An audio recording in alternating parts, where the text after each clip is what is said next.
Warshawski had asked for instructions on the organizational question as well, and though Rosa Luxemburg was mainly interested in the national question, detailed orders and comments on all the problems under negotiation were now supplied. To the demand that the Russians should have representatives in the Polish Central Committee, Rosa Luxemburg replied negatively. To the demand that the Poles should form joint committees with the Bund, she said yes, but not for the moment, and so on. In each case, Warshawski was given his answer and had his diplomacy predigested as well. Rosa Luxemburg not only gave the leadership's decision but also supplied detailed argumentation with which to defend it. Finally, she came back to the national question again. If they try to persuade you that, in view of their willingness to maintain our point 3, that no other Polish organization can belong to the General Russian Party, the Iskra article has no real practical significance for us and the PPS is anyhow kept the other side of the door, then you must reply that for us the whole problem of affiliation has less practical than moral importance as a permanent demonstration against nationalism. Warshawski conveyed all this to the committee but was obliged to report to Berlin that the Congress would not budge on paragraph 7. They intended to confirm it and its recent interpretation by Lenin. Rosa Luxemburg and Leo Jagishes now made a last attempt to strengthen their delegates' hands. In a telegram, probably on August 6, they emphatically repeated their point of view and insisted that a refusal to eradicate the right of self-determination from the Russian program meant nothing less than the abandonment of the class struggle in Poland and the alienation of the Polish working classes. It was the sort of fanfare that was clearly meant to be trumpeted under Russian noses. Warshawski now had no choice but to add the question of self-determination to the list of Polish minimum demands. It had not figured there before the appearance of the Iskra article. The Russians naturally refused to accept the demands of the Polish ultimatum on the spot. Indeed, the Commission had no power to do so. Lenin held out little hope to Hanecki. As instructed, the Polish delegates thereupon deposited a declaration of their position with the committee and withdrew. By the next day, August 7, it was all over. The Congress itself hurriedly left Brussels to escape the over-anxious Belgian police and moved en bloc to London. There the Bund withdrew as well, as had been planned. In due course, Lenin and Martov fell out over their respective drafts of paragraph 1 of the party statutes, and the Congress aligned itself into the now famous Bolshevik and Menshevik factions and ended up more divided than ever. The Poles, however, did not participate in any of this. Their delegates had forlornly remained in Brussels when the Russians scurried away. Officially, the ball was still with the Russians. The Poles maintained that having left a statement, it was now up to the Russians to reply and reopen negotiations. They themselves felt that they had shot their bolt. They were not willing to reappoint delegates or reopen negotiations on their own. But the Russians, beset by greater troubles, also made no further moves. The negotiations therefore lapsed, and the Polish attempt to join the Russian party was put off with murmurs of resentment and sighs of exhaustion for another 3 years. When the Russians next called a Congress in 1905, the Poles were not even invited, and Rosa Luxemburg claimed that she couldn't care less. The end of the negotiations and the manner of their ending none the less caused a minor flurry in the Polish party. No one bothered to inform the Polish membership officially about the negotiations or why they had failed. Even some of the leaders, particularly Julian Marchluski and Cezarina Wojnarowska, had to rely on information from the Russians or gossip from Polish visitors to find out what had happened. There was the blatant discrepancy between formal SDKPL thinking on organizational problems, allegedly the main purpose of the negotiations in the first place, and Rosa Luxemburg's private assessment that the main purposes of joining had been for moral aid and comfort against the PPS. All the business about organization now appeared as so much stuff and nonsense. Rosa and Leo Jagishes had apparently decided the issue off their own bat and had laid down fundamental priorities which might indeed be theirs but were not necessarily anyone else's. Some members were unaware of her reasoning and continued to see in the organizational questions the insurmountable obstacle. Others considered even these as an insufficient ground for failing to achieve that unity with the Russians which Rosa herself had preached for so long. Nothing shows more clearly than these negotiations and their failure to what extent an unofficial leadership dominated the official structure and procedures of the SDKPL, and how much of the policy of that leadership was made by Rosa Luxemburg herself. Surprisingly, it was Cezarina Wojnarowska who openly took issue with Berlin. She used the breakdown of the Russian negotiations as an excuse for expressing a generally critical view of SDKPL policy. There was the formal discrepancy between the instructions of the Fourth Party Congress to their delegates and their actual stand. There was further the domination of policy by the Foreign Committee, euphemism for Jagesches and Luxemburg. Finally, and most important, there was the everlasting and obsessive preoccupation with the PPS, which in fact made Polish social democracy into a purely negative anti-PPS organization with little positive contribution of its own. Even so, Rosa Luxemburg's position was such that in spite of these severe and well-documented criticisms, Cezarina Wojnarowska did not for one moment single her out for blame, but she threatened to make the issue public. The Foreign Committee distributed her letter to its members and solicited replies. The result was a general drawing together. All the members agreed that the criticism was unjustified and that the Poles had no cause to capitulate before the Russians. They refused to call a conference to deal with the problem, for technical and financial reasons and on account of the pressure of party work, and also refused to nominate new representatives to continue the efforts to join the Russian party. Hurriedly, a new organizational statute for the Foreign Committee was worked out and submitted to the members, and only the members. All wrote in to give their agreement. Cezarina Wojnarowska, feeling herself censured, resigned her post as the representative of the SDKPL in the International Socialist Bureau, and from then until her death in 1911 played only a minor role in the party. Her place on the bureau was taken by the obvious candidate, Rosa Luxemburg. But even though the peer group had managed to draw together against the attack of one of its members and had prevented her from carrying out her threat to take her issue into the party, the whole thing could not be entirely hushed up. No attempt had been made to remove the genuine confusion in the party about the real reasons for starting and subsequently breaking off the negotiations. The SDKPL committee in Warsaw took the opportunity at its next conference to issue a resolution calling for an early re-establishment of a central committee, to be based on Poland rather than abroad, and censured the Foreign Committee for calling the Fourth Congress without adequate local representation. Even the publication of an official commentary on these events by Warsawski and Rosa Luxemburg herself did not settle the problem entirely. As Warsawski ingenuously admitted, his article was necessitated only by the publication of the official Russian minutes of the Congress. Only Rosa Luxemburg's preeminent position had prevented her being named as primarily responsible, at least within the SDKPL. Warsawski, in subsequent explanations, was careful not to point to her specific role. Though there was no unanimity as to the grounds of failure, everyone agreed not to capitulate before the Russians.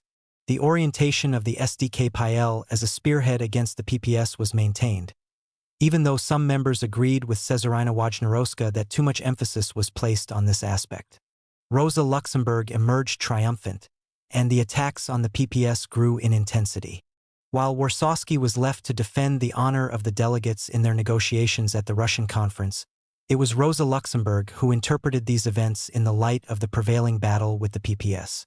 Only she had the ability to turn a failure into a triumph, though on this occasion even Rosa Luxemburg had to struggle hard. It was all the more important since the PPS had seized the opportunity of pointing out to the world that those very Russians before whom their Social Democrat opponents beat their heads upon the ground had taken much the same view about Polish independence as the PPS itself. Rosa Luxemburg set out to distinguish between the Russian attitude and that of the PPS. The former admitted the tactical value of the national struggle but subordinated it to the overriding class conflict, while the PPS shamelessly made them equal. There could be no comfort for the PPS in any analogy between themselves and the Russians. Rosa Luxemburg was easily able to recall the contempt in which the PPS held the Russians, social democracy as much as Tsarism. By emphasizing that their hatred of Russia was as much national as their love for Poland, the PPS obliterated the socialist issue of the class struggle completely. She characterized the PPS preoccupation with socialism as the gesture of a dying liberalism. Whenever bourgeois liberals came to the end of the road, they made a final flickering attempt to save themselves by flirting with socialism. Thus socialism was nothing but a temporary ally to make nationalism respectable, and the whole socialist phraseology of the PPS no more than a thin cloak with which to disguise its nationalism. It was an old story, but Rosa Luxemburg succeeded once again in arguing herself to apparent victory. In the process, however, Lenin's Iskra article, which she had previously characterized as destructive and unacceptable, now turned out on closer examination to provide useful ammunition against the PPS after all. Rosa Luxemburg could truly turn sophistry to good account as well as anyone. For Rosa Luxemburg, the next year was one long open season in the enjoyable pursuit of the PPS. Much time and effort were devoted to a publishing venture in Poznan, support for which had finally been screwed out of the German executive. It was to reconcile the Poles to SPD organization, a policy which its PPS predecessor had so significantly failed to advocate. But in spite of Rosa Luxemburg's efforts and contributions, the Gazeta Ludowa never really got off the ground. Poznan, largely an agricultural district, was even more of a political desert than Upper Silesia.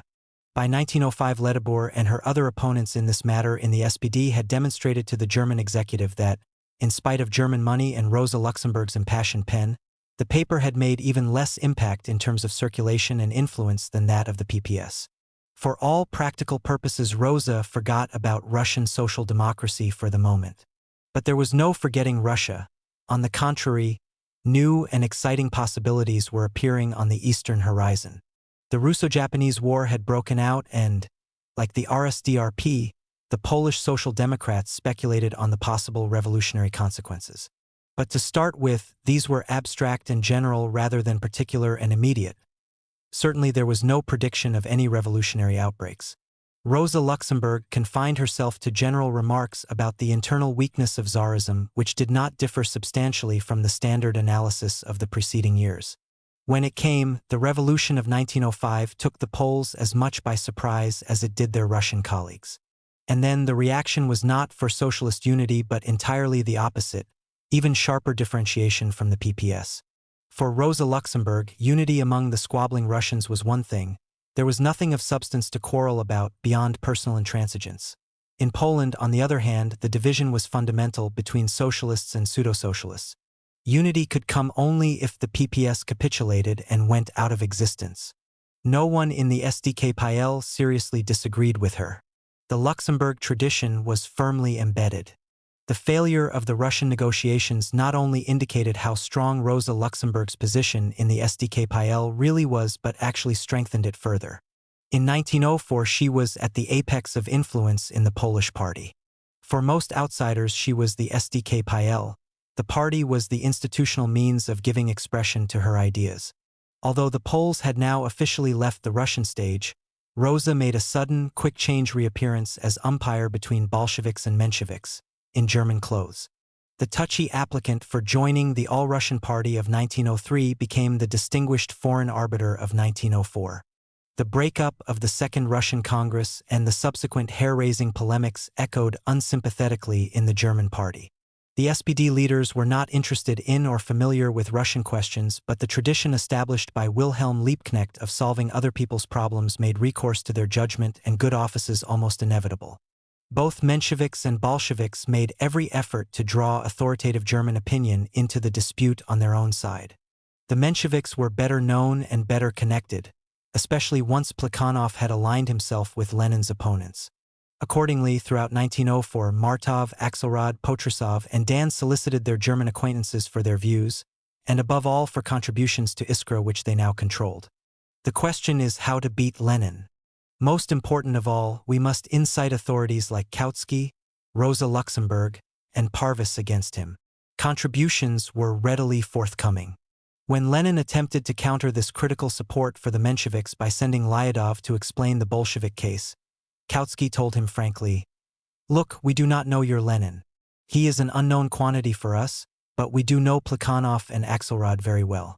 It is only thanks to them that we have been able to obtain any light on the situation in Russia. We simply cannot just accept your contention that Plekhanov and Axelrod have turned into opportunists all of a sudden." Thus Bebel, Kautsky, and the others were naturally predisposed to support those whom they had known so long rather than a new upstart recently arrived from Russia.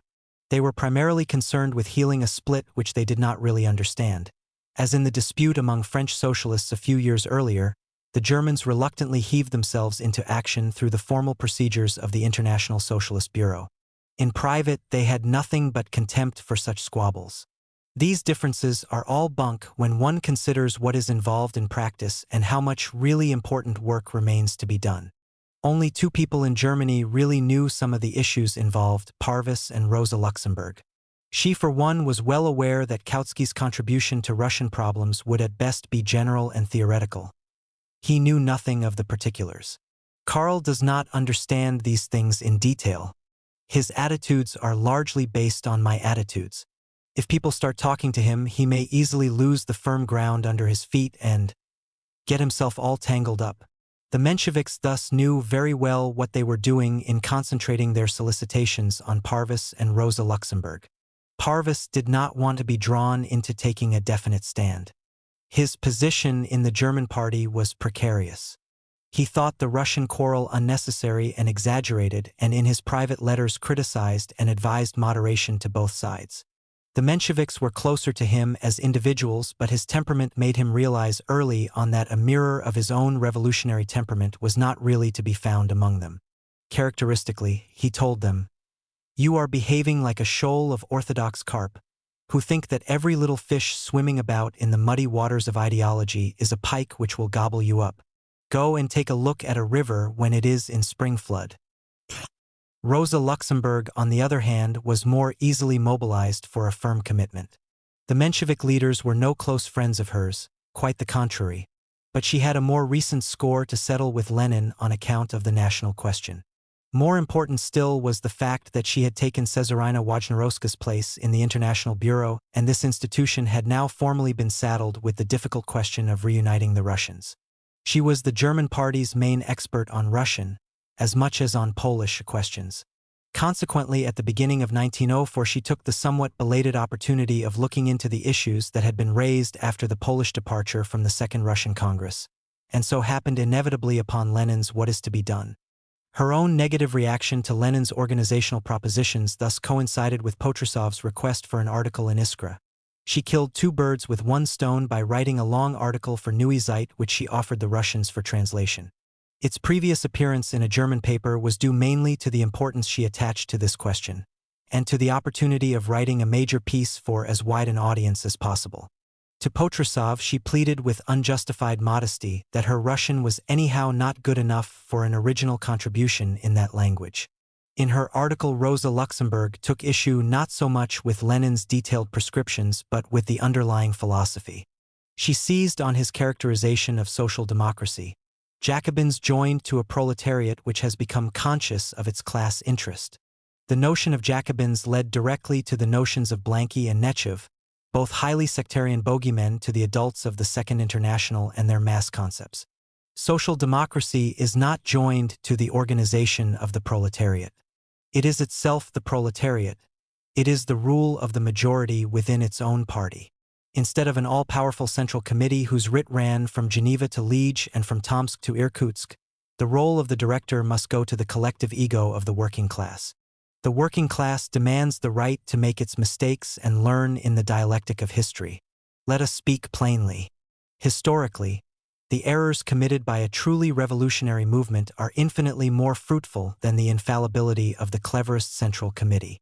Lenin's analogy of factory discipline as being a useful school for a revolutionary party caused Rosa Luxemburg not only to attack this particular, and perhaps unfortunate, simile but to attack Lenin's preoccupation with discipline as a whole.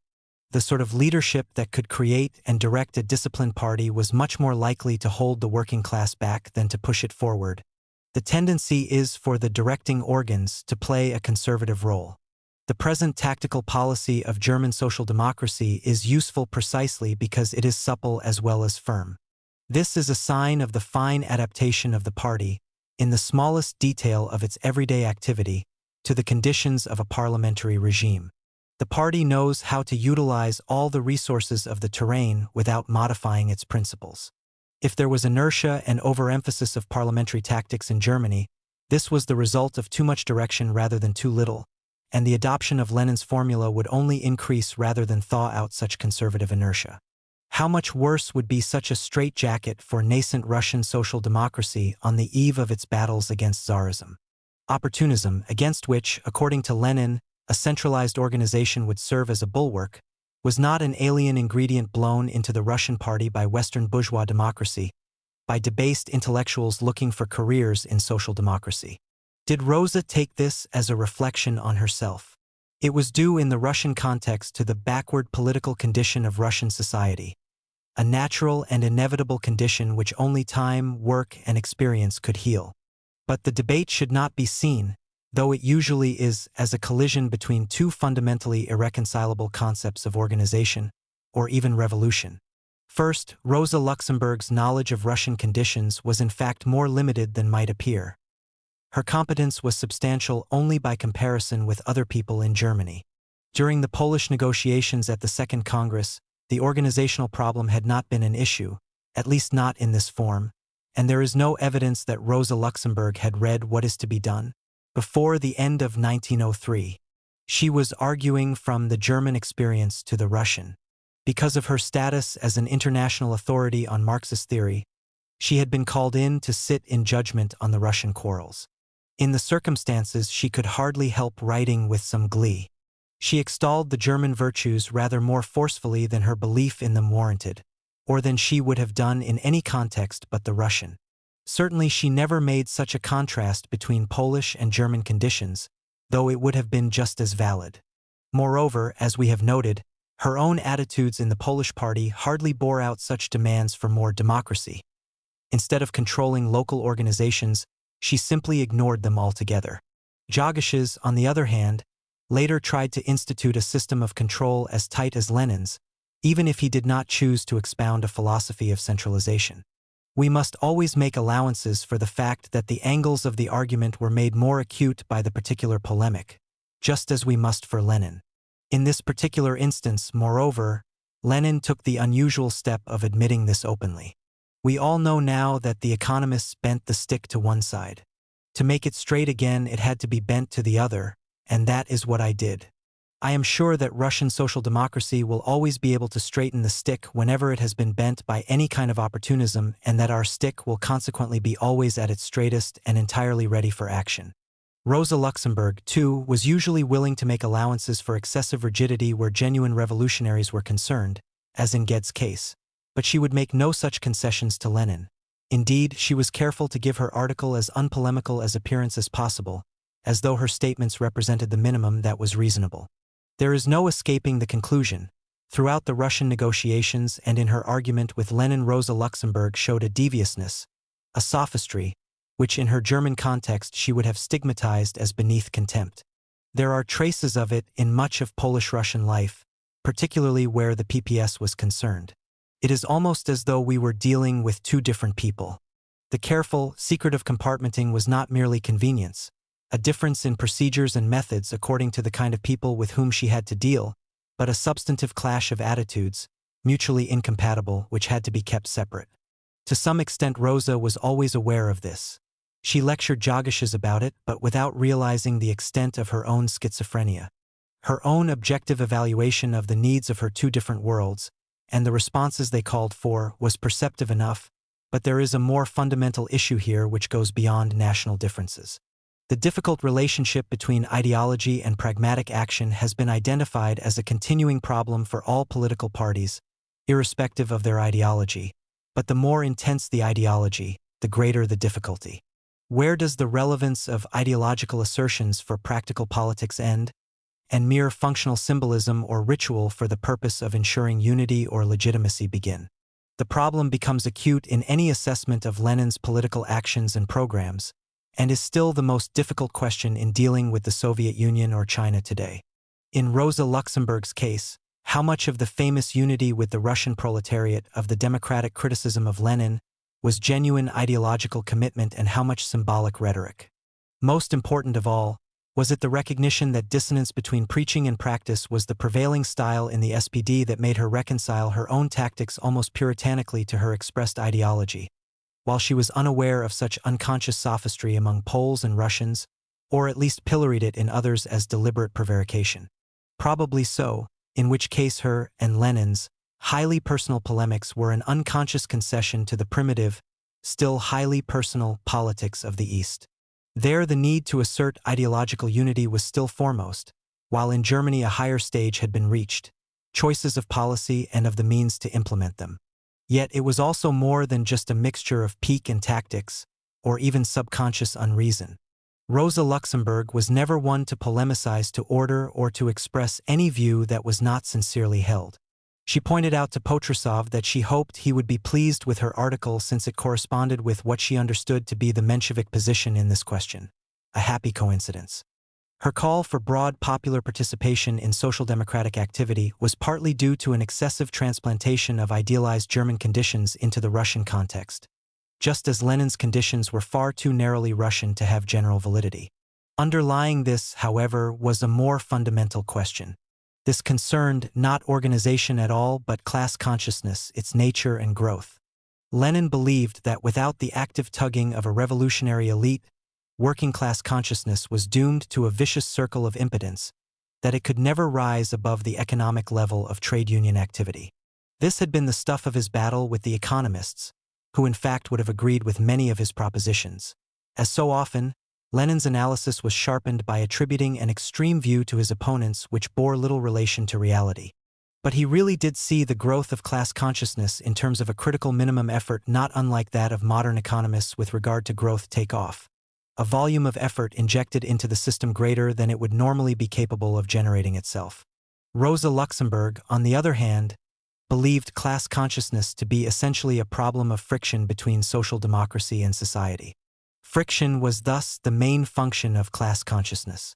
The more closely social democracy was engaged with bourgeois society on all fronts, economic as well as political, industrial as well as social, mental as well as physical, the greater and more rapid the growth of class consciousness. Her solution was always more friction, more close engagement, a confrontation of eye to eye and fist to fist, rather than any specific and peculiar injection of energy from some elite. She proved from her own experience and way of life that elites were necessary, but that they should be allocated a specific function in Marxist theory or strategy was another matter altogether. She was neither analyst nor practitioner of power but of influence. Instead of a dynamo which drove the whole socialist works, an elite should be a magnet with a powerful field of influence over existing structures. A magnet, moreover, whose effective intensity grew as more friction stepped up the electric current. Friction once more was the source of all revolutionary energy, an analysis already indicated in her pamphlet Social Reform or Revolution and elaborated, as will be seen, with great sophistication after 1910. The fact that this problem never directly emerged in her polemic with Lenin is no doubt due to the given organizational context of the argument, see only the title of her article, and the polemical rather than exploratory orientation. Like Lenin, she saw the dispute as a contest between opportunism and the application of consistent principles. They differed only over which was which. Given these terms of reference, the argument was merely a particular local variant of German revisionism, about which she had been writing continuously since 1898. When dealing with Lenin's concept of opportunism, she immediately put on her German spectacles, and promptly the peculiar Russian circumstances which had produced his concept in the first place were blotted out. All Rosa saw was the familiar Bernstein version which she had already dealt with in Social Reform or Revolution. We thus have three separate factors to consider. First, the Polish-Russian background and style of the debate, the use of Russian rather than German techniques on both sides. Second, the real philosophic difference between Lenin's elite effort and Rosa's elite influence, due to a difference in the cognitive appraisal of class consciousness. Third, the conscious and unconscious evocations of experience on both sides which simply do not match, the centrifugal Russian individualism and indiscipline which Lenin knew, and Rosa's defense against a German assault on the validity and meaningfulness of Marxist theory in favor of reformist pragmatism. These three factors are different in kind but are exceedingly hard to separate. Yet, having identified them, it is possible to see them quite dramatically separate in action. Thus, the following passage shows the tension between the pressure of the philosophy of class consciousness and the partly restrictive framework of the Bernstein context, with its dichotomy of means and ends. The kink in the argument is quite clear. First, class consciousness.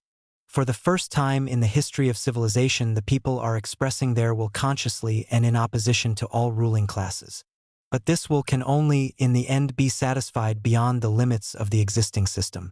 Today, the mass can only acquire and strengthen this will in the course of the day-to-day struggle against the existing social order, that is, within the limits of capitalist society. Then, instead of directing this argument specifically against the Leninist concept of class consciousness, Rosa Luxemburg suddenly returned to the German relationship between end and means, between revolution and reform, which really had no place in the present polemic. On the one hand, we have the mass. On the other, its historic goal, located outside existing society. On the one hand, we have the day-to-day struggle. On the other, the social revolution. It follows that this movement can best be advanced by tacking betwixt and between the two dangers by which it is constantly being threatened. One is the loss of its mass character, the other the abandonment of its goal. One is the danger of sinking back to the condition of a sect, the other the danger of becoming a movement of bourgeois social reform. Lenin's thesis was fitted into the German revisionist debate by very Procrustean means. He simply became the opposite extreme to the Bernstein evil, sectarianism instead of reformism, and both leading to the divorce of social revolution from day-to-day activities. The argument is ultimately circular. Both extremes lead to failure. Only the central and correct position leads to success. The real issue, essentially one of means, since Lenin was not one whit less revolutionary than Rosa Luxemburg, was forgotten. Confronting two sets of ideas is never an easy problem, even when they are causally related in a specific polemic. The same obscure dissonances recur in the other, later, Lenin-Luxemburg disputes, the national question, the October Revolution, imperialism, and not only with Lenin, of course. The present elaboration will warn the reader against facile and oversimplified confrontations. There is more at stake than democracy versus authoritarianism. And then there is the whole host of latent agreements which do not even surface through this polemic. The most important of them is the joint commitment to revolutionary action, as the events of 1905 to 1906 were to show. The distinction between doing rather than talking, which ultimately brought Luxemburg and Lenin together on the same side, did not even appear to exist in 1904. Nor did the accusation of spontaneity, with its assumption that if you promote the importance of mass action you proportionately demote the function of leadership. In analyzing the clash of ideas, historical hindsight is fine, provided it is declared at the border, and not smuggled in with the pretense that it has a right to belong and can justly be required of the original participants. Of all the foreign contributions to the Menshevik cause, only Rosa Luxemburg's really went home, even though Martov had expected the great Kautsky's intervention to be their most effective deterrent. Lenin was stung by her article into a curious and typical reply which he offered to Neue Zeit, but Kautsky refused to publish it.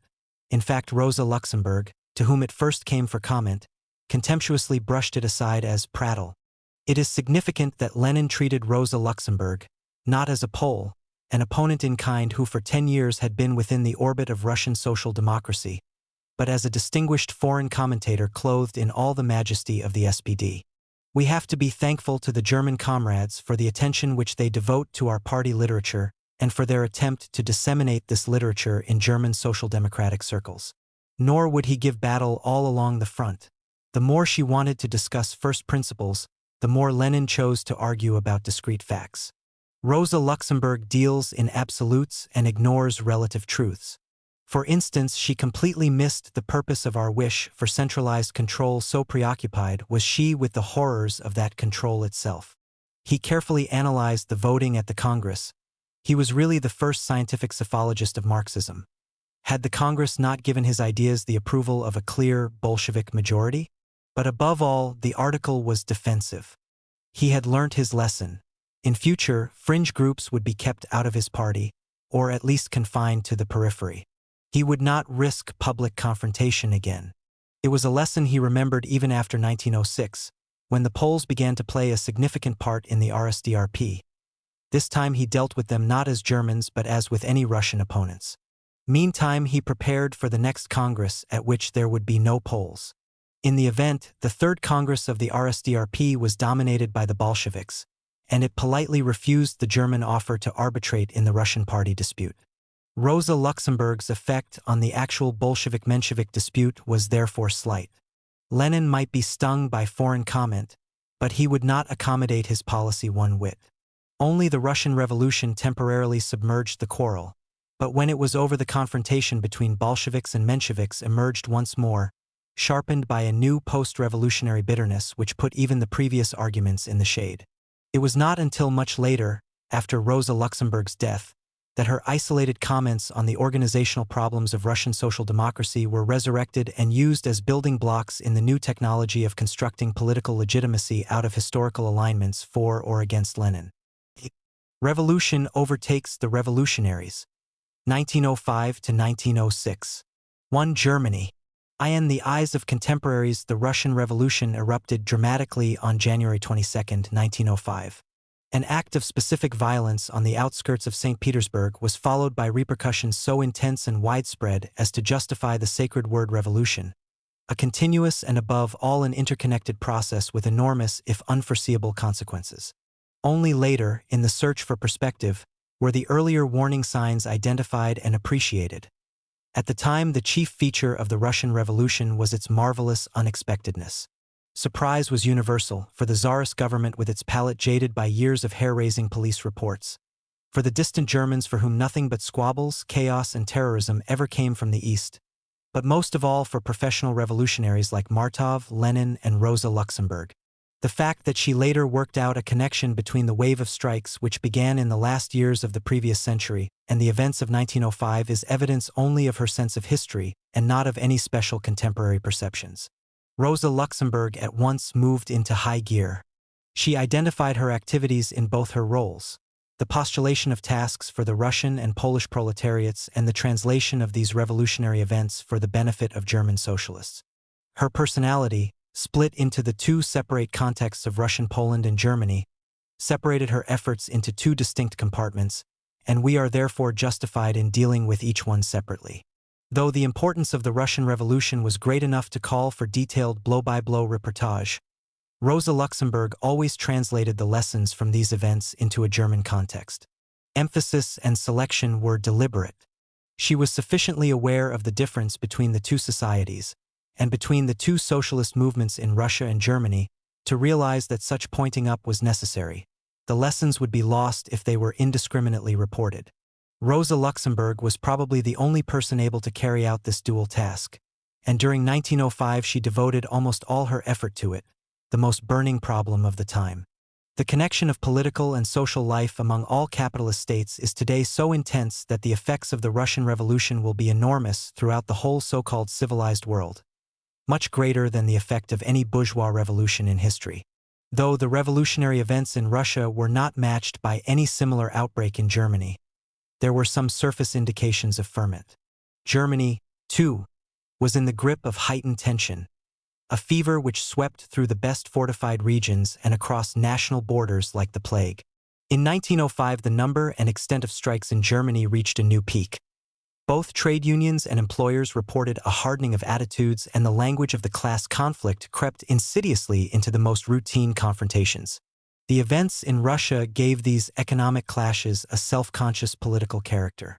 At the same time, the first real movement for Prussian suffrage reform crystallized into the political peg on which to hang the new militancy.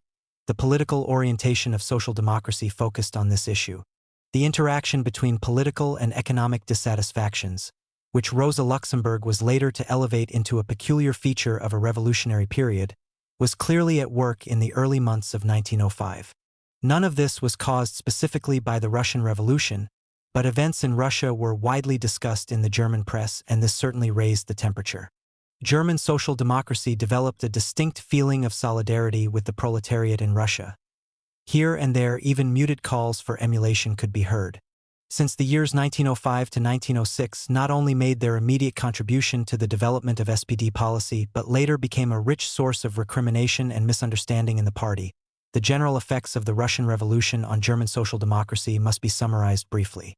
The party as a whole undoubtedly moved left, the executive and those elements in the SPD which produced as well as interpreted the consensus. Left, it should be said, not into the arms of foreign revolutionary romantics like Rosa Luxemburg and Parvis, but in their willingness to discuss positive action and to work out tactics accordingly. The idea of the general strike was much in vogue. Already in 1904, Neue Zeit had opened its pages to contributors on this subject, and had actively encouraged discussion of tactics as well as wider implications. The anarchists and syndicalists who had previously been driven underground by orthodox social democracy now rose to the surface like mushrooms on the periphery of the SPD. When it came to something resembling their general strike, they felt they were close to legitimacy once more. For the first time for years, anarchist speakers appeared on provincial socialist platforms by invitation. The Orthodox party press led by Vorwärts was much more cautious. But it, too, gave pride of place to Russian events, and for the first few months abstained from wagging blunt and cautious fingers over the difference between Russian chaos and German order. Here was good old somnolent Vorwärts, that creeping object without a backbone, in the van of salutation for the Russian workers. In more practical terms, the Russian representatives in Germany, living in their opaque world of illegal circles and pseudonyms, found sudden interest and sympathy among their hosts. The puzzled, petit bourgeois attitudes of benevolent indifference among the German comrades quickly thawed out into spontaneous demonstrations of goodwill and offers of practical assistance. Russian and German students discovered all at once that they had much in common. Even more important in creating solidarity was the negative aspect of common persecution. The German authorities now clamped down all the more ruthlessly on all social democrats suspected of furthering the discomfiture of the emperor's imperial cousin in Russia. All over Germany meetings were held in support of the Russian revolutionaries, with inflammatory speeches from members of the executive followed by collections to provide more practical backing. Money was, as always, the staple export of the rich and well-organized SPD. The year 1905 was one of agitation on a new scale. Not being an election year, the agitation was free of the limiting necessities of cadging votes. The executive, as well as analysts like Kautsky, adopted a more militant attitude, whether in their approach to agitation or in their willingness to discuss more revolutionary tactics. The atmosphere in Germany during 1905 had a new tang. At the top, a predisposition to more radical thinking and planning. At the bottom, a new militancy in pressing the routine economic and political confrontations between socialism and society. In itself, this year of heightened expectations left little positive trace either at top or bottom, but it did leave memories on which a further wave of agitation 5 years later could self-consciously build. The year of revolution in Russia acted as a precedent in Germany, for the theory of class consciousness, like the English common law, is a cumulative edifice built upon the multiple accretions of experience. And in the minds of a small left-wing group, the events in Russia and in Germany planted a seed of practical revolution which was never entirely to be uprooted. It was they who hammered home 1905 as a German as well as Russian precedent that would not be denied, even though they magnified the importance of German revolutionary sentiment in the process. This was the group for which Rosa Luxemburg provided the intellectual leadership and personal example. For nearly a decade, she became almost the sole embodiment of the validity of this experience. Karl Radek's later statement that, with Rosa Luxemburg's Massenstreik, Partei und Gewerkschaften begins the separation of the communist movement from social democracy in Germany, may have been elliptical, but it was not untrue. When the Russian Revolution broke out, the SPD had only recently emerged from its long tussle with revisionism. After the 1903 Congress, the executive considered itself victorious, and its theory-conscious allies were on top of the world. Kautsky and Rosa Luxemburg, in close partnership, had carried the colors of the German victory over revisionism into the international, and had brought home an even more resounding triumph from Amsterdam. The articulate defenders of revisionism were silent at last.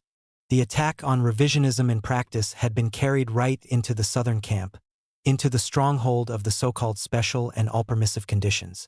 The German party leaders had every reason to be pleased with themselves, and Kautsky was in his most optimistic mood. With revisionism apparently out of the way, he could now devote his intellectual energy to the formulation of a more aggressive strategy for a once more united party. But the unity was more apparent than real. The trade union leaders, pragmatists all, had kept relatively silent during the spate of words about revisionism. They had resisted only when directly attacked, when intellectuals, particularly foreign ones, had claimed authority to speak on organizational matters with a competence which they clearly did not possess. The debate about the general strike, however, which had begun in 1904 in the relatively remote sanctum of Neue Zeit, was now spilling over on to the shop floor. The constituency parties, in Germany as in Britain among the most radical elements in the party, seemed possessed by the mass strike devil and claimed the right to interfere in local trade union affairs. As the debate moved dangerously forward as far as consideration of when and how, the trade union leaders were forced to come out into the open. Not only were the usual agitators currently going the rounds and peddling their utopian mass strike, but even revisionists like Bernstein and Dr. Friedberg, who saw the strike purely as a deterrent, were actively engaged in the discussion. The question was no longer whether the mass strike was feasible, but the extent to which the party executive could keep its finger on the strike button. The trade union leaders were already disturbed by the current rash of industrial strikes. As early as January 1905, the miners' leaders had attempted to prevent a large-scale stoppage in the Ruhr. Their colleagues on the Central Council did their best to stop it from spreading into other industries. When it came to deliberate extension of strikes for purely political purposes like Prussian suffrage, the union leaders took fright. At the Triennial Trade Union Congress in Cologne in May 1905, they faced up squarely to the problem. Indeed, they moved over to the offensive. Here, no clever party scribblers with their taunts and puns were present. No SPD executive to preach party solidarity. This was the platform on which the particular interests of the unions could be stated, untrammeled by any outside considerations. Speech after speech reflected the trade union leaders' preoccupations. The unions were not strong enough for experiments. At least not until the success of the experiment had become a certainty. What about the highly practical problems of feeding and clothing the strikers' families? And who would prevent the employers profiting from the disarray with lockouts and reduced wages, while union members spent their strength in political battles with which they were but marginally concerned? Surely the answer was still more and better organization and above all peace and quiet in which to build it. Let us have no more talk of mass strikes. General strikes are general nonsense. The union leaders thought they could identify their main enemy quickly enough. The same waspish Rosa Luxemburg who had downgraded their decades of splendid work into futility with the Sisyphus metaphor. The foreigner, the woman, the greenhorn was stumping the country preaching revolution, praying for chaos in civilized, sophisticated and secure Germany, all the chaos and misery of backward Russia. Otto Hue, the miners' leader, concluded an article in the July number of his union paper with some return advice. In Russia, the struggle for liberty has been raging almost a year. We always have wondered why our experts on the general strike theory don't take themselves off speedily to Russia to get practical experience, to join in the battle. In Russia, the workers are paying with their lives. Why don't all those theoreticians, who anyhow come from Poland and Russia and now sit in Germany, France and Switzerland scribbling revolutionary articles, get themselves on to the battlefield? High time for all those with such an excess of revolutionary zeal to take a practical part in the Russian battle for freedom, instead of carrying on mass strike discussions from summer holiday resorts. Trying is better than lying, so off with you to the Russian front, you class war theoreticians. The revisionists joined in the chorus.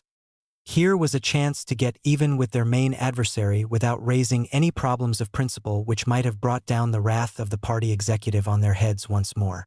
Sozialistisch Monatscheft sarcastically referred to her as an imitation Joan of Arc. The specter of real revolution made the affairs of the SPD the urgent concern of the liberal press as well. They had already begun to talk about Bloody Rosa, and, delighted as always with any disagreements within the socialist camp, they joyfully took up the cry of the sensible miners' leader. Excellent words, wrote Friedrich Naumann in Die Hilfe. Let her tell us why she isn't sufficiently international all of a sudden to go off to Warsaw. Rosa Luxemburg returned the compliment. For the first time, she openly identified the trade union leaders as the most dangerous current vehicle of revisionism within the party. In speeches throughout the year, she compared the heroic deeds of the Russian workers with the chicken-hearted policy of contentment in the German trade unions. The 1st of May in Russia and Poland, traditionally the occasion for working-class demonstrations, had produced proportionately significant outbreaks of strikes and protests in this year of revolution. Rosa Luxemburg analyzed the May events in great detail in the German press and was given pride of place in Vorwärts. The allusion to an example to be followed in Germany, where the May Day spirit had never really taken hold, was thinly veiled. After the Cologne Trade Union Congress, she reviewed its debates and decisions first as a renunciation of the new revolutionary spirit in Germany, and secondly as a trade union declaration of independence from party supremacy. The Cologne decision amounted to a total misconception of the profound social requirements which had produced the mass strike phenomenon in the first place. Worst of all, it was parochial. In order to escape the inexorable demands of social revolution, the trade union leaders shut themselves up in an arrogant German self-sufficiency, which was merely a larger national version of South German particularism. Belgium isn't worth studying, a Latin, an irresponsible country, on which the German trade union experts can afford to look down. Russia, well, Russia, that savage land, without organization, trade union funds, officials. How can serious, experienced German officials possibly be expected to learn from their? Even though precisely in Russia this mass strike weapon has found unexpected, magnificent application, instructive and exemplary for the whole working-class world. By posing the issue of the relationship between trade unions and party, Rosa Luxemburg lifted the problem out of its particular context and beyond the sphere of mere personal disagreements about tactics. No wonder the trade union leaders recognized their most dangerous enemy from then on. Her allusion was prophetic, even though it escaped the notice of the party leadership at the time. By the following year, while Rosa Luxemburg was in Warsaw, party and trade union leaders had to face a constitutional crisis over their respective authority and mutual relationship. By that time, the SPD executive, too, had had enough of revolution. In their agreement with the trade union leaders of February 1906, the latter were officially accorded autonomy in all trade union questions, and the party in practice abdicated any right to enforce political policy on the unions without the latter's full consent. The fact that the agreement was secret proved its departure from recognized and established practice. With this, the executive's participation in the revolutionary atmosphere of 1905, already breathless and failing, had finally come to an end. But Rosa Luxemburg was more than just the most daring exponent of official party policy.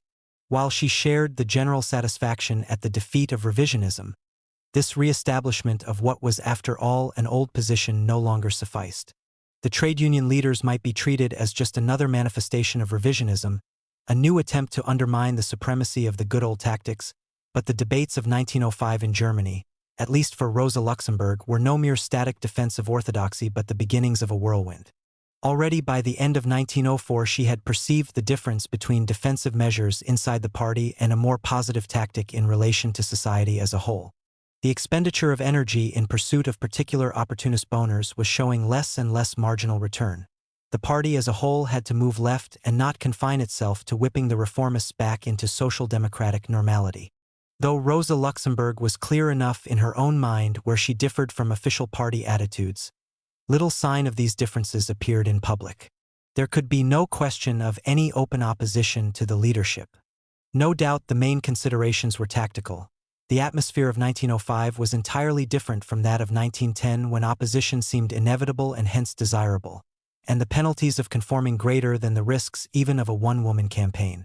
More basic was the hope that the logic of the situation, the pressure of events in Germany and the influence of the Russian Revolution, would themselves move the SPD in the required direction of greater activity, and keep it there.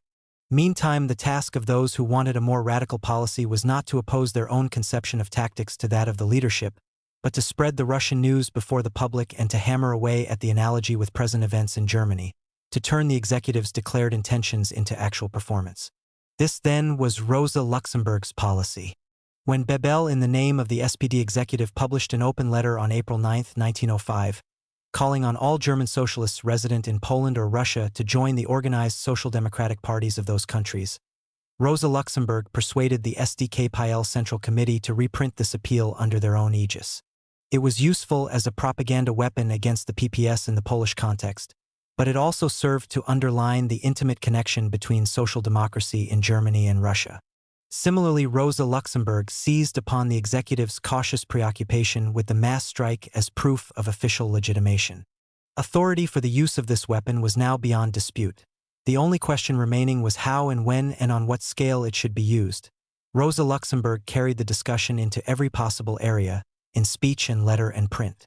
Throughout the year, she traveled all over the country to address meetings and initiate discussion. In spite of an overload of literary and organizational work for the Polish revolutionary movement, and in spite of poor health, she unleashed a quite extraordinary spate of agitational work in Germany. She pulled every string in order to get invitations to speak. Her position as leader of a party directly involved in the Russian Revolution and the help of friends like Clara Zetkin enabled her to make appearances even on a few trade union platforms, like that of the metal workers, who had some strongly radical branch organizations in the provinces. These activities rose to a crescendo in the second half of the year. But throughout, the accent was on elaboration and interpretation of official SPD policy. Rosa Luxemburg was careful to give the impression that her speeches had official blessing. What was new was not the policy, nor did she lay claim to any originality. It was the situation that had changed, and the new line was merely the SPD's dialectic adaptation to circumstances. When Rosa Luxemburg laid stress on the need for flexibility, she praised it as a valuable and basic quality in party strategy, not as something new or different that was currently lacking, let alone something she was propagating in opposition to official policy.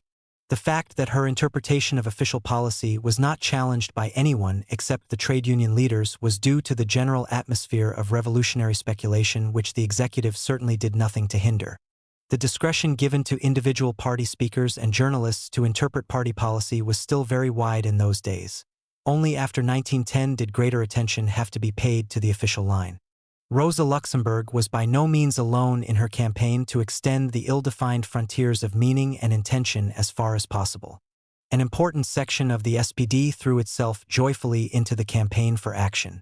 Apart from Kautsky and Franz Mehring, there was a whole group of party intellectuals, highly moral people who found in social democracy a refuge from the indifference and self-seeking of bourgeois society, for whom revolution was not so much historically necessary as morally desirable, for individual as much as collective reasons. There was Arthur Stathegen, Rosa's lawyer unofficially, as he had been disbarred from official practice as long ago as 1892 for criticizing the German legal profession, Emanuel and Mathilde Wurm, Hans Diefenbach, and many others, not all particularly political friends but intelligent and sensitive people to whom the new spirit of action was highly congenial. Rosa Luxemburg worked on them all to write and speak, and congratulated them on any particularly telling contribution. She relied on their moral support and they on hers. These half-dozen were to be especially associated with her for the next 4 years. It was a brief and temporary preview of the later Spartacusbund, with different participants. Apart from her personal influence, Rosa Luxemburg's position was strengthened particularly by her close association with Karl Kautsky on Neue Zeit. As an assistant editor and chief advisor on all Russian questions, she had a lot to say in contributions to the paper. She saw Kautsky frequently and was often able to adjust arrangements which seemed to give undue weight to her opponents. When Vorwärts invited Jowers to address a meeting in Berlin, Rosa induced Kautsky to ensure that an invitation should at once be sent to Ged or Valiant so that the radical line would be equally represented. She was now perdue with the Kautskys, a breakthrough to the second-person singular. For the first time she planned to spend her summer holidays with them at St. Gilgen in Austria, though the last-minute demands of the SDKPL took her to Krakow instead. This familiar intimacy with the respected figure of Kautsky and a whole group of intellectuals centered round Neue Zeit greatly helped her to present her case with the imposing seal of official blessing. Whatever the enduring suspicion of Bebel and the official leadership, Rosa Luxemburg had faith in the alliance with Kautsky and the consensus of agreement between them. On most matters she felt that she could count on my Karl. On September 17, 1905, the annual SPD Congress met at Jena to review, discuss, and resolve as usual the events of the year. Traditionally, this was the occasion when differing interpretations of party policy could confront each other and, if possible, be resolved. As always at party congresses, the latent conflict between ideology and pragmatism, to which a party like the SPD was prone, came out into the open. The executive always tried to avoid too sharp and clear an assertion of ideology over the practical and self-perpetuating requirements of policy. The party congress was never confronted openly with any attempt to belittle ideology as opposed to theory. Instead, Congress resolutions were usually watered down later in their practical application. Thus, on the one hand, the executive mobilized its supporters to prevent too sharp a deviation from its traditional middle path, and was usually able to kill heavily partisan resolutions. On the other hand, it accepted the tone established by the sense of the Congresses and did not fly in the face of predictable majority opinions. This was the measure of its difficulties. In this revolutionary year of 1905, the tone was sharp, and the executive made little direct attempt to soften it. Rosa Luxemburg had pushed the analogy of the Russian experience and the discussion of the mass strike further than anyone else, to the final limits of the permissible. The Congress would, as always, help to define these frontier areas, would approve her conquest of any new territory or leave her isolated beyond the pale. The immediate issue was the mass strike. Everyone waited keenly to see which way Bebel would jump in this matter and how far he would go. His address, over 3 hours long, was radical in tone in its general outline, but, as so often in both past and future, his practical recommendations were practical indeed. Wait and see if our class enemies act against us, we shall certainly know how to reply. The first move was specifically left to them. Within this scheme of things, the mass strike had a place, though a defined and limited one.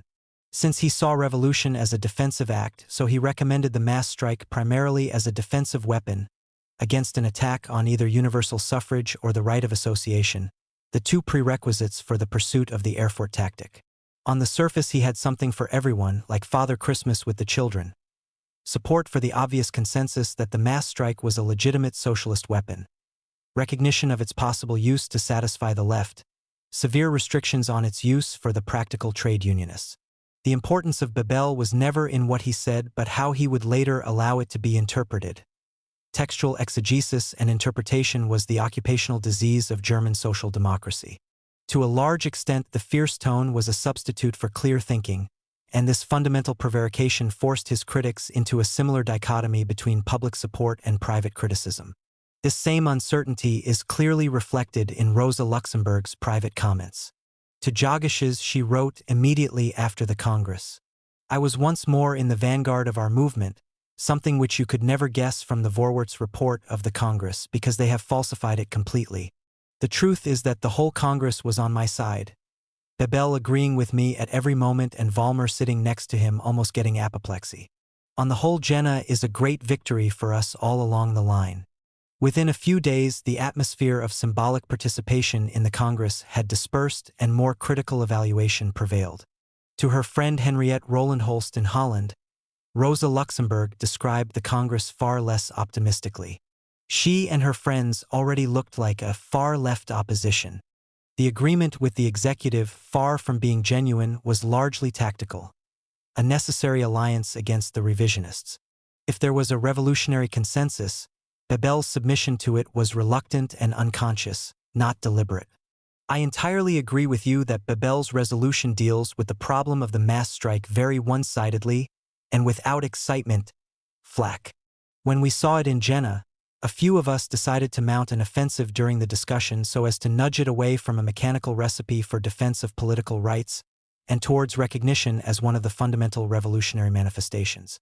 However, Bebel's speech put a different complexion on things, and the attitude of the opportunists, Heine, etc., did even more. On several other occasions we, the far left, found ourselves forced to fight not against him but with him against the opportunists in spite of the important differences between Bebel and us. It was rather a case of joining with Bebel and then giving his resolution a more revolutionary appearance during the discussion. And in fact, the mass strike was treated, even by Bebel himself, though he may have been unaware of it, as a manifestation of popular revolutionary struggle. The ghost of revolution dominated the whole debate, indeed the whole Congress.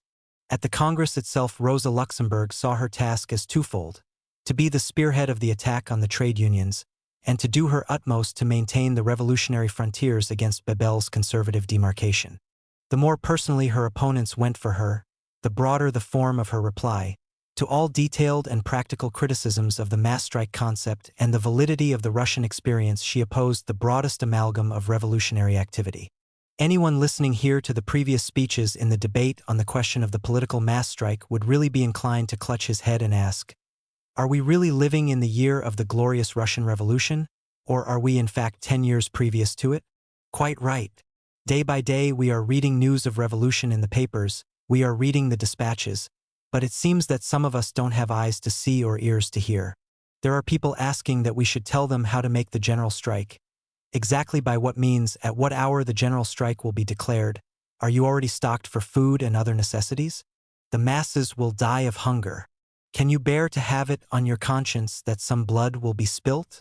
Yes, all those people who ask such questions haven't got the least contact or feeling for the masses, otherwise they wouldn't worry their heads so much about the blood of the masses, because as it happens, responsibility for that lies least of all with those comrades who ask such questions. The issue was not technical but conceptual. Against the whole business of practical considerations, she upheld the alternative of a revolutionary state of mind. What?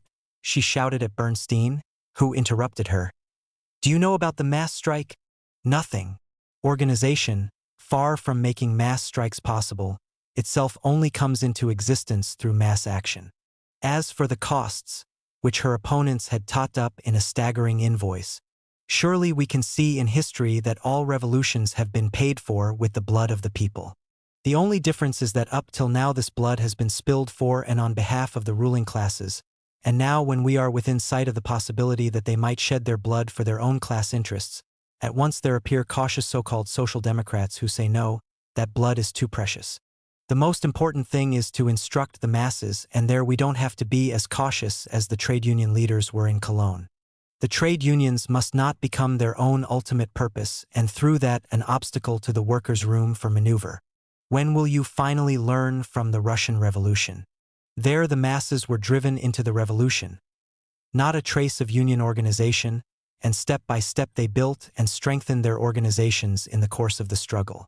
The point is that all this is a mechanical and undialectical conception. Strong organizations are born during struggle, in the very process of clarifying the class struggle. In contrast to all this small-mindedness, we have to say to ourselves that the last words of the Communist Manifesto are not a series of pretty phrases for use only at public meetings, but that we are in deadly earnest when we call to the masses. The workers have nothing to lose but their chains but have to gain the whole world. Already the dispute over the new revolutionary boundaries was overshadowed by an utterly new approach to class conflict. Action came first, the creator of strength and organization, and not, as had been traditionally held in Germany, an optional but risky dividend. This analysis in fact turned German thinking upside down. More galling still was to be its justification, the supremacy of the Russian experience which at one blow threatened to sweep away years of German progress, and with it the SPD's claim of revolutionary primacy within the Second International.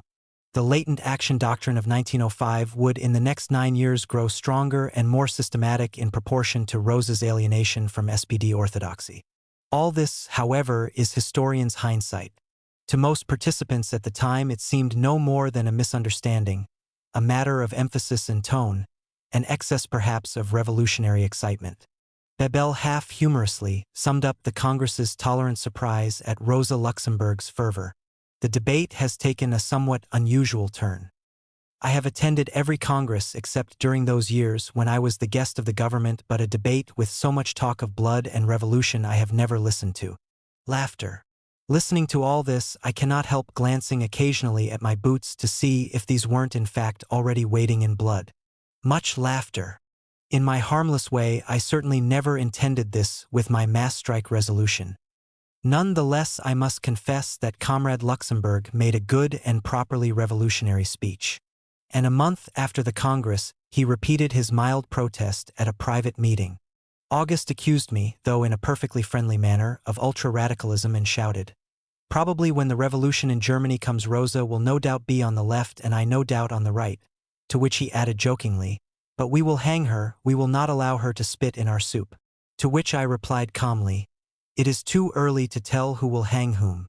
Typical. The trade unionists with their personal attacks on Rosa Luxemburg stood out more sharply from the general consensus than Rosa with her enthusiasm. And towards the end of the Congress some of the trade unionists felt the need to tone down their attacks on her by lifting the calloused hand of labor in sarcastically naive apology. "Look, Comrade Luxemburg, I am a Mason by trade. I didn't go to high school and cannot cope with these razor-sharp ideas. We all know that our knowledge doesn't reach up to the rarefied level of Comrade Luxemburg. We all know that our knowledge doesn't match up to that of people who in their own youth had a good education and were never hungry. Naturally, the general commitment to revolution was very relative. Conditions in Germany were vastly different from those of Russia, and what really divided Russian and German socialists was a basic outlook on life. Bebel's mild derogation of Rosa Luxemburg's bloodthirstiness did not strike the groups of Russian students in the gallery as either apt or funny. Vibrant with revolutionary enthusiasm, they were rather put out by this bourgeois Congress of German socialists. Yet, these were the same socialists who had provided the theoretical foundations for revolutionary Russia and who had just sent 100,000 francs to support those fighting and struggling. Among other things, the Congress had to listen to a renewed echo of many practical men's basic distrust of theory. Neue Zeit was under attack for having raised the problem of mass strikes in its pages. A factory of revolutionary theories, which, thank heaven, few workers read. It fell to Rosa Luxemburg in the absence of Kautsky to defend Neue Zeit and to hoist aloft the banner of theory against its denigrators. In doing so, she separated for the first time the masses from their leaders. It was the latter who were the chief exponents of the policy of compromise with society. The former knew well enough where their interests lay. The mass of trade union members is on the party's side and knows well that it is in the interests of both party and unions that the whole working-class movement should be permeated with the spirit of socialism. This differentiation between leaders and followers, at present a mere passing hint and confined to the unions, would become the integral part of Rosa Luxemburg's future thinking about the whole party and be raised to a level of fundamental importance at the outbreak of the First World War. Rosa Luxemburg could thus look back on the Congress with considerable satisfaction. Even if the frontiers had been staked out more narrowly than she liked, they had at least been moved forward sufficiently to embrace the mass strike once and for all. For years to come, Rosa Luxemburg would come back to the mass strike resolution of the 1905 Congress as a precedent, as indestructible proof that the mass strike had been officially incorporated into the tactical armory of German social democracy, and that no reinterpretation or explanations could ever again exorcise it. Later, as the executive moved to the right, Rosa Luxemburg stood pat on this one issue, all the way into opposition. Simultaneously with the desire to interpret the real meaning of the mass strike went the need first of all to hold the executive to its commitment. Thus, Rosa Luxemburg's revolutionary interpretation of the Russian events was always coupled to a formally conservative, almost legalistic emphasis on precedent. The executive regarded the Congress above all as a legitimation of its 4-year-old battle with the revisionists and used the new revolutionary atmosphere primarily to complete the defeat of the revisionists within the party. One of the last bastions of revisionism was Vorwärts, Rosa Luxemburg's long-standing nightmare, peopled by sparring partners like Gradner and Eisner. At the pressing request of the Berlin regional organization of the party, who looked upon Vorwärts as primarily their paper, the Berlin Press Commission decided in the autumn of 1905 to carry out a purge. First, the executive tried quietly to feed in 2 radical assistant editors, but the resultant indignation and solidarity of the editorial board led to more thorough action. 6 revisionist editors went and a new team took over. At the particular request of August Bebel, Rosa Luxemburg now joined the Vorwärts editorial board. Tempus mutandis, this was the job that he had advised her to refuse in 1899. The purge had already been in the air during the summer and Rosa Luxemburg was aware of some impending change, though not of the intention to appoint her. She was pleased to have the opportunity of putting forward her views in the central organ of the party, but was immediately skeptical as to the extent of her influence and powers. At the end of October, even before her participation was certain, she played down the significance of the change. It will consist of very mediocre writers with their hearts in the right place. They'll all be kosher enough. This is the first time since the world began that Vorwärts has an entirely left-wing government on the premises. Now they've got to show what they can do. Nonetheless, she began to contribute regularly to Vorwärts in the last week of October, particularly on Russian questions. From the 25th of that month, she had practical control of the Russian desk. At the beginning of November, she was formally installed and her comments on the Russian Revolution appeared almost daily, though in anonymous form. By November 3rd, the extent of her powers had already become clear, and with it the first impact of disillusion. As you correctly deduced, Vorwärts is no better than Sächsische Arbeiterzeitung. What is worse, I am the only one who understands this problem and partly Karl Kautsky. The editors are no better than Indel and Oxen. There is not one journalist among them, apart from the fact that Eisner and company with the whole bag of revisionists are carrying on a determined campaign against us in the press, and all we can get to reply on our behalf are August, or Cuno and similar gentlemen. I am limited to the Russian section, although I write the leader every now and then and go round dishing out good advice and praise for initiative which is then carried out so terribly badly that I can only throw up my hands. I remarked to Strobel that his answer to Kalwer, a revisionist, is even worse than if Eisner had written it, that we did not come to Vorwärts just to wag our tail and cover up our traces, that we have to write sharply and clearly. To which he proudly replied next day, "Now I shall do better and you will be pleased with me." And today I see in the current number some horrible bleating about revolutionary lightning. A mishmash of senseless phrases and radical chatter. We shall fall into such disgrace that I am truly fearful, and I see no way of escape because we simply haven't the people. I am alone, tormented by my current preoccupations. Nonetheless, for the 2 months of November and December, Rosa Luxemburg blazed out one fiery comment on Russian events after the other.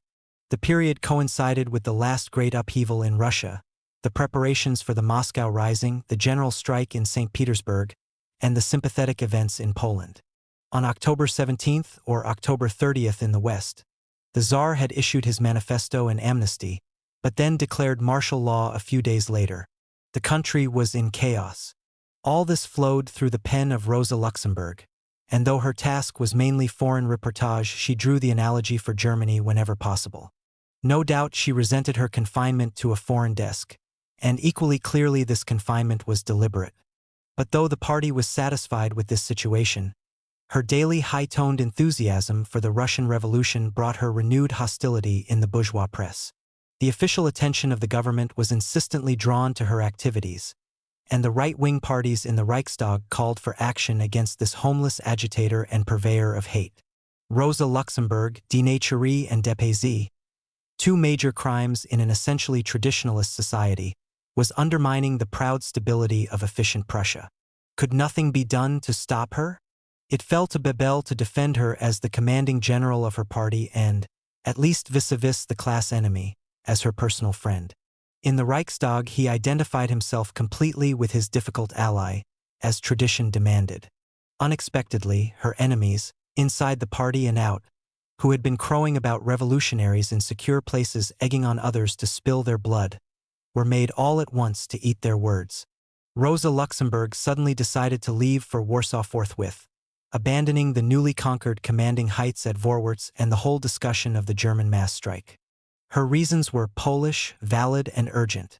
Nothing less than the fear of being left out of the most exciting moment in the life of her SDKPL. We shall see more precisely why she went when discussing the Polish side of her story. Throughout the second half of 1905 she had shivered with intermittent nostalgia at the thought of the real revolution in the East. After the Tsar's manifesto in October, the flow of exiles back to Russia only made her longing more acute. These were all friends, or at least fellow émigrés, and their return left her increasingly isolated. Even though Jagashes was not likely to be sympathetic, she complained that the news of Martov's and Dan's return to St. Petersburg agitates me. My heart is gripped by a sense of isolation, and I long to get away from the misery and purgatory of Vorwärts and to escape somewhere, anywhere. How I envy them. To her German friends her decision seemed capricious, incomprehensible, yet also typical of her impetuous courage. They never knew how deeply she was attached to the Polish movement and to what extent she had always been involved in the Skpils affairs. Rosa Luxemburg herself ensured that they should not know. They did their best to dissuade her. Bebel and Mering insisted on elementary prudence, just as they had warned Parvis in October of the personal risks he was running.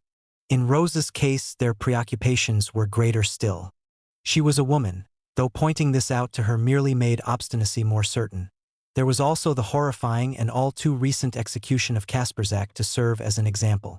The Kautskys, who were Rosa's closest friends, pleaded that she would be abandoning their joint campaign to radicalize the SPD at the very moment when success was near. The place of the intellectual was at his desk, another reason to spur her on rather than make her desist. But whatever the underlying causes, the final decision was a sudden one, taken not earlier than mid-December. At the end of November, Rosa Luxemburg, in a speech in Hamburg where the biggest strike of that year was about to start, had openly challenged the trade union leaders to a series of public confrontations. They should come and argue with her at open meetings and not skulk silently and then issue defiant declarations based on newspaper reports of her words. It was unlike Rosa Luxemburg to issue such a challenge if she had not the slightest intention of being there to meet it. From November 25th to December 19th, an extended series of articles on the revolution in Russia appeared almost daily in Vorwärts. Then there was a gap of 10 days from the 21st while Rosa Luxemburg prepared for her departure. The acquisition of false papers, passports, and, most important, the signal to Leo Jagashes of her impending arrival in Warsaw. Her last article, in fact, was written over Christmas and appeared after she had gone. On the morning of December 28, 1905, immediately after the Christmas holidays, a small group of people assembled on the platform of the Friedrichstrasse station, Berlin's railway terminus to the east. The Kautskys and a few others were seeing Rosa Luxemburg off, to go to work. They loaded her with gifts, useful things like shawls and mufflers for the Russian winter, as well as good advice on how to keep warm. To a family whose physical adventurousness was confined to an annual holiday at a mountain spa, the idea of traveling to Warsaw in the midwinter of revolution was lunacy, if not masochism, even though they had to admit to a sneaking admiration for Rosa Luxemburg's extraordinary courage. Finally, with a defiant whistle blast, the train moved off and Rosa Luxemburg, well-known German writer and intellectual, became Anna Matschke, the anonymous Polish conspirator falsely decked out as a minor journalist. As the train moved eastwards into the gathering dusk, Rosa Luxemburg in her third-class compartment prepared joyfully for the coming experience. In the event, her departure took place not one moment too soon. Instead of participating in the real revolution which was to be the central experience of her life, Rosa Luxemburg, had she remained, would have witnessed the gradual extinction of excitement in Germany. First came the failure to match words with deeds, the stiffening of attitudes on the part of the executive, the agreement between executive and trade unions in February 1906, in fact the return to German normality which she so feared and despised. It was an imperceptible process and largely secret. Even Rosa Luxemburg's sensitive perceptions might have missed the changes beneath the familiar and warming phraseology of revolution. For her, full of the Russian revolutionary experience, the impact of boring and familiar Germany was to be all the harsher when she returned almost 9 months later, and this sudden confrontation of two worlds did more to sharpen her ideas for the future than any gradual disillusion could have done. As in August 1914, a shock jolted her thinking into uncompromisingly productive channels. If Rosa Luxemburg had not gone to Warsaw in December 1905, the German left would never have benefited from the clarity of her dissent, and would itself not have emerged with such a respectable intellectual heritage. 2. Poland. The Russo-Japanese War and the ignominious Russian defeat first brought the possible collapse of Tsarist autocracy into the range of the most optimistic revolutionary vision. Together with the other parties in Russia and Poland, the SDKPL worked out a program of minimum demands which the revolutionary parties could press on a weakened government should the occasion arise. Naturally enough, it was Rosa Luxemburg who wrote it. The evolution of her ideas from 1904 to 1906 reflected not only the widening revolutionary perspectives but the corresponding sharpening of social democratic demands and evaluations. In the process, the social democratic program evolved from very general statements of principle to more precise demands. To begin with, there was little beyond the need to destroy the autocracy and replace the government by a popular republic. As yet, it still amounted to little more than occasional rhythmic accompaniment to the prevailing melody of struggle with the PPS. As we have seen, even the negotiations with the Russians had ultimately been dominated by the dictates of this one and everlasting battle.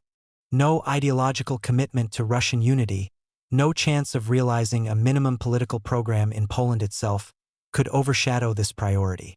As defeat followed upon Russian military defeat in the course of 1904, the oppositional groups in Russia attempted to work out some practical form of collaboration.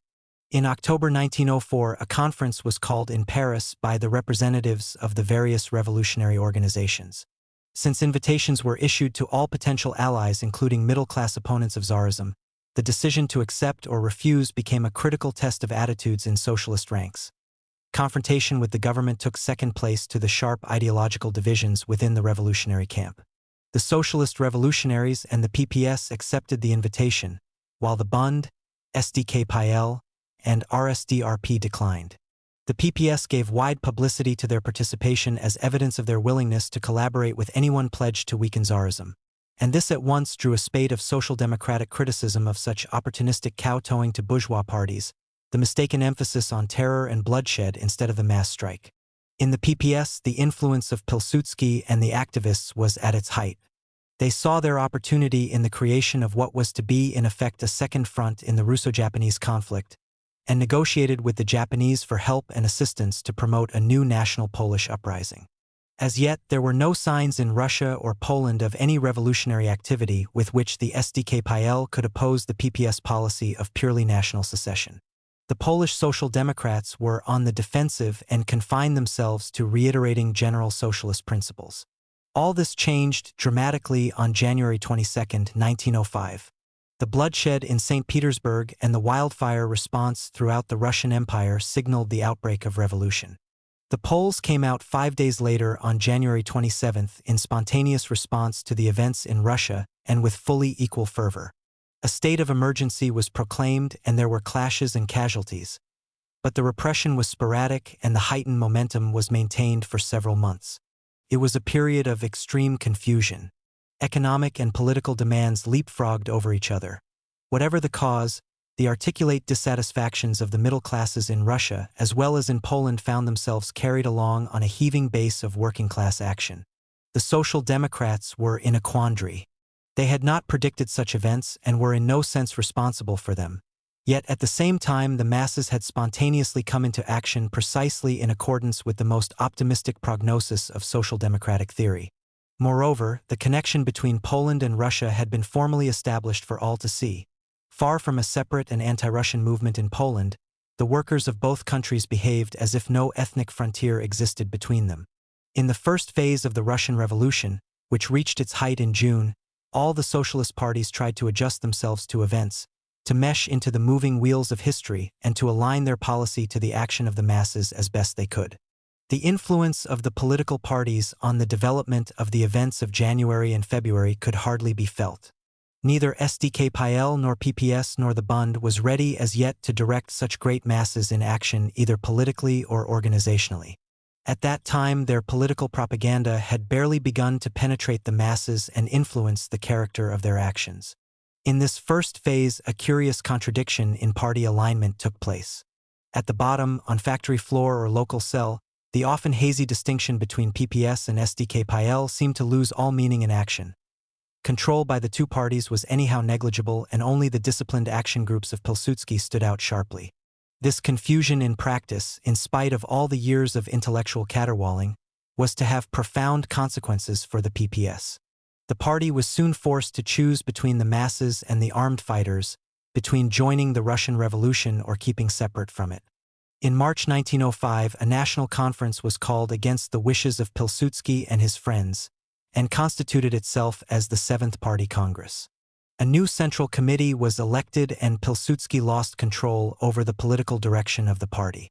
However, he did retain control over the military organization which he had been largely instrumental in building up, a fact which separated him even more from the new leaders of the party. At the top, however, and particularly abroad, the differentiation between PPS and SDKPL became sharper than ever, and the Social Democrats did their best to keep it so. The relatively simple alignments produced by the Conference of October 1904 shivered into a newer and more delicate kaleidoscope, particularly as the differences between component parts of the Russian party began to emerge more clearly. Partly through the good offices of the Foreign Committee of the SDKPL, a conference of Russian revolutionaries was arranged to take place in Zurich in January 1905. Both the SPD and the Austrians were to participate, partly in order that their authority might help to unite the squabbling Russians, partly also to commit them to moral and financial support for the Russian revolutionaries. The conference came to nothing, and Rosa Luxemburg privately did her best to see that it should not. She wrote to Axelrod, "Bebel is so little informed about the issues and the whole thing so ill-prepared, that nothing can go right. How you can agree to take part in a conference with Adler, that specialist in supporting opportunism, a man moreover who gives every aid and comfort to federalism, terror, nationalism and cooperation with the liberal nationalist bloc which we have already refused, how you could agree to invite the Polish terrorists. All this is surprising and quite incomprehensible."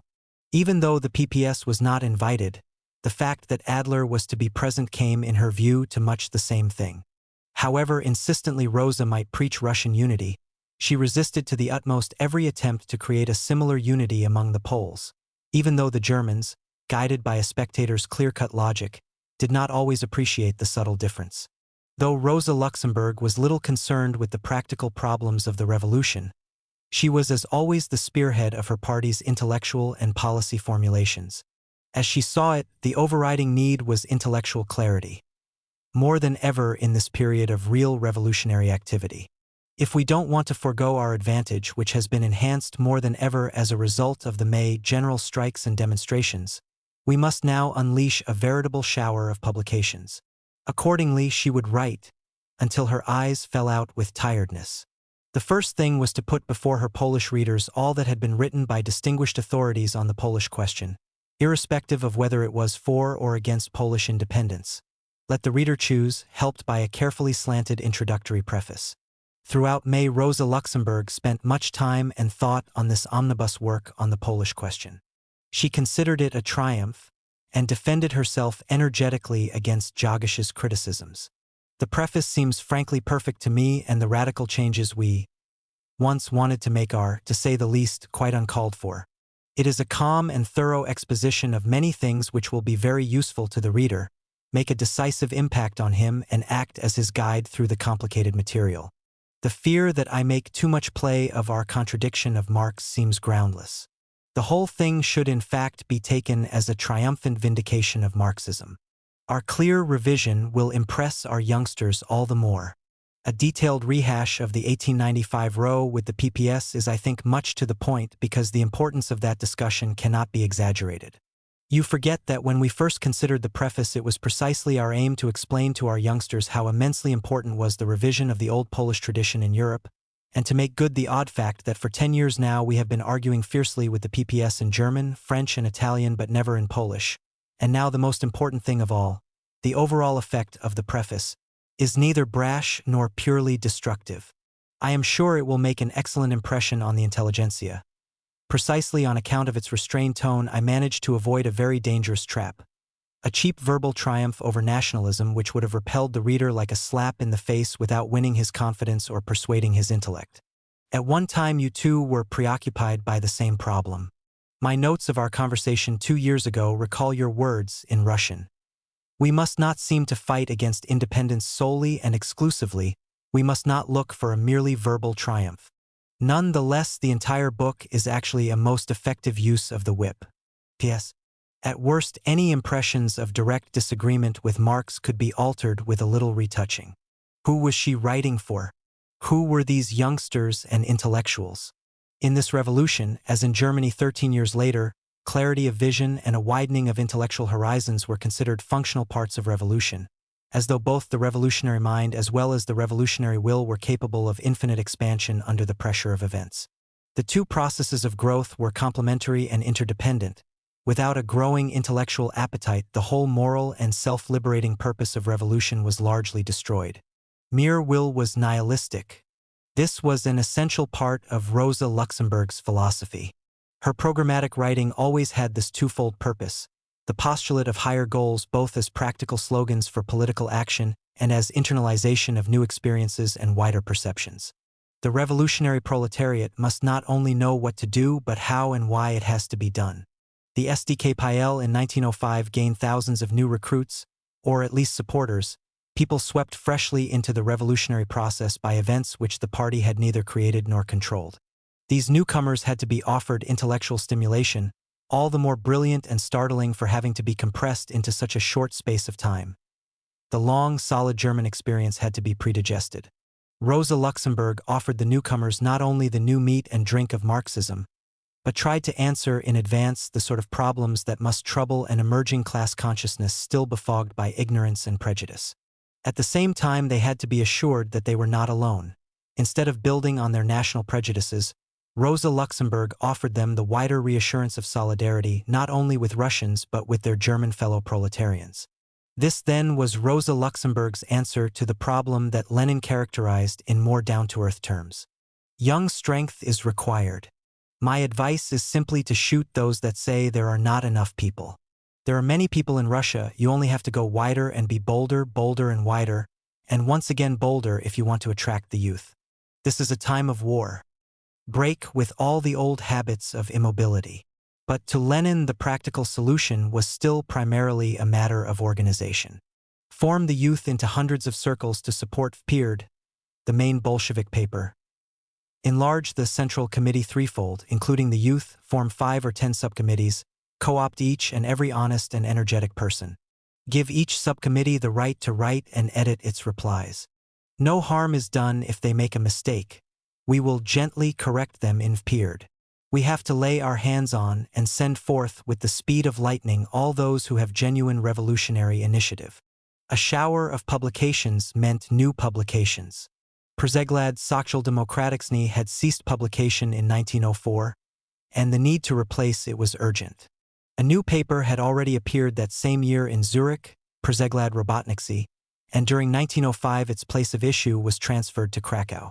In May 1905, at Rosa Luxemburg's suggestion, a further paper began publication, Z Polowaki from the Field of Battle, which was to continue throughout that year. Its particular association with Rosa Luxemburg and, indirectly, her preeminent position in the creation and development of Polish social democracy are commemorated by the fact that the paper was revived for a while under the same name by Polish communists in Moscow in 1929, and once again 30 years later, in 1959, as the House magazine of the Party Historical Institute in Warsaw. But Rosa Luxemburg's efforts were not confined to relatively sophisticated analysis of the revolution. She wrote continually for the popular Czerwony Standard, and it was here that she dealt with the immediate tasks of the party and the masses. Perusal of her work shows clearly that one of her main preoccupations was still the denigration of the PPS.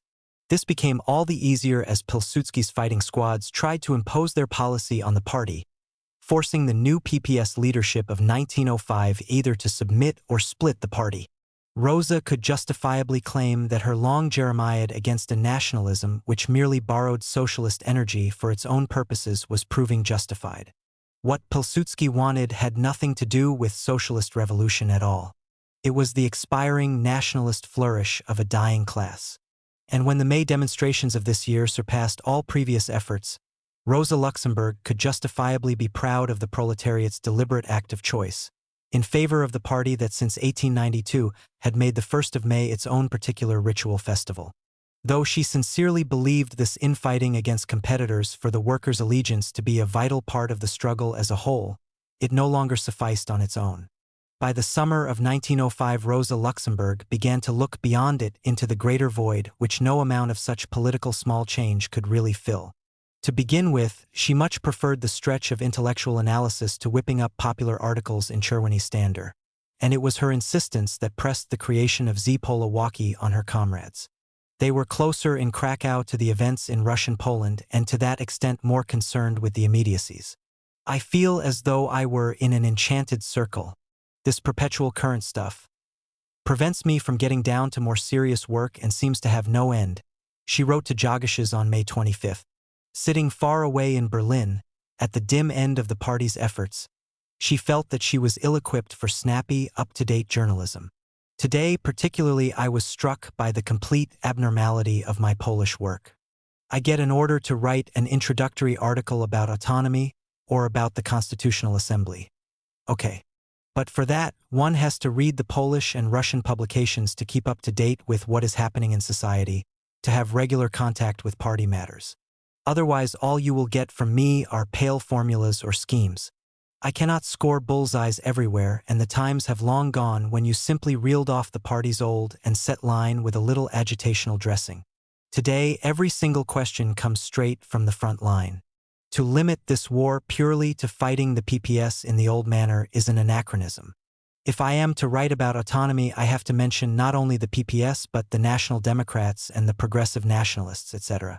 Each and every movement has to be taken into account. And how am I supposed to do this when I never see any Polish publications, neither the legal ones nor the underground literature, and when all I get from time to time is a bundle of isolated cuttings? This was not merely the accidental handicap of geography.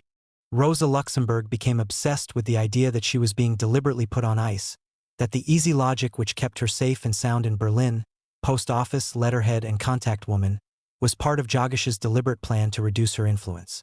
Now at last he could control her output because she was no longer able to initiate ideas, while he in Krakow had become the link between events in Warsaw and the Berlin factory which was required to turn out political comment on demand.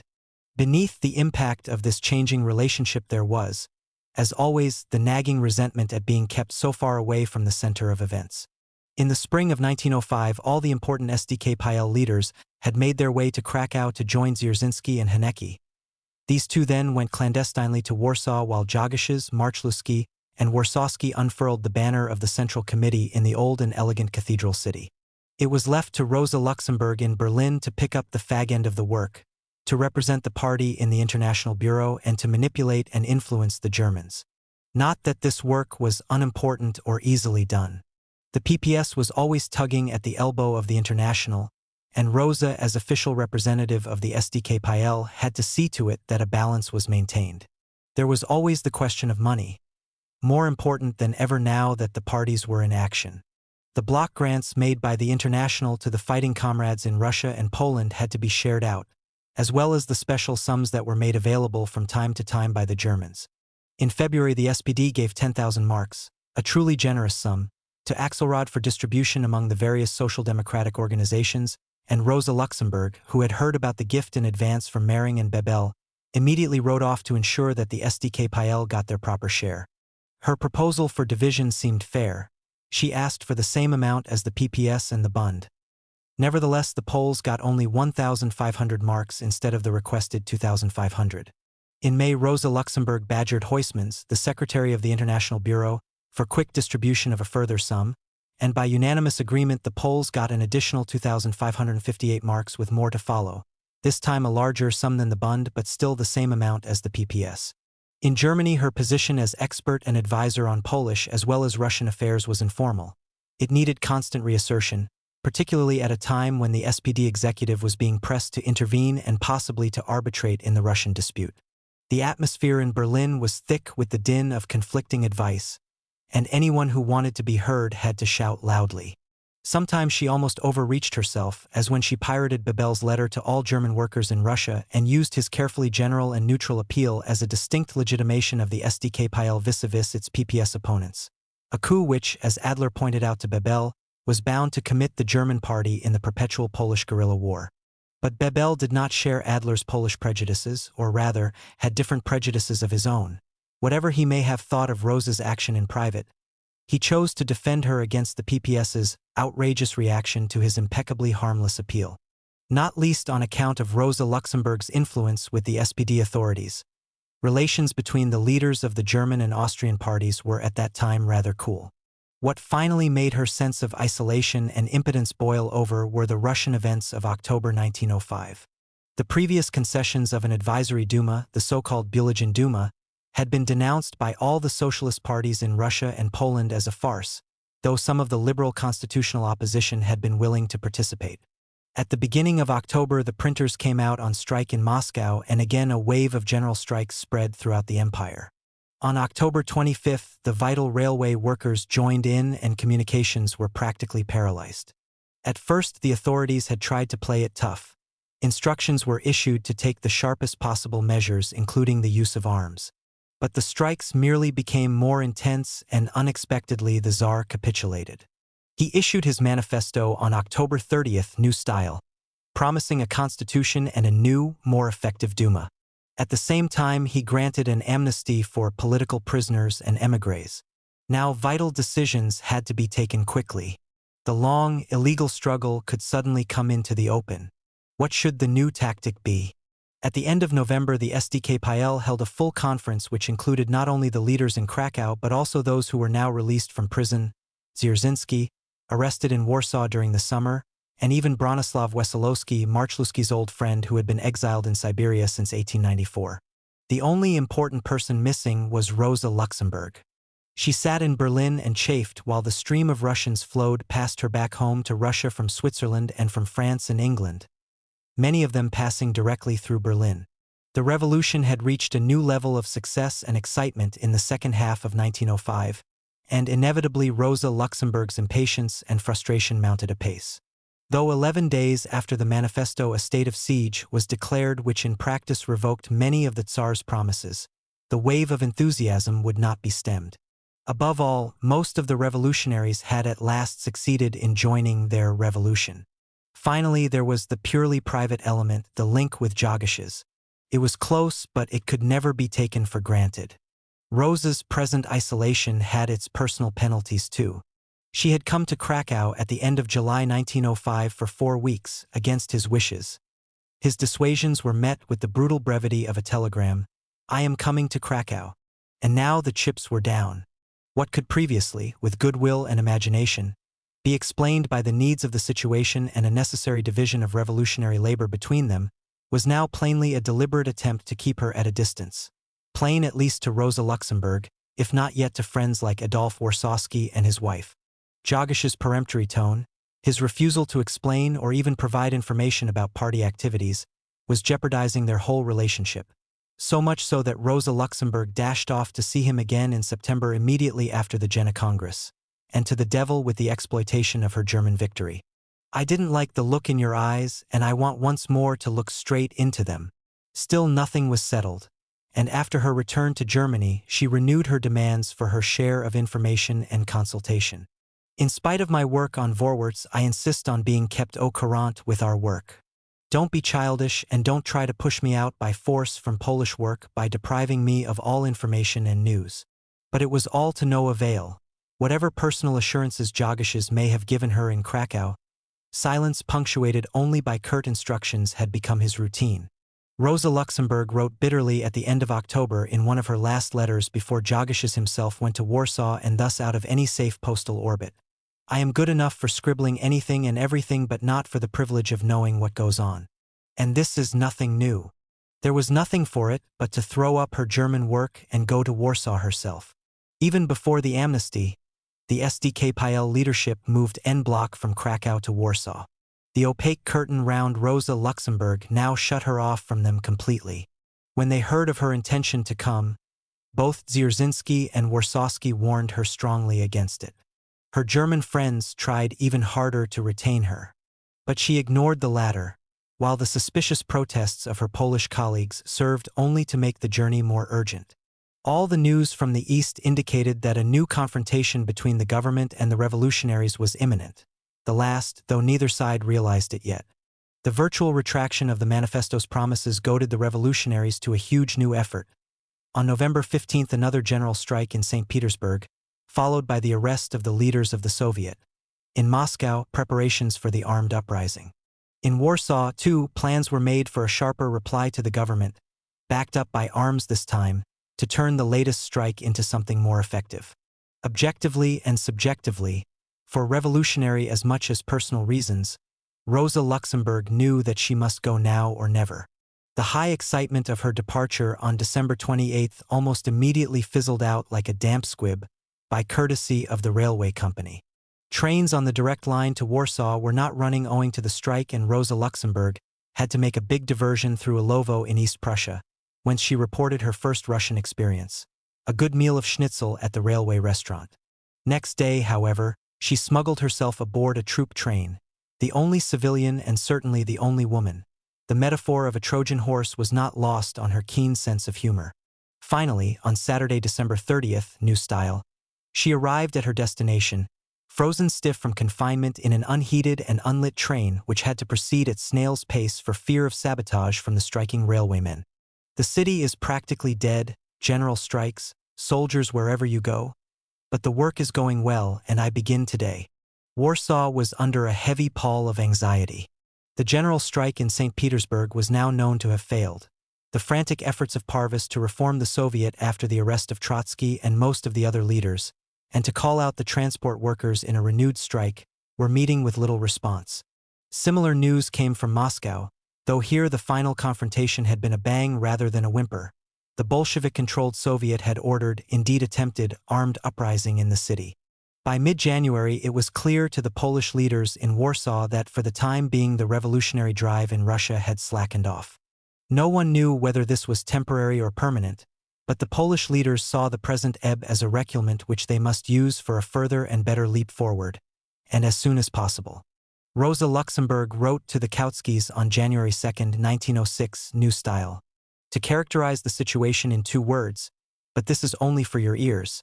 The general strike has just about failed, especially in St. Petersburg where the railwaymen made no real effort to carry it through.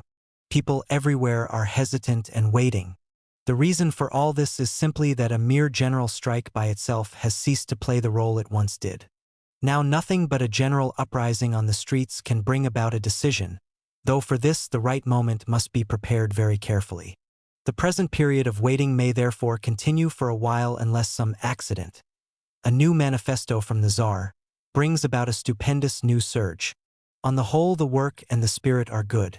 One must explain to the masses why the present general strike has ended without giving any visible results. The organization is growing by leaps and bounds everywhere, and yet at the same time it is messy, because everything is naturally in a state of flux. In Petersburg, the chaos is at its worst. Moscow stands much more firmly, and the fight in Moscow has indeed opened new horizons for the general tactic. There is no thought of leadership from Petersburg. The people there take a very local point of view in a ridiculous manner. This, by the way, is clear from the argument developed by Dyuch when he asked for help for Petersburg alone. From their standpoint, this was very, "My dear, it is very nice here. Every day 2 or 3 persons are stabbed by soldiers in the city. There are daily arrests, but apart from these it is pretty gay.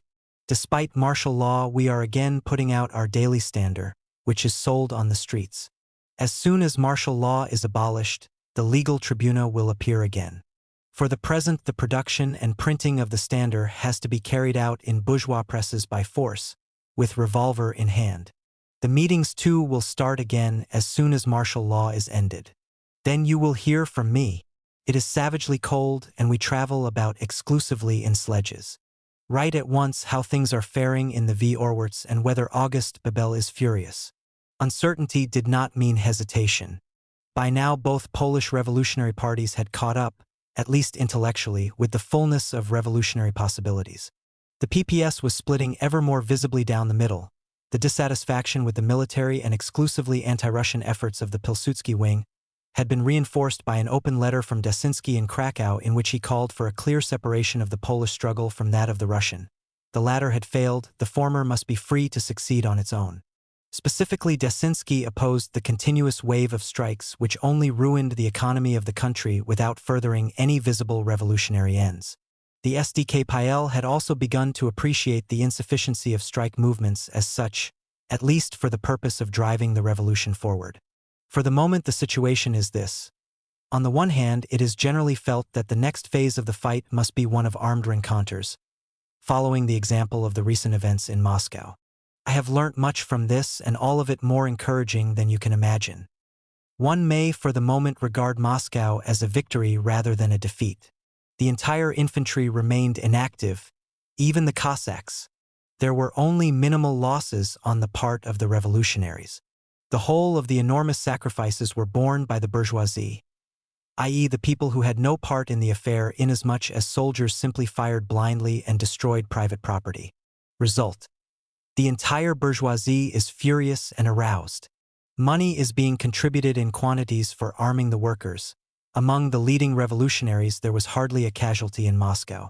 That the prolonged strike movements were causing great misery could not be denied, especially now that the government had mounted a counteroffensive. The employers, previously only too anxious to come to terms with their striking workers, were now stiffening their attitude and locking the workers out. The sore spot of our movement is the enormous spread of unemployment which causes indescribable misery. Voilà la plaie de la révolution, and no means of curbing it. But there has alongside this developed a quiet heroism and a class consciousness of the masses which I should very much like to show to our dear Germans. Here the workers of their own accord make such arrangements as, for instance, setting aside a day's wage each week from the employed to the unemployed. These conditions will not pass over without leaving their marks for the future.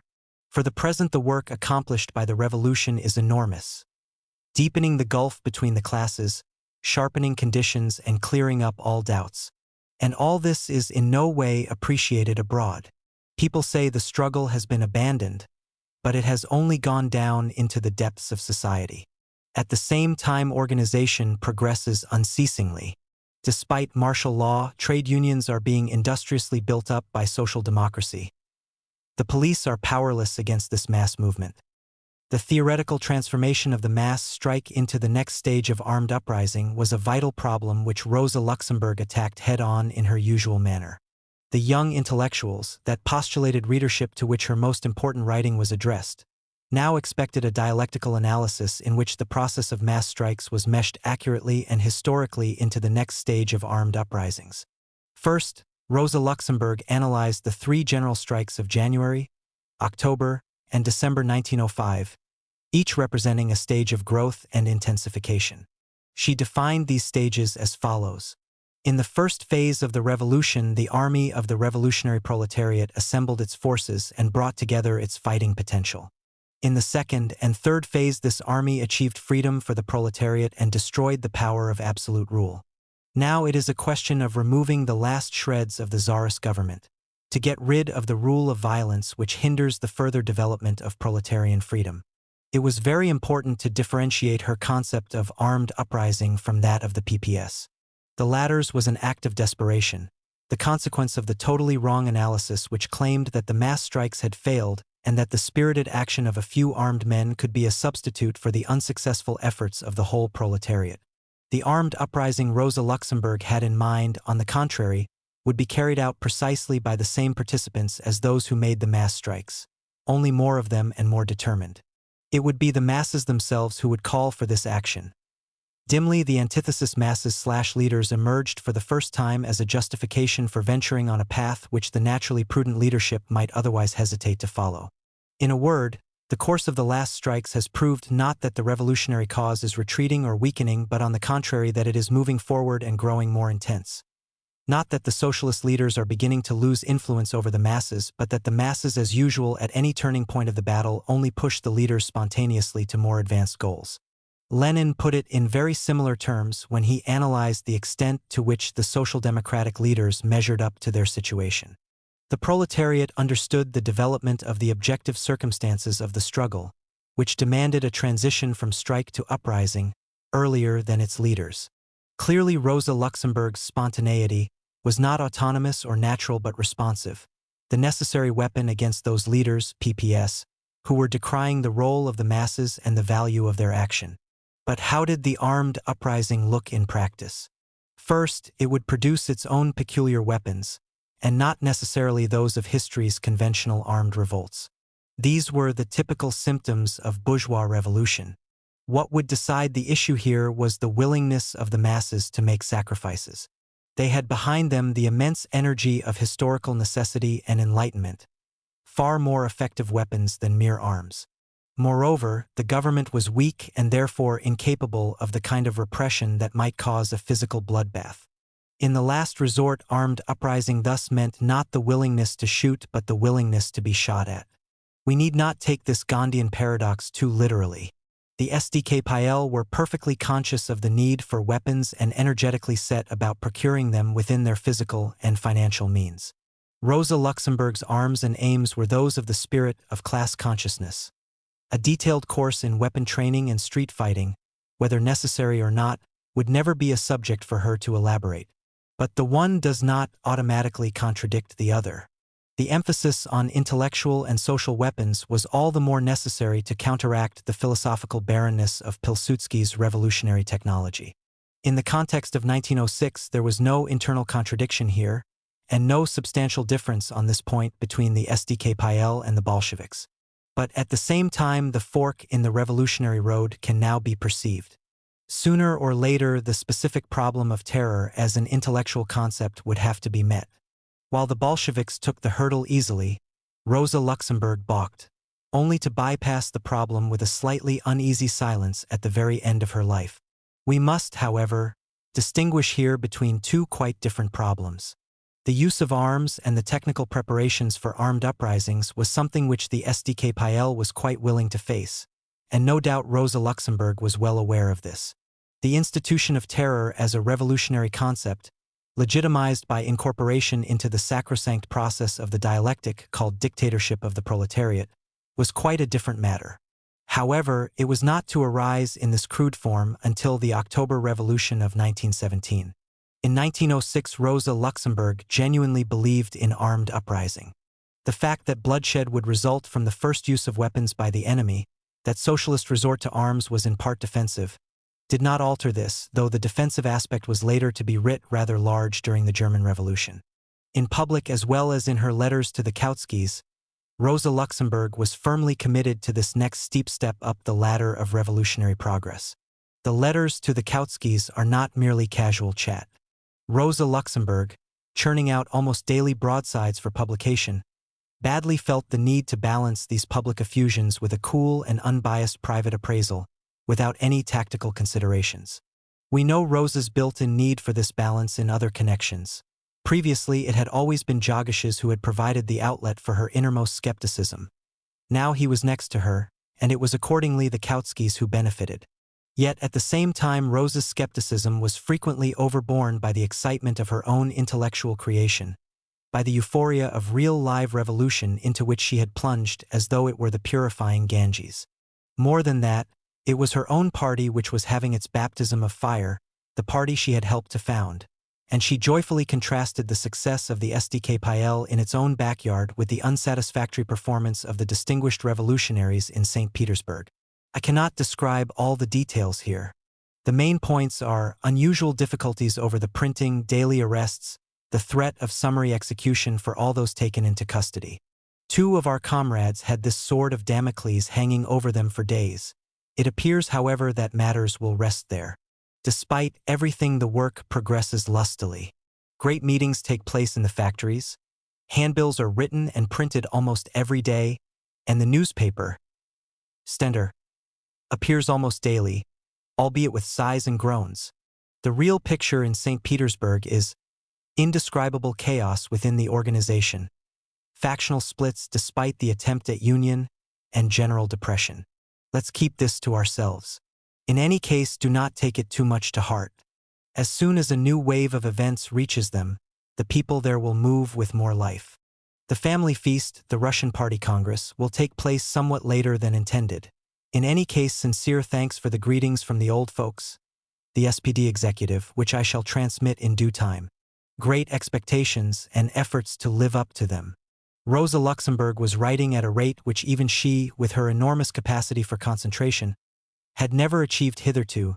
Analysis, exposition, writing, printing, distributing, the process of revolutionary cognition and its transformation into theory and tactics for social democracy.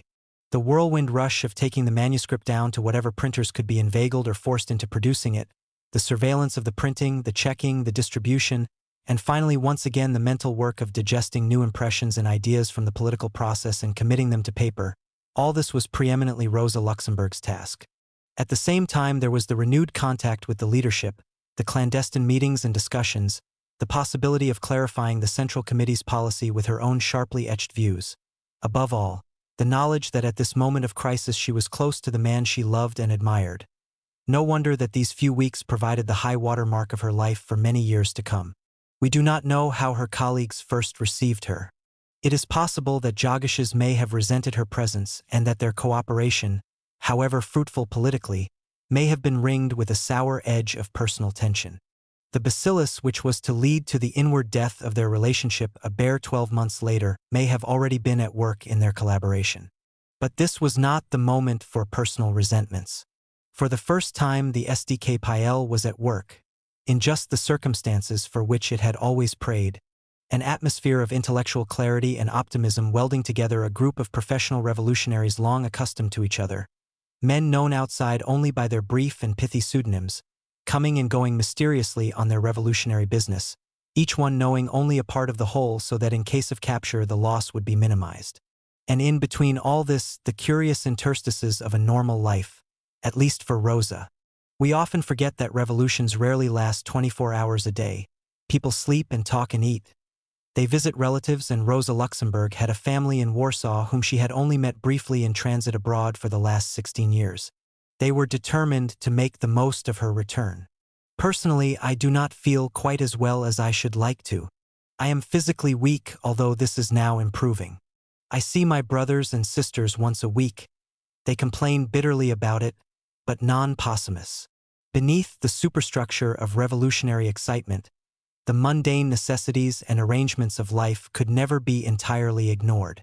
Even in January 1919, when Rosa Luxemburg was on the run and armed bands of soldiers were searching for her all over Berlin, she could still write calmly to her friend Clara Zetkin that it would be wiser to postpone her visit for a little while until things had quietened down. The SDKPIL had entered the revolution at its start in January 1905 with a bag full of ideas which bore little relation to what was actually happening. Its membership had consisted at the most of a few hundred secret activists. By February 1906, the party had some 30,000 members, artisans and proletarians, in spite of the fact that its activities had been plunged once more into illegality after a brief fortnight of open agitation. In addition, its influence extended over large numbers of workers, directly or indirectly exposed to its ideas, the wildfire of strikers looking for intellectual points d'appui. Having rapidly caught up with the revolution, the SDKPIL tried to turn from following to leading. It was agreed that armed insurrection was the next step, and at the beginning of 1906 Julian Marchluski was sent to Belgium to purchase arms. No one knew when or even whether the moment for this initiative would ever come. It certainly could not be dictated by the party but could only take place once the revolutionary vehicle was driven forward again by the masses. Rosa Luxemburg had been clear and specific about this all along. Only a new wave of action could provide the necessary stimulus. How then to create the necessary atmosphere? This was Rosa Luxemburg's task, and we must now examine how she dealt with it. First, the clear enunciation of a program. This was not a matter of political technique. The uniqueness of the moment and its dialectical possibilities had to be identified and captured. The program, always a dynamic instrument, had to exploit these possibilities to the full and yet lead directly beyond them to the next stage. It had to be neither utopian nor slack. Tension at full stretch was required. The party had always stood for the destruction of the Tsarist autocracy as its main revolutionary task. Already in 1904, Rosa Luxemburg had outlined this minimum program. Now she returned to the problem, both at some length in pamphlets and more combatively in propaganda articles in Cherwani Standard. Her analysis of the revolution was very similar to that of the Bolsheviks: autonomous advance-guard action by the proletariat to achieve what was essentially a bourgeois revolution, maintenance of proletarian supremacy to ensure that the bourgeois beneficiaries of this revolution, fearful of the new proletarian specter, did not slip back into the bear hug of the autocracy. Though the working class must be the motor of these achievements, it did not claim correspondingly exclusive privileges. Its action was for the benefit of society as a whole. Here the analysis began to differ sharply from that of the Bolsheviks. There was no talk of any dictatorship, either in words or by implication. Instead, the achievements of the working classes on behalf of society as a whole would provide the conditions for the necessary growth of working-class consciousness out of which the confrontation of the next stage could emerge, proletariat versus bourgeoisie, like the situation that existed in Germany. These struggles are vital for raising the level of the workers. The political struggle serves primarily to defend the interests of the proletariat and to extend its influence on the legislature and the politics of the state as a whole. Rosa Luxemburg sharply defined the allocation of roles between the working class as actor and nascent bourgeois society as benefactor.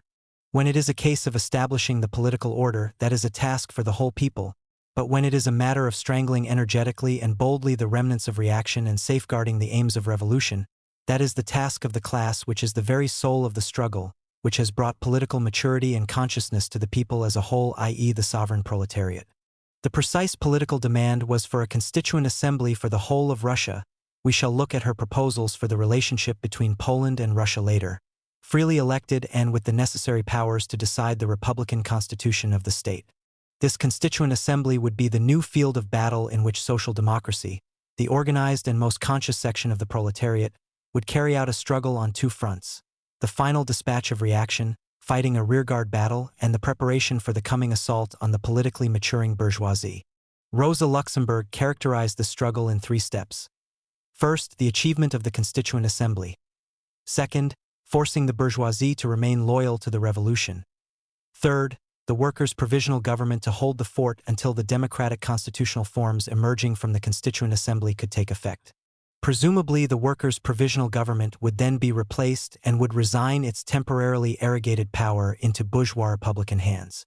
This, of course, was the logical consequence of commitment to the step-by-step dialectic which postulated capitalism prior to socialism and turned the thrust of working-class action away as yet from any specifically proletarian aims, the unsatisfactory impasse from which Trotsky and Parvus tried to break out with their notion of a chain reaction or permanent revolution leading direct to a socialist solution without a lengthy capitalist pause.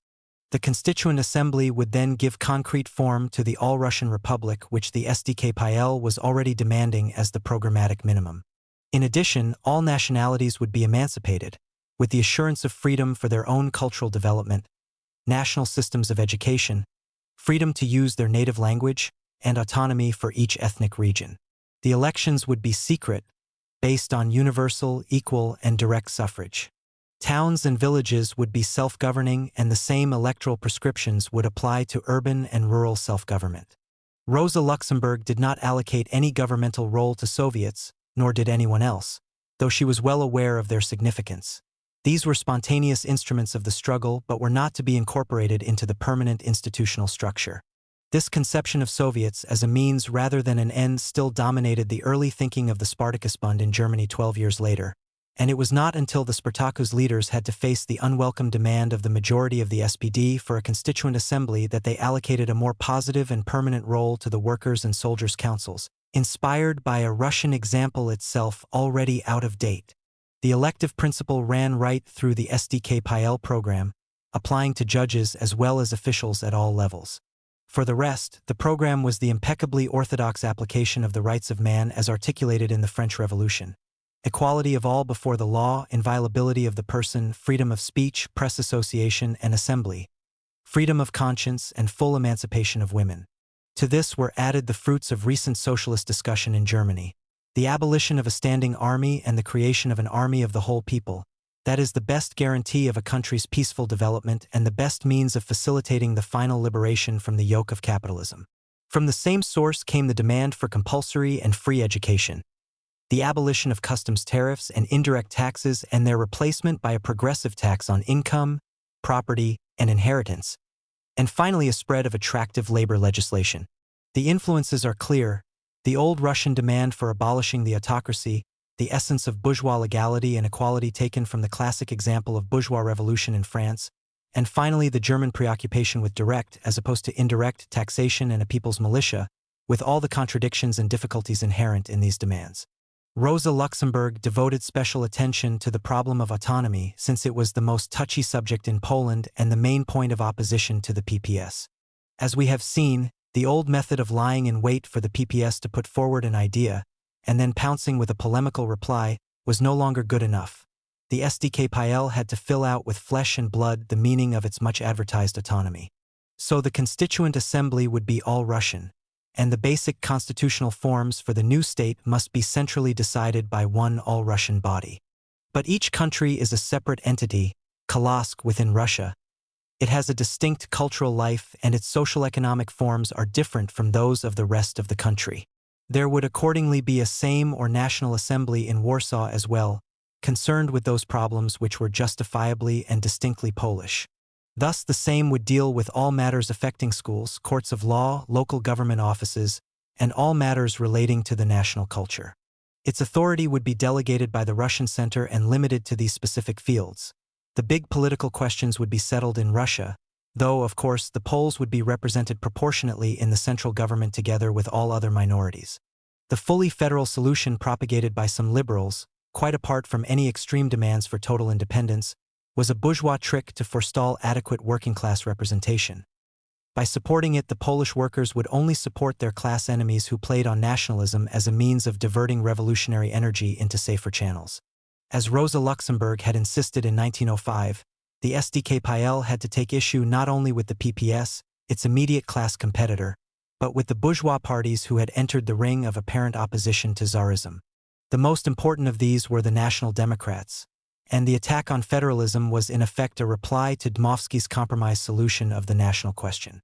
Thus Rosa Luxemburg had to tread carefully between two contradictory programs, the PPS and its demand for revolutionary independence, to be answered by breaking up the juxtaposition of revolution and independence as mutually incompatible, and the National Democrats' non-revolutionary or reformist federalism, a concession which they hoped to gain from Tsarism, which in turn had to be denounced by showing that the interests of the Polish and Russian bourgeoisie were identical, and so called for a similar and joint response on the part of the two working classes. The path was tortuous, the argument necessarily sophisticated. Only Rosa Luxemburg's skill enabled her to steer between the Scylla and Charybdis of mutual contradiction. But once again she came up against the old problem of overstating her case, which had already arisen in 1895. If Polish independence was really so demode, how to make this paper tiger into a snarling menace? If neither the bourgeoisie nor the masses really wanted independence, then who did? Rosa Luxemburg promoted the general scapegoat of latter-day Marxism for this purpose, the hidden solvent of all difficult class equations, the petite bourgeoisie. 4 years the intellectuals of the Second and Third International went on treating the lower middle classes as a dispensable walk-on in their dialectic productions, until in the end this forgotten class suddenly developed its own terrifying strength and extorted a grim revenge from its detractors, in the guise of fascists and National Socialists. Though Rosa Luxemburg ranged far beyond the narrow confines of the old Polish disputes, the war with the PPS was never for one moment forgotten. The split in the PPS, already apparent in 1905 and now widening apace, was not lost on her, and she exploited it with telling effect. Pilsudski was clearly justifying her worst expectations, and a majority in his party was turning against him, but she did not welcome the emergent PPS left with open arms. Far from being potential allies, they had now become mere opportunists who vacillated between various unsatisfactory policies. Today alliances with the bourgeoisie, Paris Bloc, tomorrow armed conference with Japan. Yesterday alliance with the terrorist socialist revolutionaries, today program of federation. Rosa Luxemburg offered no compromise. The only acceptable solution was for the PPS left at its coming Congress in February 1906 to embrace the social democratic program of its opponents without reservation, in fact to come over to Rosa's camp. Though in fact the PPS left had a majority in the Congress and confined Pilsudski's supporters to the technical management of the party's fighting forces, the expected split did not take place yet. Rosa Luxemburg continued to taunt the left with indecision, and though at the 9th PPS Congress in November 1906 left and right of the party finally split apart, with Pilsudski forming his own organization, the PPS Revolutionary Fraction, or FRAC for short in SDKPL parlance, the left still did not embrace the Social Democrats. So in spite of a growing similarity of program, the polemics were to continue on both sides, stoked with all the personal animosity of 14 years of bitter polemics. The habits of a working lifetime could not be broken so easily, and Rosa Luxemburg continued to bait her opponents just as uncompromisingly as ever. Though the revolutionaries hardly realized it, the intensification of their efforts in the first 3 months of 1906 lagged behind the course of events. Precisely at the time Rosa Luxemburg was showering pamphlet upon article to create an intellectual and political framework for the inchoate revolutionary movement, the tide of that movement itself was ebbing fast. The last great efforts of December and early January were followed by only limited ripples which were no longer capable of generating the mass support of workers in Poland or Russia. In 1906, a total of 1,180,000 workers were out on strike, compared with 2,863,000 the year before. Alongside industrial action, the persistent, if inarticulate, peasant pressure split up into individual, local acts of terrorism and destruction. At their 5th Congress, which assembled in the Galician resort of Zakopane from 18 to June 23, the delegates agreed almost unanimously that a resumption of the revolution could shortly be expected. Accordingly, new measures were planned to provide better organizational control over the next mass action, to point it more sharply at the heart of the government's defenses. The struggle had to become more political, better organized, above all more disciplined and effective. Like the Bolsheviks, the Poles were learning the advantage of centralized direction and control. The hitherto large measure of constitutional independence on the part of the local committees was officially much reduced, even though, as we have seen, it had been little more than a fiction for many years. Since the SDKPL had now officially joined the newly reunited RSDRP, special emphasis was laid on the all-Russian unity struggle. The usual elite dominated the proceedings. Though both Rosa Luxemburg and Leo Jogashes were inevitably absent, Julian Marchluski opened the Congress, and the crucial report on revolutionary achievements was presented by that most eminent practitioner of agitation and discipline, Felix Dzerzhinsky. Soon, however, the ebb of the revolution had to be recognized even by the optimists. The Tsarist authorities had gone over to a counteroffensive in March 1906, the first for over a year. A wave of arrests swept over the cities, sometimes followed by summary executions. The police redoubled their efforts to penetrate the revolutionary organizations with their spies. Frequent appeals were issued to the army to collaborate closely with the civil authorities. At the same time, the growth of trade unions, though intended to increase and organize the revolutionary potential of the workers, in fact diverted their energies from political action into more immediate economic demands. Thus, the efforts of the SDKPL to keep the newly emerging unions political, to a large extent failed. So much so that when trade unions were later made legal by the government, the social democratic leaders had become skeptical of their value. Rosa Luxemburg, for one, saw no point in recreating in Polish conditions and with the blessing of the authorities precisely those self-centered and undisciplined trade union figures with whom she had been bickering in Germany since 1900. In any case, the strongest influence in the new trend for industrial organization did not come from either socialists or social democrats but from the National Democrats, who formed their own trade unions to compete with the socialists. By now the Liberal Party, with its program of compromise and concession, began to exercise a growing influence on the exhausted and somewhat disillusioned workers. It stood for consolidation of the benefits obtained and limited cooperation with the authorities as long as they remained in a mood for concessions, and long after. In practical terms, this choice focused on participation in the Second Duma, advocated by the bourgeois parties, particularly the National Democrats, and to begin with rigidly opposed by both socialist parties and by the Bund as well as the RSDRP. The unemployment and hardship, la plaie de la revolution, was taking its toll. There were lockouts rather than strikes, culminating in the great struggle at the Poznańskie works in Lodz at the end of 1906. Though the SDKPL would not, indeed could not, admit formally that the revolution was coming to an end, they observed the disintegration of mass action into fisticuffs with considerable concern. They too had lost much of their leadership to the police dragnet. Rosa Luxemburg and Leo Jogashes immured in the notorious Pavilion X. Marchluski arrested but not recognized and shortly released. Nettl also arrested and awaiting trial. The Central Committee withdrew to Krakow in the spring, leaving its most experienced conspirators Hanecki and Dzierżynski in Warsaw. The battle against the authorities had degenerated into costly clashes with the militant supporters of the National Democrats, and the leadership was obliged to advise against what they described as pointless brawls, both between the two socialist parties and between the workers organized by the socialists and liberals respectively. The practical period of the revolution was over. The time had come for digestion and theoretical analysis. Once again, it was Rosa Luxemburg's turn to move to the center of the stage. But for the moment, there was the bare and brutal question of her survival. At the end of January 1906, Rosa Luxemburg had written to Karl Kautsky that Louise is 1,000 times right in wishing me back in Berlin. I would take off at once for that destination were it not for the fact that I must first finish several things here and then go to St. Petersburg for the family celebration. The news from Berlin, with the report of mass strikes in Hamburg and the counteroffensive by the German trade union leaders, made Rosa feel restless. Once more the revolutionary grass began to seem greener in the other valley. She planned to return to Berlin in mid-March. Her colleagues thought the situation more dangerous for her than ever in Warsaw, and she had anyhow magnificently fulfilled her immediate tasks of exposition and propaganda.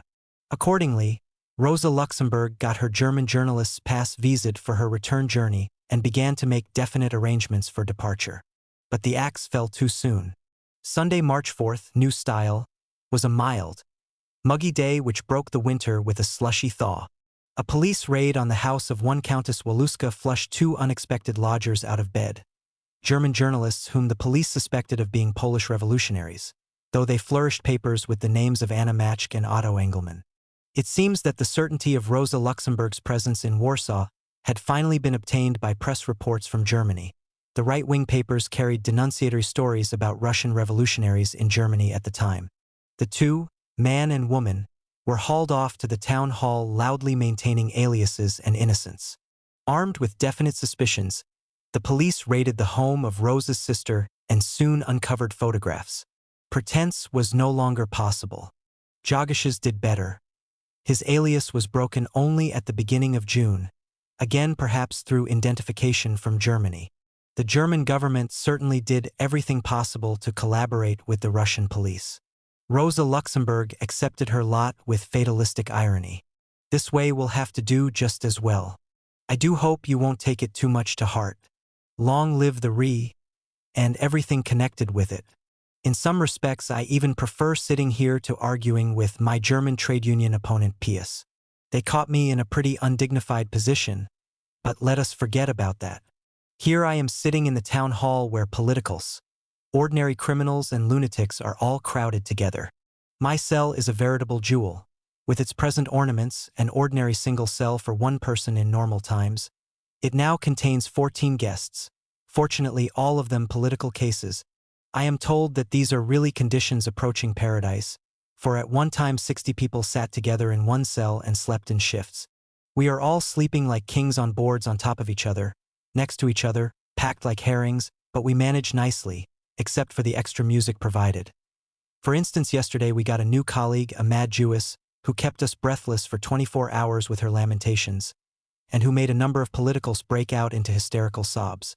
Today we finally got rid of her, and there are only 3 quiet Mashugin left. My own spirits are as always excellent. For the present my disguise is still working, but I suppose it won't last long. Taken by and large, the matter is serious, but we are living in serious times when everything that happens is worth the trouble. So cheer up, and don't worry. Everything went excellently during my lifetime. My health is quite all right. I suppose I shall soon be transferred to a new prison since my case is serious. 1. Pay my rent. I shall pay back everything promptly and with many thanks. 2. Send an order for 2,000 Austrian kronen at once to Mr. Alexander Ripper at the printing press. A Warsaw address supplied.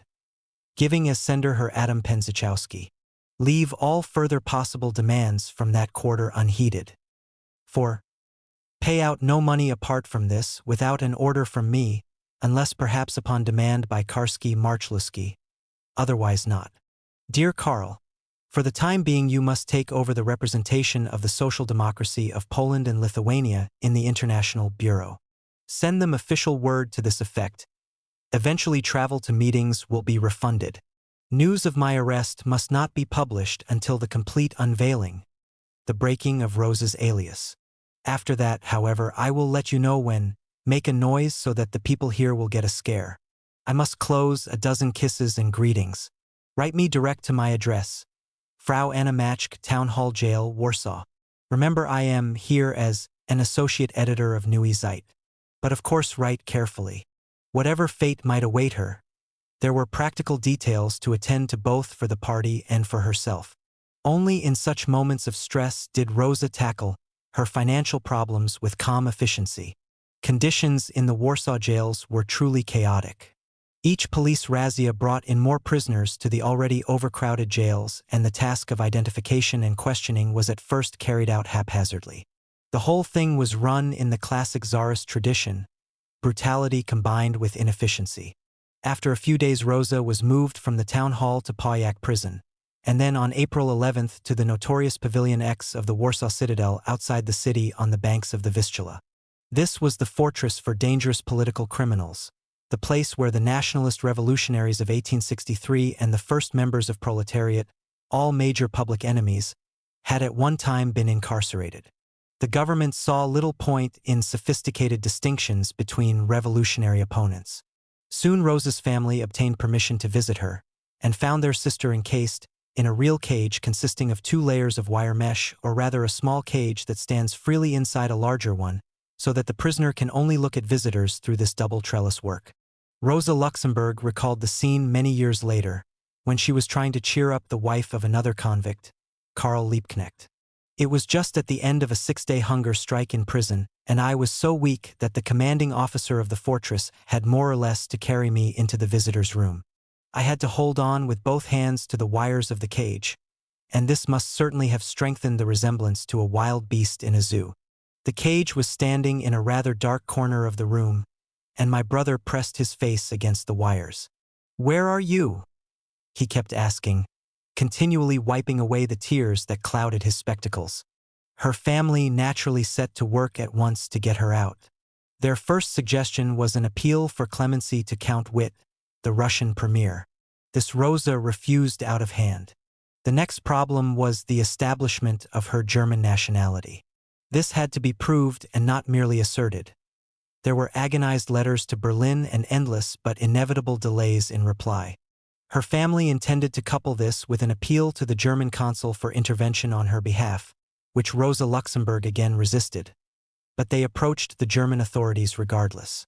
At the end of June, her brother briefly visited Berlin to complete the most important part of the release formalities, the raising of money for bail or ransom. Rosa Luxemburg's crime against the state was one of the most serious, and her friends were well aware of it. Henriette Roland Holst badgered the Kautskys for news, and so did Clara Zetkin and the Merings. Bebel asked for good wishes to be conveyed and assurances of help if possible. Kautsky transmitted all these messages to his acquaintances in the SDKPL. In return, he begged Warsawski for the latest news, but the latter was unable in good conscience to allay the fears in Berlin. Money was still the most helpful alleviator of tension with the Russian bureaucracy. Some news of Rosa, as I promised. Matters are very bad. The threat of a court-martial was real enough. We decided to force the issue with money. First thing was to get the indictment changed to another paragraph. This succeeded. Next, it will probably come to an amnesty, but one from which Rosa will be excluded.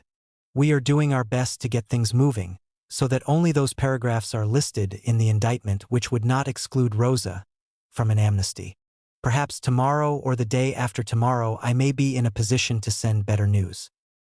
His warnings had the required effect in Berlin, and Joseph Luxemburg was able to collect 3,000 rubles, the sum demanded as bail, when he appeared in person. The money almost certainly came direct from the SPD executive, though Rosa probably did not know this at the time. She was as always determined to maintain her revolutionary posture to the last and ask for no help, either from the German authorities or from the party. The SDKPL leadership supplemented their financial persuasion with an unofficial threat of reprisal. If anything happened to Rosa, they would retaliate with action against prominent officials. Though her spirit was high, Rosa's health was rapidly deteriorating, and the prison doctors could easily justify an official release on bail for reasons of health. The reaction of many months of feverish activity had taken its toll. Her hair began to turn gray. A medical commission reported in June that she was suffering from anemia, hysterical and neurasthenic symptoms, catarrh of the stomach, and dilation of the liver. Though these reports were probably greased into exaggeration, she herself reported to her friend Emanuel Worm that she looked yellow and felt very tired. The discipline of social democracy causes revolutionaries to cast almost identical shadows in the sun. But once immured in prison and darkness, their peculiar personality takes unhindered charge. Parvis in the Peter Paul fortress in St. Petersburg merely lamented his fate. He was unable to think or write one word, as though paralyzed. Trotsky in a cell nearby simply abstracted himself from reality and used the welcome opportunity of solitude to complete his processes of revolutionary digestion. The theory of permanent revolution was worked out in its full logical implications in jail, as though he had enjoyed the seclusion of an Oxford college. Rosa, having to share her cell, was unable to think quietly for long enough to write more than scraps of manuscript which were smuggled out of jail. But for the rest, she talked and preached and diffused revolution to the immediate circle of her fellow inmates, and her letters show an aggressive and determined cheerfulness which, broken only by a few desperate moments, she was to maintain throughout the long and much drearier imprisonment during the First World War. On July 8, 1906, she was finally released, the result of threats and pleas to the authorities, the medical diagnosis, and most of all the charm of money. She was free but not allowed to leave Warsaw. There was not much work for her to do. The revolution had receded and the main body of the leadership had moved back to Krakow. A few articles for Czerwony Standard, polemics against Mowski, and advice to the workers, the last parting shots of a party fighting a rearguard action. Her main concern now was to get out of Warsaw altogether. The public prosecutor in Warsaw, to whom her file had been handed, was still having difficulty with her German nationality. Frequent calls at the dispersed offices of an inefficient bureaucracy brought some of the informal contact which exists even under the harshest government. A gossipy Russian official gleefully told her that even if the Russians let her go, the German police had already asked for her expulsion at a specific point on the border. A prosecution was now pending against her in Germany for seditious remarks at the Jena Congress a year before. But the main hurdle had been overcome with her release from prison. She was out of the clutches of the police, and the rest was a matter of time and formalities. Finally, on August 8, New Style, she was allowed to leave Warsaw with instructions to report to the police in Finland, whither she was bound. By now her program had crystallized. A month or so in Finland, close to the Russian revolutionary leaders gathered there, and the preparation of a considered analysis of the events she had witnessed, for the benefit of German readers. For it was now clear that the next important step must be her return to Germany in time for the next Party Congress. Germany was once more to be the center of her activities. Her impact heightened by the lessons she would be able to impart to her staid but fascinated hearers. Rosa Luxemburg had missed the SDKPIL Congress of June 1906 and, perhaps more important still, the Great Unification Congress of the Russian Party at which the SDKPIL had finally pledged its adherence. The gathering of the clans originally intended for St. Petersburg in February had never taken place. Owing to police pressure, neutral Stockholm had been judged safer. Though Rosa Luxemburg had missed all this, she was still determined to discuss the experiences of the revolution with the Russians. Now that organizational unity had been achieved, such consultations were especially necessary. Besides, the multiplicity of her experiences, Polish as well as German, would make the Russian leaders listen to her with respect. A new feeling of unity and cooperation appeared to have swept through the RSDRP. It was the ideal moment for Rosa Luxemburg to exercise her influence on the Russian leaders. Above all, she wanted to see what these Bolsheviks, with their nearly successful Moscow Rising, were really like. At the outbreak of the revolution, the leaders of the SDKPIL, and Rosa Luxemburg in particular, had been orientated towards the Mensheviks. The personal breach with Plekhanov was never repaired, but Rosa Luxemburg had managed for a time to achieve polite and reasonably friendly relations with Axelrod, Dan, and particularly Potrasov. Though she certainly sided with the Mensheviks in the pre-revolutionary campaign against Lenin, her interest in the internal problems of the Russian party was very limited. What was involved for Rosa Luxemburg was the general problem of revolutionary theory, not its application to the factional squabbles in the RSDRP. She was prepared to enter the public lists against Lenin, but this did not commit her to unqualified support for his opponents. As far back as 1904, when both Bebel and Kautsky had given their unqualified support for Menshevik collaboration with the Russian liberals, she alone in Germany had expressed strong reservations. Throughout 1905, as Menshevik policy developed, Rosa Luxemburg became increasingly critical of the new Iskra. In private, her comments were couched in a tone of increasing asperity. She never could mince words. But as long as there was still hope of persuading Martov, Axelrod, and Potrasov of the errors of their ways, it was better not to polemicize against them in public.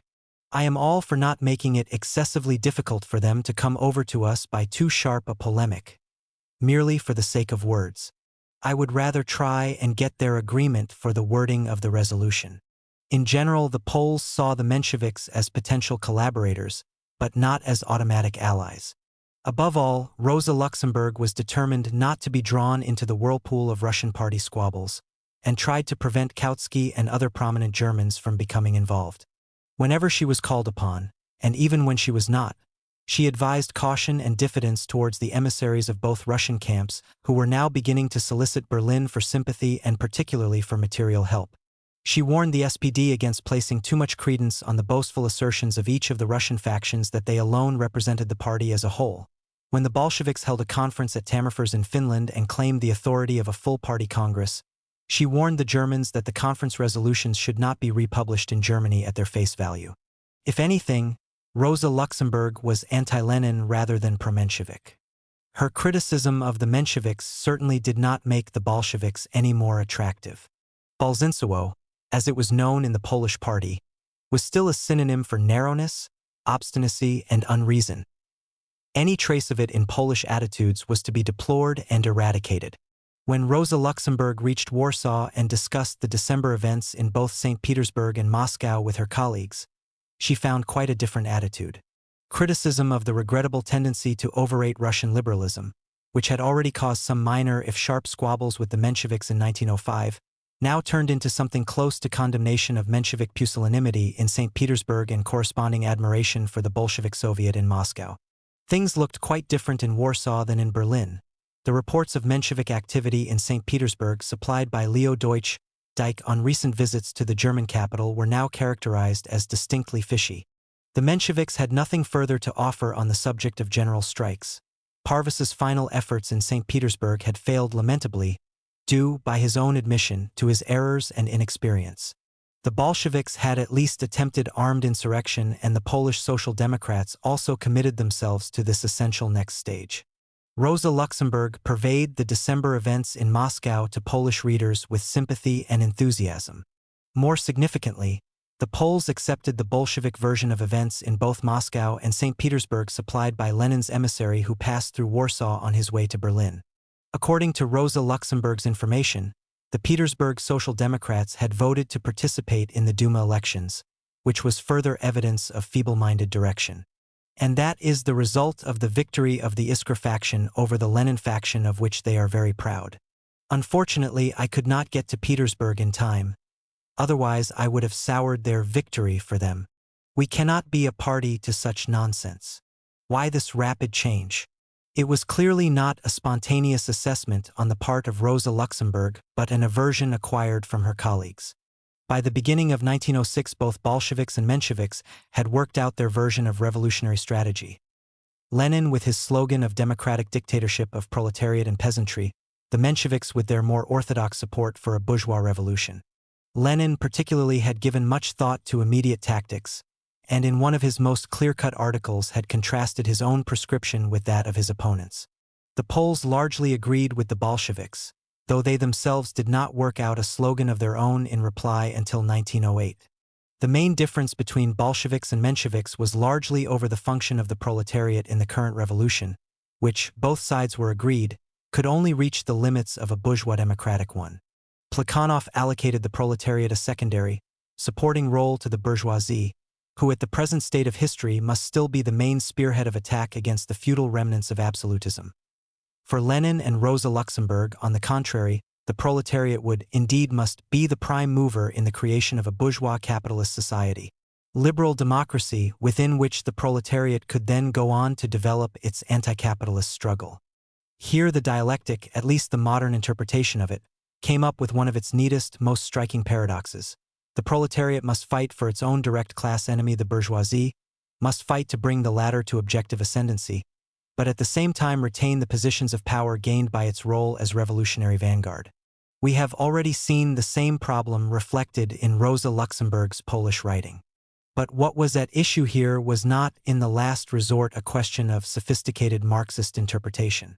The theoretical constructs refined by polemic came only later and were mere outward form, in the aftermath of revolution, when the revolutionaries had nothing to do but settle down to sharpen their wits on each other. For the moment there was the brutally simple antithesis of action against inaction, forcing the pace or waiting for others to do so. Whether the castigation of Menshevik inactivity was justified is of secondary importance. The SDKPIL decided that the Bolsheviks had shown themselves as the activists of the Russian Revolution and therefore became the natural allies of the equally active Poles.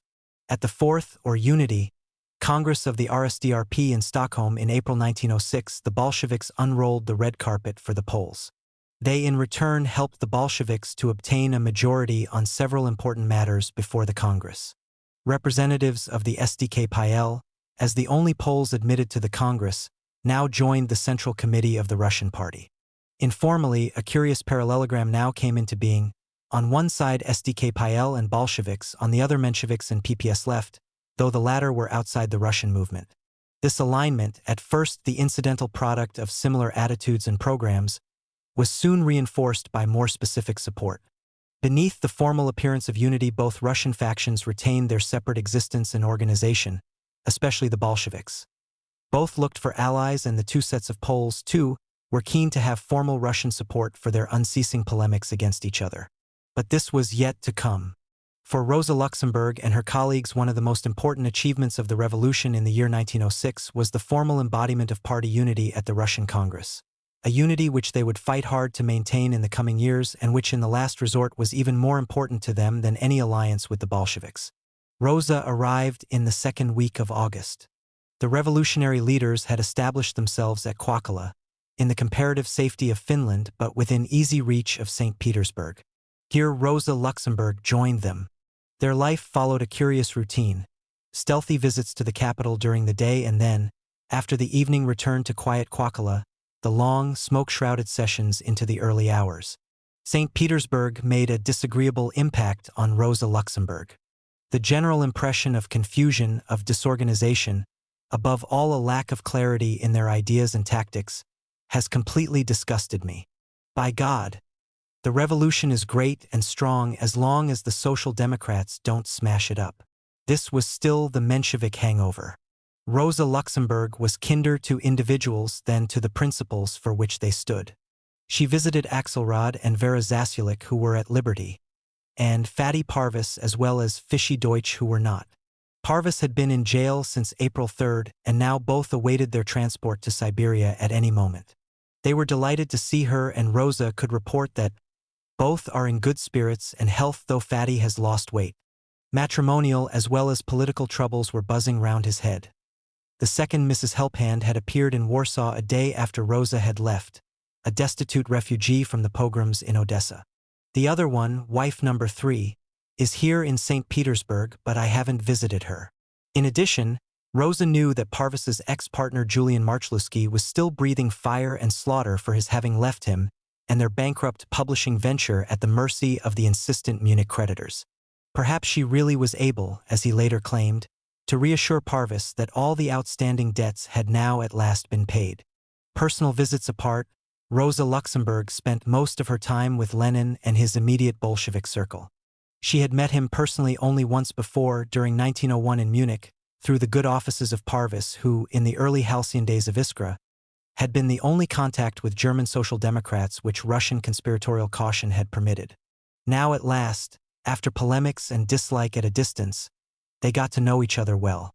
Evening after evening she sat in Lenin's ground-floor flat in the house of the Lytyzin family in Kwakala and talked over the Russian Revolution at length with Lenin, Zinoviev, Kamenev, and Bogdanov. She made a considerable impression on them.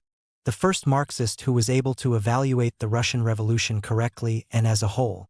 A personal sympathy between Lenin and Rosa Luxemburg, based, like all Lenin's friendships, on mutual intellectual respect, was born at this time and was to survive for 6 years until party differences drowned it once more in the froth of polemics.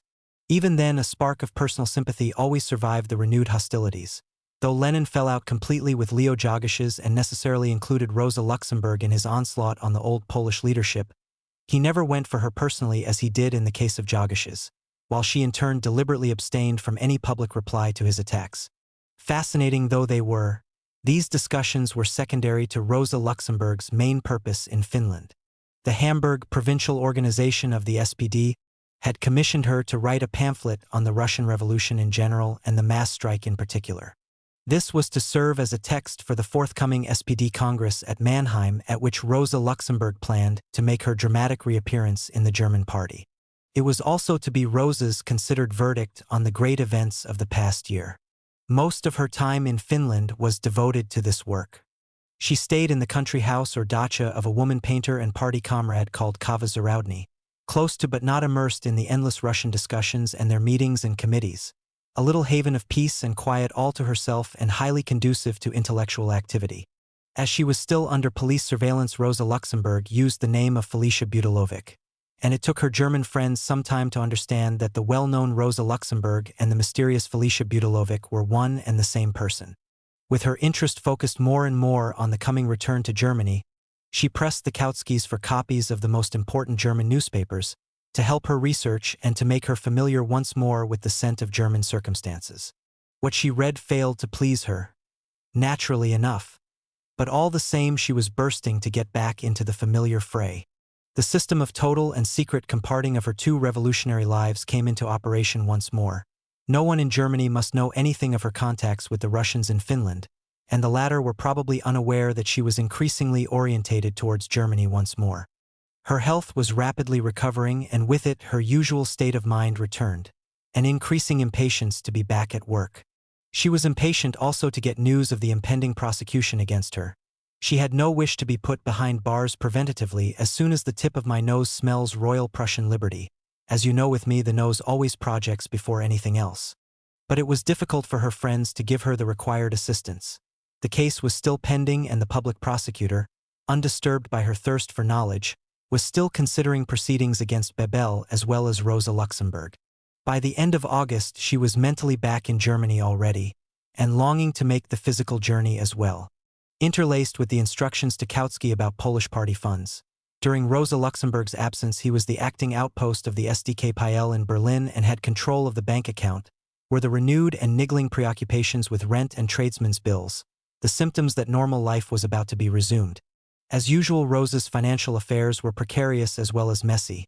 It was Louise Kautsky's doubtful task to put them right, and also to ensure that the tradesmen did not make too much hay in Rosa's absence.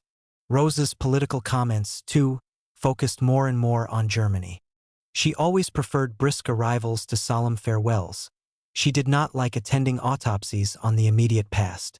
The Russian Revolution, whether temporarily halted or rolled right back into a decade of reaction, was to provide many years of theorizing and squabbling among the RSDRP factions. Rosa Luxemburg had other and more immediate fish to fry.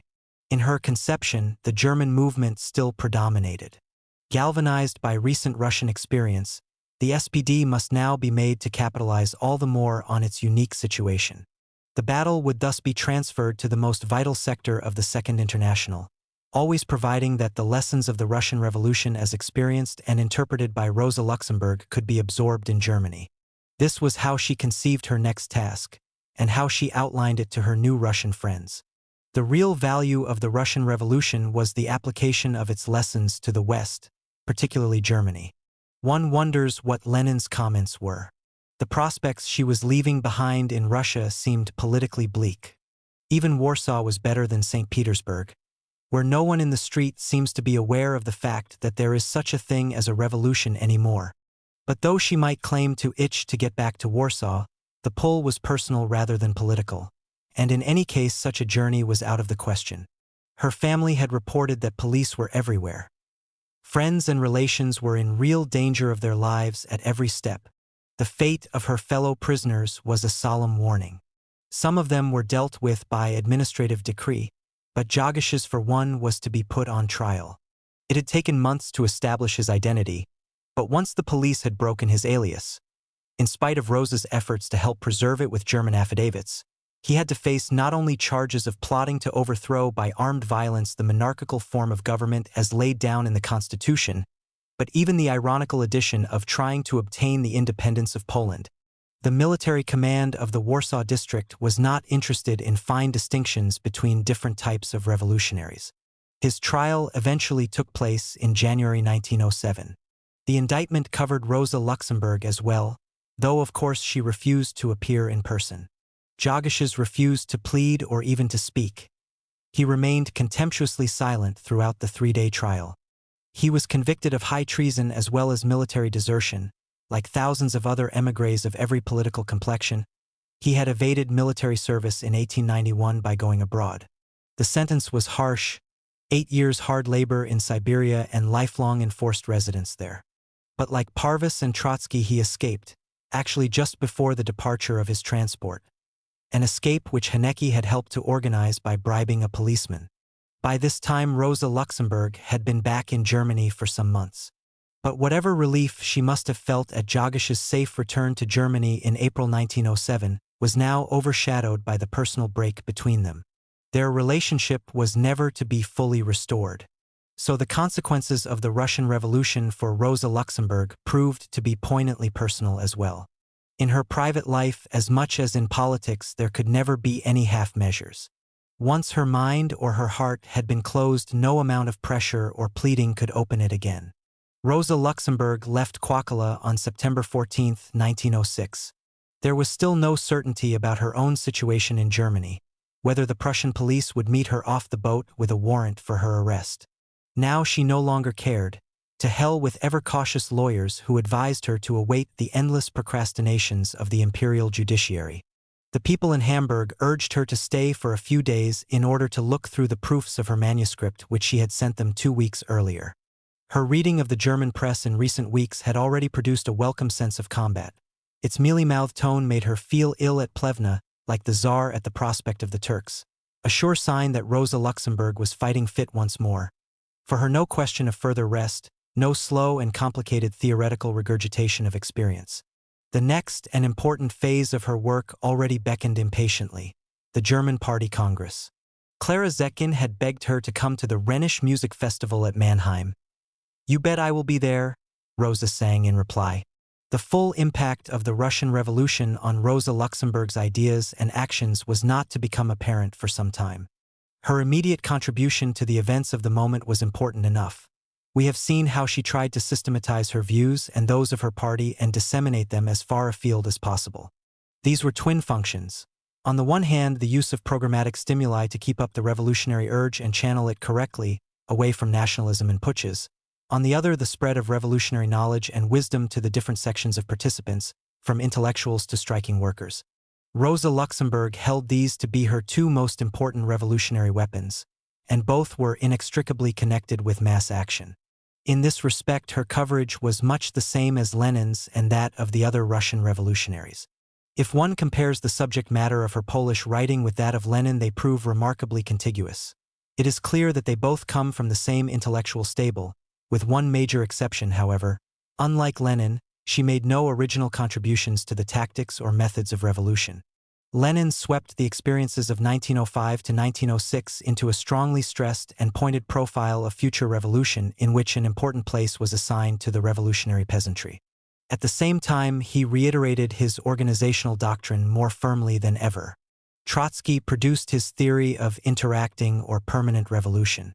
Both in their different ways looked for specific tactical or theoretical lessons, and their efforts, then still mutually hostile and incompatible, were to help make possible the October Revolution of 1917.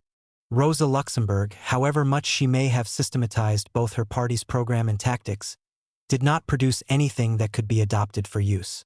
The peasant question was largely ignored. She still based her revolutionary analysis on an autonomous proletariat not only taking the lead but acting without allies. Even in 1908, when the Poles at their Sixth Congress attempted to produce a theoretical slogan to match that of the Bolsheviks, they sniffed with interest at Lenin's emphasis on the peasants but would not adopt his formulation tel quel. In the all-Russian context, the SDKPL thus renounced any theoretical lead it might have achieved. The evergreen disputes with the PPS, especially about the national question, retained pride of place. The role of the Polish party within the RSDRP never attained its potential theoretical possibilities. Rosa Luxemburg herself took little or no interest in party matters except on the rare occasions when she was put up to speak or write, and Jagish's activities were, as always, mere maneuvers for factional ends without much theoretical elaboration or consequence. The only important aspect of policy to which the SDKPL remained firmly committed was the continued unity of the Russian party, which had not yet again become an acute problem. But this Polish lapse must not be exaggerated. The importance of Lenin's thinking was not to become apparent, and his ideas interesting, for another 10 years. It is only the inflation of Leninism into dogma or anathema that tempts us to invest it with so much contemporary significance. Neither Lenin's nor Trotsky's analysis, or that of the Mensheviks, appeared to have much practical relevance to Russia in the dog and doldrum years before the war. There was in fact no prospect of renewed revolution in Russia. The slogans which emerged with such insistence were intended more for the effective struggle in the party than for any real leverage on Russian society. Their later application to the making of history was made possible by history itself. They might well have remained as nothing more than buried evidence of factional disputes about eventual revolutionary possibilities.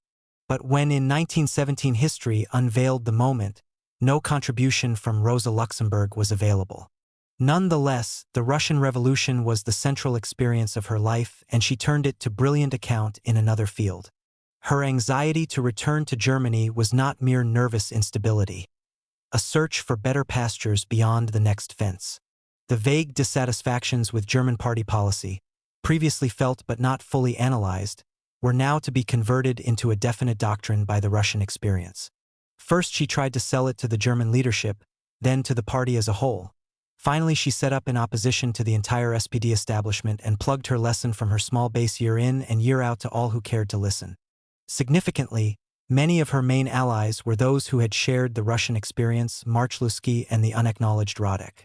Clara Zetkin, devoted follower and friend, was able to substitute belief for what she could not evaluate through experience or cognition. By the time the war came, Rosa Luxemburg had a fire-tested doctrine of opposition to hand round to which all those who could not swallow the capitulation of the leadership were able to rally. With all her gifts and efforts, Rosa Luxemburg's contribution to the revolution on its Polish home ground was not destined to leave its mark. The next step she envisaged was never to be made: the broad proletarian action leading to a democracy in which the proletariat would force both the conditions for its inevitable confrontation with capitalism and that confrontation itself. The next step was either a tenuous liberalism without the proletariat, or Lenin with the proletariat-peasantry combination, either an independent Poland or the Stalinist solution to the nationality problem. Neither was welcome to her, especially not in isolation, without a corresponding German upheaval. For anyone reading her Polish articles and pamphlets of 1905 to 1906, the feeling of utopian optimism, all the perceived reality of mass upheavals incarcerated in an arbitrary and often unreal system of beliefs, is overwhelming. The postulated open-endedness of mass action, forever growing in size and intensity, was exaggerated. No provision was made for the necessary extra push by a disciplined and determined group of leaders, an elite, to overcome the armed resistance of existing society. The basis of mass support from a revolutionary urban proletariat was admittedly greater in Poland than in Russia, the relative land hunger and strength of the peasantry less significant. Nevertheless, the achievement of a successful social revolution by more of the same, on which Rosa Luxemburg based her whole concept, was clearly out of the question.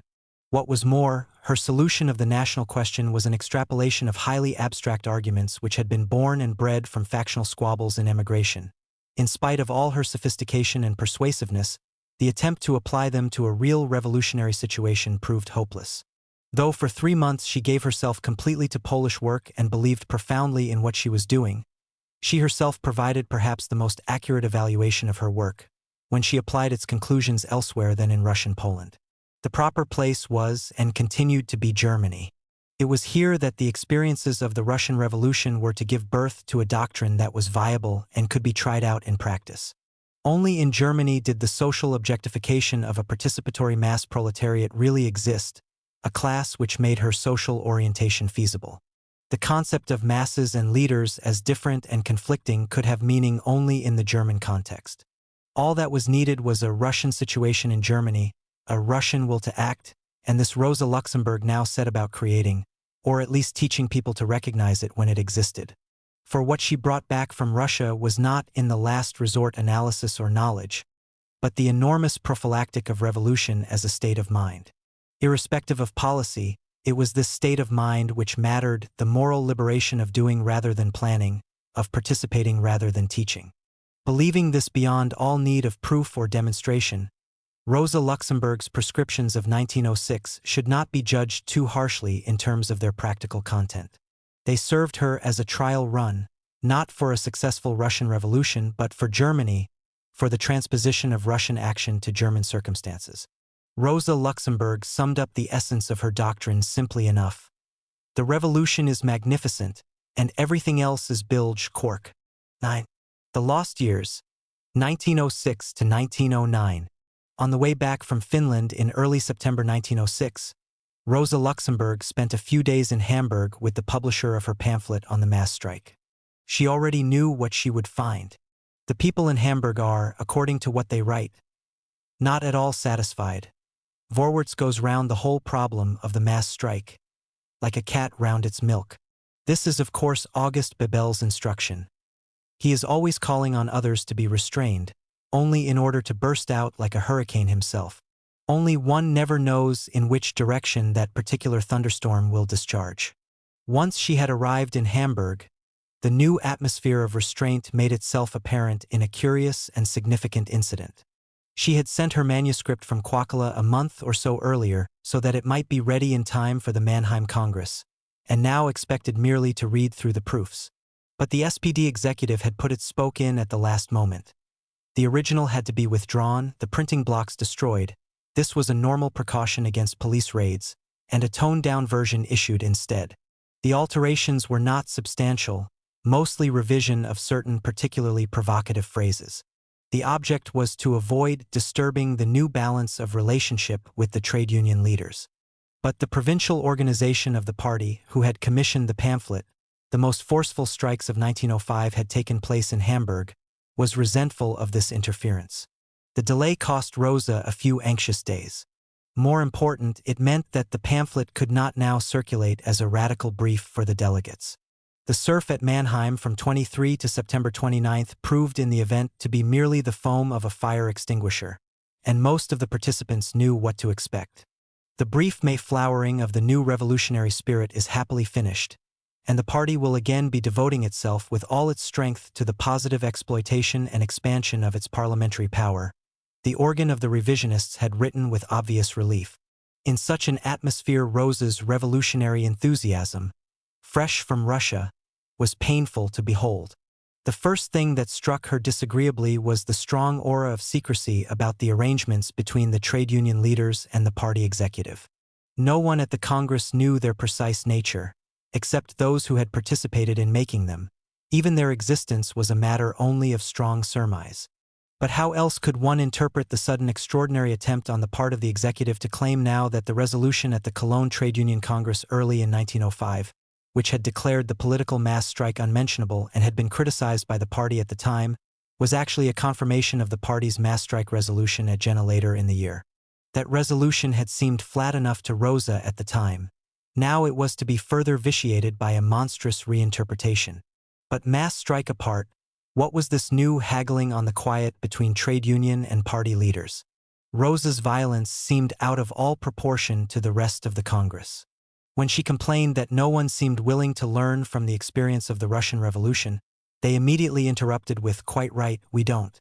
She rounded on Karl Legion, the leader of the German trade unions. He was childish and had no idea of the real circumstances of revolution. Instead, he had the old arthritic English conception that trade unions can only prosper through peaceful growth and development.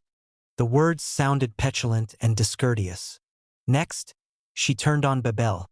"I wanted to say a few words with regard to his speech, but I am not certain that I have understood it correctly because I sat on the left, and today he spoke strictly towards the right. Great amusement! I would consider it advisable if he would clarify his position beyond any doubt in his closing remarks. As far as I understood, he meant that we can do nothing if war should come. Our friends in France would be in a pretty fix if Bebel's speech really has to be interpreted in this sense, particularly when contrasted with their own resolution to veto any French intervention in Russia, which they expressed in that fine statement Plutot l'insurrection qu'est la guerre." Kautsky, still on the pinnacle of anti-revisionist radicalism, had himself submitted a critical resolution number 170, asking for closer cooperation between the party and the trade unions and for the issue of a simple, widely distributed pamphlet about the mass strike. The resolution also emphasized the supremacy of the party over the trade unions. Only resolutions of a party congress are valid doctrine for the working-class movement. He had the support of Rosa Luxemburg but was opposed by the executive. For the pamphlet in question was clearly intended to be Rosa's own. In view of Bebel's opposition, Kautsky in the end withdrew the part of the resolution concerning the pamphlet. The Congress voted for the amended Kautsky resolution but also for an additional amendment put forward jointly by Bebel and Legion, number 171, which immortalized the myth that there was no conflict between the trade union resolution in Cologne and the party's resolution at Jena about the mass strike. Rosa's objections had failed. As so often, resolutions which began by expressing conflicting views were chopped up and compounded into a harmless amalgam which satisfied everyone except a few professional Cassandras, who would not be content with thundering generalities. Later at the Congress she returned once more to the specific and most important question of the relationship between parties and trade unions. Much play had been made by both executive and trade union leaders with the dangers of anarcho-syndicalism, that old bane of Marxist social democracy. In the facile echo of opposition to anarchism, a ready means of euthanasia for the whole mass strike idea could always be found. But by tying the party executive to the support of the trade unions against anyone they chose to label as anarchist, the party was really resigning its political primacy and its independent judgment. I fear that the relationship of the trade unions to social democracy is developing like that of a peasant marriage contract, in which the woman says to the man, "When we agree, your wishes will prevail. When we disagree, then my wishes will be carried out."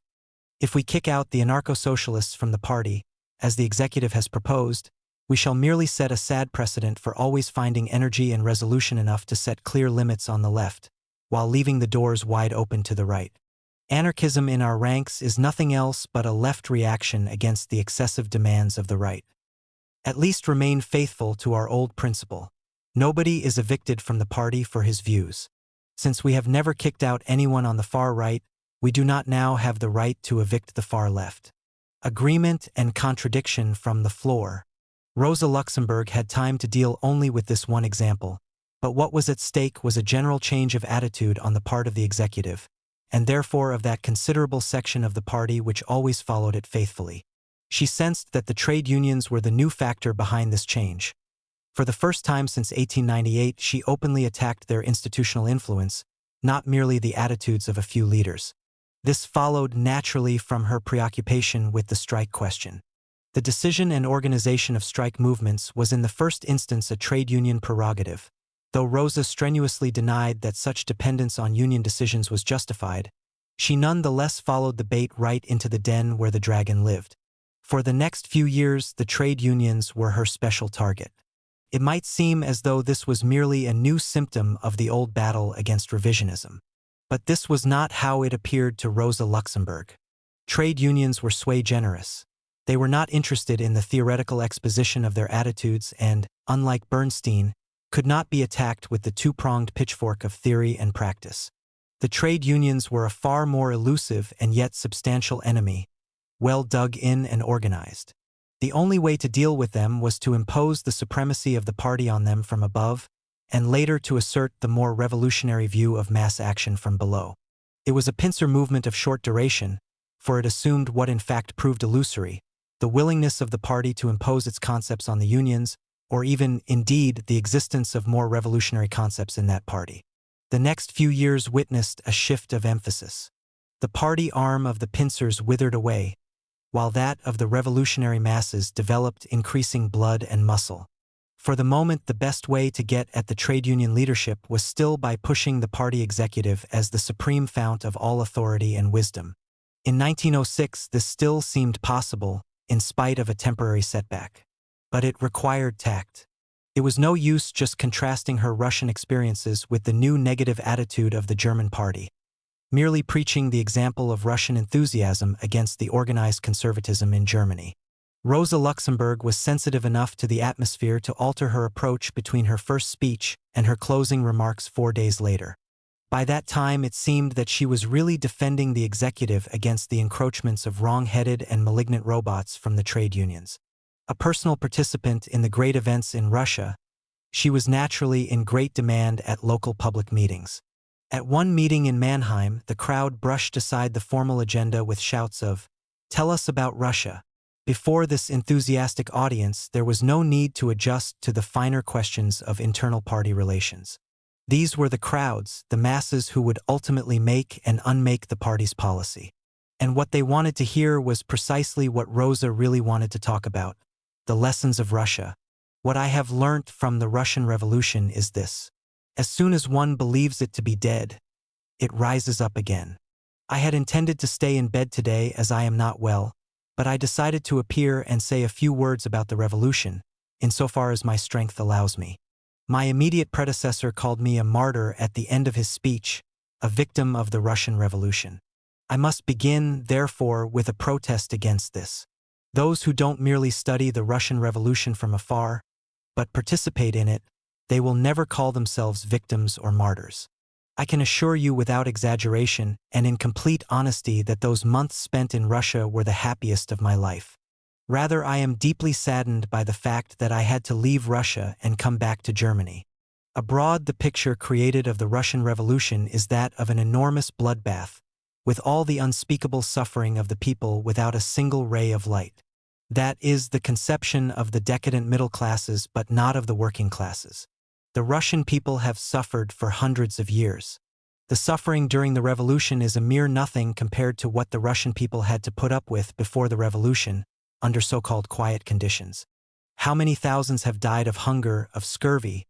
Did anybody ask how many thousands of proletarians were killed at work, without any statistician bothering in the slightest?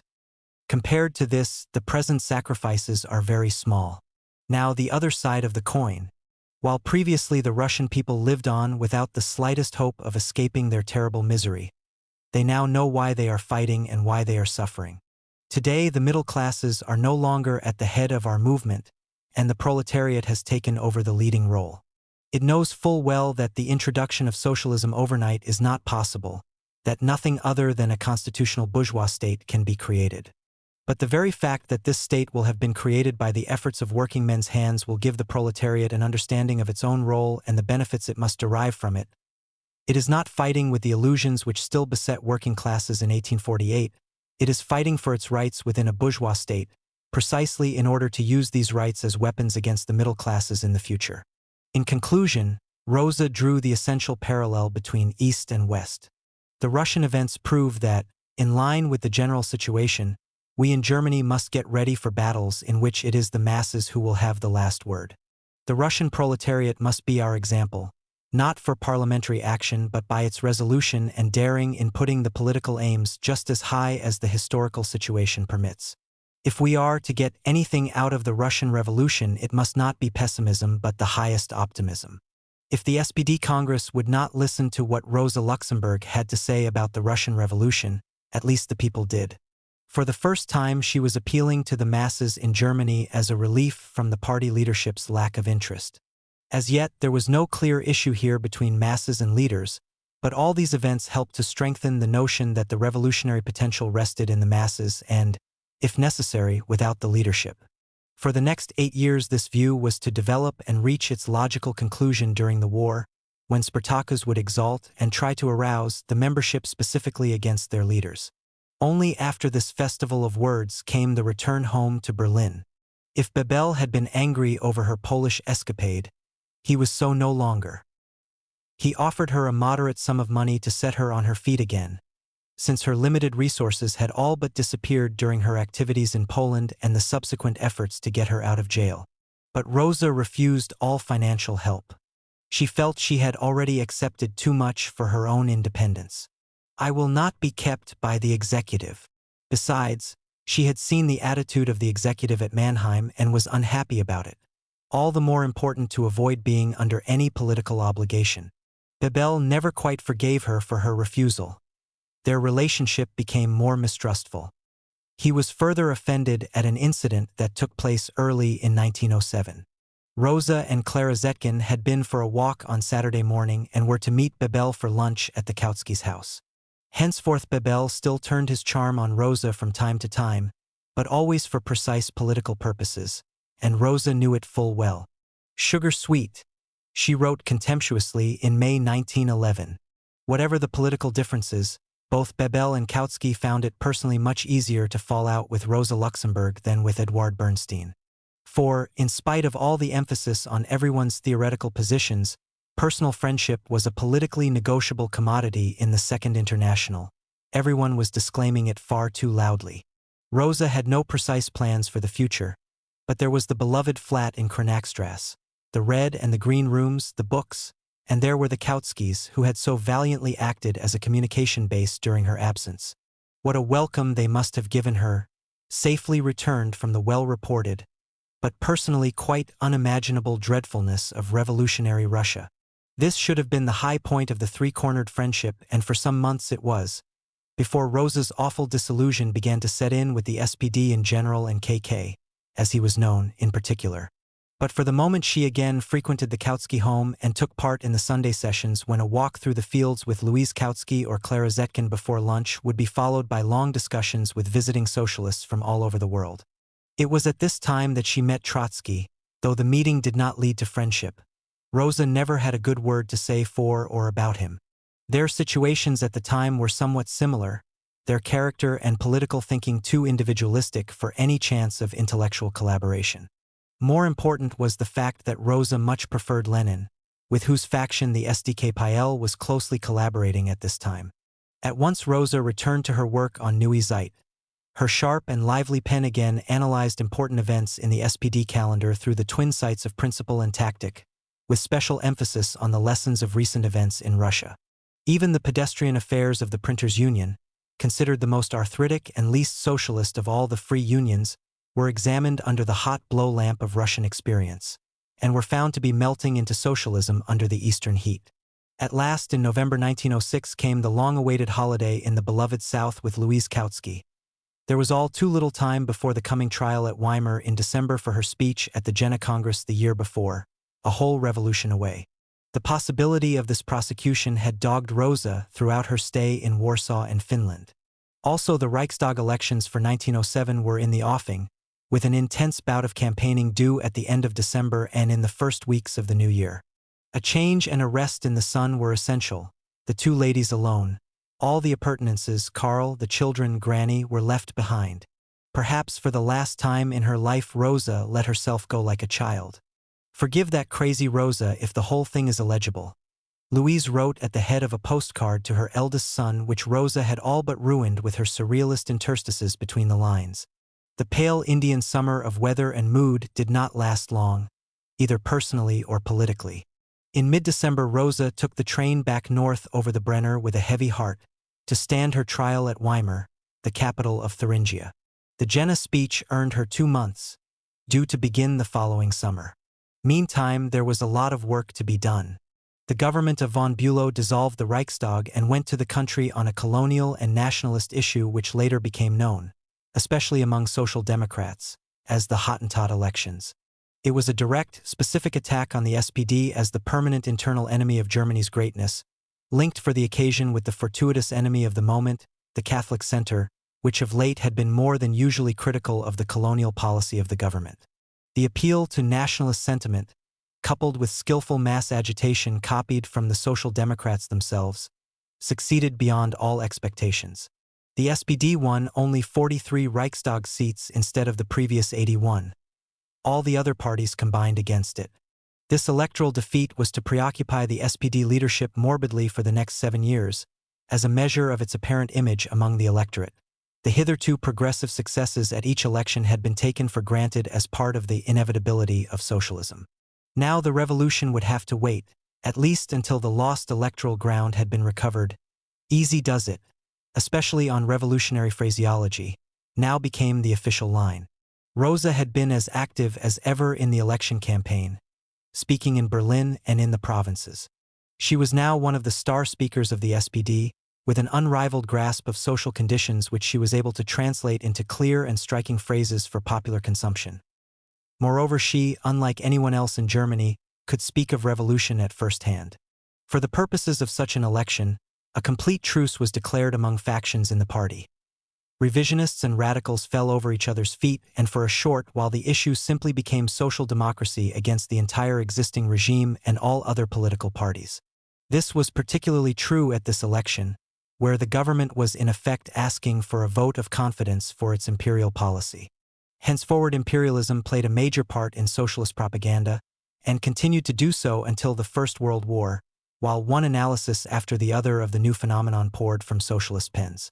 Karl Liebknecht had already made his name by writing on this issue and serving 18 months, a stiff sentence in those days, for his inflammatory pamphlet. And various people in the party were already preoccupied with the search for a special tactic against imperialism and its necessary offspring, militarism and war.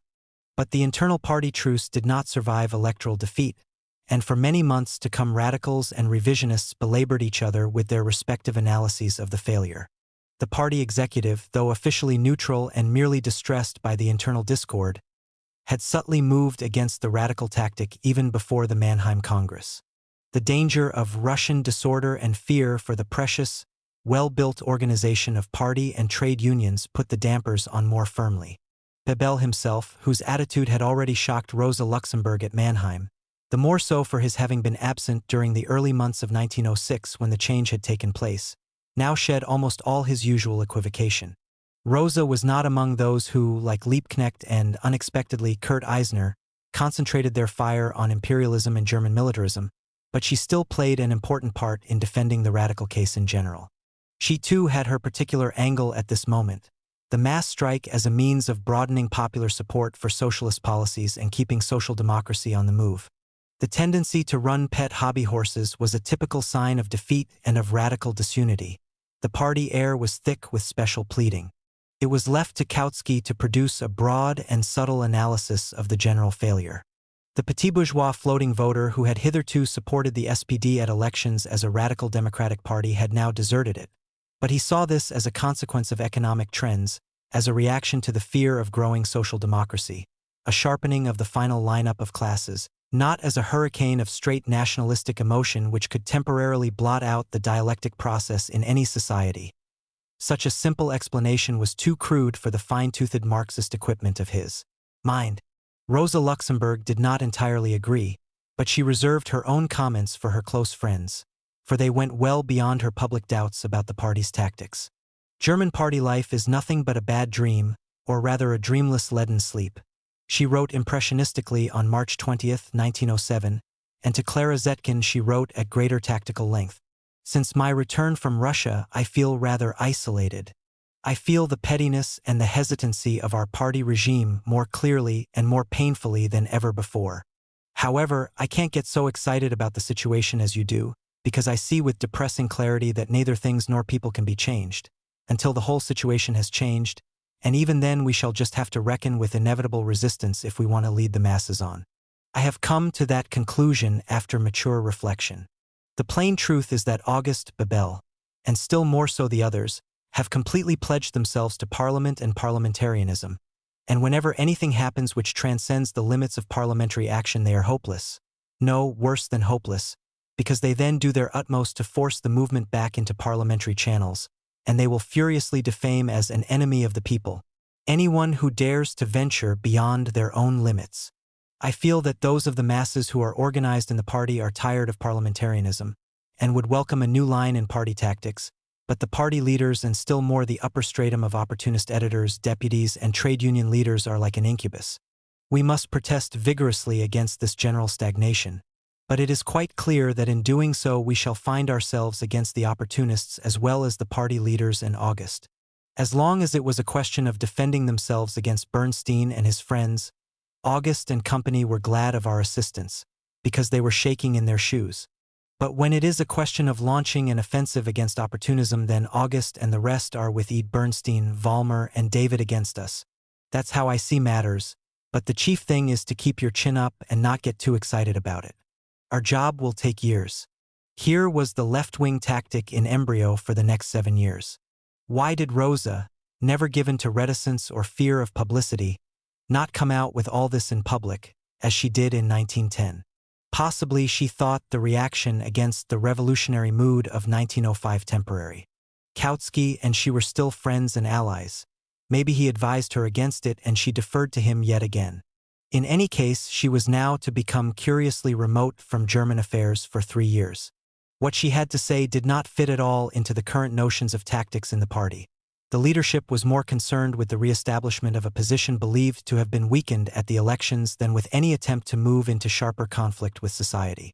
To protest one needs some echo either from friends or at least from the imagined support of anonymous masses outside, as Karl Liebknecht had in 1916, and Rosa herself in the 3 years immediately preceding the outbreak of the war.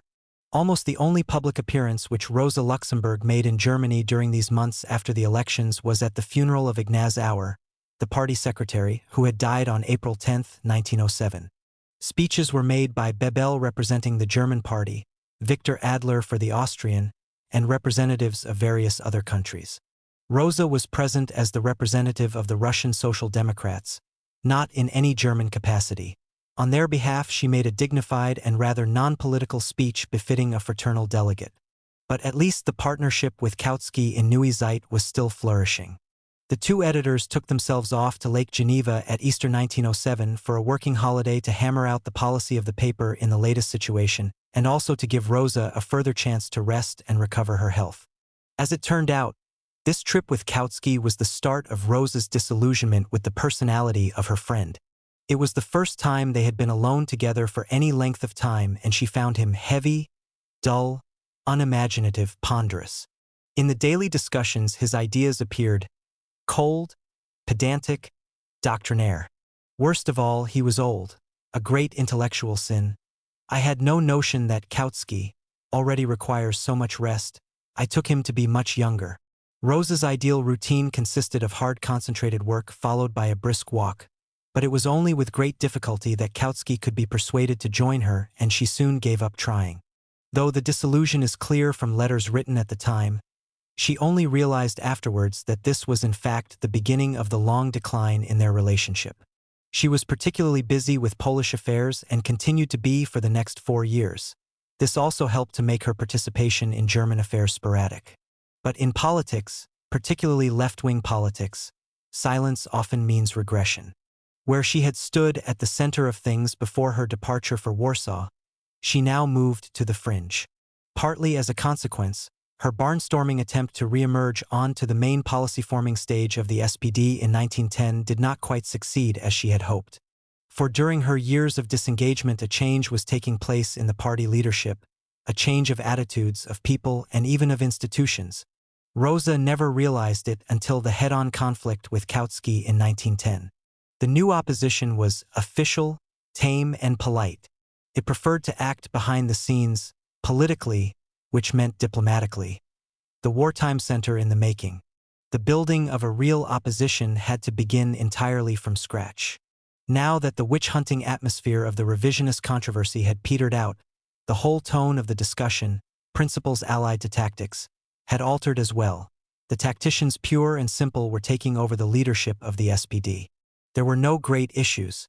The trade union leaders exercised a quiet but constant pull on the executive, and this was much less easily singled out for attack than the public declarations of a Bernstein or a Max Schiphol. Most of the time, the trade union attitude to controversy was a shrug of the shoulders. Last Schwatzen, let them drivel. While they got on with their work. Noske made his first prominent appearance at the 1907 Congress at Essen as the party spokesman on national defense and the army. A direct result of the executive's wish to keep that party in tune with the more nationalistic mood shown by the electorate. As usual, the executive's attitude was not, of course, called new. Solid quotations were available to show a tradition of patriotism in the SPD. But then, if one wished to dig for them, quotations were available for almost any attitude. In this atmosphere, Rosa Luxemburg, fresh from Russia, was like a fish out of water, and until 1910 there was no specific item on which she could fasten her combative teeth. Rosa sat out her jail sentence of 2 months in June and July 1907. Unlike the time so proudly and impatiently served in 1904, she now was depressed and uncommunicative. There were no bristling, scintillating letters, only silence. She even failed to obtain a mandate to the 1907 SPD Congress, for the first time since 1898, though as the guest of the government she had missed the 1904 Congress. The affairs of the Polish and Russian parties, and the international, predominated. From prison she went almost directly to the International Congress at Stuttgart on August 18, 1907. There was thus hardly any time for the constituency work needed for a mandate.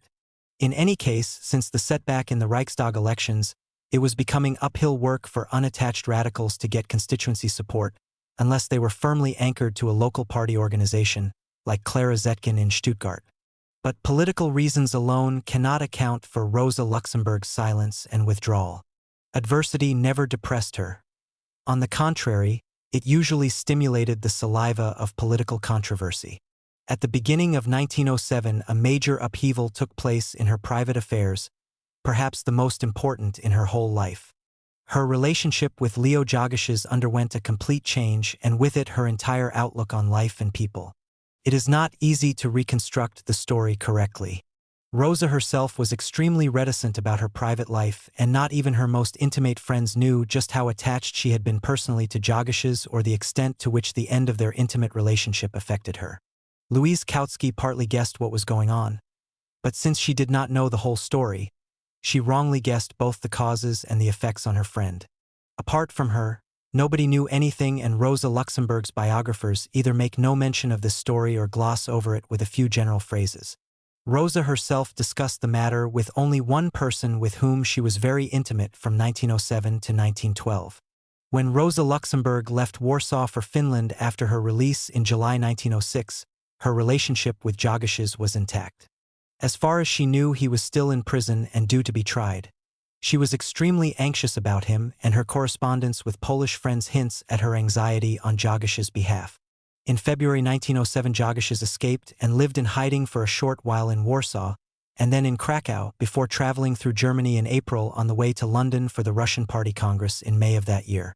During this time he seems to have been helped and looked after by a woman comrade in the Polish party, possibly called Izalska, Irina Ziersiemkowska. The precise nature of this relationship is not known, though apparently there are some letters in Moscow from her to Jogashes which indicate that, though brief, it was close. It is also not clear how all this came to Rosa Luxemburg's knowledge. The time interval between Jogashes' escape and his appearance in the West was no more than 6 to 8 weeks. A highly conspiratorial person, it is hardly likely that his relationship with Izalska, if indeed it was she, would have been notorious. Most probably he himself wrote to Rosa Luxemburg about it from Krakow, but since none of the letters received by her survives, there is no means of confirmation. Rosa Luxemburg at once broke off all personal relations.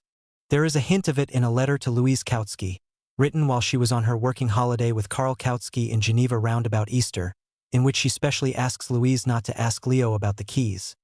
Moreover, do not mention me and say nothing to him about me, my arrival, etc. Otherwise you may unwittingly get me into a mess. She refused to meet Leo Jogashes or to communicate with him. As a man he was dead for her, though not of course as a party leader. The distinction was clear enough to Rosa, but incomprehensible and unacceptable to Leo Jogashes. They did not meet again until the Russian Party Congress in mid-May, to which they traveled separately. The Congress, with its high-flown discussions and conspiratorial asides luridly revealing the hidden menace of the meetings between Leo Jogashes and Rosa Luxemburg, was like one of those unexpected emotional precipitations in Dostoevsky's The Idiot. In addition to everything else, one of Rosa Luxemburg's brothers who lived in England invited them both to a slap-up dinner during the Congress. As Jogashes walked in with her past the potted plants in the entrance to face the smiles and all the food laid out on little tables, he whispered, "As soon as this dinner is over I shall kill you."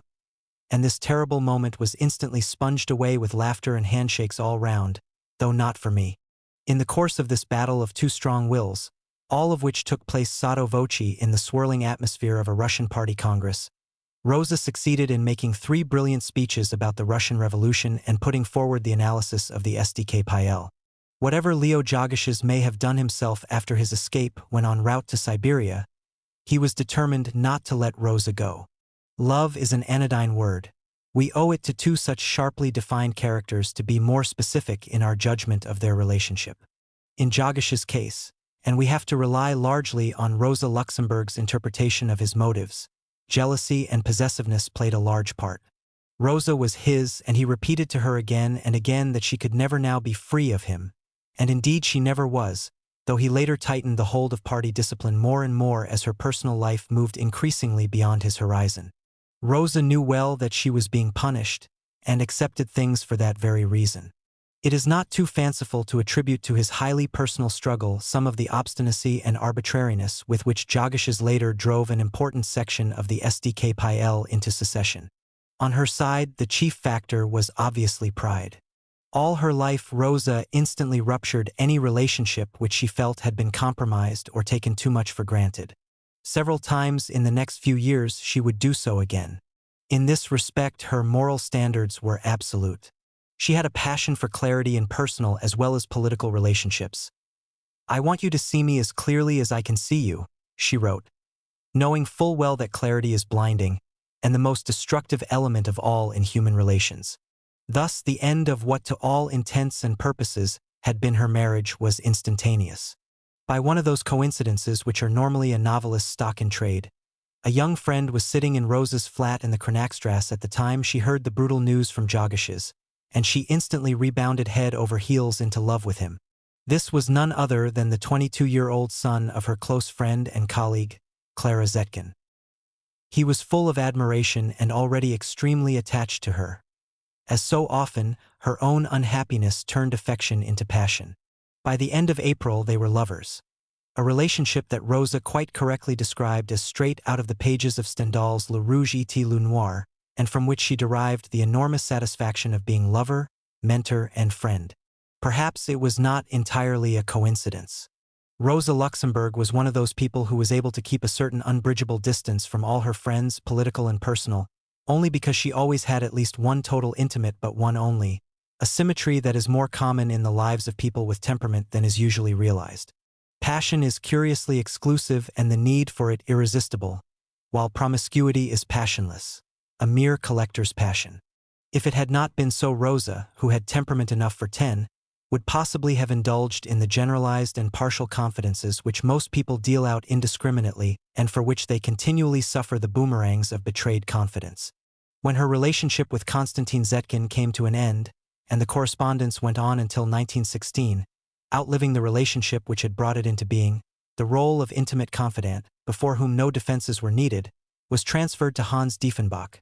Hitherto no more than a faithful, sometimes slightly ridiculous attendant, a very perfect gentle knight. And after Diefenbach's death in 1917, the vacant role had to be transferred once more to Louise Kautsky. After so many years of companionship, half-truths and silences, she at last received the totality of Rosa's friendship. For the first time, Louise was really taken by the hand and conducted into the midst of Rosa's most private thoughts and loves. Leo doesn't know how one loves, but we too know, don't we, Louise? Even Mimi, Rosa's famous cat, sometimes had to fulfill this role. Would it be too imaginative to suggest the need for a familiar without in any way wishing to make Rosa Luxemburg into a witch? Jogashes sensed that he had strong cause to be jealous. He still had the keys to the flat that he had once shared with Rosa, and apparently for reasons of political convenience in their work insisted on retaining them. He was able to call at any time during the day and night, and exercised the discretion to the full. He captured one of her letters to Konstantin Zetkin, unaddressed, and the threat to kill her now became a double threat to kill them both. For the next 2 years he would dash after her during her journeys abroad and in Germany in order, as she thought, to surprise her with her lover. Rosa's purchase of a revolver, which Louise Kautsky mentioned, was no more than self-protection. Balanced on this razor edge, the situation continued more or less unchanged for the next 18 months. In the autumn of 1908, Rosa wrote that the situation with Leo was still beyond a joke. The man is emotionally a wreck. He is abnormal and lives all the time with only one fixed idea in his mind: to kill me. In these circumstances, Rosa struggled hard to break off all but the most essential party contact with Leo Jogashes and to liberate herself from his incessant demands.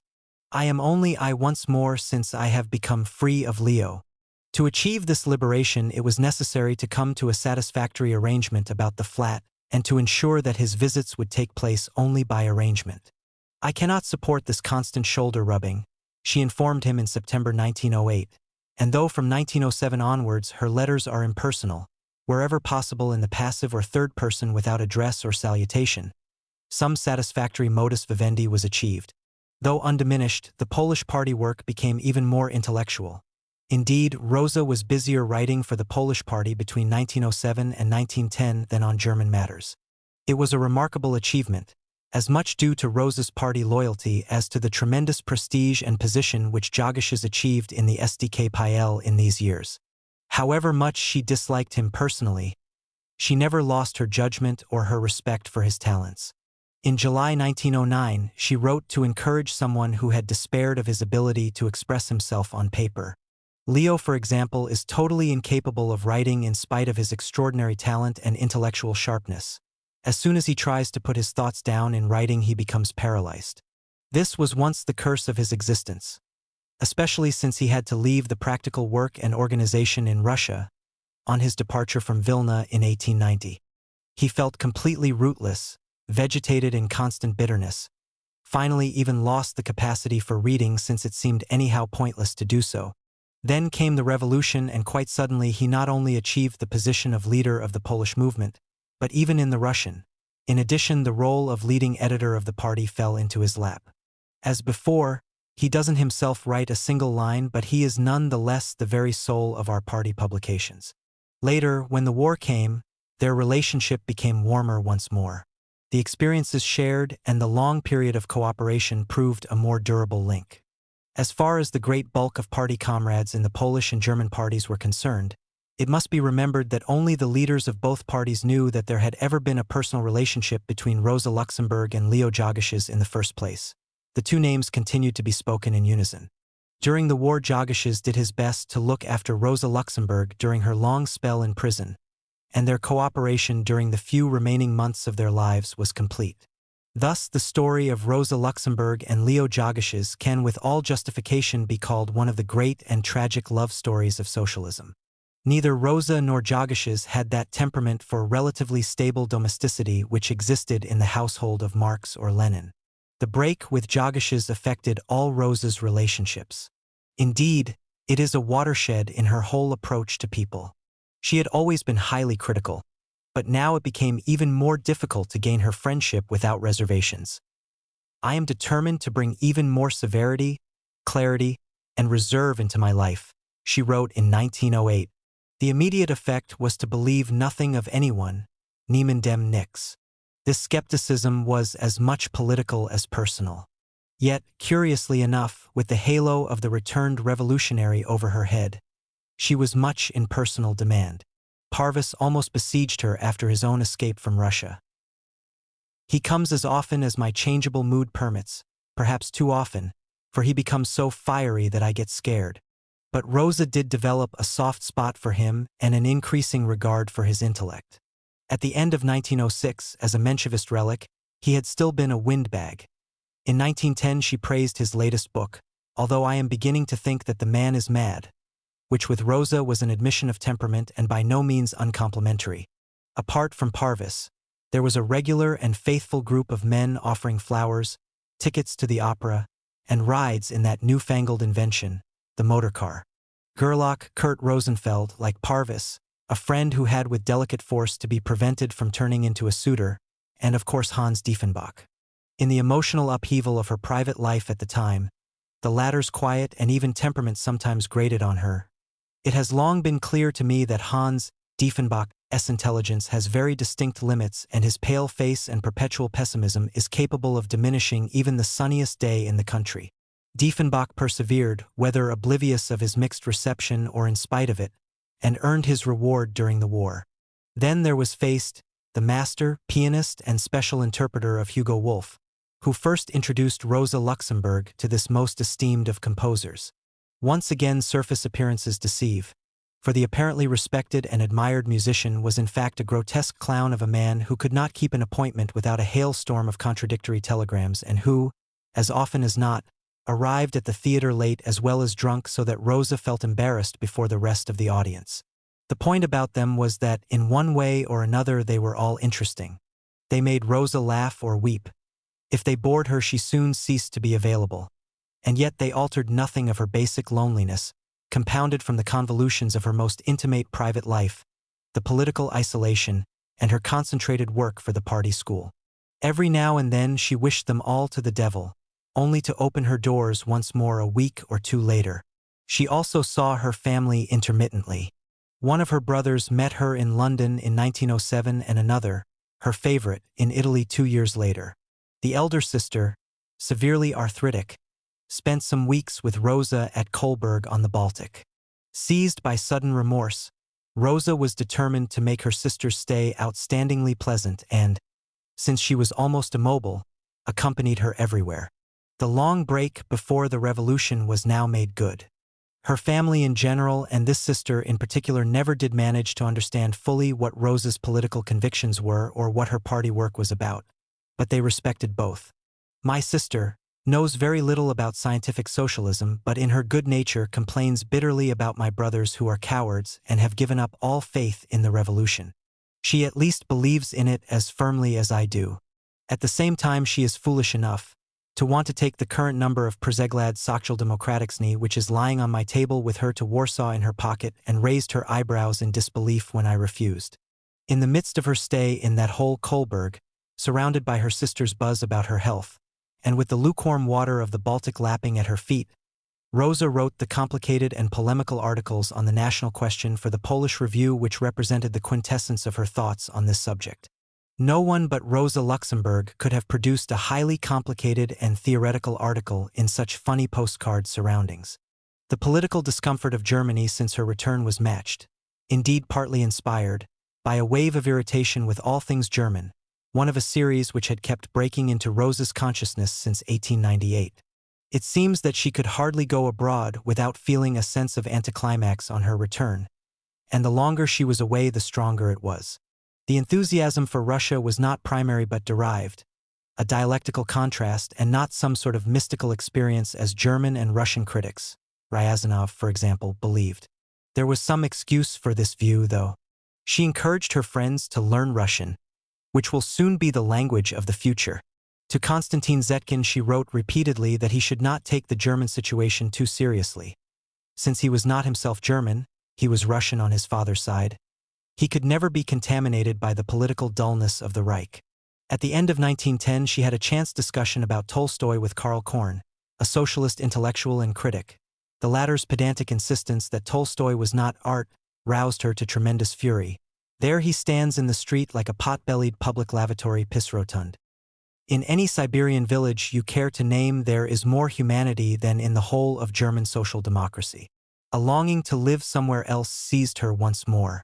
It was not possible, of course, in spite of or because of the unsatisfactory state of the German party, at least not until all accounts were settled. A state of affairs as distant as Judgment Day. The only means of overcoming her depression was to throw myself into the thick of the fight and to drug my suffering heart with a real political set to. These words were written in the summer of 1910. The mass strike agitation, quite apart from its effects on German social democracy, had its own stimulating and prophylactic effect on Rosa herself, and she was determined never again to stand outside political controversy. Did she really enjoy the practical work of agitation and public speaking? Her judgment of the success of any public meeting was often as formal as her view of the masses. The enthusiasm of the audience, the feeling of response, pleased and stimulated her, but all too frequently she translated these reactions into concrete political evidence to justify her policy. At the same time, these meetings cost her much nervous energy. She would dash from place to place, spending all day traveling, and then conduct her meetings in the evening, sometimes taking the train home at 2 o'clock in the morning after a postmortem with the local party leaders going on right up to the station platform. She complained of leaden headaches, a skull bursting with tiredness, especially in the summer, complete inability to eat. At some moments she hated the whole thing. As usual, I feel sick at the contact with this coagulated mass of strange people. Perhaps the facts should speak for themselves more than her own hurried statements, which necessarily varied with her mood and state of health. After 1910, her determination to return to regular agitation was in practice maintained right until the end of her life, except when she was in prison. No doubt there was an element of duty here, but the scale of her efforts exceeded the minimum demands of party obligation, especially since she was in opposition to the party authorities and therefore owed no duty to anyone but herself and her own conscience. In the summer of 1907, Rosa Luxemburg spoke repeatedly of chucking up everything. I would move instantly to the south and away from Germany if I had the slightest notion how to earn a living, she wrote to a friend. But the recipient did not take this too literally, and neither should we. It was a recurring theme engendered by impatience, frustration, and the temperamental hatred of Germany and German attitudes which was never far below the surface. The disgust with German organization, though real enough, was also culturally fashionable. It was this which lent the Latin, or even Swiss, South the unmerited attraction of simply being different, above all for someone who really believed that she had fallen straight out of the Renaissance by mistake into a most unsuitable century. Suddenly, on October 1, 1907, all such talk came to an end, dispelled by an exciting new job which was to keep her busy for at least 6 months in every year. In 1906, the party had decided to found a central party school in Berlin in order to strengthen the work of the existing Arbeiterbildungsschule.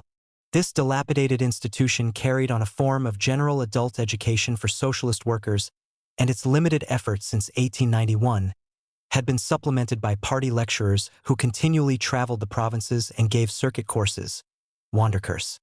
The new creation was to be more of an elite school, to train suitable candidates from constituency organizations and trade unions who would in turn become teachers or activists themselves. Once more the SPD spawned a mirror image of a national function, higher education, the benefits of which socialists had been unable to share adequately. The state within the state now extended its activity to this field too, as indeed it had to sooner or later. The idea had been first mooted early in 1906. The Russian Revolution released the flood of energy and mobility, and the desire for discussing fundamental questions, and the resolutions at party congresses for planned measures of theoretical education increased accordingly, according to Heinrich Schultz, the SPD's educational expert. The executive was perfectly happy with the propagation of theoretical revolution in a school as long as no one advocated it in practice. If you can't do, teach. This applied as much to revolutionaries as anyone else and would satisfactorily absorb the surplus froth of radical energy. In the autumn of 1906, a party educational commission was formed, consisting of 7 members including Franz Mehring and Clara Zetkin. On November 15, 1906, the new school officially opened its doors. The whole plan was thoroughly debated at the Party Congress in Essen in 1907, after the first 6 months' course had taken place. Louise Kautsky had first written about it to Rosa while the latter was still in Finland, as part of the gossip about the current SPD scene with which she kept her friends supplied. Rosa had sniffed suspiciously. "What is it? Who is behind it?" At first, to her chagrin, there was no place for her, though she was too proud to push her own candidature when Bebel went through a list of possible activities for her at the end of 1906. Yet she took an interest in its activities from the start. During the first season, she persuaded her friend Clara Zetkin, a member of the supervisory body, to suggest to her colleagues that a course in the history of socialism be included, which had not been intended in the original program. The idea caught on at once. The course was taught by Franz Mehring, who, with Schultz, was the main luminary of the new school. But the Prussian police rendered Rosa an unwitting service. Hilferding and Panicoke, two of the lecturers at the party school, were both foreigners. Hilferding an Austrian and Panicoke, the astronomer, as he was known, a Dutchman. The police had frowned disapprovingly at the whole educational effort, which they considered more agitational than scientific. In order to make things doubly difficult, they presented the two foreign socialists with an ultimatum just before October 1, 1907, when the party school was due to reopen for its second season. Any further participation would be followed by immediate expulsion. Both Hilferding and Panicoke accordingly withdrew, and Rosa Luxemburg was engaged on the recommendation of Karl Kautsky. He himself was unable to teach as he felt he had insufficient time. "In Rosa Luxemburg you will be getting one of the best brains in Germany," he told Schultz. Rosa was, or pretended to be, reluctant, probably because she was only invited to fill a gap. "The whole school interests me very little, and I am not the type to act as a schoolma'am. Besides, the school might prove to be a dull and official affair, executive-inspired." Nevertheless, she accepted. The income was, according to her, a magnetic attraction. At short notice, therefore, she plunged into a spate of teaching. She held courses in political economy and in economic history, and taught 50 hours a month. Though the only woman on the staff, she soon established a reputation and in addition found that she enjoyed the work thoroughly. As a rule, the courses lasted from October 1 until the end of March or April, except in 1910 when Rosa ran off early in March to fan the flames of the suffrage agitation, and for 2 months after Christmas 1911 when Reichstag elections were taking place and staff as well as students issued forth like shock troops to help. Each course consisted of 30 members who were given an intensive program during their time at the school. Altogether, in 7 courses, 203 students passed through the party school at Lindenstrasse. The one thing upon which they were all agreed was the benefit they had received from Rosa Luxemburg's classes. She was a natural and enthusiastic teacher, clarifying the most complicated philosophical issues of Marxism with lively similes and illustrations, making the subject not only real but important. She took trouble with each one of the students and was prepared if necessary to carry on individual tuition after hours. A few became regular visitors to her flat and reliable supporters. The testimonials to her success were not confined to left-wingers. Wilhelm Koenen, until his death a senior civil servant in East Germany, recalled his own experiences at the school as a student in a letter to Dieter Frick. But similar praise came from a later right-wing member of the SPD, Tarnow. Apart from anything else, her work at the school provided a regular and steady income of 3,600 marks per course, which by socialist standards was a lot of money. In 1911, Mehring retired from active teaching for health reasons, and Rosa took over part of his course in the history of socialism as well. The school kept Rosa physically and intellectually busy until the war. The many references in her letters during this period are evidence of her absorption and interest. On February 4, 1908, she wrote to Dittmann that she could not now consider a lecture tour long arranged. The school came first. "I have 2 hours lecturing every day." If a good radical speaker was required, would Dittmann not try her friend Clara Zetkin instead, who was, as luck would have it, staying with her at that moment? While the school was in session, Rosa thus lectured for 2 hours every day. Very often teachers' conferences or extra work with the students went on into the afternoon. Otherwise, Rosa would be home at lunchtime, somewhat exhausted and able to resume her own work or receive friends only after a rest or a brisk walk. The intensity of her teaching at the school is best shown by the fact that there were weeks on end when she and Mehring or Schultz met only in corridors or on official occasions and found it impossible to exchange 2 words in private. Out of her work at the school eventually came 2 major works of Marxist analysis. One was the Introduction to Political Economy, the substance of her lectures turned into a first draft for a book which she was able to finish only in prison during the First World War. For nearly 4 years she worked on it whenever she could, and made every effort to avoid other engagements. I have sworn by the beard of the Prophet not to give a single lecture until I have my Introduction to Political Economy ready for the printers, she wrote to Pieck in 1908, again turning down a request from her recent ex-pupil to lecture in Bremen, where Pieck was party secretary. Then, in the autumn of 1911, one puzzling aspect of the large subject suddenly engaged her whole attention and grew to full proportions in its own right. This, a study of imperialism, began as an attempt to clarify for herself certain technical contradictions in the construction of Marxist economics, and in the end became The Accumulation of Capital, Rosa Luxemburg's most important book and the one for which she is most widely known. Undoubtedly, the constant polishing of ideas before her students helped Rosa greatly to clarify her own mind on the basic propositions of her political faith. Only by sharpening the subject matter through teaching was I able to develop my ideas. The party school was not without its enemies, and these became more vociferous as the success of the school was assured. In fact, attendance at the course did not appear to impose any particular attitudes on its students. Some of them later became communists. Pieck, perhaps Rosa's most important student, Wilhelm Koenen and Jacob Walcher, but others, like Winnig and Tarnow, were to be prominent right-wingers. Nonetheless, the revisionists in the party, particularly those from South Germany, sensed in the school an institutional means of propagating radical doctrines in the party. An attack was mounted on the whole concept in 1908. The school should go to the masses, not an elite creamed off into the school in Berlin, Kurt Eisner wrote in Vorwärts. Moreover, the trade unions did not care for the program of the school and never filled all the 10 places allotted to their nominees. The whole question was dragged into the open at the Party Congress at Nuremberg on 13 to 19 September 1908. Two views were represented. One held that the school was there to help raise the general level of education among workers, the other that it should be an advanced teachers and agitators training college. Eisner led the attack, supported by Mohrenbrecher, another Southerner.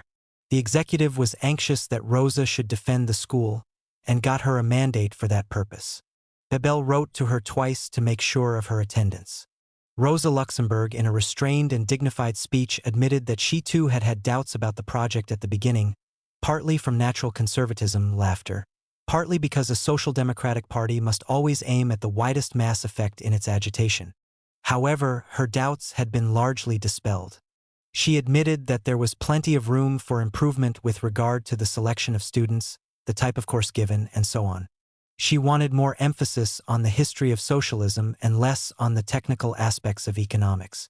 This admittedly was in the interests of class consciousness. Then there was the question of what happened to the students after they returned to their local organizations. The school suffers from the fact that the relationship of the party organizations to its students is not the right one. It should be altered radically. What has been happening is that party organizations have sent students to the school like scapegoats into the desert, have not bothered any more about them, have not given them any worthwhile jobs when they come back. On the other hand, there is also the danger that too much is being demanded from students when they do get a job. Comrades say to them, "You have been to the party school.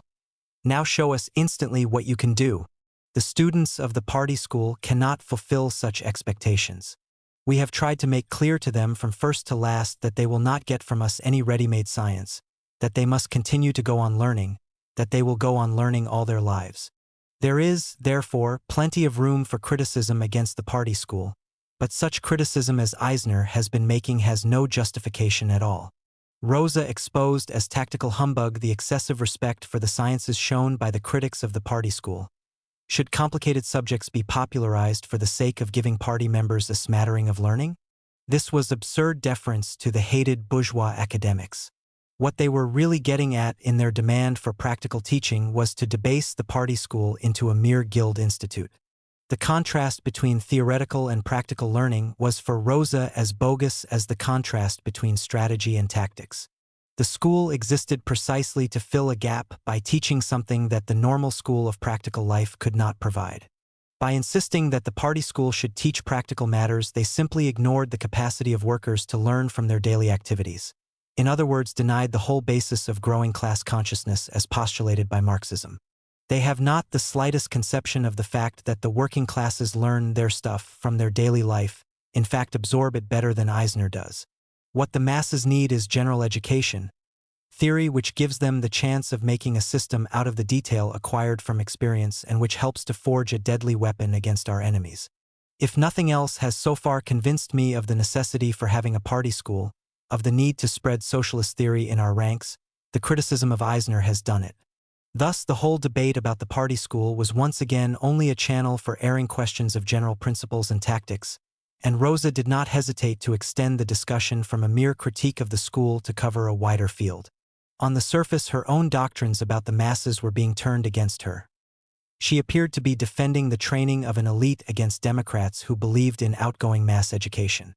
But in fact, the attack on the party school was really an attack on theory in general, based on the assumption that the masses had to be taught things, those things which they in fact learnt in the process of developing their political consciousness while working and struggling. The Congress overwhelmingly agreed with her, vaguely proud to have struck a blow for education. For the first time since she returned from Russia, Rosa had vociferous and general support from the delegates of the SPD. It was not soon to happen again. At the Nuremberg Congress, she received strong support from one of her pupils of that year, Wilhelm Pieck, who waded in with far less sophistication than his teacher. All Eisner and his friends want is a mass of members instructed just sufficiently to be able to follow them, but not enough to enable them to think systematically for themselves. In the end, Eisner, always the most courteous of opponents, elaborately bowed to Rosa Luxemburg and said, "It obviously would not do me any harm to be given leave of absence by my Nuremberg comrades for 6 months and to sit at the feet of Comrade Luxemburg to learn some more science. And it would not do her much harm either." The suggestions that Rosa Luxemburg had made at the Congress for improving the party school were not mere rhetoric. She was constantly concerned to broaden the teaching and addressed several letters to members of the party executive on this subject. If you want my opinion, the organization of the courses has been entirely justified, apart from the actual teaching program Lehrplan, which can still do with improvement. I am extremely glad that Comrade Schultz and I succeeded in introducing the history of international socialism. Now I am trying, and have made a formal proposal at the last teachers' conference, to include also the trade union movement and its history in various countries. This was a convenient means of bringing the trade union students firmly into the grip of party policy, and counteracting the self-sufficient contentment of the union leaders. Compare all this with the activities of the trade union's own school, she wrote, with its miserably slapdash 6 weeks course, a jumble of bits and pieces. It is a mystery to me how practical men can throw their time and money out of the window in this way, from an educational point of view. Once more, the theoreticians prove much more practical than the practical men. Later, when she was under contract to Leipziger Volkszeitung and short of material, she translated these private expressions of triumph and self-satisfaction into an article attacking in public the blinkered and myopic educational efforts of the trade union leadership. No wonder the union leaders did not hasten to send their members to fill their allotted places at the party school. No doubt Rosa hoped that the students of their own volition would become a bastion against revisionism in the party. In this she was disappointed. In the course of 1910–1911, a big debate was organized under the auspices of Rosa Luxemburg and Franz Mehring to discover the opinions of the students on party policy. That particular course contained a large proportion of right-wingers, and both Franz Mehring and Rosa were very shocked by the vigorous defense of the whole revisionist position from a section of the students. They all deplored social democracy's isolation and lack of influence. Surely the real value of education and agitation was to gain concrete concessions and as quickly as possible. Rosa Luxemburg said to Franz Mehring afterwards that, "In that case, I wonder whether the whole party school has really any point?" Nonetheless, she enjoyed working there and had every intention of carrying on for the foreseeable future. The closure of the party school during the war left a significant gap in her life. On the whole, her relations with her colleagues were pleasant if somewhat distant. Kuno was for her the only real intellectual in our party, even if he lacked spirit and individuality. She admired Schultz for his devotion to the school and his single-minded interest in its development, even though his tendency to call pointless conferences and his heavy-handed paternal good nature often got on her nerves. Mehring was more difficult. Rightly or wrongly, she felt that behind the scenes he was agitating against her interests. Her relationship with Mering remained edgy until it broke out in a public polemic in 1910 and was only patched up when she approached him during his severe illness at the end of 1911. In Rosa's calendar, the chief political event of these years was the Congress of the International at Stuttgart on 18 to 24 August 1907. It was a great occasion, a fitting successor to Amsterdam. For the first time, the magnificent SPD was host on German soil. Rosa stayed with her friend Clara Zetkin. They spent much of the time together at the Congress. She introduced her friend to Lenin, who had come from Finland to head, with Martov, the delegation of the RSDRP, newly and temporarily united at the Stockholm Congress the year before.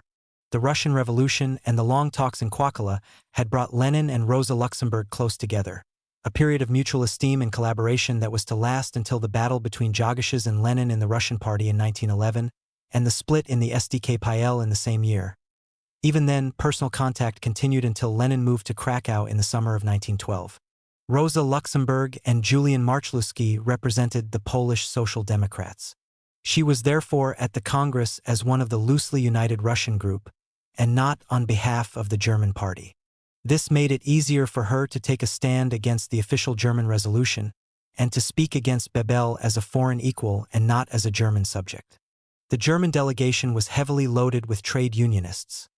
Membership of this delegation, with the usual German discipline of bloc voting, would have imposed an unwelcome strain on her. Both she and Marczlewski sat in the Commission on Militarism and International Conflicts, which was in session throughout the Congress and whose report was debated at considerable length during the last 2 days of the plenum. Marczlewski in addition represented the SDKPL on the Commission for Colonial Affairs. The latter came up with an unexpected majority for a German proposal that colonial policy could, in some cases, have a civilizing influence on the colonies. A minority in the German delegation, led by Ledebour and Rosa Luxemburg's friend Emanuel Worm, tried to submit a resolution bristling with hostility to the principle of colonialism, but failed to get it accepted. In the end, they had to vote against their own resolution after a majority of the German caucus had decided to do so, the penalty of party discipline. Marczlewski protested against the majority resolution in the name of the Poles and the Russians. But more important than the colonial issue, except as an indicator of the new trend, were the debates in committee and in the plenum on militarism and war. There were 3 positions. The German delegation, led by Bebel, did not really want to discuss the question at all, and certainly saw no need for any new resolutions. Already in March 1906, the SPD had failed to persuade the International Bureau to keep antimilitarism off the Congress agenda, with Kautsky representing Rosa as delegate of the SDKPL. She was in Warsaw and had given him her mandate. Kautsky had thus voted against his own German colleagues. The whole problem was closely connected with the sensitive issue of the mass strike, the only weapon of the proletariat that was deemed to be effective if war broke out, and it was opposition to the irresponsible propagation of that tactic which then and until his death governed Bebel's thinking. The majority of the French, under pressure from a vociferous syndicalist wing, believed in the mass strike as a panacea, and wanted a resolution to harness the lumbering cart of antimilitarism to their fast mass strike horse once and for all. Some of the leaders, for instance Jouwers and Valiant, saw the need for some concessions to this view. Already at the French Socialist SFIO Congress at Limoges the year before, the party's policy had been packaged into one of those crisp French epigrams, Plutot l'insurrection qu'est la guerre. This then was the second view, heavily colored by Jouwers's belief that socialists would anyhow be able to prevent war, or soon stop it if it came, without too much detailed prescription beforehand. But he could not accept what he considered to be Bebel's negative pessimism. The French view was carried to its extreme by Hervé, who took up the old thread of opposition to war as the first, almost the only, task of the International, a thread which had been spun many years ago by the anarchist Damla Nieuwenhuis and which had been snipped off again and again by various international congresses. This concept called for an automatic worldwide general strike in case of war. It could be argued, and was, that this group longed more than anything to have their general strike and looked on war to some extent as an excuse for it. But the uncompromising extremities of this position also represented an extreme emotional hatred of war. For Hervé, therefore, Bebel's caution was nothing but evidence of cowardice and an extreme lower-middle-class spious Bergertum. Rosa Luxemburg spoke on Wednesday, August 21st, in the name of the Russian and Polish delegations. Lenin, who spent a lot of time with her at Stuttgart, had realized early on that his position was much like hers, and that she could represent it with greater experience and chance of success. He was therefore quite content to remain silent himself and even offered her a Russian mandate for the voting in committee. In her speech, Rosa had to tread carefully to avoid too close an identification with Hervé, which she knew to be both theoretically mistaken and fatal in practice. At the same time, German restraint had to be castigated. When I heard Vollmer's speech, I said to myself, if the shadows of fallen Russian revolutionaries could be present, they would all say, keep your tributes but at least learn from us. I have to disagree completely with Vollmer and regrettably with Bebel as well, when they say that they are not in a position to do more than they are doing at present, about mass strikes. I am a convinced adherent of Marxism and precisely for that reason consider it a great danger to give Marxism a stiff and fatalistic form, which in turn is responsible for such causes as Hervéism. Hervé is an enfant, but an enfant terrible. We cannot just stand with our arms crossed and wait for the historical dialectic to drop its ripe fruit into our laps. Jena, the SPD Congress of 1905 showed the SPD to be a revolutionary party by adopting a resolution to use mass strikes in certain circumstances. True, this was not intended as a weapon against war, but to achieve general suffrage. Therefore, after Vollmer's and Bebel's speech, we have decided that it is necessary to sharpen the Bebel motion. In part, we actually go further than the amendment of that resolution by Jowers and Valiant. Our agitation in case of war is not only aimed at ending that war, but at using the war to hasten the general collapse of class rule. The influence of Lenin was clear in the ending. This was Rosa Luxemburg's only reported speech. But her amendment was adopted. The final resolution was therefore a composite one, made up of parts of the resolutions submitted by the Germans. By the moderate sections of the French, Hervé had no chance of success, and of the deliberate sharpening of both resolutions by the Luxemburg-Lenin edition. The amendment was adopted in the teeth of Bebel's opposition. It was not so much a compromise resolution as a compound one. It read as follows. The Congress confirms the resolutions of previous international congresses against militarism and imperialism and declares anew that the fight against militarism cannot be separated from the socialist class war as a whole. Wars between capitalist states are as a rule the result of their rivalry for world markets, as every state is not only concerned in consolidating its own market, but also in conquering new markets, in which process the subjugation of foreign lands and peoples plays a major part. Further, these wars arise out of the never-ending armament race of militarism, which is one of the chief implements of bourgeois class rule and of the economic and political enslavement of the working classes. Wars are encouraged by the prejudices of one nation against another, systematically pervade among the civilized nations in the interest of the ruling classes, so as to divert the mass of the proletariat from the tasks of its own class, as well as from the duty of international class solidarity. Wars are therefore inherent in the nature of capitalism. They will only cease when capitalist economy is abolished, or when the magnitude of the sacrifice of human beings and money, necessitated by the technical development of warfare, and popular disgust with armaments, lead to the abolition of this system. That is why the working classes, which have primarily to furnish the soldiers and make the greatest material sacrifices, are natural enemies of war, which is opposed to their aim, the creation of an economic system based on socialist foundations, which will make a reality of the solidarity of nations. The Congress holds therefore that it is the duty of the working classes, and especially their representatives in parliaments, recognizing the class character of bourgeois society and the motive for the preservation of the opposition between nations, to fight with all their strength against naval and military armament, and to refuse to supply the means for it, as well as to labor for the education of working-class youth in the spirit of the brotherhood of nations and of socialism, and to see that it is filled with class consciousness. The Congress sees in the democratic organization of the army, in the popular militia instead of the standing army, an essential guarantee for the prevention of aggressive wars, and for facilitating the removal of differences between nations. The International is not able to lay down the exact form of working-class action against militarism at the right place and time, as this naturally differs in different countries. But its duty is to strengthen and coordinate the endeavors of the working classes against the war as much as possible. In fact, since the International Congress in Brussels, the proletariat, through its untiring fight against militarism by the refusal to supply means for military armament, and through its endeavors to make military organization democratic, has used the most varied forms of action, with increasing vigor and success, to prevent the breaking out of wars or to make an end to them, as well as making use of the upheaval of society caused by the war for the purpose of freeing the working classes.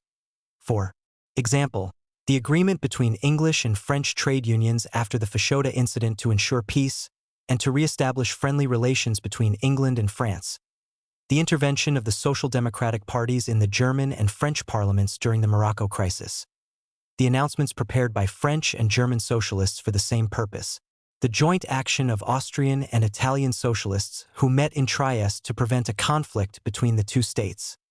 Further, the emphatic intervention of the socialist trade unions in Sweden to prevent an attack on Norway. Finally, the heroic, self-sacrificing fight of the socialist workers and peasants in Russia and Poland in opposition to the Tsarist-inspired war, to stop the war and to make use of the country's crisis for the liberation of the working classes. All these endeavors testify to the growing strength of the proletariat and to its power to ensure peace through decisive intervention. The action of the working classes will be the more successful the more their minds are prepared by suitable action, and the more they are encouraged and united by the International. The Congress is convinced that pressure by the proletariat could achieve the blessings of international disarmament through serious use of courts of arbitration instead of the pitiful machinations of governments. This would make it possible to use the enormous expenditure of money and strength which is swallowed by military armaments and war for cultural purposes. In the case of a threat of an outbreak of war, it is the duty of the working classes and their parliamentary representatives in the countries taking part, fortified by the unifying activity of the International Bureau, to do everything to prevent the outbreak of war by whatever means seem to them most effective, which naturally differ with the intensification of the class war and of the general political situation. Should war break out in spite of all this, it is their duty to intercede for its speedy end, and to strive with all their power to make use of the violent economic and political crisis brought about by the war to rouse the people, and thereby to hasten the abolition of capitalist class rule. In forcing the amendment, and particularly by lumping Vollmer and Bebel together as representing much the same point of view, Rosa Luxemburg had issued a veiled declaration of war on the German leadership. For her, the issue was still no more than the re-establishment of the 1905 position, now by authority of the International Congress. The regressive, prohibitive interpretations of the 1905 resolution, current since the SPD's Congress of 1906, were in her view now reversed by higher authority. Far from something new, the position she adopted was essentially conservative, a return to known principles already stated. She would hold to this resolution as a meaningful expression of intent and disregard the realities out of which it had arisen, as would Lenin, even though she soon realized, as Lenin did not, that the good old tactic was a myth, and a return to it undesirable. This was because Rosa ascribed an almost mystical sovereignty to the International, and a practical one too, the capacity for enforcing its decisions. But for once her vision was cloudy, there was no it. The International at best could not be more than the sum of its constituent parts, of whose weakness she was well aware. When the war broke out, betrayal of the International thus became in her eyes the first and major crime of the main socialist parties of Europe. Knowing all that we know, with the roll call of later history before us, it is easy to write off the Stuttgart declarations against war as self-stupefying rhetoric. And indeed it was a stew produced by several cooks with widely different tastes, canceling each other out. Bebel's growing pessimism and fear, Jouwers's and Valiant's, now collaborating. Optimism that any crisis would produce its own solution. Both helped to nudge the Congress into the merest statement of good intentions. The socialists of the Second International were curiously legalistic, no resolution, no commitment. Lenin noted with surprise and shock what Rosa already knew, that this time German social democracy, hitherto the invariable representative of the revolutionary conception of Marxism, wavered and even took an opportunist stand. That was on the colonial issue. As regards the resolution on war, he was prepared to be even more charitable. Bebel's resolution, submitted by the Germans, suffered from the defect that all emphasis on the active tasks of the proletariat was missing. This made it possible to view the perfectly orthodox formulations of Bebel through opportunistic spectacles. Vollmer immediately turned this possibility into a fact. For this reason Rosa Luxemburg and the Russian Social Democrats brought in an amendment to Bebel's resolution. Lenin was mistaken in differentiating thus sharply between Bebel's intentions and Vollmer's misuse of them.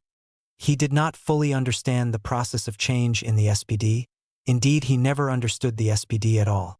All he saw was an isolated lapse which, flavored with an excellently contemptuous comment by Engels about the endless German capacity for becoming Philistines if not kept up to the mark by the French, he merely reported to his Russian readers. Rosa Luxemburg made no further public comment on the Congress. Like Lenin, she felt that their amendment to Bebel's resolution was a triumphant corrective to the wishy-washiness of the German executive. It was totally inconceivable that a resolution of the International should not in fact be what it purported, an expression of desire and intent on the part of socialism's legitimately sovereign body, its general will. Whatever doubts she had about the behavior of the SPD, about the influence of Vollmer, David, and the revisionists, they had all been settled by higher authority. And some important sections of the German party took the injunction seriously enough to call for concrete institutional measures. Neue Zeit proposed a strengthening of the International's permanent staff to enable it to cope with the additional responsibilities laid upon it by the Congress. The attitude of the International, and indeed of the various national parties, to war remains incomprehensible unless it is realized that in 1907 World War was a concept to socialists but not a reality. There were wars in the Balkans from 1912 onwards, campaigns against Africans, skirmishes between colonial powers. There were several major incidents in the years after 1905 which are nowadays served up by historians as the inevitable hors d'oeuvre to the First World War. All this had only begun in 1907.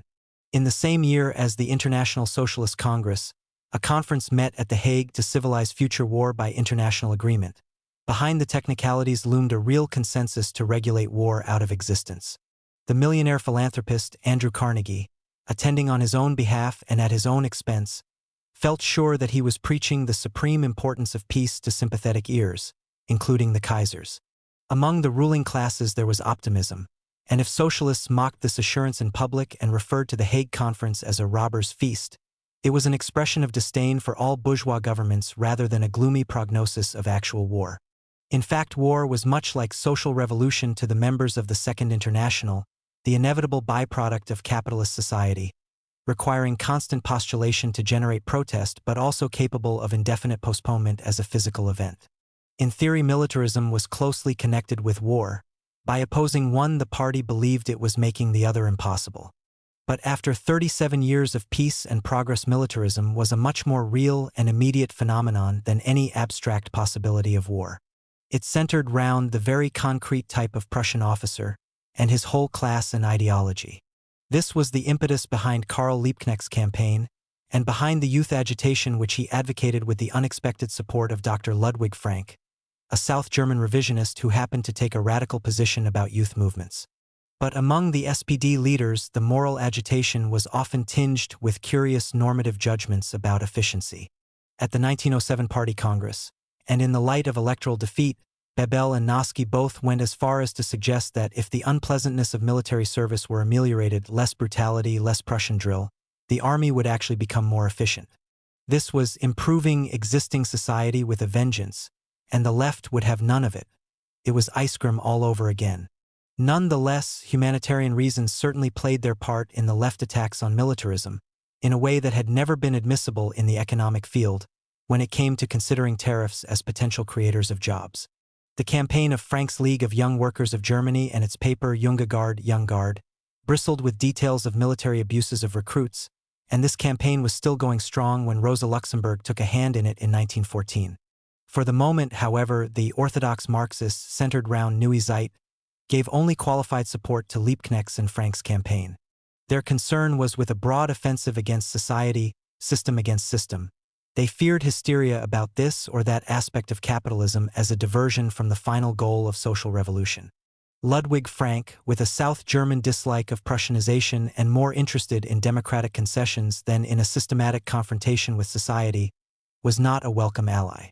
It is perfectly possible to write the history of the Second International as a running conflict between advocates of the particular, the pet causes of the moment, and the general as represented by the forces of orthodoxy who constantly preached balance and the broad view and thus finally reasoned themselves into impotence. that the rebels, by being revolutionaries, also laid claim to totality, or have had it laid for them by later analysts, while the socialist leaders were prepared in the event to settle for individual achievements against society, does not alter the fact that the appearance of total opposition, if reiterated consistently enough, achieves a reality of its own. The period 1907 to 1910 was one of retrenchment and disillusion, not only for Rosa Luxemburg but for German social democracy as a whole. The imperial government had a splendid Reichstag coalition, the Bülow Bloc, from which only Catholics and socialists were excluded. Between such bedfellows there was no basis for joint opposition. Baffled in its probe for soft spots in the hostile face of society, the SPD concentrated on internal reorganization, the caricature of a pedantic bureaucracy, against which the French had railed whenever they were faced by the disciplined and united German contingent at international congresses, united at least when it came to voting, was fast becoming reality. Organization was striking firmly downwards from the center into the remotest roots. The strengthening of the Central Party organizations after the 1905 Jena Congress, especially the accession of additional secretaries, led to the operation of Parkinson's Law. With the new administrators came paid sub-officials and gadgets like telephones and typewriters. When the Party Congress voted the necessary authority for this apparatus, most of the left were keen enough. For them the SPD was then still the party of the 1905 mass strike resolution, only awaiting the next revolutionary period. Organization was synonymous with more effective advance. Yet there were warnings. The great Max Weber said in a lecture, "One must ask which has more to fear from this tendency to bureaucracy, bourgeois society or social democracy. Personally, I believe the latter, i.e. those elements within it which are the bearers of the revolutionary ideology. And if the contradictions between the material interests of the provisional politicians on the one hand and the revolutionary ideology on the other could develop freely, if one would no longer throw social democrats out of veterans associations, if one would admit them into party administration, from which they are nowadays expelled, then for the first time serious internal problems would arise for the party. Then, it would be shown not that social democracy is conquering city and state, but on the contrary, that the state is conquering social democracy. But Marxists were more politically than sociologically minded and still are today. Provided the policy was right, and it was up to the annual Congress to supervise the executive on this point, they could see no conflict. The notion of a bureaucracy developing a will of its own and for its own benefit was unthinkable, and is still entirely unrecognized by communists, at least officially. In the Soviet Union it has been drowned in the multiple wails over the personality cult and more effectively in frequent purges. As for the West, the managerial revolution and all the literature about bureaucracy is simply ignored by Soviet analysts. Capitalists rule, the owners and not the managers, those who own rather than manage the means of production. So we cannot blame the SPD for not having our modern insights. And later the shocked and furious radicals were not wholly wrong when they rather narrowly put the blame on particular people and not on any general trend.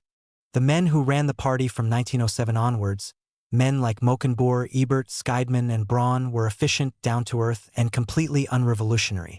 For them revolution merely meant self-destruction, both functionally and personally, and they knew it. This did not imply that democracy disappeared in proportion to the rise of the bureaucracy. Ebert has been called the German Stalin, and so he was, at least as far as mentality and outlook were concerned, though he was not a cruel man. Nor was the deliberate maintenance of democratic forms wholly a farce. Decisions were not usually taken in committee and then merely submitted to party congresses for certain and jubilant ratification. The process was much more sophisticated. A multitude of minor but in the end significant decisions took place mostly in the interstices of party life which the Congress did not touch, the manifold minor matters affecting local administration and control. At the top, Congress resolutions continued to be binding. No one before 1914 would have ventured to suggest that these were a mere formality. Often the executive had to exercise all its skill to get its majority, as in 1911. But the strong tradition of supporting the executive, unless there were very cogent reasons of conscience or principle, usually prevailed. A tradition, moreover, of voluntary discipline, of conviction. There were no three-line whips in the SPD, and little sense of compulsion. In short, a classic example of Max Weber's notion of routinized charisma. In fact, there was no apparent conflict between the tasks of the Social Democratic Party and its administration. Only when the whole atmosphere changed during the war and the role of the party with it, was the foundation of the SPD finally found to rest not, as Rosa Luxemburg supposed, on the masses but on a concrete structure of bureaucracy. If the situation of August 1914 had by some miracle taken place in 1900, there would have been confusion followed by a genuine realignment of opinions. By 1914, however, it was considered natural for the leadership to propose and for the party on the whole to follow. This was not, of course, equivalent to adopting the communist tactic of deliberately preempting and maneuvering members' wishes. The attitude of the SPD during the war was possible only because the bulk of the members supported the leadership. The acceptance of legitimacy in the existing structure of control is in itself a positive expression of intent, just as much as if the policy adopted had been the result of a referendum. There was no question of blind, Nazi-type obedience. Rosa Luxemburg took no part in these debates.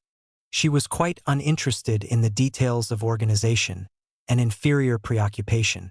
She did not object to the growth of the party bureaucracy, since this was essentially part of the general growth of the party, but neither did she really observe its progress. The notion that there could grow up an intermediate body of positive opinion between the members and the leaders was quite foreign to her, and of course to everyone else except a few sociologists. Her few writings of the period before 1910 show no trace of any interest in this problem. Rosa Luxemburg had become something of a spectator on the German party scene. In the present atmosphere, there was little room for her particular form of activity. Her letters show this clearly. Teaching and reading, love and sunshine, and above all solitude, are the prevailing motives. There are few comments on politics, though a good many on people.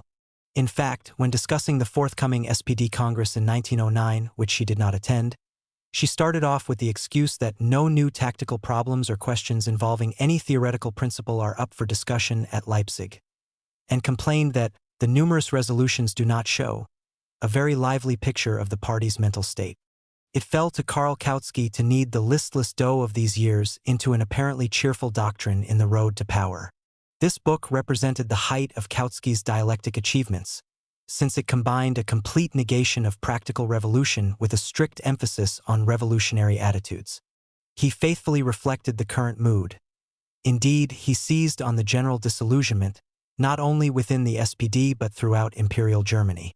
There was constant talk of scandals in the emperor's circles and in the political life of the main parties. Kautsky took the moral decay of society and elevated it into a revolutionary factor. As society itself decayed, the Social Democrats had only to grow in strength and to remain firm to their revolutionary principles of uncompromising hostility, and simply take over at the given moment when the existing structure collapsed. The only provision was that the SPD remain true to its principles and keep itself clean from the corruption around it. In effect, the doctrine of the road to power was nothing more than Kautsky's arguments against revisionism, decked out in a new outward-looking and more revolutionary form. Instead of being an internal party matter only, doctrinal purity and the resultant combat readiness of the party now had immediate relevance to what was going on outside. Kautsky saw the revolution as self-generating.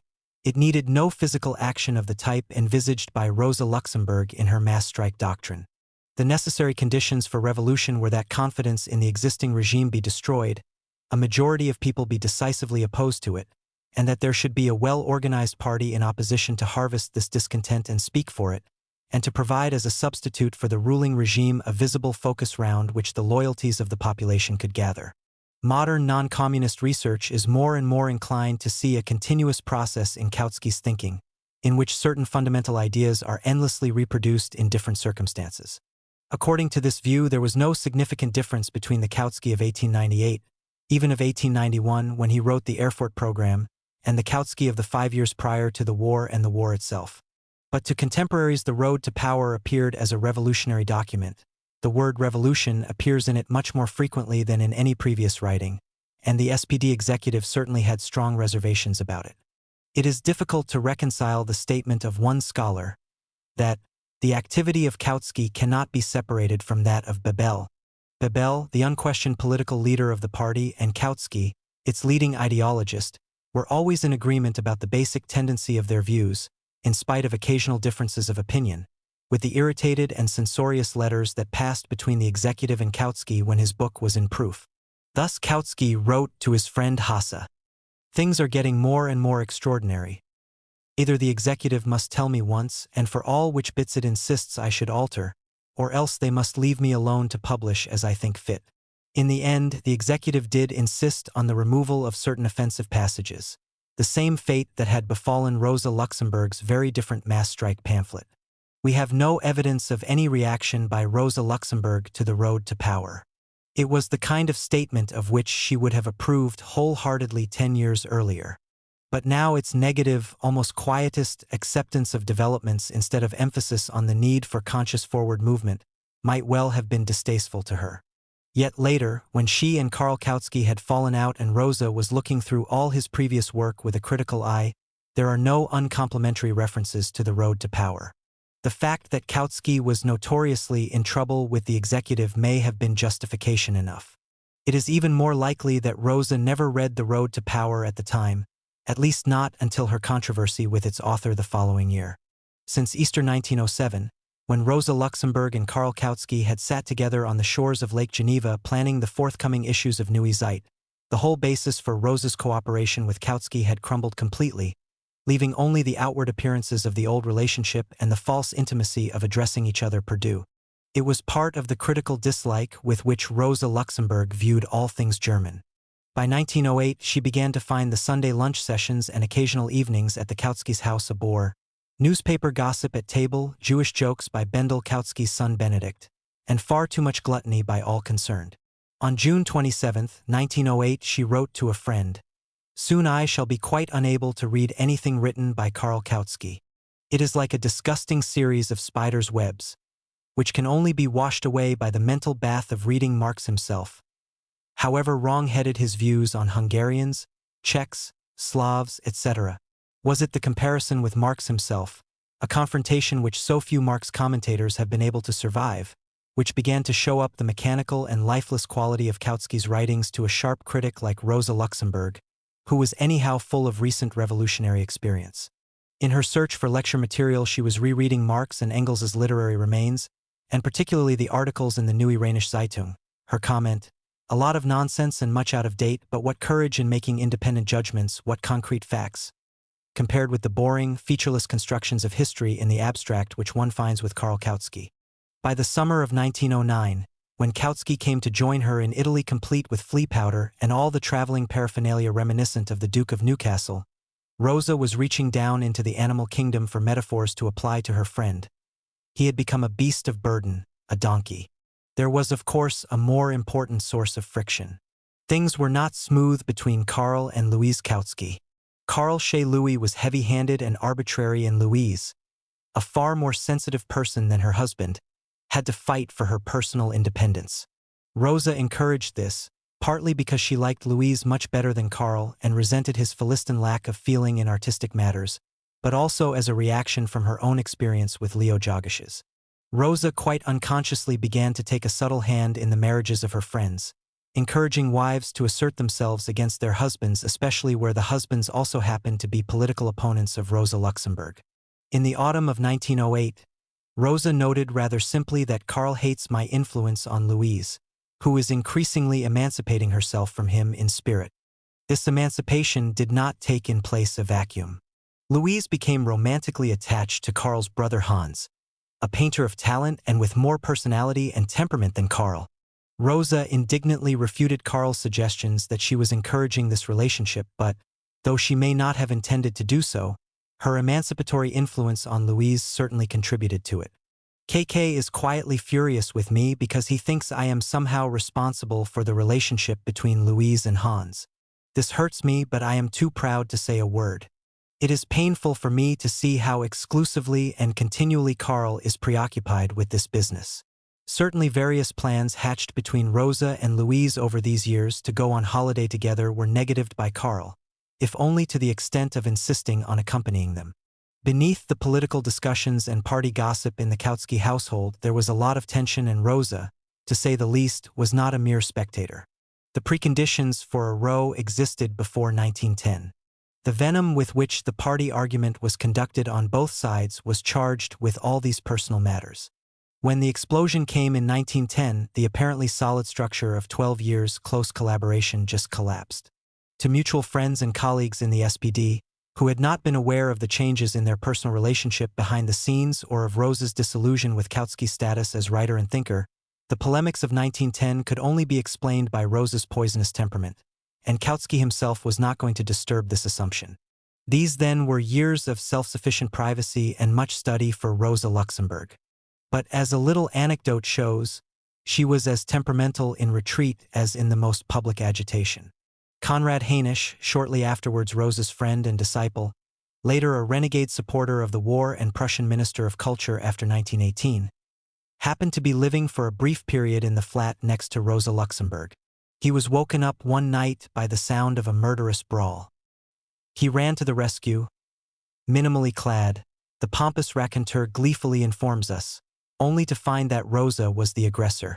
She had a young woman by the shoulders and shook her like mad, yelling, "You goose, you stupid goose, Ricardo. I keep telling you." Marx only read Ricardo's theory of ground rent in 1856. Hainisch assured the victim that in such matters Frau Luxemburg's accuracy was unimpeachable. Rosa embraced her mutilated opponent, and bloodshed was happily avoided. In the summer of 1909, Rosa Luxemburg made an unusually long trip to the south. She spent some time in Swiss libraries working on her history of Poland, a project that she had not touched for many years. From there she moved to Italy, breaking through the barrier of the Alps onto the sunny and superb Italian plains. Here I am in Genova Superba, as the city calls itself, while the people of Tuscany have a different opinion and say that all one finds here are mare senza pesci, montagne senza alberi, uomini senza fede don senza vergogna, seas without fish, mountains without trees, unfaithful men and shameless women. I agree with the Tuscans with only this difference. I also find the uomini senza vergogna, at least in the shops where they always cheat and always manage to smuggle a few false coins into my change. Rosa had now discovered the South with a vengeance, and with the same uncritical joy as so many generations of Germans. The Goethe myth of the South has penetrated deep into their romantic attitude to Italy. What was outrageous and unacceptable in Germany, patent dishonesty, inefficiency, irresponsibility, even the loss of Rosa's valuable mail, were noted but excused in the Italians, for it was but a small penalty for so much sunshine and song. Rosa had all the northern optimism of Transalpine acceptance. She stayed in Italy for nearly 3 months and became determined to visit Corsica the following year. Her letters were long, amused, and strangely uncritical. All the old-fashioned Victorianism of a great socialist and revolutionary on holiday abroad came to the fore. First of all, the frogs.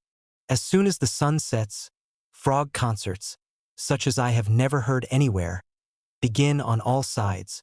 Frogs. All right as far as I am concerned, but such frogs. Secondly, the bells. I love church bells, but to hear them ringing every quarter of an hour, it is enough to drive anybody crazy. And thirdly, Carl, when you come to Italy, do not forget to take a box of insect powder with you. Otherwise, it is wonderful here. These letters from Italy are a curious testimonial to Rosa's moral stamina, for their gaiety was more artificial than real. While she was writing to the Kautskys about the joys of sunny Italy, she was heartbreakingly releasing her friend Konstantin Zetkin from his relationship with her because she suspected that it was stifling him. The task of Rosa Luxemburg's biographers is made so much harder by this rigid self-discipline which kept friendships in strictly divided compartments and never let the affairs of one relationship spill over into another, either between person and person or between person and politics. David and Goliath, 1910 to 1911. By the end of 1909, the cold anti-socialist front in German politics was breaking up. The Bülow bloc began to fall apart on the question whether to introduce direct taxation to meet the growing bill for armaments. Most of the chauvinistic assertion, which had overwhelmed social democracy at the 1907 elections, had dwindled away 2 years later.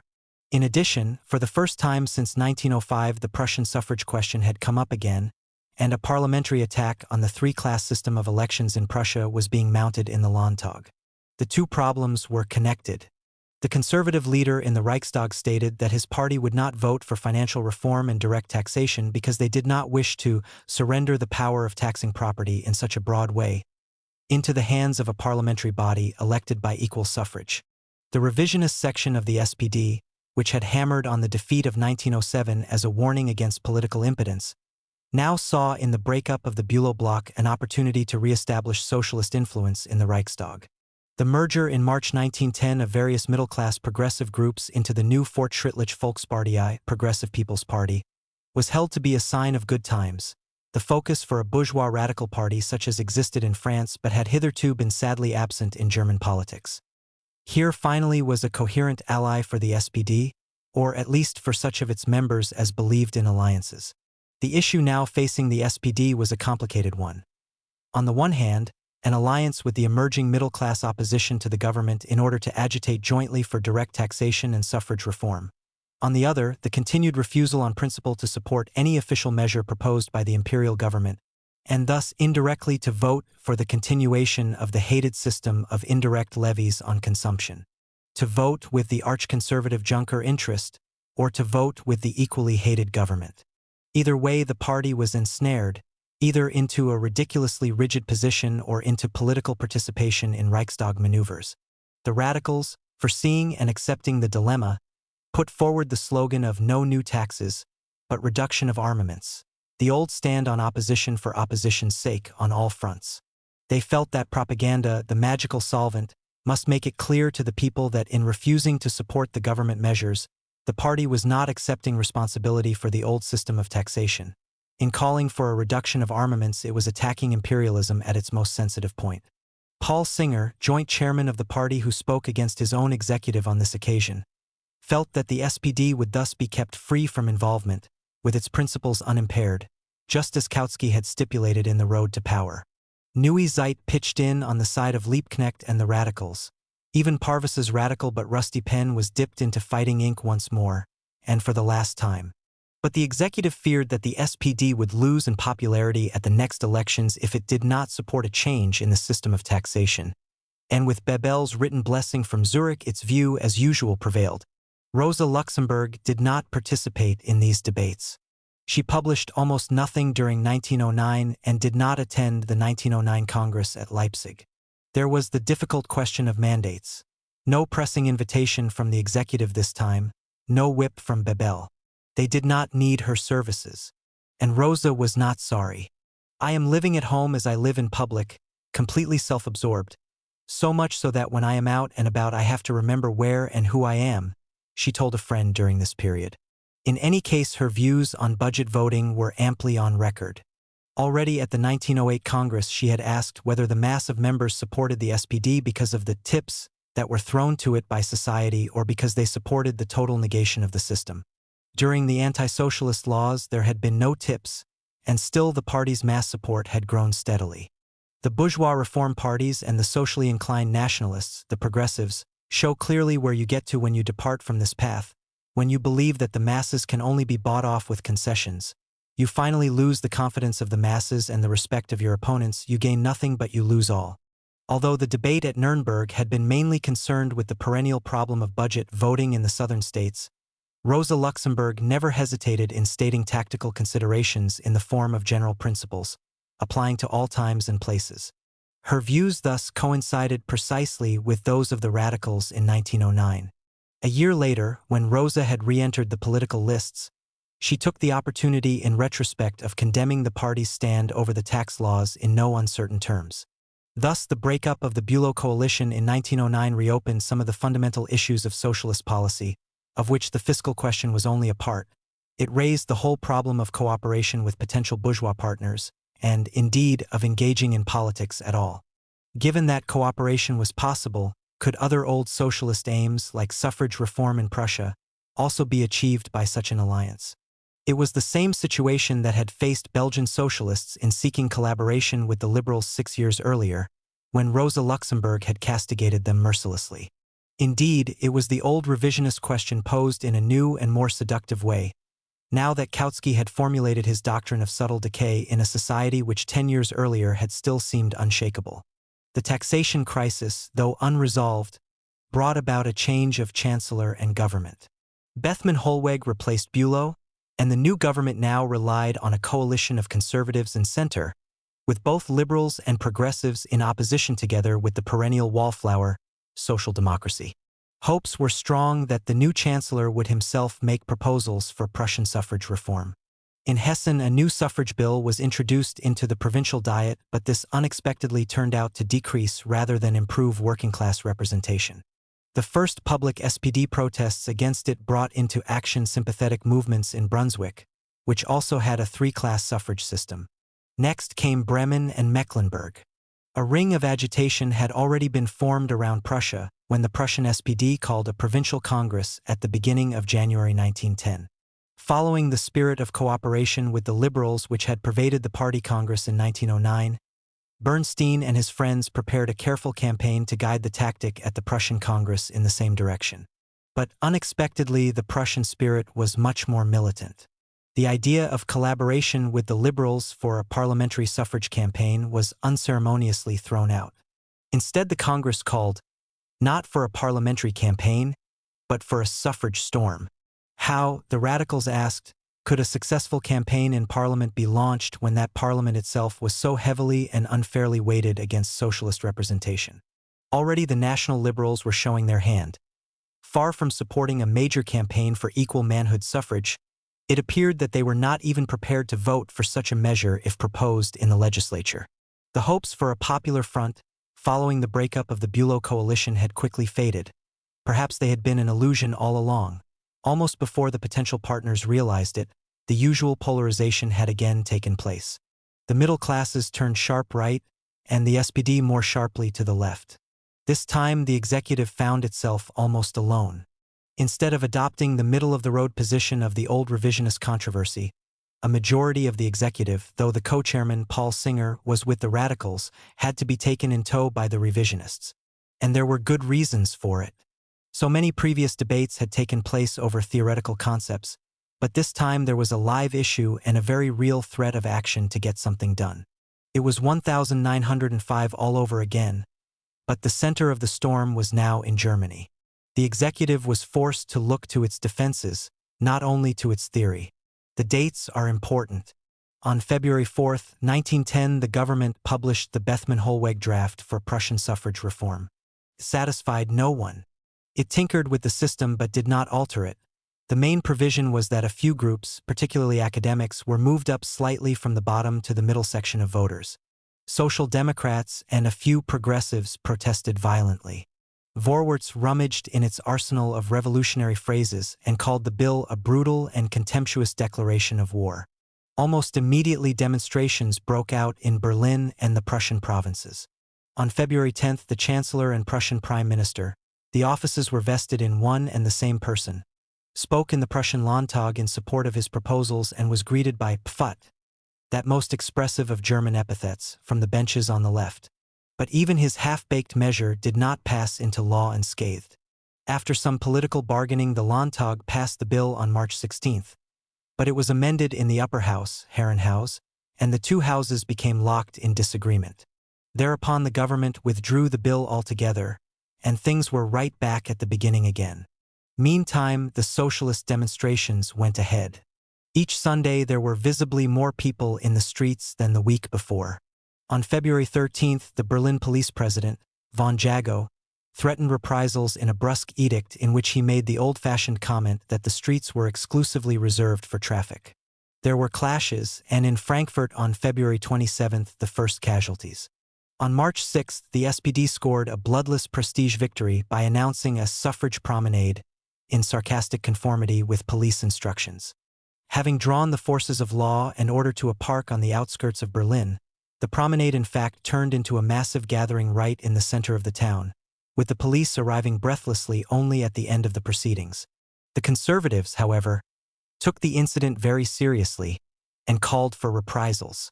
Coinciding with these demonstrations were a series of strikes, trials of strength organized by the trade unions in the mining and building industries.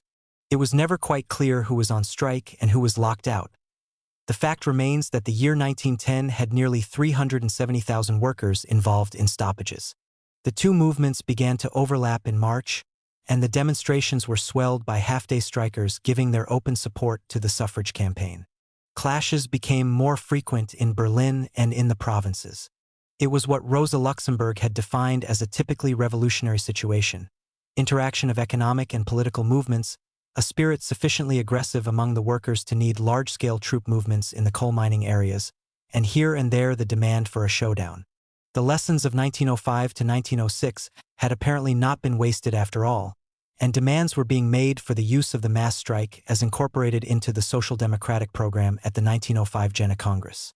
For Rosa Luxemburg, the dog days were over. She was more than ready to take up her pen in support of a movement which conformed so precisely to all her predictions. Not only her pen. For the next 3 months she spoke continuously all over Germany in support of the suffrage campaign. She was so much in demand that at one stage she had to suspend her course of lectures at the party school. From the war front. Day before yesterday, Tuesday, the March 15th, 48 evening meetings were arranged, all over Berlin with the clear intention of providing some sort of action on the morning of the 18th. The speakers were all fourth and fifth rate, mostly trade union officials. What is more, Vorwärts put out an advance prohibition on all street demonstrations after the meeting. I heard by accident at the party school on the 12th that they were short of a speaker in the 4th electoral district. I accepted at once, and so made my speech that same evening. The meeting was bursting at the seams, about 1,500 people, the mood excellent. Of course, I let fly good and proper, and this got a storm of agreement. Hannes Diefenbach, Gertrude Zlatko, Kostya, Clara Zetkin's son, and Eckstein were all there. The latter, so he told me, had become converted to my view since yesterday. Today got a telephone invitation from Bremen, a written one from Essen, to address meetings on the mass strike. Am seriously wondering if I should not chuck the school and move out into the country, to stoke up the fires everywhere. Next she toured the south. On April 10th she was back in Frankfurt to speak to a very large rally on the Prussian suffrage campaign and its lessons. From there she moved to the Ruhr and spoke in mid-April in Essen and Dortmund under the aegis of Konrad Hainisch, a frustrated radical editor seething in one of the remoter outposts of social democracy. This embattled meeting led to friendship and further collaboration. Everywhere it was always the same theme: the suffrage struggle and how best to fight it. No wonder doing began to seem so much more exciting than teaching. All her letters testify to large crowds, enthusiasm, a universal desire to act. But at the same time she was murkily conscious of the restraining hand of the executive. This was to be the crucial question in the later polemics. We do not know exactly what evidence she had, only that it left her convinced that the executive was secretly sabotaging the demand for action as early as the end of February. By the end of April she was back in Berlin. In February, before she set off, she had written a challenging article which she called "What Next? Was weiter?" In this she analyzed the confluent sources of radicalism in the present movement and proposed the next steps to be taken by the leadership. These consisted in encouraging the growth of the nascent mass strike movement as much as possible, while launching, on the political side, an agitation for a republic. This would help to radicalize the masses further and sharpen the impending conflict between socialism and society. In view of the subsequent controversy, it is important to remember that this was never intended to be a practical demand capable of achievement, but simply a means of keeping the spring-loaded agitation fully taut. She always believed that it was the duty of socialist leadership to set the agitational tasks just higher than the immediate practical possibilities. This, rather than any organizational function, was the leadership's role in social democracy. It was the same principle that she would try to make effective in the German Revolution during the last 3 months of her life. Vorwärts sent the article back to her on March 2nd with the following comment: "We have regretfully to decline your article since, in accordance with an agreement between the party executive, the Executive Commission of the Prussian Provincial Organization of the SPD, and the editor, the question of the mass strike shall not be elaborated in Vorwärts for the time being." The mass strike was the central theme of the moment, and Rosa wanted the article to appear in the SPD's Journal Officiel. She sent it next to Neue Zeit, where she knew that she had a preemptive right to the statement of her views. Kautsky took the article. He described it as very attractive and very important, but he also reserved the right to disagree with its conclusions and announced that he would do so publicly in due course, having no time just then. However, he refused absolutely to publish the section dealing with Republican agitation. For a start, this set out from a wholly mistaken premise, Ausgangspunkt. There is not a word in our party program about the Republic. Though he constantly reiterated that there was no point in going over the well-known Marxist objections to any specifically Republican agitation, he nevertheless took the trouble of writing several pages on the subject, quoting the warnings of both Marx and Engels against the distortion of dialectic totality through any overemphasis on a limited and purely political aim. But Kautsky did not publish the article after all, and thereby loosened the first stone of an avalanche of recrimination between himself and Rosa Luxemburg, which was to bury their long and friendly collaboration under an impenetrable mountain of abuse and misunderstanding. The exact reasons for his refusal never did emerge, at least in a version on which everybody could agree. Kautsky claimed that he would have published the article, possibly after some delay, but in the meantime decided to return it to her for reconsideration. I hesitated for quite a time, but left Comrade Luxemburg in no doubt that I thought the article a mistake. The thought of publishing it and my polemical reply, for the delight of our numerous common enemies, was repugnant to me. I tried to get her to renounce the appearance of her article. Whether he acted on his own or under pressure from the party executive is not clear either. Rosa was convinced that the higher powers of the party were behind it all, and that Kautsky merely applied their orders in his own sphere of power, the Neue Zeit. Kautsky's letter to Rosa Luxemburg, with which he returned the article, has never been published, if indeed there was such a letter. Subsequent polemics clearly show that he was astonished by the unexpected fierceness of Rosa's reaction to his return of her article. But his attempts to play the whole thing down, he had not wanted to forbid discussion of the mass strike. He merely thought the presentation of the Republican arguments ill-advised, were promptly seized upon by his embattled opponent and exposed as ill-informed and inaccurate excuses. They were certainly made to seem like it. Thus he believed, until Rosa corrected him in public, that she had voluntarily withdrawn the remarks about the Republic from publication after getting his unfavorable comments, and that consequently her accusations of cowardice against Neue Zeit were merely stones thrown in glass houses. He was unaware that she had published her advocacy of Republican agitation in a separate article elsewhere. On March 17th, a week or so after Kautsky's original refusal, Rosa wrote to Louise, "The article which Karl refused has been improved by me. I have made it clearer and sharper, and has already appeared in the Dortmunder Arbeiterzeitung, Konrad Hainisch. Leipzig and Bremen have already reprinted, and I hope others will follow." In another letter to Konrad Hainisch, Rosa Luxemburg referred only to the passage about the Republic which he, Kautsky, did not want to accept. And can you imagine, K now accuses me of deliberately passing him by. Her reference in the same letter to Kautsky's incomprehensible botch-up, Merkwürdiger Schwupper, probably provides the clue to all the acrimony. There was the refusal to publish, not for the first time, see above, pages 192-3, though never on as important a matter of principle as this. There was the disagreement on tactics, also not for the first time. Her respect for Kautsky's person had long gone by the board. But in addition, Kautsky had not bothered to follow the fate of her article, had simply dismissed the matter after his refusal to publish, and had then attacked her in print, from behind, so she resolutely maintained. Worse still, he had taken to heart neither the vitality of the mass strike movement nor the fact that this was her hobby horse romping home with the colors of history on it.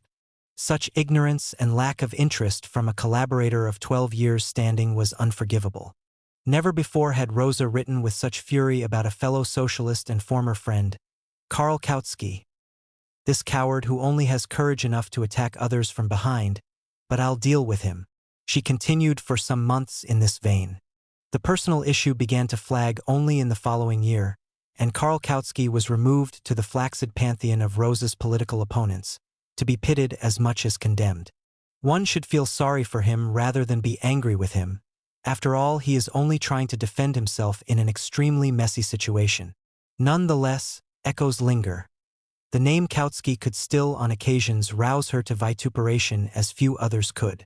In any case, Rosa Luxemburg was determined not to be silenced, either in speech or in print. "Everything is going splendidly. I have already had 8 meetings and 6 are yet to come. Everywhere I find unreserved and enthusiastic agreement on the part of the comrades. Karl's article calls forth a shrugging of shoulders. I have noticed this especially in Kiel, in Bremen, in Solingen with Dittmann. Tell him that I well know how to estimate the loyalty and friendship involved in these tricks, but that he has put his foot into it badly by so boldly stabbing me in the back. Though greatly stimulated by personal pique, there was definite political purpose in Rosa's attitude. Let us hope that the whole discussion and its continuation at Magdeburg, the party congress in September 1910, will stimulate our friends and needle them into keeping on their toes against the powers that be, in stanzery. In any case, I considered it my duty to the party to proceed with ruthless openness. When she received her article back from Neue Zeit, she had at once sent it elsewhere. She accompanied the manuscript with a summary of the situation as she saw it. The party executive and the General Commission of the trade unions have already gone into the question of the mass strike, and after long negotiations, the party had to give in to the position of the trade union leaders. In view of this, the party executive naturally believes that it has to take in its sails, and if it had its way, would even forbid any discussion of the mass strike. For this reason, I consider it urgently necessary to carry the topic into the furthest masses of the party. The masses should decide. Our duty, on the other hand, is to offer them the pros and cons, the basis of argument. I count on your support and that you will publish the article immediately. The article was no less than the beginning of a totally new, at least in the eyes of the executive, policy for German social democracy. Our party must work out a clear and definite scheme how to develop the mass movements which it has itself called into being. Street demonstrations, like military demonstrations, are only the start of a battle. The expression of the whole of the masses in a political struggle must be heightened, must be sharpened, must take on new and more effective forms. If the leading party lacks determination and fails to provide the right slogan for the masses, then at once there will be disappointment, the drive disappears and the whole action collapses. For the first time, Rosa Luxemburg openly advocated a new role for the party leaders. Not as rulers, not as a party government, but genuinely as leaders, as the advance guard of the proletariat in Lenin's sense, but without the Jacobin element of control. Once more, it was precisely the policy that Rosa Luxemburg was to follow when she found herself in a leading position after the German Revolution. The means with which she proposed to intensify mass action was, of course, the mass strike. In her anxiety to avoid the appearance of propagating an anarchist panacea, the particular bogey of both party and trade union leaders, she overemphasized the spontaneous element, thus going back to some extent on her previous insistence on the role of the leadership in guiding the movement. Even within the class party of the proletariat, every great and decisive movement must stem, not from the initiative of a handful of leaders, but from the determination and conviction of the mass of party members. The decision to carry to victory the present Prussian suffrage campaign, by all means, including that of the mass strike, can only be taken by the broadest sections of the party. Two factors thus determined Rosa Luxemburg's attitude. On the one hand, there was the need to push the party authorities by applying pressure from below, a pressure moreover that was objectively justified by events.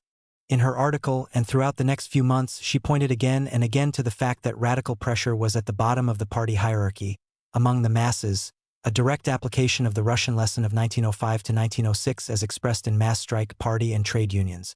The other factor, which again led to emphasis on the membership as opposed to the leaders, was the need to distinguish between her conception of the mass strike and the old anarchist idea of it as an exercise planned by the Illuminati, a once-for-all panacea to be applied at the word go. She was never able to make the distinction valid in the eyes of her contemporaries, and even later commentators have all too readily identified Rosa Luxemburg's notion of the mass strike with anarcho-syndicalism. The contentious passage about the Republic was offered on its own to her old friends at the Volkswacht in Breslau, where it appeared on March 25, 1910. Kautsky's strictures on this section of her argument at least had the effect, not of making her withdraw it, but of separating it from the mass strike analysis, with which it was in fact little concerned. But, though the slogan was different, the argument was ultimately the same. The need to extend the aims of agitation and to heighten political as well as economic demands as the revolutionary possibilities sharpened. In other words, not to drag after events but to precede them. Cleverly, The article was so shaped as to present the Prussian suffrage question as an attack by society on social democracy, not the other way round. Thus, all along Rosa could speak not of socialist initiative but of response. The forces of reaction can be attacked in the clearest, most potent and most lapidary form if we emphasize those political demands in our agitation, which concern the first point of our program, the demand for a republic. This has hitherto played a small part in our agitation. Hitherto the working-class struggle in Germany was carried on not against this or that manifestation of the class state in particular, but against the class state as a whole. It was not splintered into an attack on militarism, monarchism, and other lower middle-class isms, but presented itself as the deadly enemy of the existing order. Precisely because the dangers of a republican illusion have been avoided so thoroughly by 40 years of social democratic preparation, we can readily today accord this plank of our political program a higher place. By emphasizing the republican character of social democracy, we shall have one more opportunity to elucidate our general attitude in a comprehensive and popular manner, in the teeth of the united camp of all bourgeois parties. Both articles are broader in perspective and more radical in tone than the personal polemics which followed. The reason is simple. They were written in a period of mass demonstrations, and were to provide a means of maintaining the ever-heightening popular feeling. They applied to the present and not the past. The later polemics were both retrospective, less immediately relevant, and recriminatory. Rosa Luxemburg was sensitive to popular mood, not only in terms of analysis but also in terms of tactical attitudes. Unlike Kautsky, who was basically a popularizer and an analyzer, Rosa adjusted the substance and tone of her remarks to her particular purpose, whether tactical, polemical, historical, or whatever. This makes it more difficult, but also more interesting, to contrast her writings with those of Kautsky on one side and Lenin on the other, for their style and purpose hardly varied, different though they were. They had their style and they stuck to it, whereas Rosa was a writer of scintillating variety. After these two articles, there followed a 2 months break while Rosa stumped up and down Western Germany making speeches and stoking the fires. While she was away, Kautsky exercised his option of disagreeing with her. This criticism of an article he had tried to stifle was the stab in the back. He analyzed the general situation quite differently from Rosa Luxemburg. The excitement of the masses is not nearly sufficient for such an extreme course, but it was certainly great enough for the stimulus provided by Comrade Luxemburg to produce isolated attempts, experiments with the mass strike which were bound to fail. Unwilling to criticize a tactical proposal without benefit of a theory to cover the facts, Kautsky, for such was his way, went on to produce a doctrine to suit the occasion. It was the road to power brought to bear on the events of 1910. He used a military metaphor. The mass strike enthusiasts were willing to do battle at all times and in all places, but the final choice would be the enemy's. The result could only be defeat and discouragement.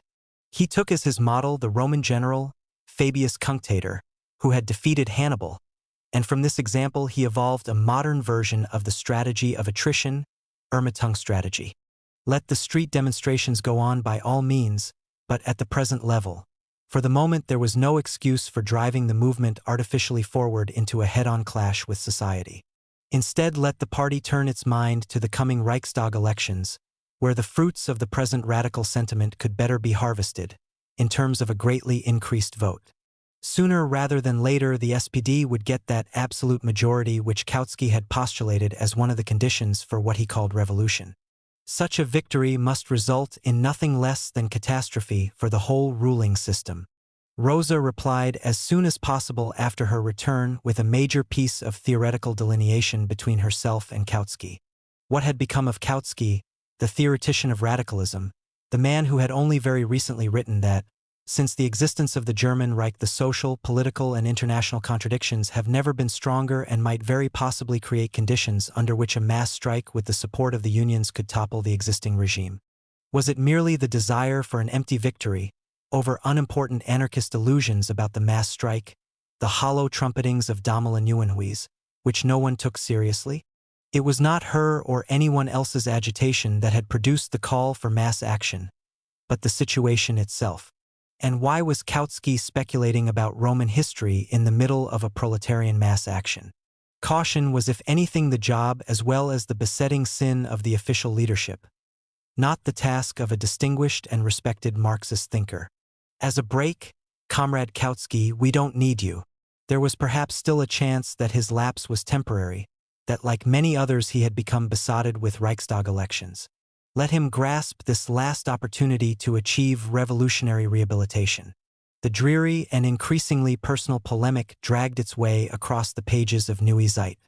As the editors pointed out, Rosa Luxemburg could hardly complain that she was not given enough space. In spite of the fact that she had found it necessary to go elsewhere for her major tactical expositions, she nonetheless occupied 1/5 of the space of Neue Zeit in the course of 1910.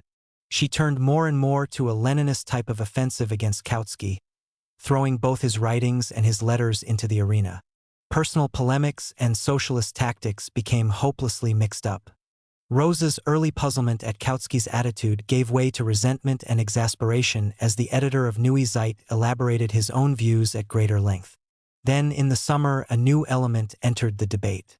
The southern SPD leaders, particularly Wilhelm Kehl in Baden, took advantage of the disarray in the hitherto solid radical front. Having been the party scapegoat for so many years, they now at last went over to the offensive. Either reform or revolution, they wrote mockingly. But don't dither, choose. They themselves naturally opted for reform with wicked pleasure.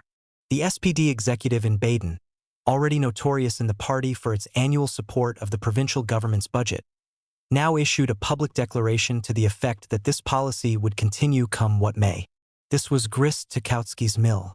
Instead of arguing with Rosa Luxemburg and struggling with the delicate and difficult question of revolutionary action, he could revert to the old euphoric state of concern with internal affairs, with maintaining the purely conceptual purity which he held to be so important.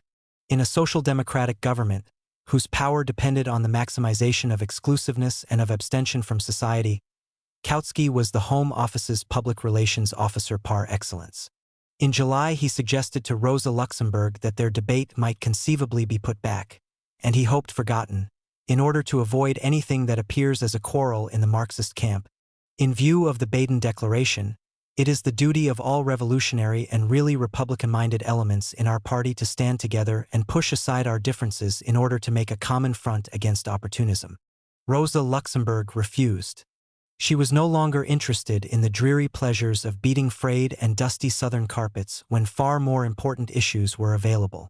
This refusal to join in the southern witch hunt produced a further spate of acid comments. Kautsky elaborated his disappointment in an article wittily entitled "Between Baden and Luxemburg," in which he accused Rosa Luxemburg of insisting on polemics about her own second-rate preoccupations when there was vital internal work to be done. It was the most important of Kautsky's polemical formulations of the period, for it exposed the real difference between him and Rosa, which was to carry them into bitterness and contempt for each other right through the war. When we look at the duchies of Baden and Luxemburg on the map, we find that between them lies Trier, the city of Karl Marx. If from there you go left across the border, you come to Luxemburg. If you turn sharp right and cross the Rhine, you reach Baden. The situation on the map is a symbol for the situation of German social democracy today. By implication, Kautsky's own center position was identified with that of Marx. He never for one moment gave up the belief that his views were the only orthodox expression of Marxism. It was this central location of Marx more than anything that eventually earned him the lasting and lively hatred of the Bolsheviks, who had long ago carried Marx off to the left. But Rosa was not the one to cede vacant ground to her opponents. She was perfectly willing to bring the situation in South Germany within the scope of her argument. But unlike Kautsky, she did not think of Prussia and Baden as two separate problems with only a decision of priority to be made between them. For Rosa Luxemburg, the whole Baden question was not only a chronic drug-resistant symptom of the old revisionist disease, but was linked directly to the more interesting question of a static or an advancing party tactic. It was no use merely to condemn or weep over breaches of SPD discipline when something much bigger was at stake. For the situation in the South, far from being an isolated evil, was causally connected with the state of the party as a whole. When does the party bother with what happens in the South? When a world-shaking scandal takes place in the matter of the budget, but the party as a whole never bothers with the daily activities of the party leadership, of the caucus in the provincial parliament, of the press in the South. For 12 years already the party has been on the defensive against all revisionist tendencies and merely plays the role of the night watchman, who only appears and sounds the alarm when there is a disturbance in the street. The results show that by these means the evil cannot be removed. Not through formal prohibitions or through discipline, but only by the maximum development of mass action whenever and wherever the situation permits, a mass action which brings into play the broadest masses of the proletariat. Only in this way can the clinging mists of parliamentary cretinism, of alliances with the middle classes, and the rest of such petit bourgeois localism be got rid of. Though this was the same situation which was agitating Kautsky, she presented it in a form from which he could take little comfort.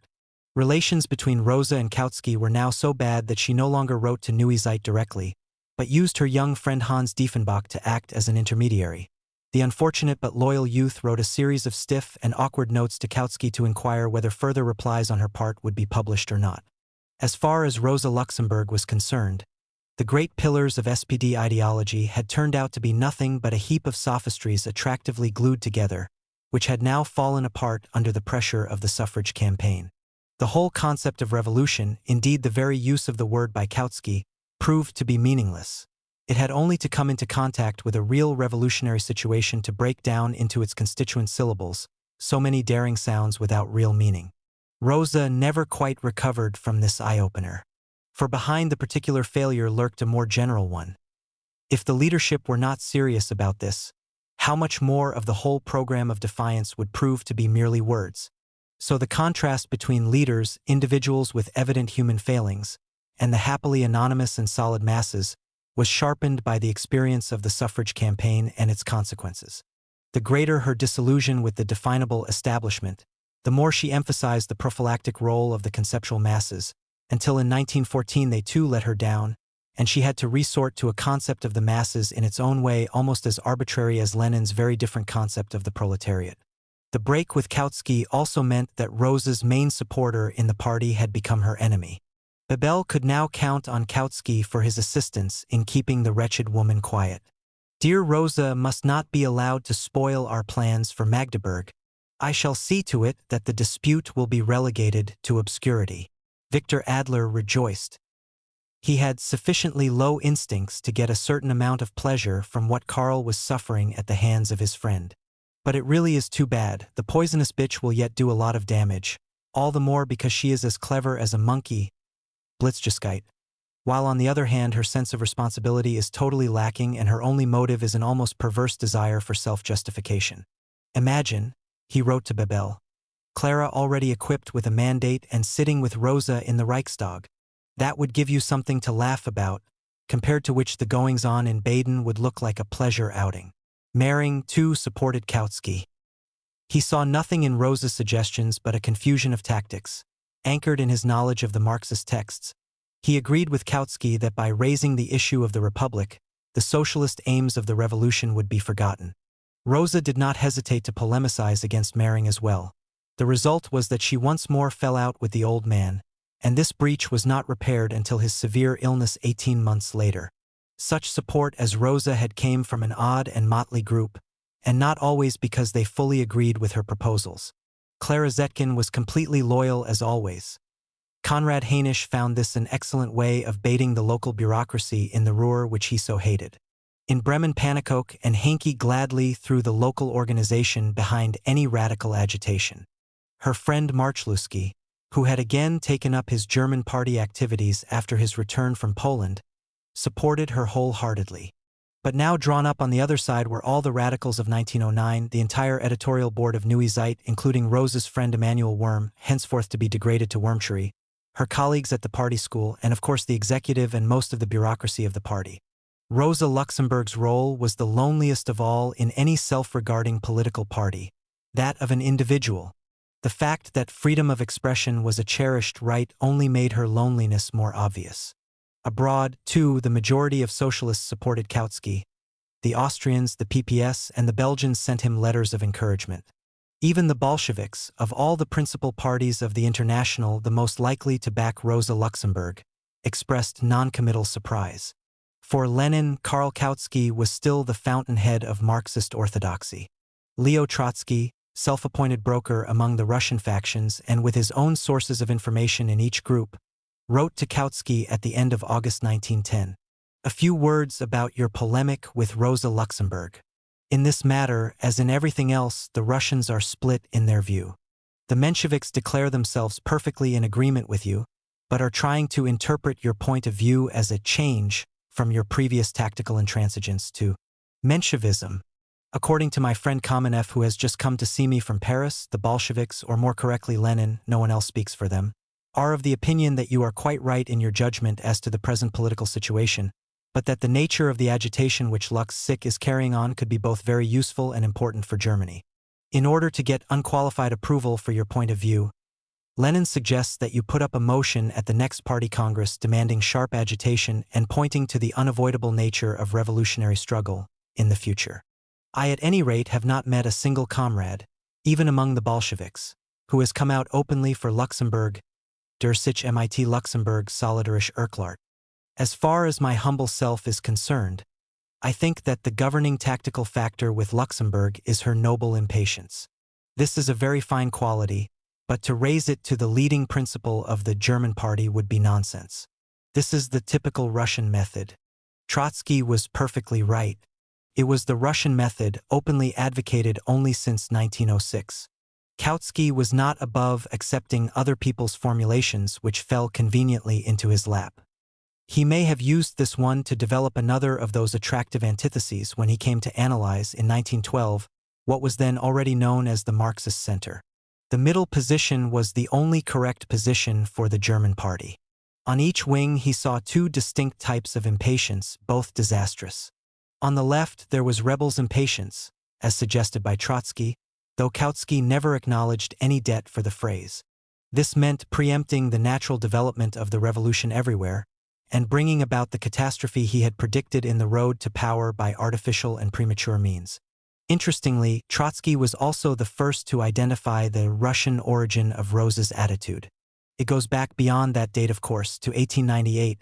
Her whole style of argument, her passion for action, was always more Russian or Polish than German. Was this the clue which Kautsky and his friends picked up at the beginning of the war, when they accused Rosa of being pro-Russian? Diametrically opposite on the right wing of the party was the statesman's impatience of the revisionists, which also wanted action but of a different kind, action in society and not against it. Kautsky recognized that the source of these two kinds of impatience was identical even though the objects were different. Both sprang from an inability to find satisfaction within a static and isolated socialist world. There was a strong, if unconscious, element of self-defense in Kautsky's attitude. He was the intellectual king in a socialist world which had become real only through the organization of the SPD, through the power and policy of the executive and its local bureaucracy. Without organized isolation, Kautsky's importance as a theoretician would be finished. There would no longer be anyone to whom his formulations applied. And so it happened. After the war, with the SPD executive absorbed into society, Kautsky found himself relegated to the role of a has-been without ever really knowing why. Ironically, it was only the hatred of Lenin and the Bolsheviks for their former hero Kautsky, echoed by the German Communist Party, that kept him alive. Though Kautsky saw the two opposing forms of impatience as simultaneous forces, trying to pull the party from its balanced seat in the saddle of history, he could not resist the usual Marxist temptation of presenting his analysis as a dialectic. In terms of time, statesman's impatience dominated in the period of prosperity and conciliation between 1895 and 1907, while rebels' impatience, in his view, took over thereafter. But his dating, which was anyhow unnecessary to his argument, also happened to be wrong. The radical swing in the party was directly connected with the early part of the Russian Revolution and could be dated from 1905, not 1907. However, the earlier date would have identified Kautsky too closely with the radical wing and made it difficult for him to claim a continuous central position. Like so much of Kautsky's thinking, the two impatiences were seductive but oversimplified conceptions. Rosa Luxemburg's impatience was a state of mind, a reaction to a replete and self-satisfied ideology, but not in itself a policy. In spite of every wish to hurry on the revolution, she never gave way to any optimism about its short-term success. The important but subtle difference between Kautsky and Rosa Luxemburg was not so much about the timing of socialist revolution but over its duration. He saw it as a cataclysm, as did most of the members of the Second International, whether real or abstract, while Rosa Luxemburg was the first to develop a theory of revolution that was not so much spontaneous as long drawn out. At the same time, Rosa shortened the period of waiting for the revolution to begin, while Kautsky prolonged it. On the face of it, the difference between them might seem no more than a quibble. Was the suffrage agitation preparatory to or part of the revolution? But in fact, revolutionary doing and preparatory waiting were manifestations of two different ideologies. Kautsky failed to understand Rosa Luxemburg because he had been converted to the view which his friend Victor Adler, and Bebel too, had always preached, that her motive was personal ambition. From 1910 onwards, he joined the chorus of those who believed that what she wanted was a splinter party, however small, in which she could dominate.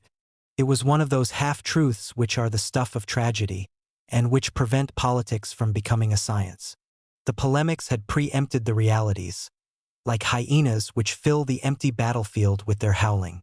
The suffrage campaign finally collapsed in May. The government withdrew its reform bill and the SPD executive tightened the reins.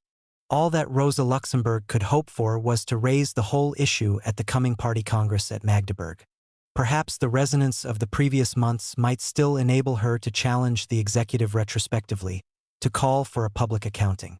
But the realities had changed.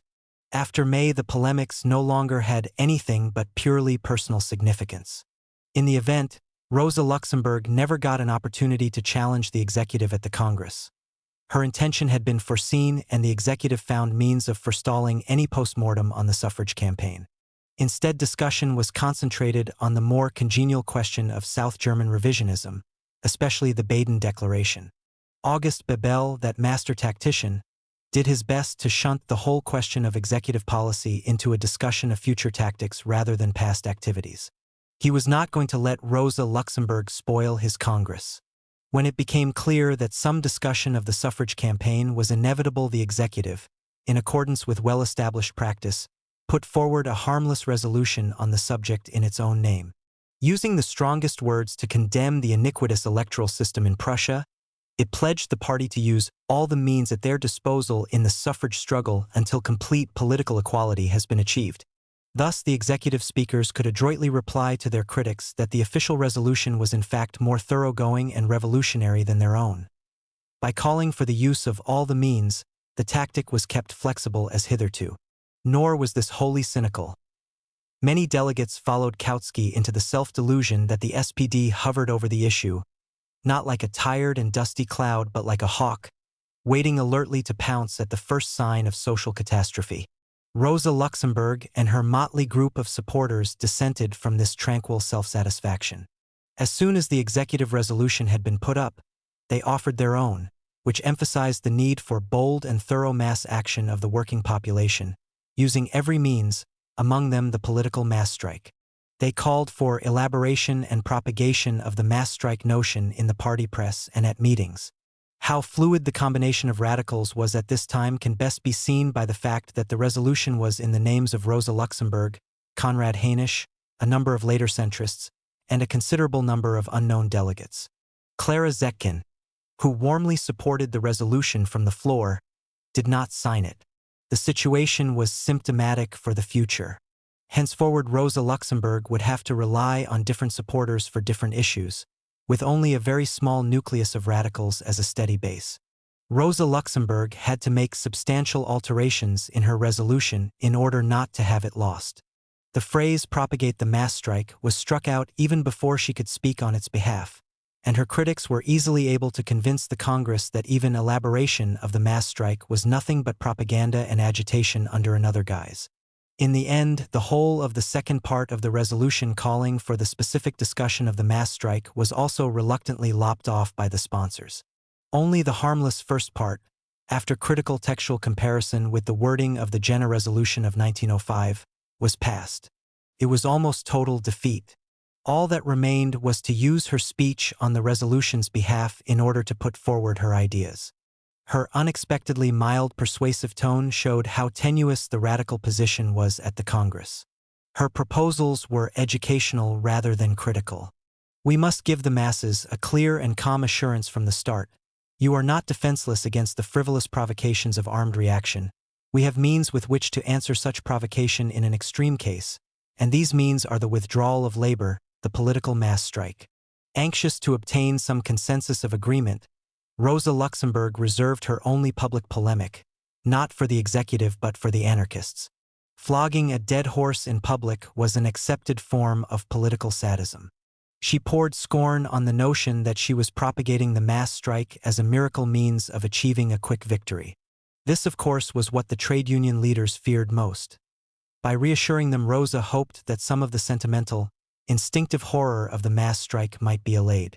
Making the rounds with the general strike idea à la Nuenhuis has not produced one significant success. No one has taken the slightest notice. And the country where the general strike has been least applied is France. When she said that only the masses and their willingness to fight could ultimately decide whether a mass strike is or is not to take place, a prominent trade unionist answered her indignantly that only the properly constituted authorities could plumb the mood of the masses.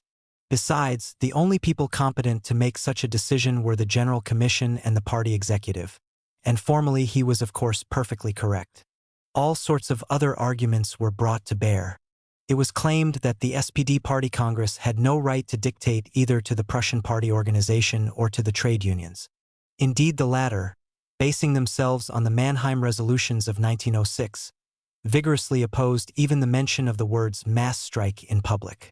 The idea that the masses might be left leaderless in their willingness to go ahead, which for tactical reasons Rosa Luxemburg had only adumbrated as a remote possibility and not as a recent historical fact, was indignantly refuted. Such an idea only proves that Comrade Luxemburg has not worked in an organization and has no knowledge of how such things work. So nothing new emerged, and there was evidently nothing to be gained by restraint or sweet reason. Rosa Luxemburg would not forget it. The Congress was radical only when it came to attacking the budget voters in the South, for this was good old party stuff, internalized thunder and lightning. Rosa, too, joined in this annual witch hunt, but she gave it the same special twist as in her earlier writing. The stale question of internal discipline was put in strict dialectical harness, compressing the policy of alliance with middle-class parties in the South with the suffrage agitation in the North. To the Kautsky formulation of either-or, Rosa replied, both. Wherever they are rightly condemned, the events in Baden are noticeably treated in the main as a major breach of discipline. Pleasing as this firmness might be, it is none the less essential to point out that with this the question is not by any means exhausted. We cannot expel the delegates in the provincial parliaments and simply ignore the party organizations behind them. Something far sadder than breach of discipline is at stake, a confusion between policies of middle-class reform and the social democratic class struggle. The second root of the Baden errors is in the excessive reliance on parliamentarianism at the expense of mass agitation. Here we are talking about the possible ill effects of the Baden policy on the next Reichstag election, when the very existence or death of social democracy in the future is at stake. Recently, an imposing mass action in the Prussian suffrage agitation was simply broken off in order to enable us to devote ourselves to these elections in the coming year. In North Germany, we have this mania for Reichstag elections to which the entire internal party life is sacrificed. In the petit bourgeois South, this same cult of parliamentarianism comes out as a suitably distorted caricature. She followed the same line as the Congress, though more politely. If every question were turned into an overall vote of confidence, criticism of any action by the leadership became impossible. And though her remarks were about the Baden party, Rosa clearly meant the SPD as a whole. Even if we ignore the fact that the actual achievements of the practical policy in Baden are nothing but miserable and artificially inflated details, Lapalian. The question still remains, what has all this to do with voting for the budget? Wherever our comrades appeared before the workers to justify themselves for their budget voting, they presented their entire parliamentary activities as justification, and not merely the budget vote.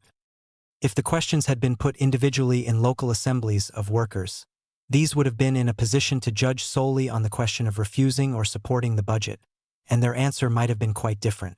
When one is talking to the Baden working classes and turns to them with the same arguments with which any German social democrat normally appeals to the class interests of the proletariat, you get the same echo as with the workers in all other parts of Germany. These comments stung. The South German contingent, sensing her general unpopularity, shouted her down, and she was unable to complete her speech. The revisionists had become the executive's bailiffs, a fact which was not lost on Rosa and which she, from a temporary position of strength, was able to use against the executive a year later. Nothing shows more clearly than these debates how far Rosa Luxemburg's whole conception had moved away from the party's ideology. Where once she too had pilloried the South Germans simply as revisionists, she now saw the situation in the South as an extreme symptom, a suitably distorted caricature, of the SPD as a whole. Revisionism was essentially a matter of internal party theory and tactic, while revolution and the road to it were part of the dynamic relation between party, masses, and society, and much more important. This was the lesson of the Russian Revolution applied for the first time in a purely German context. Party unity, at one time the main plank of the majority against the revisionists, now took second place. The question of open disagreement within the party was openly posed and answered in the affirmative. It is not surprising that the executive and the theoretical revolutionaries clustered around Neue Zeit were quite unable to accept or even understand such a radical departure from sacred principles. There was no room in the SPD for unabashed innovations. Change had to come through the back door disguised as the child or at least the nephew of the good old tactic. It was precisely this pretense which stuck in Rosa Luxemburg's throat. What had been tacitly permitted to the revisionists had at least to be allowed to the radicals as well, without any threat of expulsion. Not tu quoque but aut nos. Very well alone. Rosa Luxemburg did not possess the nexus of political friendships which had always kept Bernstein within earshot of the power center even after the party had condemned his views. To the large majority of German socialists, she seemed an extremely quarrelsome female who did not hesitate to round on former friends if they dared to disagree with her. But she was stimulated rather than put off. Since 1907, she had become much more self-sufficient. If need be, she would dispense with political friends altogether. There would be no more compromise. She could raise her standard much higher. Only those who measured up to it would be admitted to the inner circle of friends. Otherwise, she preferred to deal with relatively non-political people like Hans Diefenbach. At the same time, she was back in the maelstrom of politics after an absence of nearly 3 years. Her barnstorming in the early months of 1910 produced a flood of invitations to address meetings, which she accepted or refused according to her mood and the time available. She disliked too many interruptions to her teaching courses at the school, to which she had, of course, returned. Her health, too, troubled her intermittently. But for any important subject she was always willing to give up weekends to address meetings. Any suggestion that social democracy was likely to be misrepresented by unsuitable speakers always brought her hotfoot onto the scene. The standard of public speaking in the SPD was weighty but dull. Local party officials had difficulty in obtaining interesting visitors from Berlin. Members of the executive were usually busy and exceptionally pedestrian as speakers. Rosa Luxemburg had the reputation of drawing large crowds and always created an atmosphere of excitement and euphoria which was becoming the rare exception at party meetings. As a result, she benefited from a curious political symmetry. As she lost her influence with the executive and the party leaders, she was more than ever in demand at the periphery of party life. Did this situational facility contribute to the development of her democratic views? But the enthusiasm of local officials and members was deceptive. Rosa frequently mistook the response of her audience for genuine radical fervor. Her trade union critics were right when they accused her of being totally unfamiliar with organization and its peculiar problems. She really had no conception of the dullness and routine in the lives of people like Dittmann in Solingen, Henke in Bremen, or Hainisch in Dortmund, and of the warm welcome which local branches extended to any interesting or distinguished speaker, especially a woman who could speak of revolution at first hand. Nearly all her meetings struck her as grandiose. If such was the spirit, then it was high time to make up for her fallow years. I have promised myself in future to agitate far more than in the last 7 years, she wrote in the summer of 1910. In typical Luxemburg style, she was determined to carry the war right into the enemy's camp. In August 1910, she attended in person the Baden Party Congress at Offenburg, at which the offensive decision to support that year's state budget was taken. When Adolf Jeck, another radical lost in a desert of revisionism, offered her a series of public meetings she accepted enthusiastically. She addressed 4 of these and only interrupted her tour reluctantly to attend the International Congress at Copenhagen. As soon as this was over, she returned for a further 6 meetings, until she had to flee to Berlin to recover from an excess of strange hands and faces. The SPD executive viewed these activities with a jaundiced eye, not to speak of the Baden party leadership, who considered Rosa their particular enemy. Bebel, whatever his private views, was far too skillful a politician to be influenced by personal considerations. In 1910, when he wanted something from her, he could still be Zuckersüß, sweet as sugar. He confessed, at least in private, that he would rather put up with her than any revisionist. But a year later, a further incident took place which for all practical purposes ended the personal contact between Bebel and Rosa Luxemburg for good. Nowadays, Comrade Bebel can only hear with his right ear, according to Rosa's own medical aphorism. In the summer of 1911, another international crisis suddenly blew up, the most serious to date. Under the personal direction of the Emperor, the German Foreign Office was anxious to flex its muscles in order to intimidate France. What Palmerston had been able to do with impunity for England in the middle of the 19th century, the German government now copied. Was Germany after all not entitled to parody? On July 1, 1911, the cruiser Panther was sent to Agadir in Morocco to protect local German interests. Camille Huysmans, the secretary of the International Socialist Bureau, sent a round-robin to all member parties asking for their reaction to the impending crisis. These differed considerably except for a general desire to play it cool. Some favored a general conference of delegates to the International Bureau, others a meeting of the representatives of the countries immediately involved. The rest failed to suggest anything. In Germany, the correspondence was dealt with by Hermann Mockenbohr, a senior party official. Bebel was again in Zurich, now his second home. In his reply to Huysmans, Mockenbohr stressed the factors tending to peace, and pointed out that mutual class interests made a war between 2 capitalist powers unlikely. These arguments served to disguise the fact that the SPD's preoccupations were elsewhere, with the forthcoming Reichstag elections. The executive was strenuously concerned to make good the defeat of 1907, to prove Kautsky's theorem that votes were more effective than mass strikes. In these circumstances, Mockenbohr's letter was reasonable, though lacking in sophistication.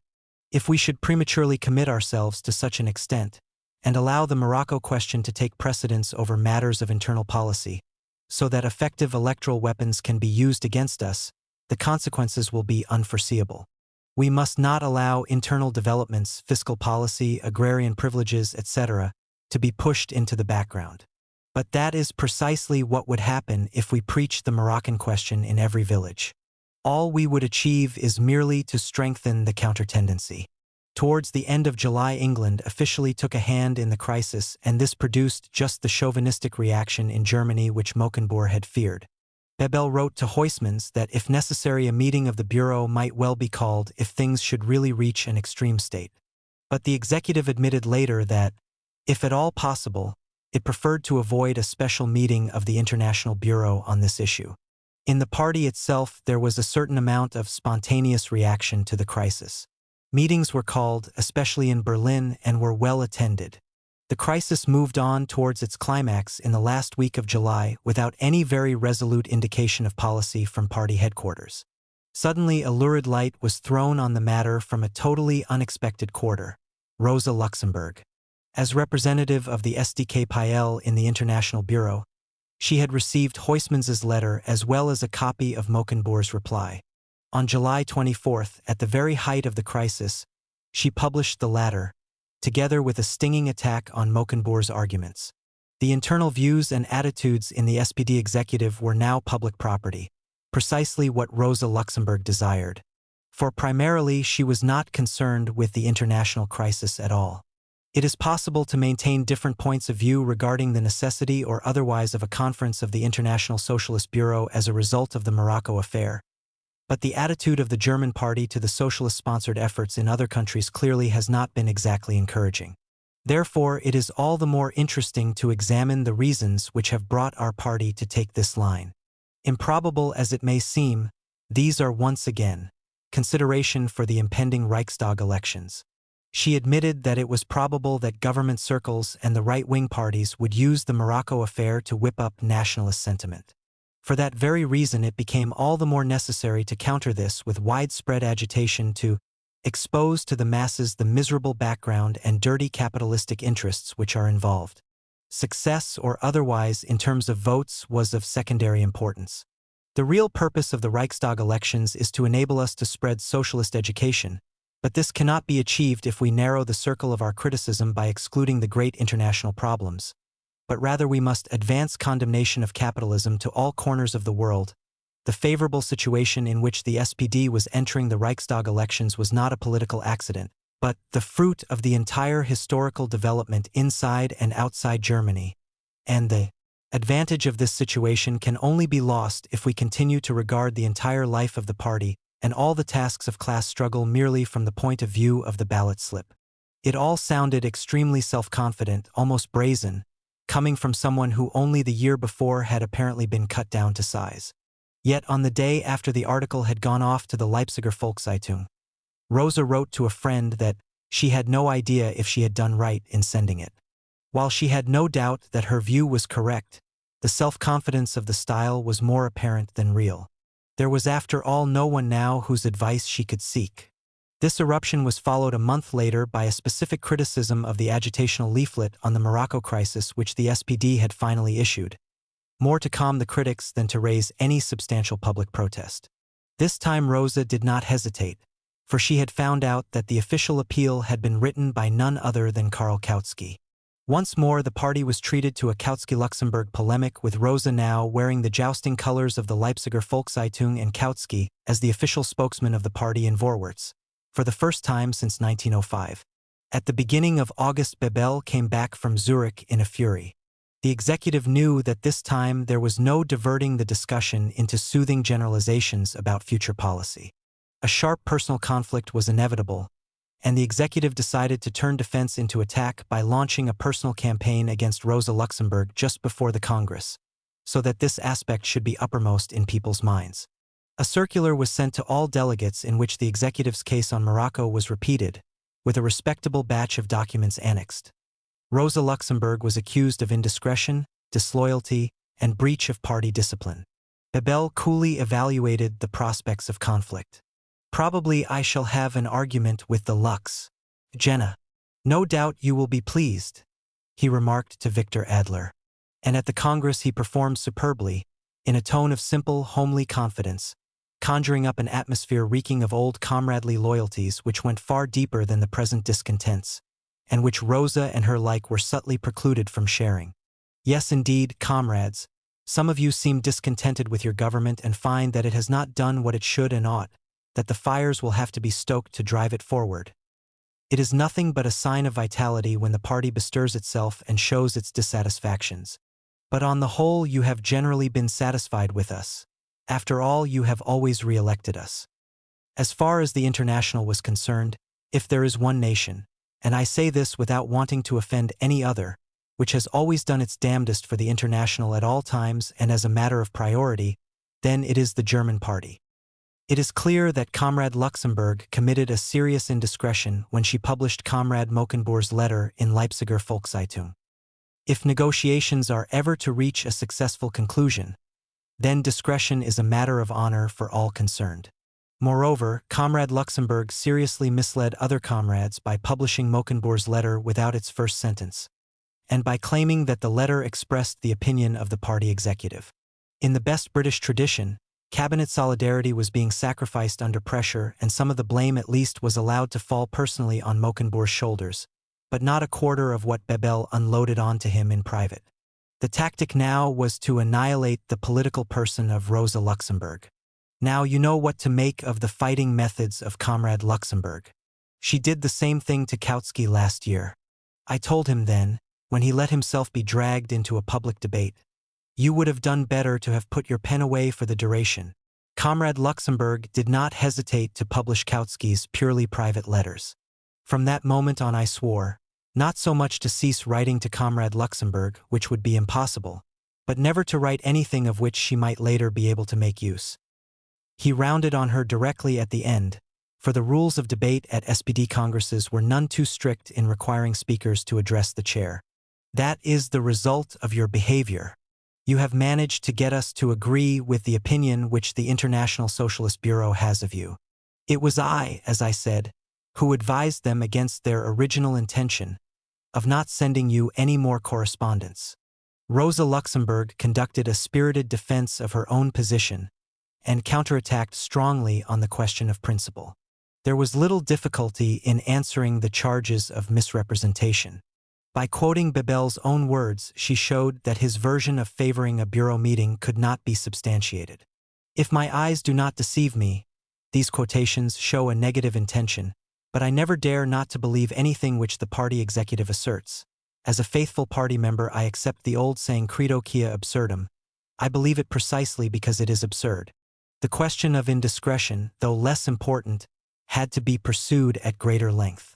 I do not only dispute the fact that it is an indiscretion on the part of a party member to take issue in public with the activities of the party executive in the interests of the entire party, but I go further and declare, the party executive has been guilty of neglect of duty, of not putting the whole case before us. It was its duty to publish the correspondence and to submit it to the criticism of the party. Quite honestly, we are not dealing simply with formalities, but with a big question. Whether the party executive has been guilty of neglect or not, protest actions against imperialism or not.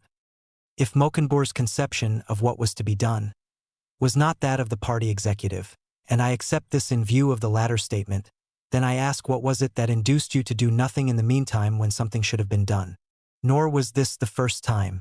Rosa Luxemburg, she had a tenacious memory, harked all the way back to the China crisis of 1900 when, in the middle of the revisionist controversy, she had already made a mild protest against the executive's unwillingness to agitate publicly against imperialism.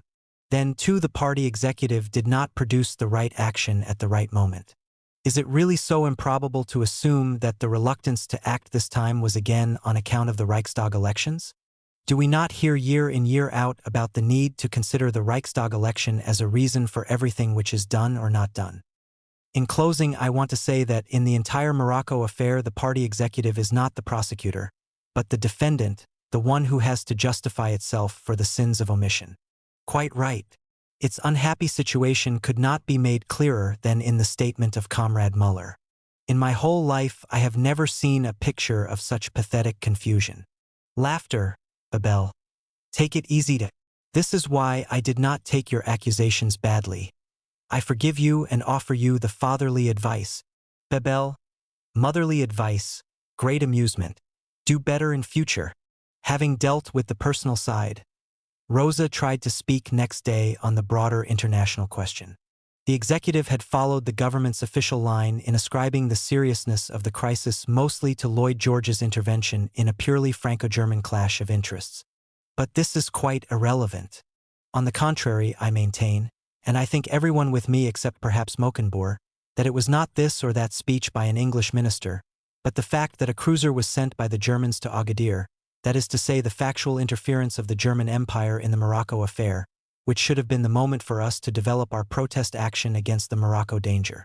Here for the first time then was the germ of the notion that the main enemy is at home, a view which was to be developed during the war and immortalized by Liebknecht in his famous slogan.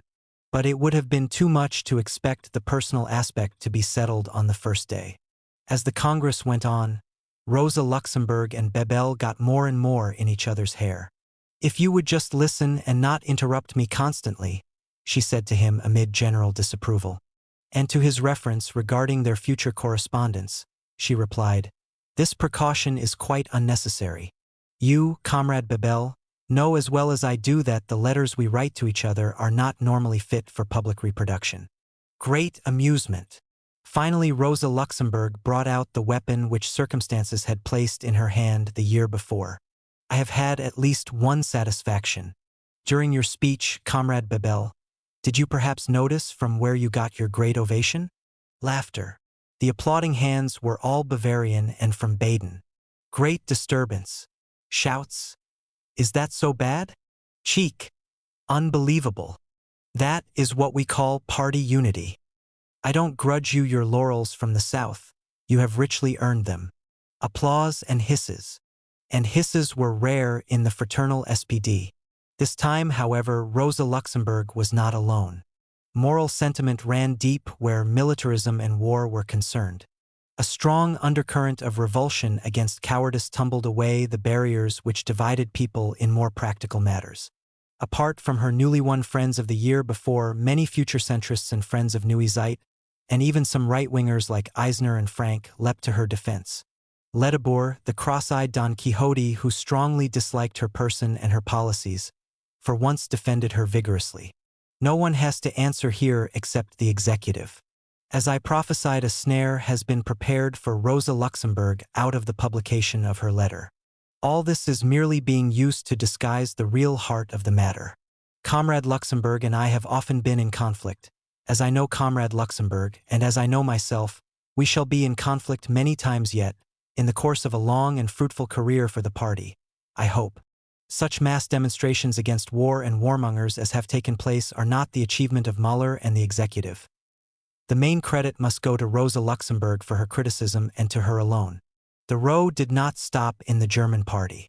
Under pressure from the SPD executive, the International Socialist Bureau examined the implications of Rosa Luxemburg's action. Huysmans had been in Berlin on July 30th, where he had again received Bebel's views on the unlikelihood of war, and on the evil behavior of Comrade Luxemburg. According to Bebel, the only war over Morocco will break out at home.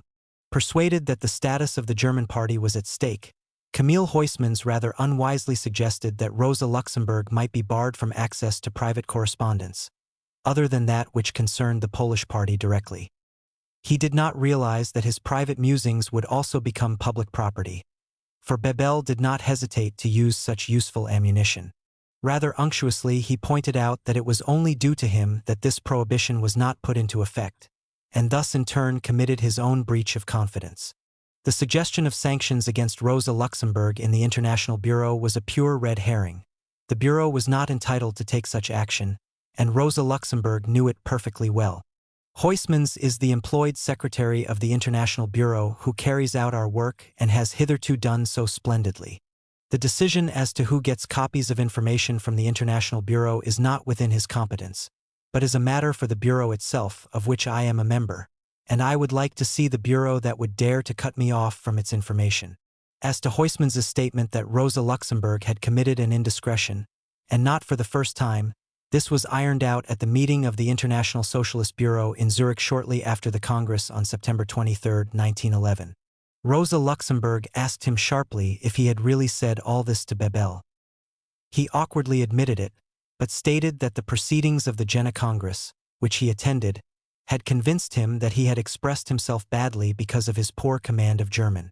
All he had wanted to say to Bebel was that indiscretions had indeed taken place but were not necessarily all due to her. This unexpected involvement in the factional struggles of the SPD was painful and bewildering. The Leipziger Volkszeitung, which had carried Rosa's articles, also had a position to defend and published a cutting reply to Huysmans's awkward attempt to extricate himself.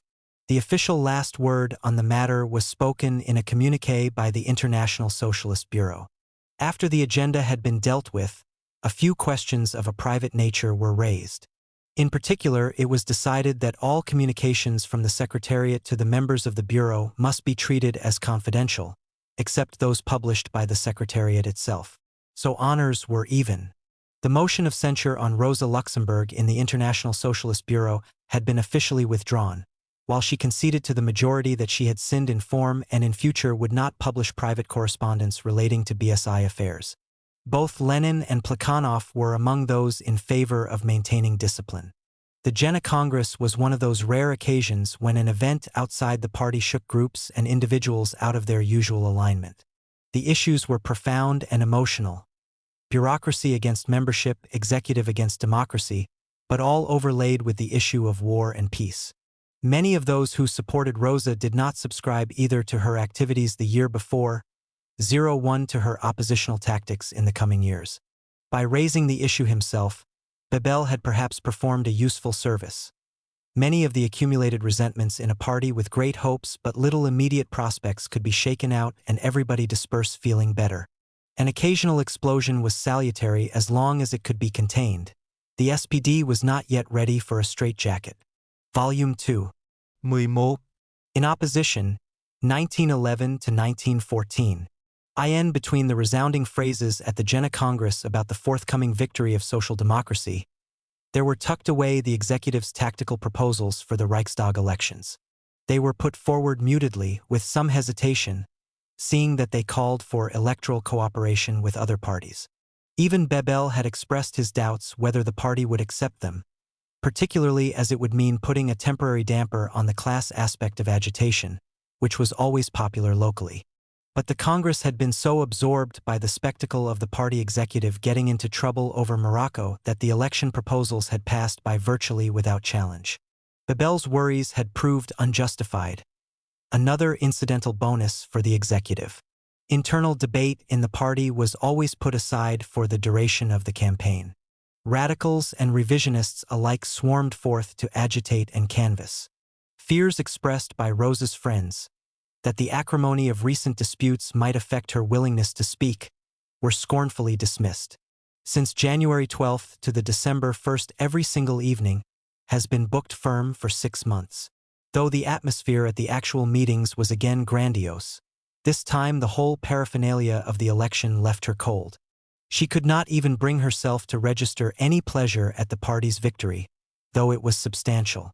The socialist vote increased from 3,250,000 to 4,250,000 as compared with 1907, and their deputies from 43 to 110. This made the SPD by far the largest political party in Germany. It received more than twice as many votes as the Catholic Center, its nearest rival, who obtained 91 seats. Everyone was jubilant: revisionists, executive, Kautsky, and his friends. The prognostications of the road to power and the policy of peaceful attrition were triumphantly justified. Or so it seemed at the end of January 1912. But the elections produced a curious aftermath. In accordance with the decision taken at the Congress the year before, the SPD had in fact formed an electoral alliance with the Progressive Party for the runoff elections. As usual in a system of single-member constituencies, the first poll had penalized the smaller parties. The National Liberals won only 4 seats, while the Progressives, who had received a total of 1,500,000 votes, held none at all. The executive saw an excellent chance of strengthening still further the anti-reactionary coalition. The alliance between SPD and Progressives in the second and last poll would ensure a strong anti-blue-black, conservative Catholic alliance by getting the most promising candidate elected, whether liberal, progressive, or socialist. In the event, however, the progressive voters did not obey the guidance of their leadership. While the Social Democrats and their disciplined organization delivered to the progressives all the constituencies they had undertaken to deliver, they received very little help from their allies. The progressives in fact owed their continuation as a political party to the electoral policy of social democracy and to the discipline of its voters. The recriminations in the SPD naturally began at once, with Rosa Luxemburg among the earliest and most outspoken critics. Already the year before, she had warned against the illusion that the two middle-class parties would prove genuine allies against the right. Both of these parties hit out against the left and fall over towards the right, and the few party leaders who retain a little of their liberal conscience make hopeless attempts to pull back the chariot of liberalism from the bog of reaction. Now, at the end of February 1912, she examined the policy and its results in detail. Before going on to the question of principle, she compared the expectations with the actual achievements, and so blatant was the failure that she, who had always affected to despise practical politics, was able to write sharply, "A practical arrangement demands in the first instance to be judged on its practical results." It did not require a sophisticated electoral analysis to show that the socialists had given what they promised and had received in return less than a quarter of what they were entitled to expect. It is hard to read the details of the arrangement without blushing from shame and rage at the progressive attitude. Her conclusion was pithy. The liberals had no formal arrangement with right-wing reaction on this occasion, and yet these two supported each other faithfully. The progressives did have an arrangement with us, and betrayed us almost exactly as in 1907. What follows? A very simple conclusion, the old lesson of Marxist historical materialism, to the effect that real class interests are stronger than any arrangements. It was far better, she declared, to act on progressives and possibly even liberals than to act with them, to fight them rather than to appease them, to defend one's own class interests solely and exclusively instead of compromising them for non-existent benefits. A little less effort in parliamentary scene-shifting, less naive belief in any new era, on all and every occasion that the policy seems to drift to left or right. Instead, more quiet steadfastness and a long view in our policy, more calculation of distance for the great and decisive factors of class struggle. This is what we need in the great times in which we live. It was an easy victory for Rosa and her allies, for the results were too obvious to be denied. When Kautsky and Vorwärts attempted an official justification of the arrangement, he merely provided Rosa Luxemburg with a further opportunity to cut it trenchantly to ribbons. To this vengeful Diana, Kautsky was now permanently in open season. Since the year before, he had identified himself completely with the executive's policy, at least in public. Now, with the latter's full support, he turned attention away from the mess of the runoff elections to the exploitation of the party's new position of power in the Reichstag itself. At least the new legislature still contained all the elements for a successful coalition against the right. Kautsky could never resist elaborating any tactical suggestion into a formulation of general validity. He now began to speak of a new liberalism and even a new middle class. What counted in the Reichstag was the leadership of the progressives, which had at least shown goodwill even though its voters had proved reluctant. The right wing of the party, unaccustomed to basking in the sunshine of agreement with Kautsky, mocked the crazy abstentionism of the radicals. They had long memories and were pleased to pay Rosa Luxemburg out for some of the things she had said during the revisionist debate. Rosa Luxemburg parroted all these optimistic prognoses. We Social Democrats, like Apollo, steer the chariot of German policy towards the rosy dawn, while our snorting steeds, Weimer and Kopsch, progressive leaders, draw the chariots and Bassermann and Skåne-Kareleth, national liberal leaders.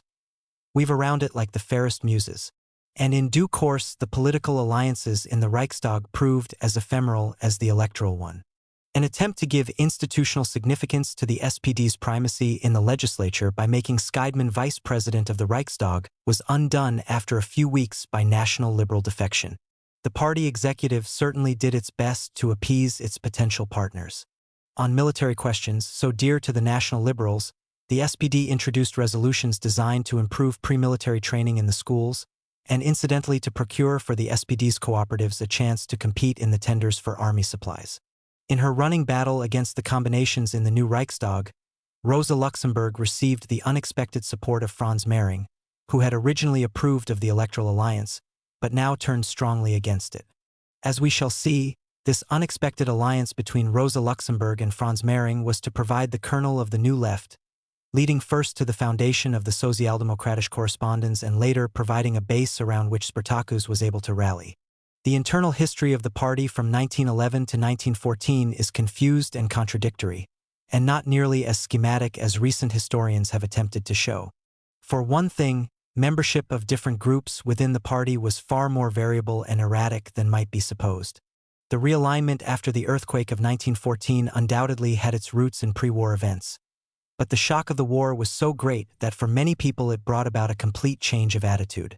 The deep division which the war did bring to the surface, and at the same time helped to obscure for a while, was not the threefold one between revisionists, center, and left, but the deeper antithesis between theoretical and practical revolutionaries. Two events require emphasis. In the spring of 1911, Paul Singer, co-chairman of the party and fairly consistent friend and supporter of the left wing, suddenly died. The election of a replacement caused a lengthy discussion about the composition and policy of the executive. The following year, with the added impetus of the Morocco affair, an attempt was made to reorganize the executive. Those who had opposed it in 1911 now hoped to make that body more radical, more sympathetic to its own policy. But the cohesion of the left proved ephemeral, and this time the attackers were quietly routed. The executive was not enlarged as they had proposed. The number of paid officials remained as it was. An increase in full-time bureaucrats was still seen as a radical measure at that time.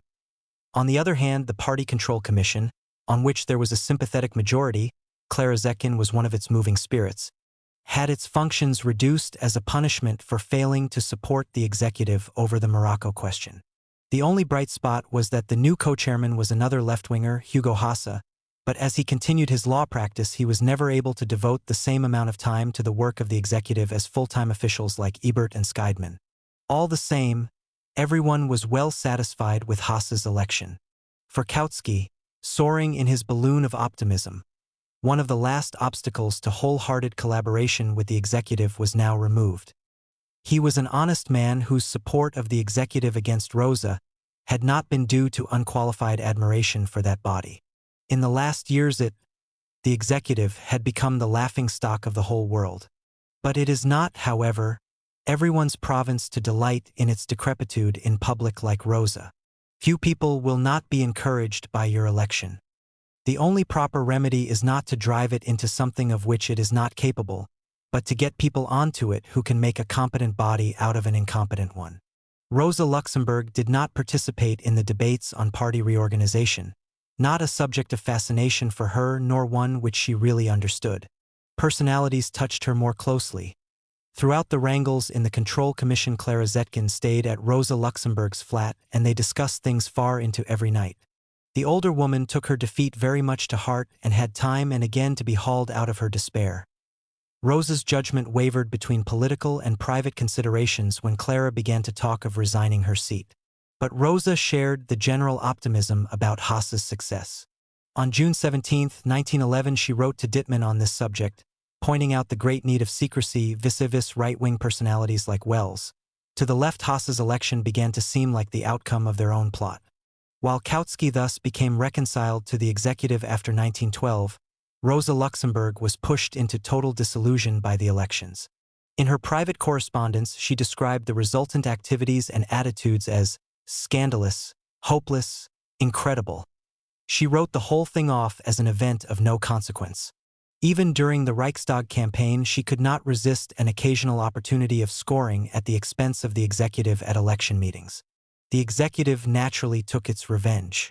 From 1912 onwards, the radicals were increasingly cut off from effective participation in the life of the party, and confined to protests. The executive kept the machine and the power. In this method of neutralizing opponents, the SPD reflected the policy and moods of society, its unwilling host. In the last 2 years before the war, organized social democracy became almost the image of Imperial Germany. The moods of the country permeated the party. A wave of Reichsverdrossenheit, imperial disillusion, which the Chancellor of the time recalled in later years, was matched by Partyverdrossenheit. The other development in the party which must be emphasized was the increasing importance and self-assertion of the SPD parliamentary group. This was a development most historians have missed altogether. Yet the crystallization of the parliamentary group of deputies as a factor in the party was natural enough.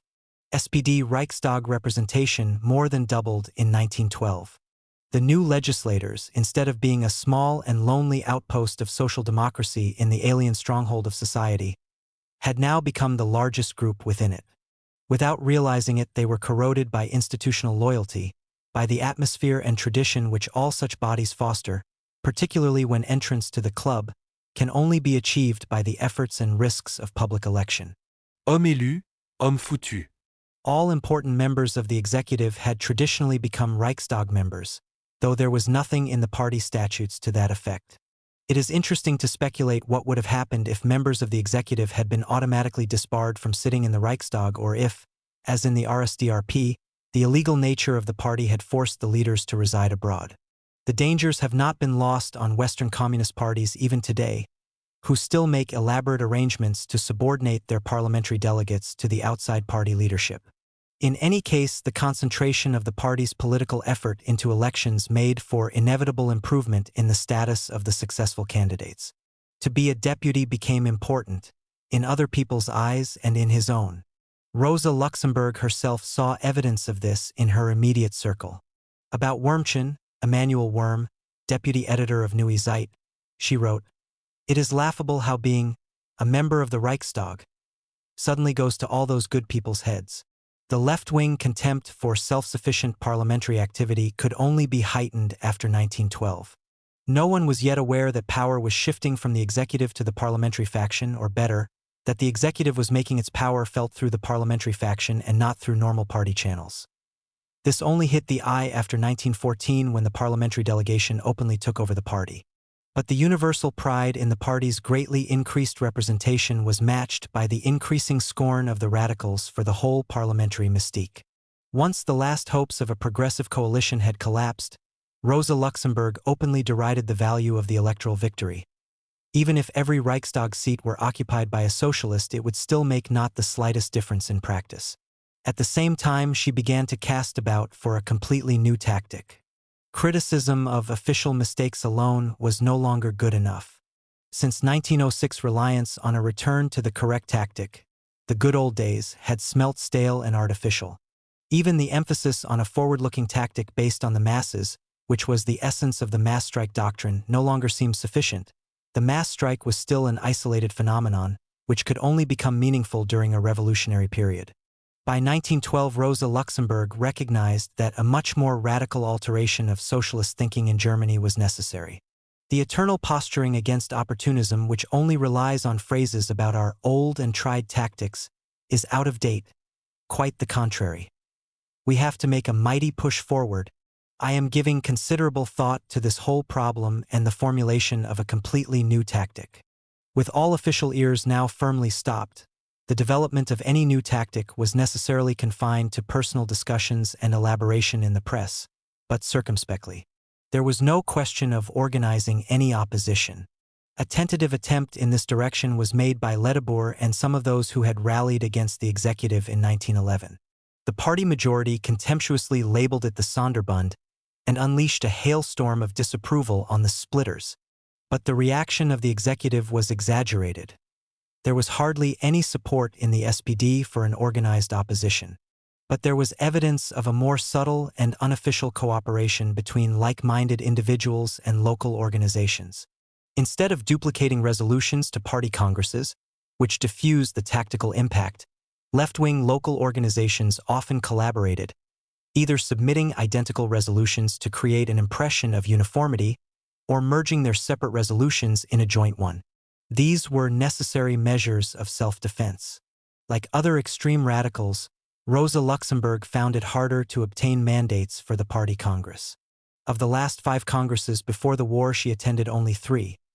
Both in 1909 and in 1912 she failed to obtain a mandate, and at Magdeburg in 1910 her mandate was actually challenged. This made it all the more necessary to nurse the districts which supported her, and particularly the local leaders. In July 1911 she wrote to Dittmann, "Even though I already have one from Hagen, I am reluctant to renounce the Remscheid mandate. I don't want to lose touch with that constituency and anyhow dislike the idea of appearing at every party congress with a different mandate." Though she moved heaven and many people, she failed to be elected to the Chemnitz Congress of 1912, and in 1913 had to solicit a mandate from a suburb of Frankfurt-Bockenheim on the grounds that her speech in that constituency, with its national repercussions, gave her a claim to the local mandate. Radical self-help was especially effective in the personal field. Rosa Luxemburg used her friendship with Clara Zetkin and Louise Kautsky to promote suitable friends and ex-students from the party school. She put herself out to get for Wilhelm Pieck, who wanted to leave his post as party secretary in Bremen, the job of assistant business manager of the party's cultural committee. She recommended Thalheimer first to Hainisch at Dortmund and then to Lensch at Leipzig. She tried hard to get Konstantin Zetkin a post at the party school in Berlin or some job in which his radical right-mindedness and ability, seen through eyes of affection, could be of use to the party, more use than as factotum on his mother's Gleichheit. It was this same self-help organization which caused the temporary and disastrous move of Radek first from Berlin to Bremen and then to Göppingen in Württemberg to help out on the local Freie Volkszeitung while the regular editor was on holiday. The importance of these activities must not be exaggerated. Not even later communist historians, looking hard for traces of an emerging left-wing organization before the war, were able to make any case for the existence of an organized radical group. By temperament as much as by necessity, Rosa Luxemburg acted as an individual and on her own behalf. Previous disappointments with political friends made her very chary of entering into alliances. During 1911 she formed a working partnership with Lensch, the editor of Leipziger Volkszeitung, who seems to have admired her greatly and who visited her to discuss party affairs whenever he came to Berlin. He placed Rosa under contract to write regular articles, a commission which she accepted only after some hesitation, and largely for the sake of the fee. During 1911 and 1912, therefore, the bulk of her political comments appeared in the Leipzig paper, with the exception of 2 articles which her friend Clara Zetkin got for Gleichheit. But even this collaboration with Lensch was sometimes stormy. And when he went on holiday in 1912, his deputy Hans Bloch, to whom Rosa Luxemburg referred as that animal, das Vieh, proved far less cooperative. She threatened to give up her work for Leipziger Volkszeitung altogether, but withdrew her resignation when Lensch returned and apologized profusely. But he continued to try and cut out the most polemical passages from her articles, and was roundly abused for his caution. As she herself put it, Lensch is a good chap, but can still do with a dose of political education, which I am attempting to instill into him. This collaboration with Leipziger Volkszeitung continued until Bloch finally took over from Lensch altogether in 1913, and the board of editors soon became locked in irreconcilable conflict with Rosa Luxemburg. As ever, Rosa's most intimate political colleague was Clara Zetkin. Theirs was a relationship in which political alliance and personal affection were inseparably compounded. Rosa had clearly emerged as the stronger personality of the two. Although her friend was much older, she felt a strong sense of responsibility towards her. Clara Zetkin's health was worse than Rosa's. She was easily prostrated by political or personal worries, and it required patient insistence to get her to rest and not to take everything too much to heart. At the same time, Rosa was not blind to Clara Zetkin's intellectual weaknesses. There was an emotional, often maudlin, quality in her political judgment which offended Rosa and often spoilt Gleichheit for her. She confessed to young Zetkin that she wrote her contributions with very qualified enthusiasm. To many of her political supporters, Rosa's uncommunicativeness and passion for privacy were largely incomprehensible. In September 1911, Konrad Hainisch complained that no one has seen anything of Rosa, though she sent a very kind sympathetic letter to Mering, with whom she had broken completely, which confirms again that she is in the last resort not at all a bad person in spite of everything. But only a few days later he too threw up the sponge. Rosa has become utterly irresponsible, he wrote sadly to his correspondent. Konrad Hainisch was not perhaps a very good judge of people or situations. He was much agitated and distressed by an incident which in many ways was typical of Rosa Luxemburg. He tried to publish a defense of her at the Jena Congress, pleading that any present misdeeds must be excused in view of all the loyal and devoted service she had always given to the party. Moreover, he had hinted, fatally, that she was entitled to special consideration as a woman. At once the full load of Rosa's fury was discharged on his head. First she sent a telegram to Henke, the editor of the Bremen paper, "Suppress cretinous, Lummelhaft, article Hainisch." When the red-headed knight-errant wrote to inquire hesitantly what had caused this outburst, he got the following reply: "Of course I was livid with you because you simply would get it into your head to defend me, though in fact with your absurd strategy you succeeded in attacking me from behind. You wanted to defend my morality but instead conceded my political position. One could not have acted more wrongly. My morality needs no defense. You will have noticed that since 1898, I have been continually and vulgarly abused, especially in the South, and have never answered with so much as a line or a word. Silent contempt is all I have for this sort of thing. Why? Because, apart from personal pride, of the simple political belief that these personal denigrations are merely a maneuver to avoid the political issue. It was clear before Jena that the party executive, who were in a mess, had no choice but to carry the dispute over into the area of personal morality. It was equally clear that all those who thought the matter important should have countered this maneuver by not letting themselves be dragged into the area of personality. You, however, did just this insofar as you concentrated on my person and gave away my position in substance. You may not even be aware of the impression that your article has made, a noble, fearful plea for extenuating circumstances for someone condemned to death, enough to make anyone burst when one is in as important and favorable a tactical position as I was in Jena. So much for the matter in hand. My anger has long been forgotten, and I really have other worries than to carry around all this rubbish in my head. So let that be the end of it." Henke, too, got a taste of Rosa's touchiness. At the end of 1912, he asked her to start writing for the Bremer Bürgerzeitung again after a 2-year silence, only to discover that she would have nothing to do with him because he had stuck up for Radek. Rosa was carrying out with a vengeance her determination never again to compromise with anyone. But this intransigence had its compensations. Her attack on the party's policy in the runoff elections of 1912 brought her one entirely unexpected ally, Franz Mehring. That relationship had been going through a period of jealousy and indifference for the last 5 years, and had not been improved by Mehring's support of Kautsky in 1910. When the cantankerous old man fell dangerously ill in 1911, Rosa wrote him 2 warm letters which he admitted had given him much pleasure. He began talking about her to Conrad Hainisch and to other visitors. With some hesitation, Rosa Luxemburg began to visit the old man once more. Then, at the end of 1911, Mehring himself had trouble with the executive.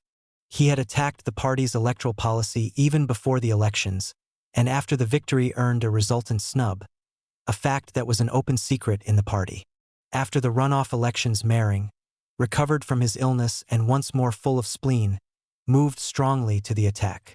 This immediately brought him into open conflict with the executive and with Kautsky as well.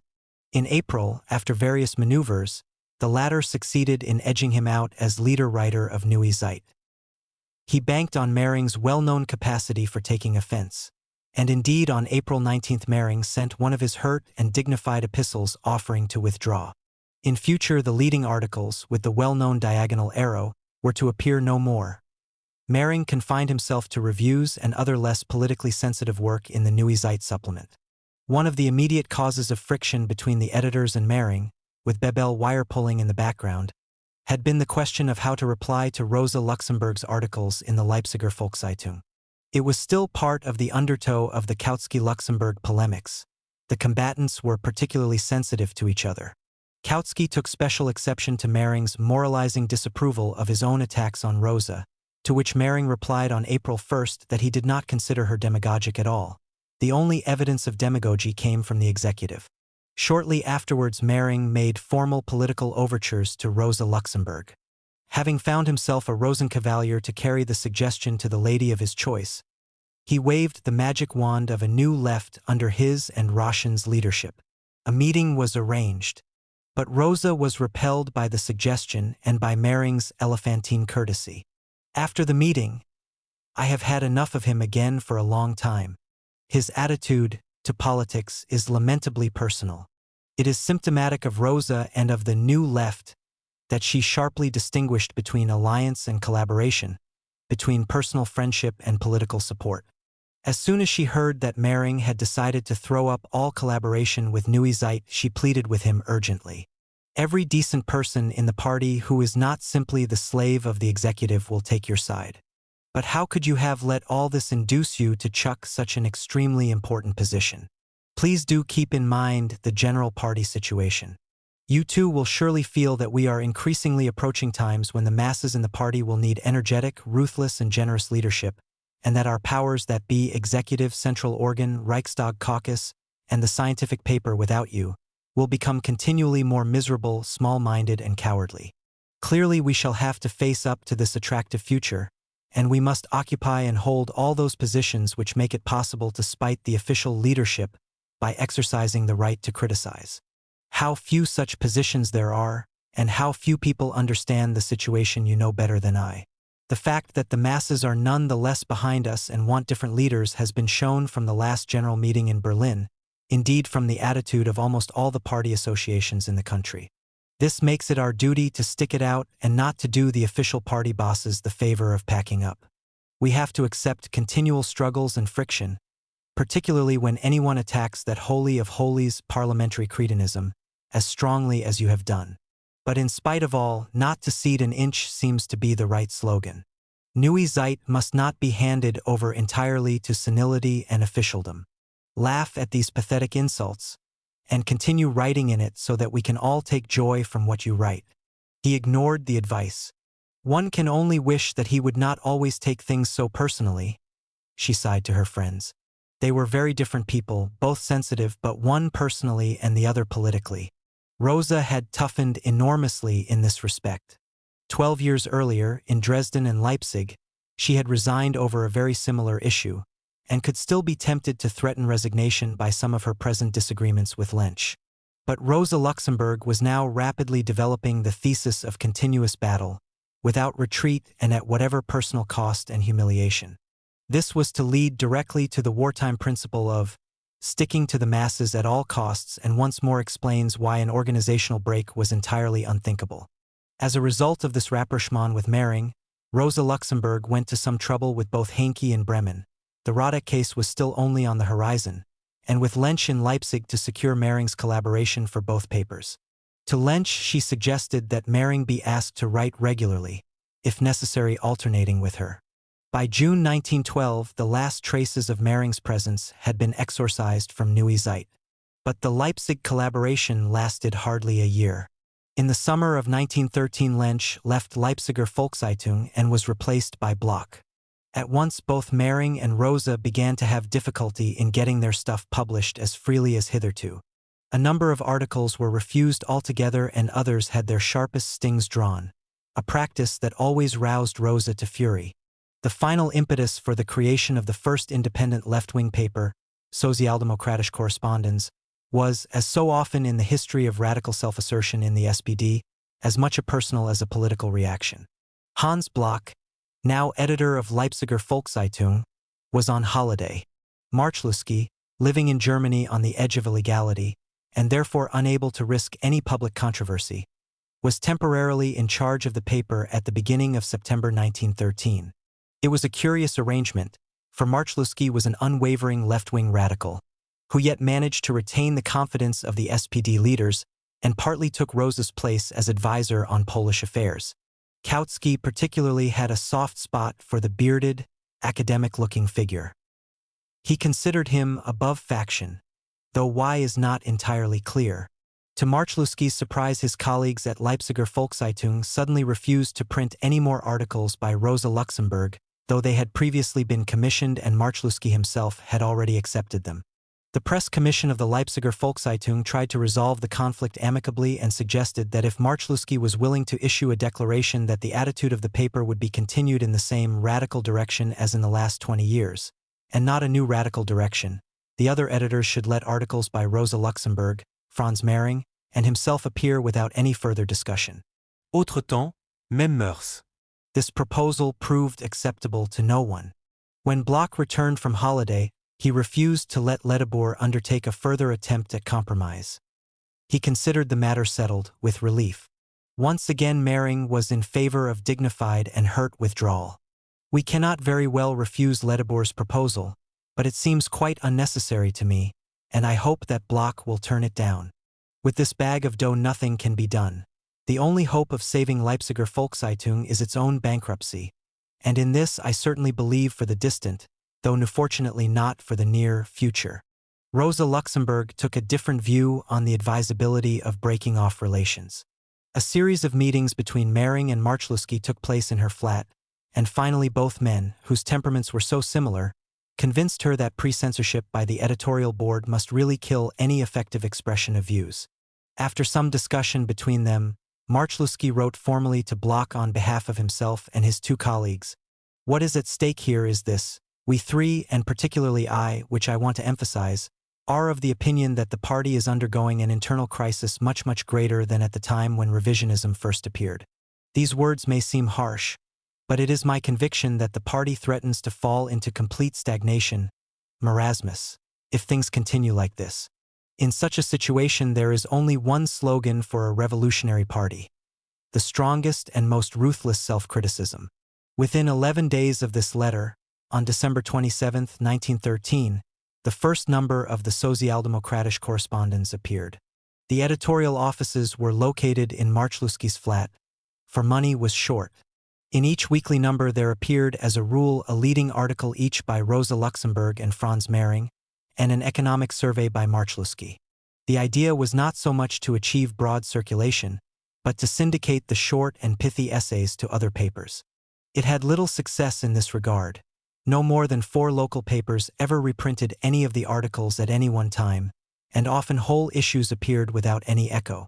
The paper survived until after the beginning of the war, but from November 1914 onwards the leading articles were given up and only the economic survey continued to appear.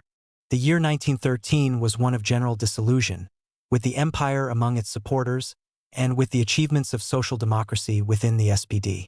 It was clear that the magnificent expectations following the victory at the polls were an illusion. Since the SPD could not play at politics, there was nothing obvious to be done with the large number of seats. They could neither be used destructively as the radicals wanted nor constructively as the revisionists hoped. For all intents and purposes they were worthless. That year Bebel died, and with him an era, for this cold, shrewd man had generated such an aura of achievement that the fortunes of the SPD were largely associated with him. It is an aura which has clung obstinately to his memory even to the present day. Communist historians have torn the old SPD apart, shred by revisionist shred, but the value of Bebel's role was little denigrated and is again on the rise. He was buried in Switzerland, where he died, and many genuine tears flowed in the long procession.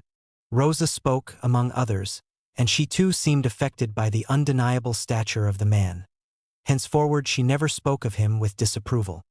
His successor, Ebert, was a much grayer man, but one who was to play a role which Bebel never dreamt of, Chancellor of Germany and inheritor of much of the imperial power. Meantime, the party trooped back to its perennial preoccupations.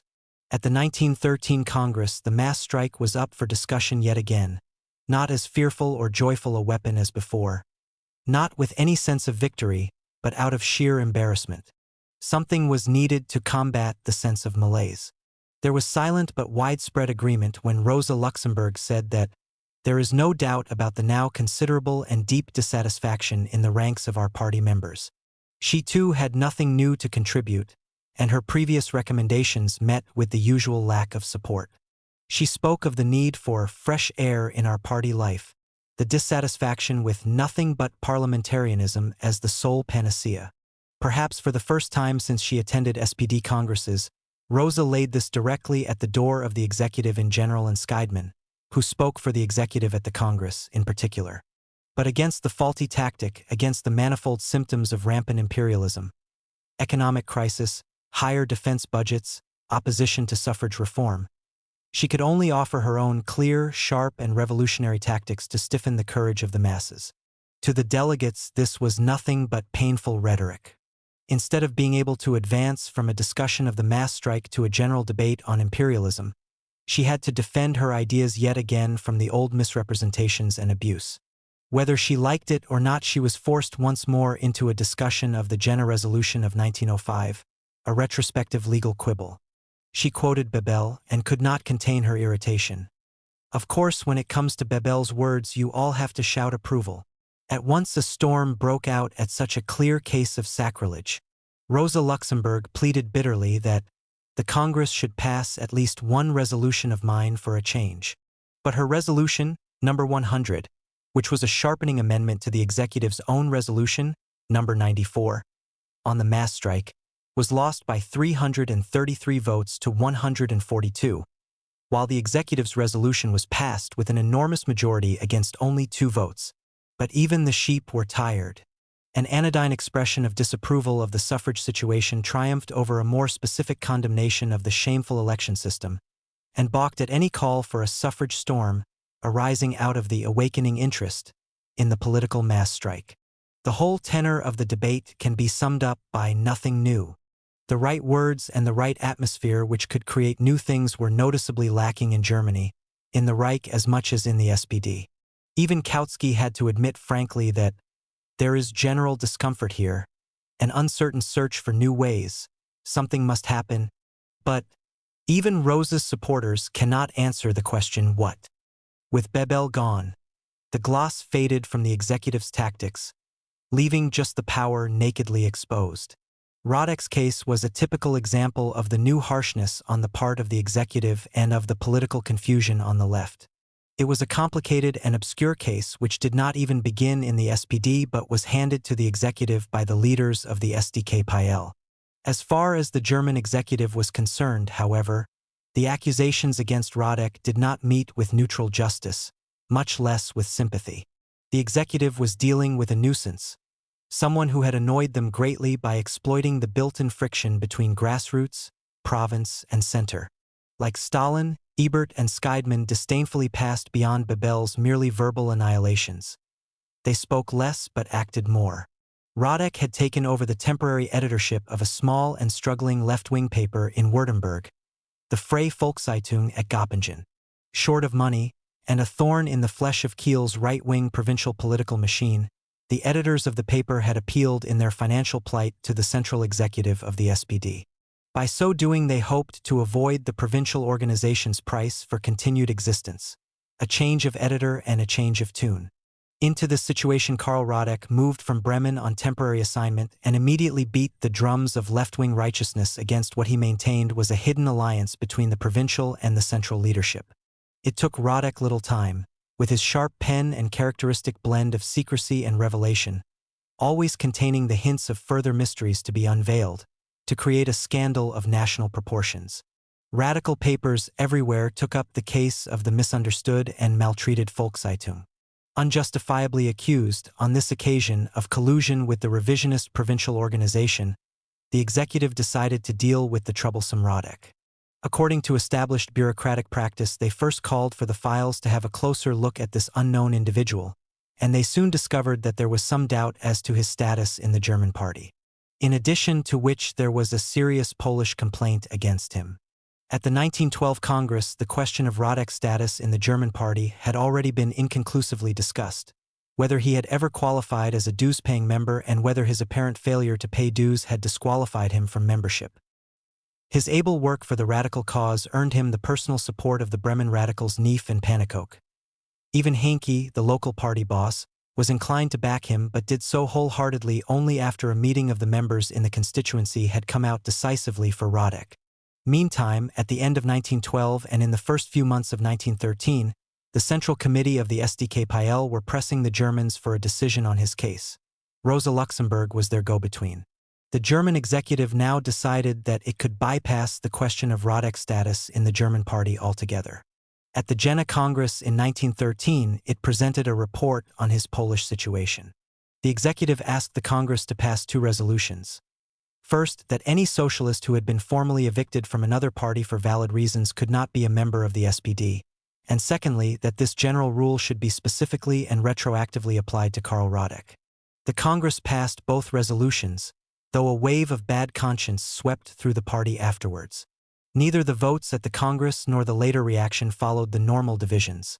As in 1911, the usual political alignments disappeared almost entirely once a moral issue was at stake. There had recently been a right-wing case of expulsion, and grave doubts were expressed equally from left and right about the moral state of a party that could deal with its members in such a summary fashion. There was still a vocal body of members who considered that the raison d'etre of the SPD was as much moral as political. On moral issues, Liebknecht and Eisner, Mehring and Heine tended to vote together against the executive, however different the particular remedies proposed. Morality is always more cohesive as reaction than as an instigator of policies. Certainly most of the radicals failed completely to use the Radek incident for their political purposes. The discussion at the 1913 Congress was largely concerned with abstract justice. Radek's personality and his immediate policy found no defenders at all. On this point, even Henke's support was lukewarm. Rosa Luxemburg's position was difficult.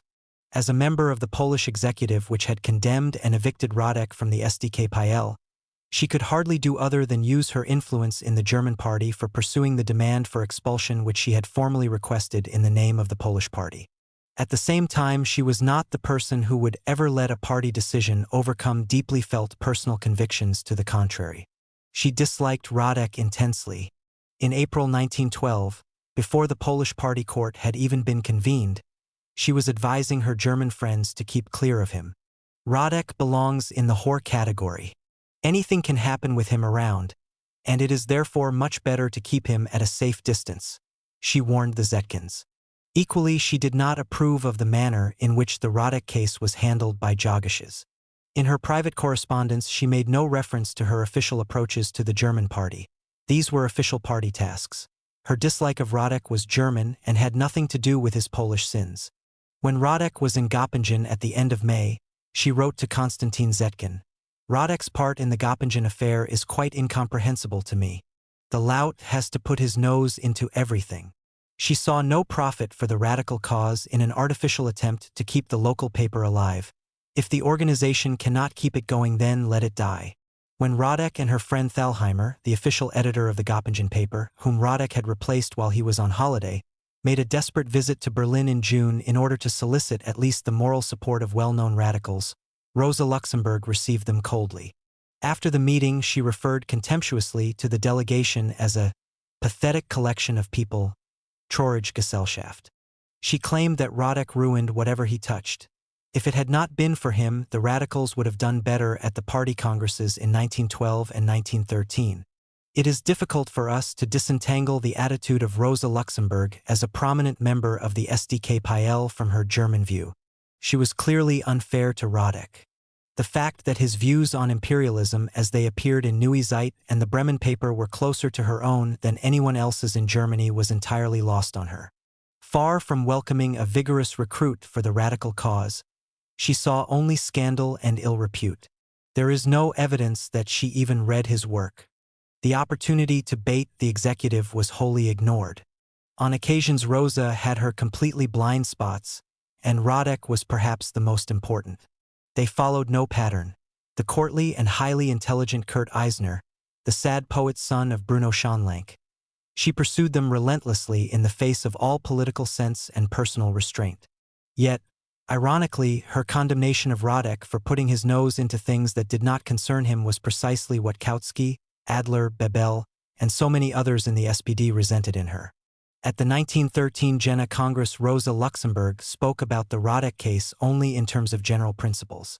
One of the solutions proposed by Liebknecht and many others was for the German party at least to review the evidence on which the Polish condemnation was based, so as to avoid a blind and retroactive expulsion. Though at first the SDKPL executive had refused to let the SPD reopen their case, Rosa persuaded her Polish associates that this intransigence could only harm the Poles, who more than ever needed good relations with the SPD at this moment when they had a domestic party revolt on their hands. Almost at the end of the proceedings she offered, on behalf of the Polish executive, to hand over the entire documentation to enable the Germans to review the case if they wished. We can no longer get rid of the dispute, which has drawn its weary way across the pages of the German press, with a purely formal solution. Our decision in Radek's case should not have retroactive force. The case must be examined in all its aspects. Liebknecht's proposal of turning to the International Bureau is quite unacceptable. The German party must itself be in the position to settle its relationship with one of its members. I can state that the Polish executive will be glad if you decide to examine the Radek case within the framework of German party organizations. However, one wonders whether the refusal of the Congress to accept Rosa's suggestion really caused her much distress. During the long spell of unsatisfactory political weather, Rosa concentrated once more on her intellectual interests. Still at work on her political economy treatise, she suddenly became fascinated by one particular problem towards the end of 1911, the nature of capitalist accumulation. It all began with the difficulty of reconciling Marx's unfinished mathematical analysis of compound accumulation with her own observations. Trying to resolve this problem, she was swept away into what she modestly claimed was a wholly new and strictly scientific analysis of imperialism and its contradictions. The problem fascinated her so much that in the following year she gave up a projected holiday in Spain and abandoned everything but the most immediate political duties, the elections of 1912 and the contracted articles for Leipziger Volkszeitung. By the middle of 1912 the work was finished and in the hands of the publishers. Although not completed in a 4 months continuous session, as she later claimed, it was nonetheless a remarkable achievement, an intellectual eruption which stands as a monument to Rosa Luxemburg's tremendous powers of concentration. In the long run, the influence of the accumulation of capital sprang from its theoretical model of accumulation and imperialism, but at the time the book made only an adverse impact on the political scene. With few exceptions, the reviewers were less interested in her theory than in evidence of Rosa Luxemburg's unorthodox political attitudes. She felt that much of what she wrote had not been understood, so that she later used her wartime prison leisure to answer her critics by going over the same ground again in simpler terms and with easier illustrations. Politically, the book merely enhanced her reputation as a brilliant enfant terrible. Within the SPD, close association with her became the political kiss of death. Her threatened visit to the South in the summer of 1913 was enough to put several local organizations in a state of frenzy. Yet, in another sense, Rosa's isolation in the SPD was an arbitrary act of her own contrivance. The SPD in the last few years before the war was much more than a political vehicle whose only motor was policies. It was a world, a state of mind, an ideological protest against society, and from this Rosa never for a moment contracted out. Important as they were to her, the politics which she pursued were of marginal importance to the party as a whole, an annoying factor which, whenever she chose not to emphasize it, could be and was overlooked or better still abstracted. When she became caught up in the treadmill of the imperial courts, she was hailed as a party martyr. No one could have guessed from the tone of the socialist press that Rosa Luxemburg was anything but the party's darling. And this applied just as much to the executive, so long the focus of her criticisms. However difficult her relationship with the SPD leadership about current policies, she still had easy access to them on Polish matters and never ceased throughout this time to deal with them both formally and informally on behalf of the SDKPL. No one in Germany knew much about the Poles, and many intrepid explorers like Nettl had burnt their fingers. Kautsky's efforts to promote Marszałkowski never succeeded. If you want anything sensible about Polish history, Ryazanov, himself no friend of Rosa's, informed Kautsky, you either have to go to Rosa or else to a bourgeois historian. Rosa in turn was careful not to abuse this position and warned her Polish friends on several occasions that it would not do to abuse the confidence of the German executive. Since 1910 Rosa had been trying to move out of the flat in Kronachstrasse. It reminded her too much of Jogish's, who still came and went with his own keys, never surrendered. Rosa was no longer so young. The house was noisy, there were too many children now, and she was far too accessible to visitors.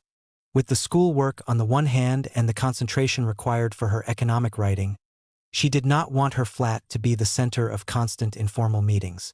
It was not easy to find what she wanted, and for nearly a year she searched the newer suburbs of Berlin, until in the second half of 1911 she finally moved to Südend, to Lindenstrasse. Here there were green fields, and only the more determined of her visitors would troop all that way to see her. The hope of solitude proved an illusion. Most of her friends still came, and so did a flood of Poles, refugees from the lost battle against Lenin in Paris.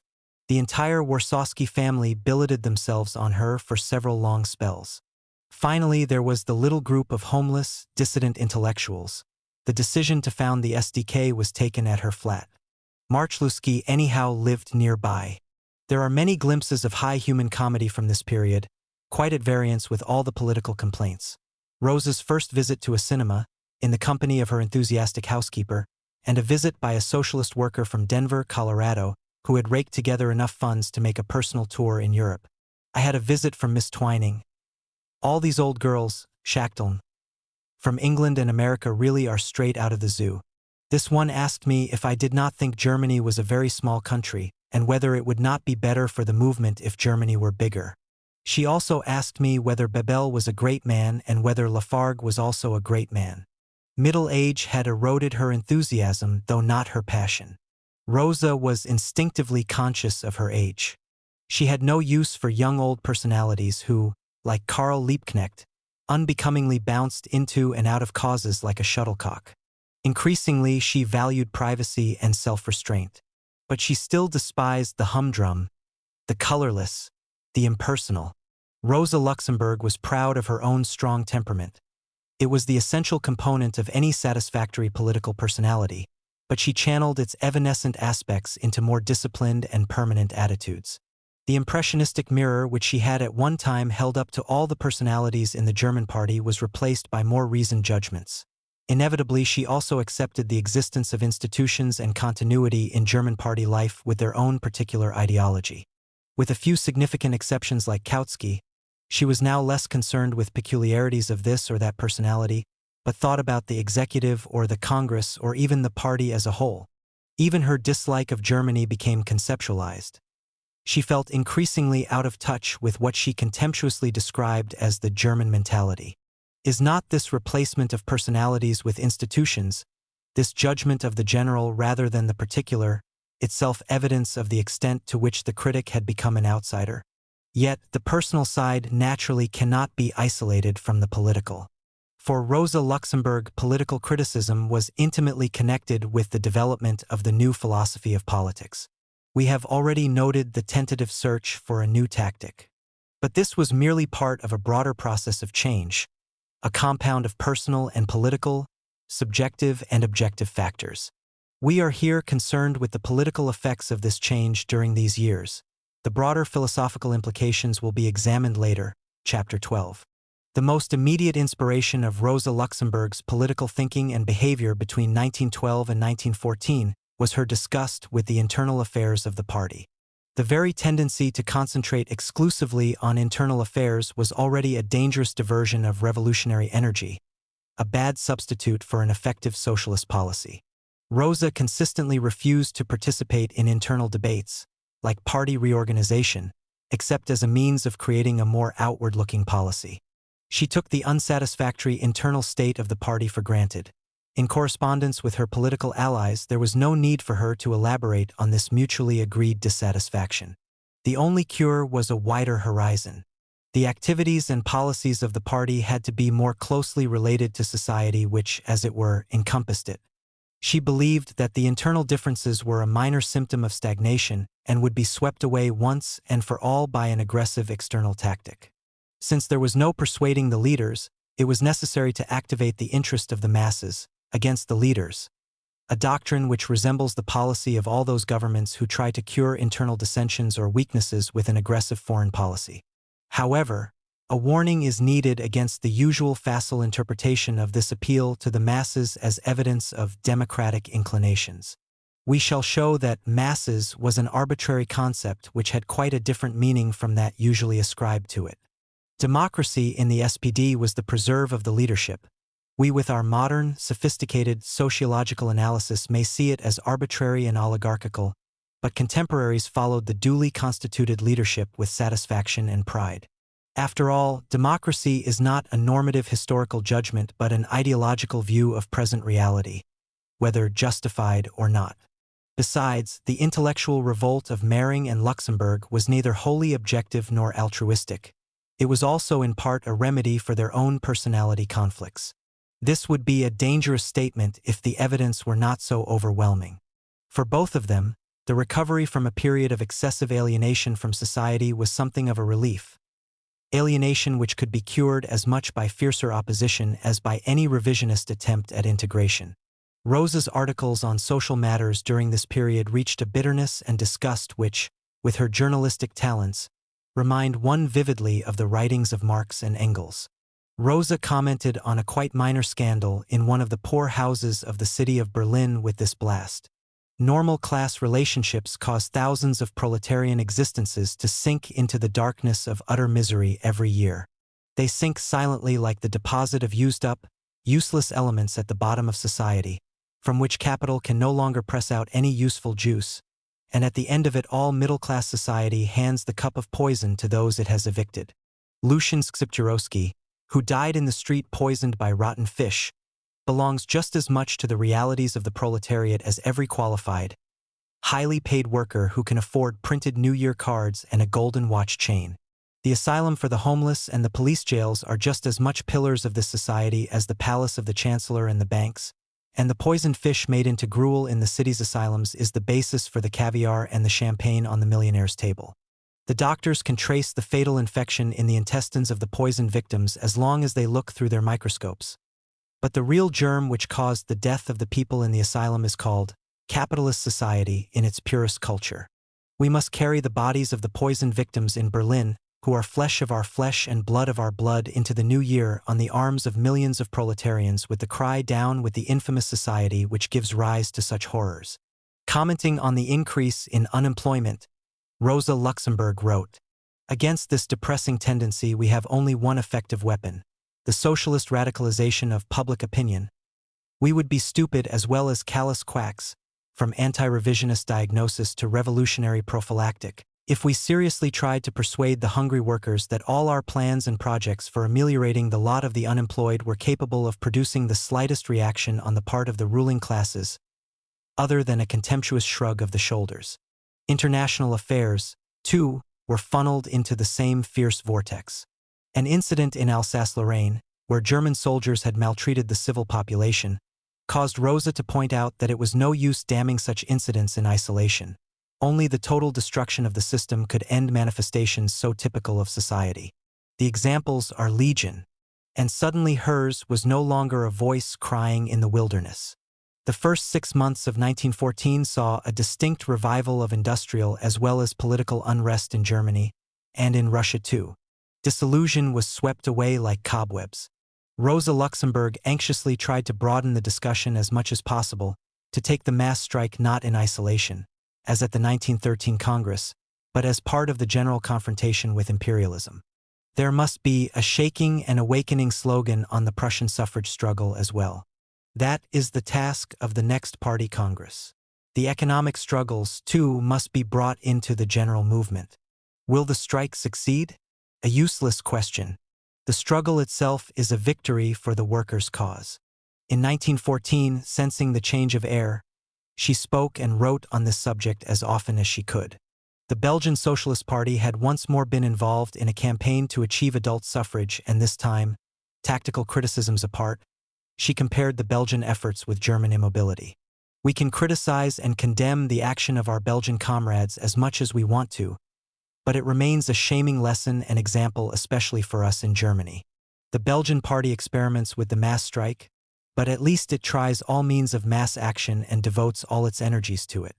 In Germany, on the other hand, we stagger from provincial elections to Reichstag elections and from Reichstag elections to new provincial elections.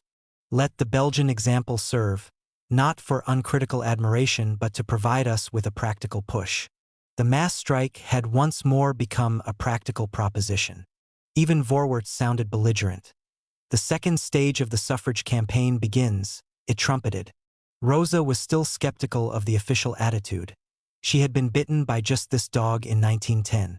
Clearly we would make ourselves ridiculous with friend and foe if we allow the masses to get the suspicion that behind our battle slogan there are no serious intentions of acting. If resolution was lacking at the center, then the initiative in a truly democratic party like ours must come from below, from the periphery. In a speech to the members' meeting of the Social Democratic Federation of Berlin constituencies on June 14, 1914, she warned that the issue of fierce-sounding proclamations was worse than useless if not followed by a real desire for action. Indeed, the central organ of the party has written that the second stage of the suffrage campaign has struck. It is extremely dangerous to blow such imposing battle fanfares if they are not meant seriously. Ebert closed the party congress with the words, "Either we get universal suffrage or there will be a mass strike." The entire international looks expectantly towards Germany. People everywhere believe that the activity of 1910 will indeed be revived. But the disappointment, at that time, was very great. Such tactics are discouraging. I realize that Comrade Ernst has stated that the executive will certainly go along if the masses take the initiative. But even this promise must be taken with the usual pinch of salt. This time Rosa Luxemburg's own resolution was accepted. It stated that only the highest pressure of the will of the masses, only the mass strike, can open the way to equal suffrage in Prussia. The members' meeting invites all comrades of Greater Berlin to work with all their might in factories, party meetings and all other assemblies to turn the desire and readiness of the masses into practical reality. It was no longer a case of persuading or even forcing the leadership with resolutions. Skepticism of the executive's intentions expressed in leading articles was one thing.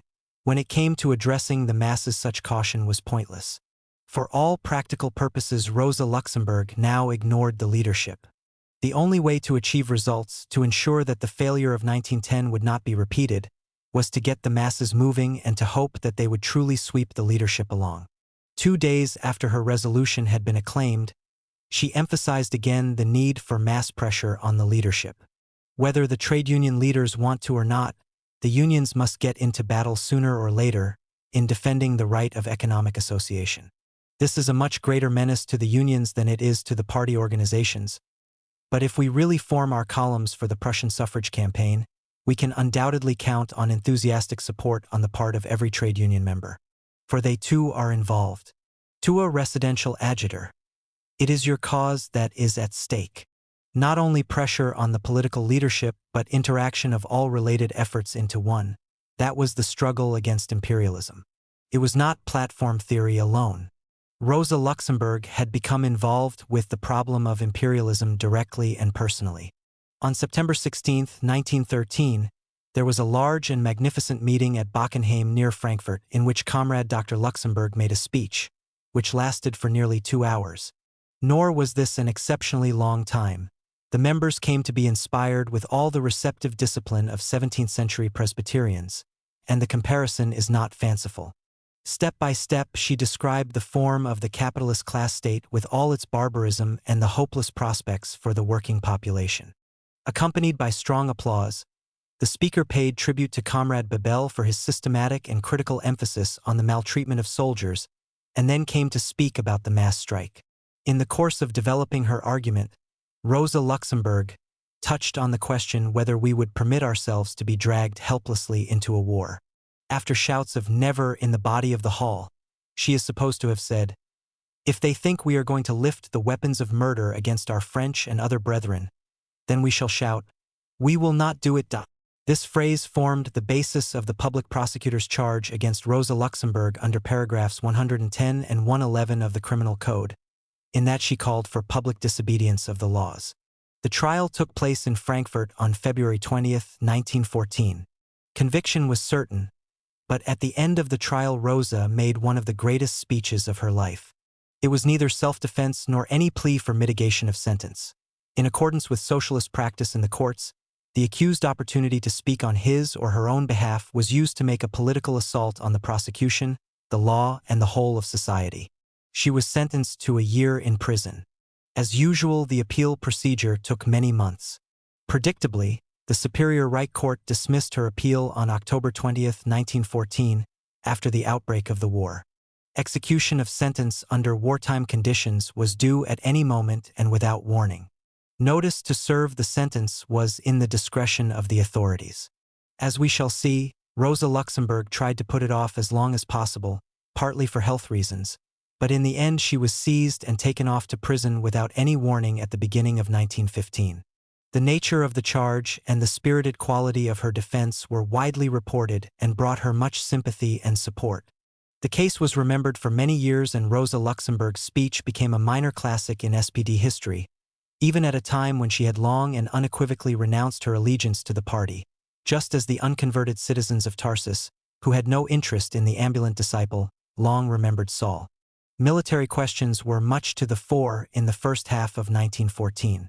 The SPD had always fought against the harsh disciplinary tradition of the Prussian army, an issue which, like other causes, rose and fell in intensity in mysterious cycles. 1914 was a peak year. Rosa Luxemburg had blundered into the controversy only by accident and by courtesy of the authorities. Militarism as a special problem had never caught her interest. Now it brought her into closer contact with Karl Liebknecht, whose special preoccupation it had been since 1906. The official party line, better conditions for recruits, the idea of a militia, had not been entirely to her liking, since the suggestion, openly put forward by Bebel and Noski at the 1907 Congress, that better treatment for recruits would improve the quality of the imperial army, did not seem designed to hasten revolution. In the present head-on collision such nuances were lost. It was precisely the sort of general confrontation Rosa Luxemburg had always prescribed as the only medicine for revolutionary atrophy.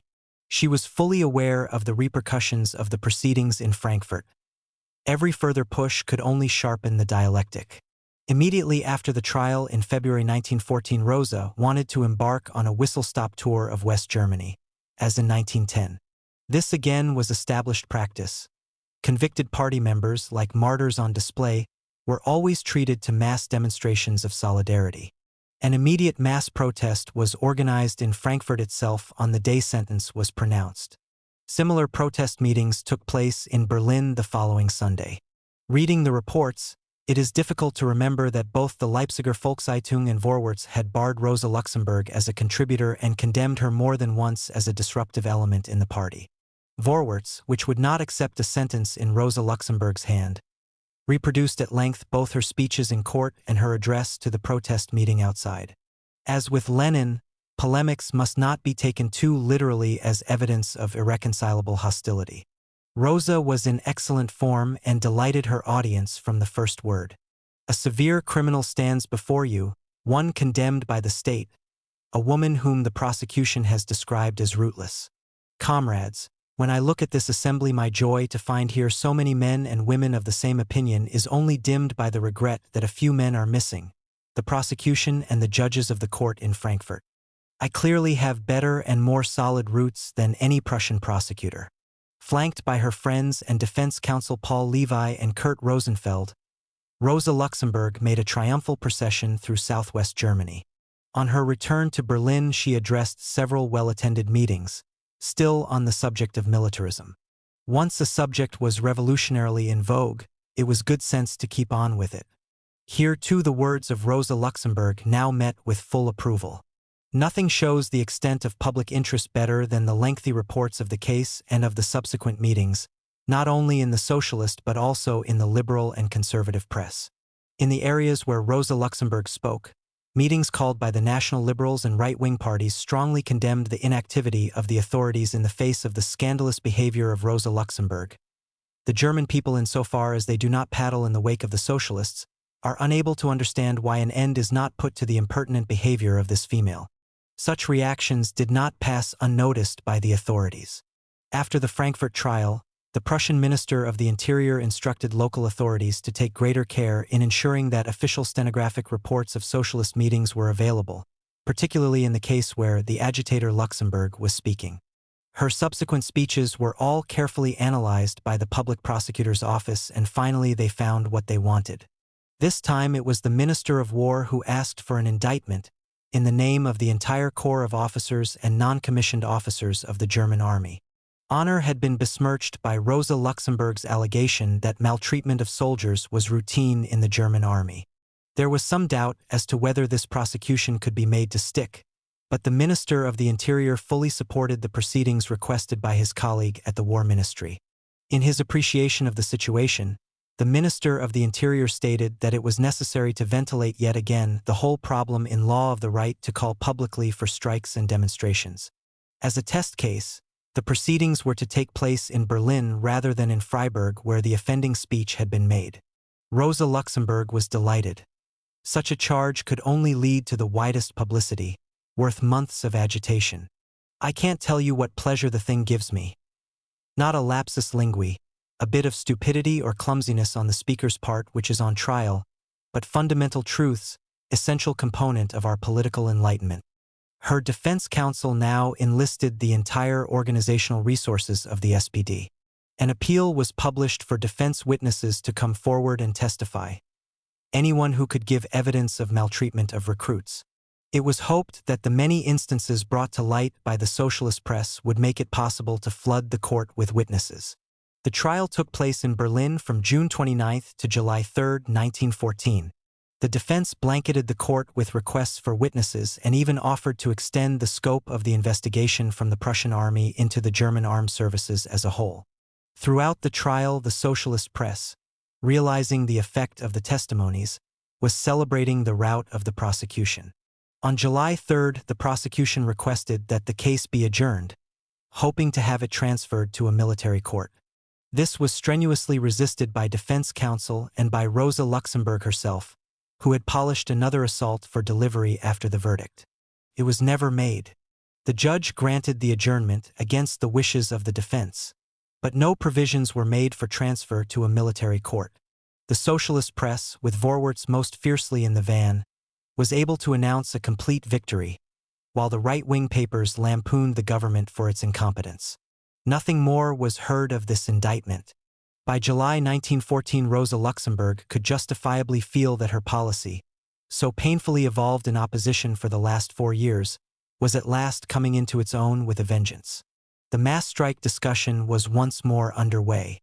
Instead of having to commune with unsympathetic party leaders, her point of view was making its impact directly on the masses.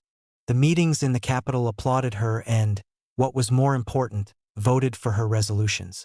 A particularly sharp resolution had been adopted in Berlin on June 14, 1914, against executive warnings. This agitational effort in Berlin in 1913 and 1914 brought its full rewards during the war. Niederbarnum was to be the base of Spartaku's activities, and the information bulletin issued by the leadership of that constituency became the foundation of the famous Spartaku's letters. The efforts of Rosa Luxemburg and her friends in the 4th Berlin constituency made it the Berlin headquarters of the Spartacusbund and even provided a secure nucleus for the KPD after the war.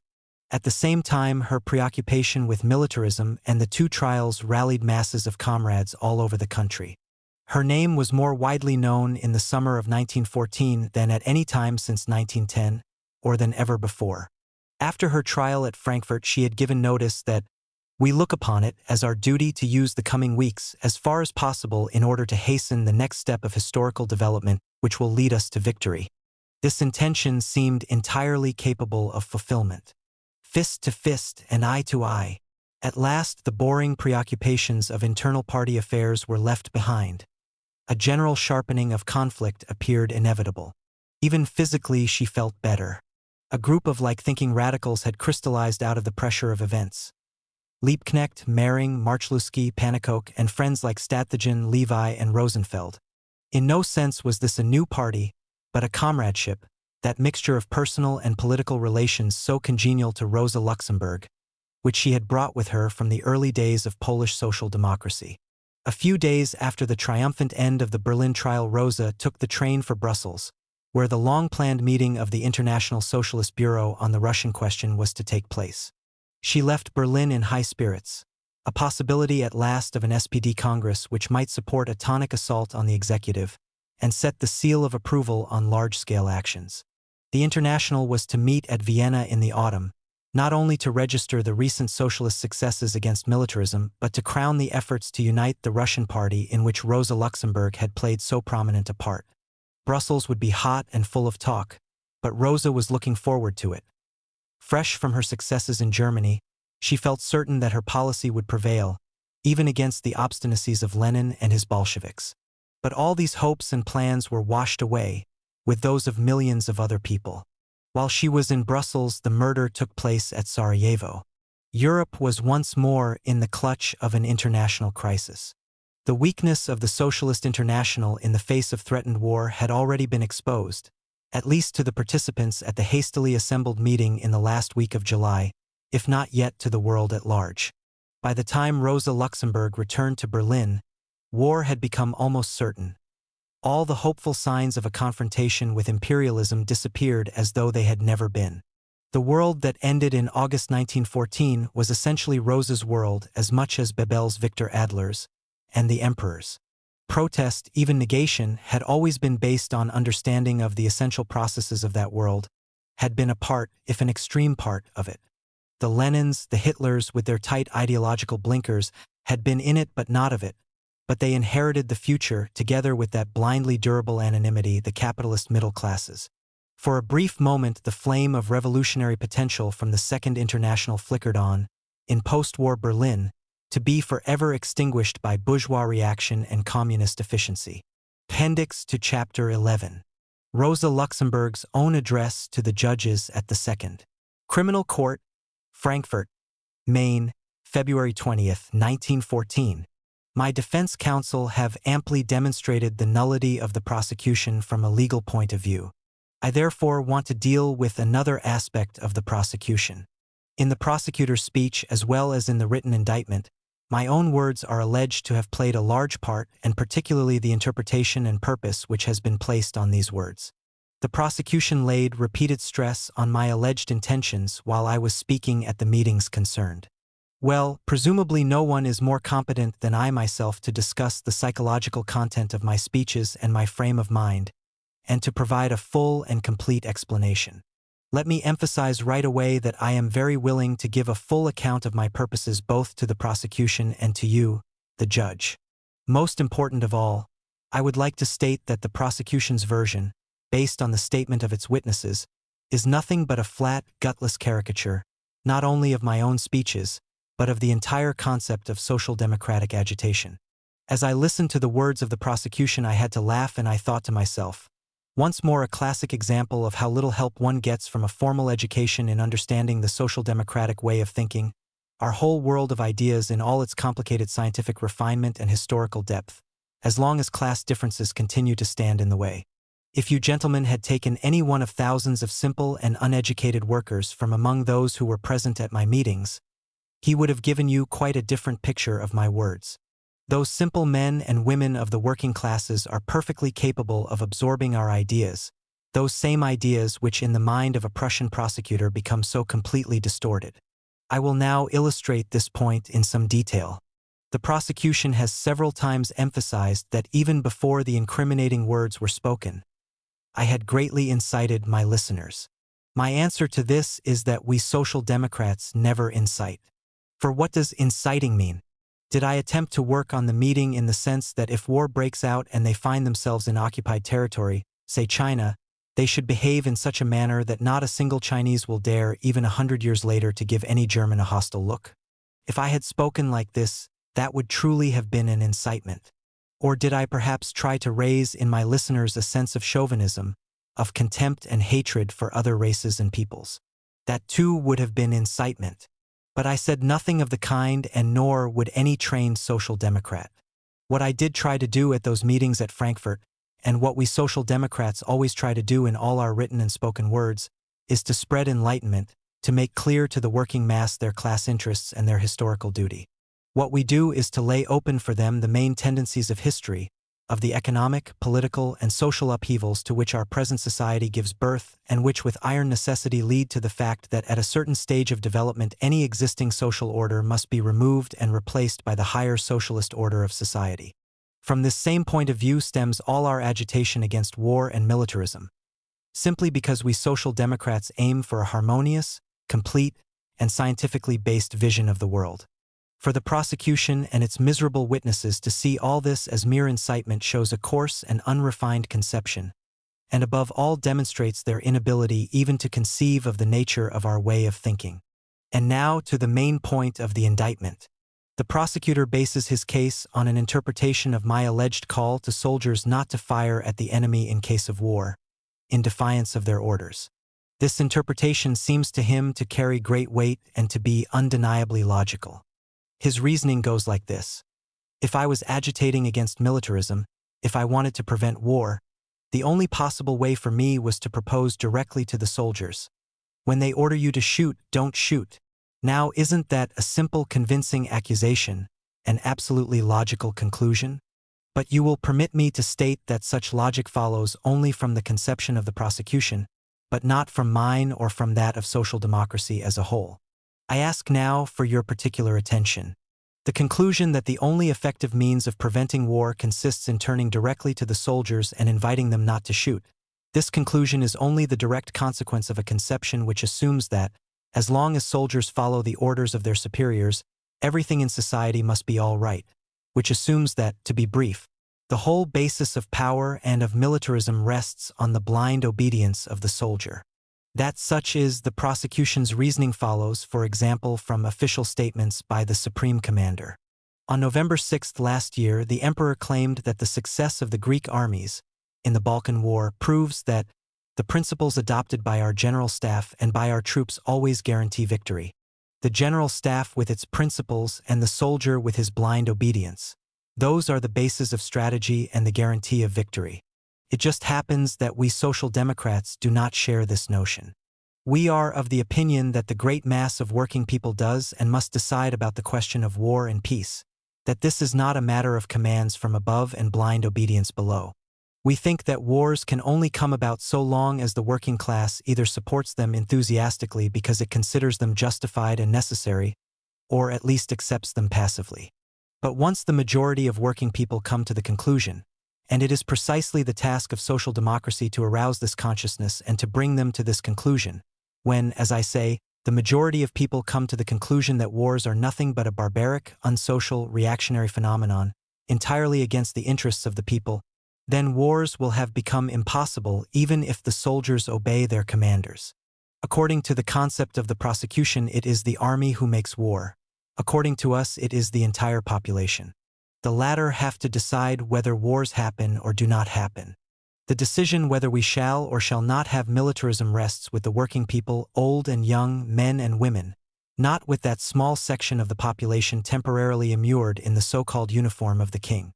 And in saying this I am at the same time in possession of a classic example of how correct this point of view is. On April 17, 1910 I spoke in front of about 6,000 people in Berlin about suffrage agitation. As you know, we were then at the height of this campaign, and I find in the stenographic report of that speech the following words: "We have to rely in the present suffrage struggle, as in all political effort to achieve progress in Germany, on ourselves alone." But who are we? We are simply the millions of proletarians, men and women of Prussia and of Germany. But we are more than a mere number. We are the millions of those whose work makes society possible. And it suffices for this simple fact to take root in the consciousness of the broad masses of the working classes for the moment to come when we can show our reactionary rulers once and for all that the world can go on without junkers and earls, without councillors, and at a pinch even without police. But that it cannot exist for 24 hours if one day the workers withdraw their labor. You will note that this is a clear expression of our idea of where the real center of political life lies, in the consciousness, the clearly expressed will and determination of the working masses. And we see the question of militarism in precisely the same way. Once the working classes determine not to let any more wars take place, then wars will indeed have become impossible. I must say I am surprised by the diligence of the prosecution in inferring and constructing out of my own words my supposed idea of how to proceed against war. And yet plenty of better evidence is to hand. We do not carry on our anti-militaristic agitation in secret, in the dark, but with the full glare of publicity. For many decades, the struggle against militarism has been the main purpose of our agitation. Rosa Luxemburg then quoted at length from various resolutions of international socialist congresses. So now I must ask, do you find, gentlemen, in all these resolutions so much as a single invitation to appear in front of the soldiers and shout, "Don't shoot"? Not because we are afraid of the criminal code.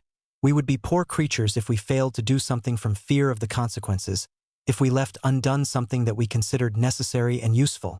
The reason we do not say this is because we know that those incarcerated in the so-called king's uniform are only a small part of the working population, and once the latter realizes the horrors and uselessness of wars, then the soldiers will know automatically what they have to do, without any specific instructions from us. You see, gentlemen, our agitation against militarism is not as simple and naive as the prosecution supposes. We have so many means of influence. Education of youth, and we carry this on successfully in spite of the difficulties placed in our way. Propagation of a militia, mass meetings, street demonstrations. Look please at Italy. How did the class-conscious workers react to the colonial adventure in Tripoli? With a demonstration strike which was highly successful. And German social democracy. On November 12, 1911, the workers of Berlin passed a resolution in 12 meetings in which they thanked their Italian comrades for their mass strike. The mass strike, says the prosecution. It thinks that it has caught me once more at my dangerous and seditious purposes. Sir, if you had the slightest capacity to absorb the social democratic way of thought and its noble purpose in history, I would explain to you, as I explained at that meeting, that a mass strike can no more be made than a revolution can be made. Mass strikes are a stage in the class war, albeit an essential stage in present developments. Our role, that of social democracy, consists entirely in clarifying to the working classes these tendencies of social development, to enable the working class to be worthy of its tasks as a disciplined, adult, determined, and active mass of people. You will note that in bringing the menace of the mass strike into its indictment, the prosecution wants to punish me for what are really its own notions and not mine. Now, one more point before I close. The prosecution paid much attention to my small person. In its indictment, I have been described as a great danger to the safety of the state. The prosecution could not even resist sinking to the level of gossip and characterized me as Red Rosa. They went as far as to call in question my personal honor by suggesting that I would take flight if the court found me guilty. Sir, as regards myself, I consider it beneath my dignity to answer these attacks. All I will say is this: you know nothing of social democracy. In the course of 1913, many of your colleagues have sweated and labored to load a total of 60 months in prison on to our journalists alone. Did you hear of a single case in which any one of these sinners fled from fear of punishment? Do you think that this flood of sentences caused a single social democrat to have any doubts or to deflect him from his duty? Oh no, our work mocks at the spider's web of your criminal code. It grows and flowers in spite of all prosecutions. In closing, one small word with regard to the undeserved attack on me which merely rebounds on the head of its originator. The prosecutor said, and I have noted his precise words. He asks for my immediate arrest since it would be incomprehensible if the accused did not take to flight. In other words, if I, the prosecutor, had to sit a year in prison, then I would take to flight. Sir, I believe you would run away. A social democrat does not. He stands by his deeds and laughs at your judgments. And now sentence me. 12. Return to the offensive. The transition to a new theory. This chapter begins with doubts and ends with certainties. It is the story of an oppositional process in the making, during which Rosa Luxemburg moved from doubts about party policy to certainty in her formulation of alternatives. The crystallization of her political position has already been examined. Now it is the turn of her ideas and their development. The two cannot, of course, be separated. Rosa Luxemburg was, or considered herself to be, closely involved in the political process of the day. For the first 3 years after her return from the East, she was more than usually dissociated from the routine politics of the SPD, in part a deliberate withdrawal, but much more the product of a bad attack of political alienation. It was difficult for her to get a grip on the rather featureless surface of events in the period of the Bülow bloc. Only in 1910 did the Prussian suffrage question provide a foothold from which she was able to clamber back to the summit and survey totality once more, so necessary for a Marxist. Rosa Luxemburg neither was nor pretended to be a profound political thinker. Her efforts to develop a system were, it will be argued, accidental. The underlying harmony, if any, of her political ideas has therefore to be deduced from her comments on the limited political questions of the day. Even when she did set out to undertake a systematic examination of any aspect of politics which interested her, her object always had an immediate rather than a scientific purpose, tactical more than analytical. In all her writings there are only 2 exceptions: the party school lecture notes on economics turned into a book, and a curious, almost visionary inspiration about imperialism. Rosa Luxemburg was a skillful prospector probing for oil, someone who always knew what she was looking for behind layers of irrelevant matter, rather than a scientific geologist examining the world's social and political crust without preconceived ideas. She was a journalist par excellence. Much of her writing was commissioned, including some of her most ferocious expressions of dissent. All the same, she often complained to friends that she had no idea what to write in order to fulfill her contracts, and occasionally did fail to fulfill them. But on reading the articles it would be difficult to guess that they did not come straight from the heart. This is particularly noticeable during the period 1907 to 1912, when she was engaged in her research on economics. Her willingness to break off for the sake of satisfying newspapers was due to personal friendship, Gleichheit, and also to the need to earn her living, Leipziger Volkszeitung. From the student's point of view, this is a great advantage. There is nothing artificial about any consistency that he can construe from her words. Rosa Luxemburg was only occasionally guilty of the stretching and pulling into which all systematic political theorists are at one time or another tempted. Even Marx had occasionally to try to make things fit, and Lenin frequently. After 1906, Rosa Luxemburg was looking for emphasis rather than consistency, and therefore the consistency of her ideas is mostly genuine. One of the distinguishing features of the Second International, often forgotten today, was its remarkable freedom of conscience. The whole ideology of the Second International was based on it, even though there was frequent grumbling at the long ritual processions of tender consciences. Within broad limits, all the socialist leaders felt free to develop their particular brand of socialism, for past, present, and future, and to speculate on the nature of society. Although there were violent disagreements, these were always brought to open confrontation either in the press or at party or international congresses. However wrong-headed Bernstein and his followers might be considered, no one challenged their right to give public expression to their views, though many challenged their discernment. Dozens of highly individual interpretations of socialism flourished in this period of speculation and permissive optimism. In modern Marxist terms, this meant that the self-consciously subjective element in pre-war social democracy was very strong. Today, when any overpowering desire for individual expression normally leads to departure from the orthodox Marxist camp or liquidation, It is difficult to recreate the atmosphere of the highly Girondin Second International. Such an atmosphere, and only such, provided a viable habitat for Rosa Luxemburg. Most of the leaders of the Second International, however freely they expressed their views, made some kind of division between ideas and action, theory and practice. Indeed, the history of the Second International might well be written in terms of the conflict between freedom of expression and the minimal demands of organization. You could take your pick. Thus, Rosa had little sympathy for the exigencies of large-scale organization. The particular discipline of the Polish party differed both from the tight conspiratorial loyalty of the Bolsheviks and the democratically masked oligarchy which existed in the SPD. Her temperament was at odds with the slow formalities of democratic control and with the processes of administrative organization and method. Instead, Rosa considered temperament to be the most essential ingredient for successful politics. Her search for a policy with which to confront the executive of the German party was therefore highly temperamental.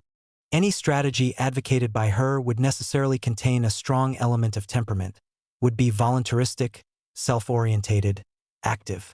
After her death, communist analysts accused her of advocating a theory of spontaneity, and at the same time of passionate reliance on the objective element.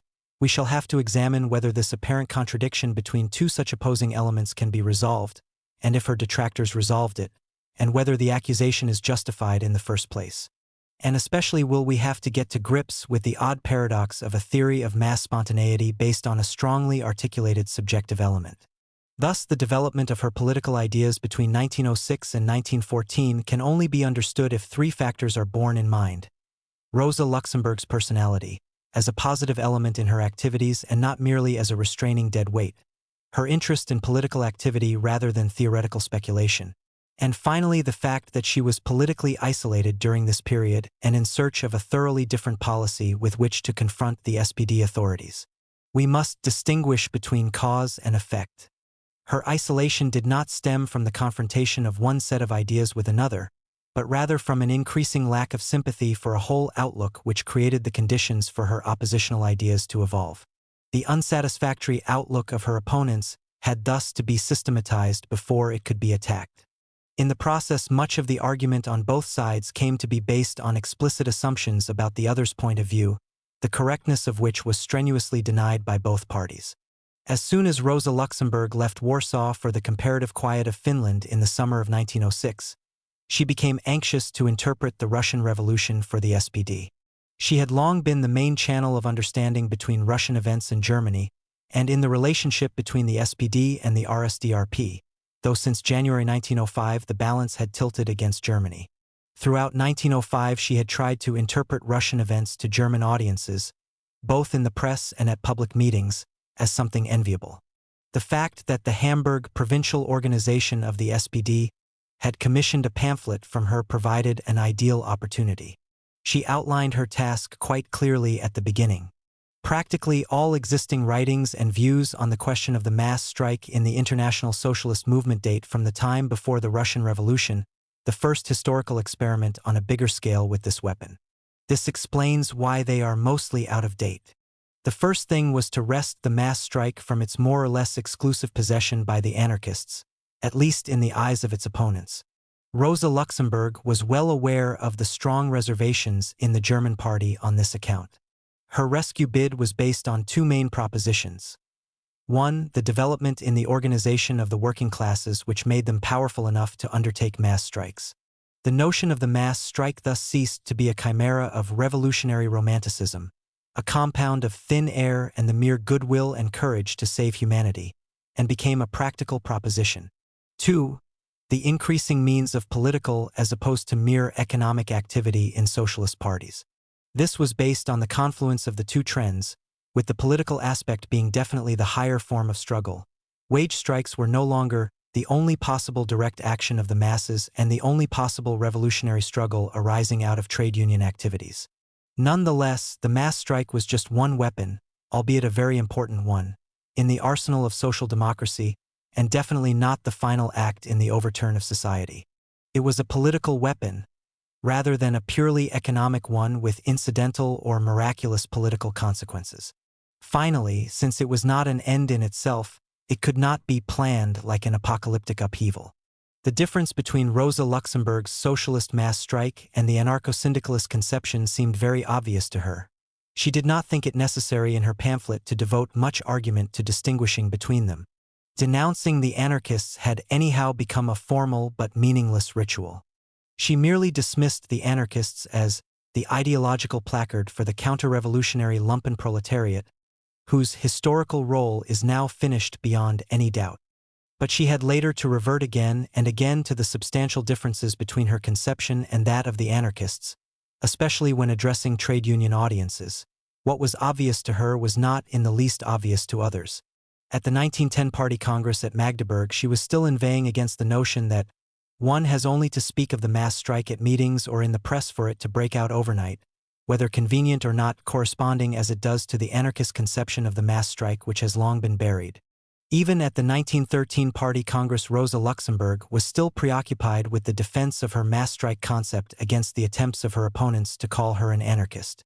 What Comrade Scheidman has spoken against as the alleged conception of those who defend the mass strike is in fact nothing but a caricature of the real opinions which we represent. It does not matter whether Rosa Luxemburg's description of anarchist ideas about the mass strike was correct. She was not defending the mass strike against the anarchists but against the party authorities. Anarchism, for present purposes, was simply tar with which one opposing side bespattered the other. Anarchists were universally condemned by all shades of opinion in the SPD, and any examinatoin of the extent to which they did justice to anarchist ideas in the process becomes pointless. This, of course, pushes aside without answering the valid and wider question of a possible connection between Rosa Luxemburg's mass strike and that of the anarchists, irrespective of her fervent denials. Such a connection may be wholly unconscious and objective, right outside the personality of the contestants, and capable of discovery only at an advanced level of abstraction. For the moment, we will grant Rosa Luxemburg's postulate that the mass strike could and should be integrated into the chain of development of Marxist class conflict. The proper conception of the mass strike, her own, was essentially the product of a recent historical experience, the events in Russia between 1905 and 1907. The best way to understand Rosa Luxemburg's views is to consider them from two aspects, the particular and the general. In the particular aspect, the mass strike began as a large-scale withdrawal of labor, which upset the stability of the economy and the society which depended on it. But the purpose of the strike was not the negotiation of better conditions. In fact, it had nothing to do with conditions of work at all. Rather, it was a precondition for further action. The negative act of ceasing to work drew into the pool of revolutionary reserves vast armies of people, whose energies were now available for a more direct revolutionary purpose. Rosa Luxemburg was not concerned with the technique of organizing or starting a mass strike, the how, when, how much, how long. These problems would settle themselves. It was sufficient to point to the mounting wave of industrial strikes in Russia from the turn of the century as generating the subsequent revolutionary period with its higher form of political mass strikes. As we have seen, Rosa Luxemburg was particularly concerned that the energies and thoughts of social democracy should not be expended on technical problems. She repeatedly emphasized that a mass strike was both a symptom and a typical product of a revolutionary period. Consequently, mass strikes could never be made. Neither the determination of the most powerful executive nor the greatest goodwill on the part of the masses could make a mass strike, unless objective circumstances demanded it. With this assertion, the anarchists' miraculous act of will was left far behind. So was the notion of the mass strike as a lucky find for the armory of social democracy just at the moment when, according to Rosa Luxemburg's friend Henriette Rolandholst, socialist technology had been at a loss for new weapons. If the mass strike signifies not just a single act but a whole period of class struggle, and if such a period is the same as a revolutionary period, it will become clear that a mass strike cannot be conjured as an act of will even if the decision came from the highest level of the strongest social democratic party. It will be seen that Rosa Luxemburg's analysis of the mass strike as a particular event is largely negative. She was much more concerned with correcting other people's notions than establishing a technique or classification of her own.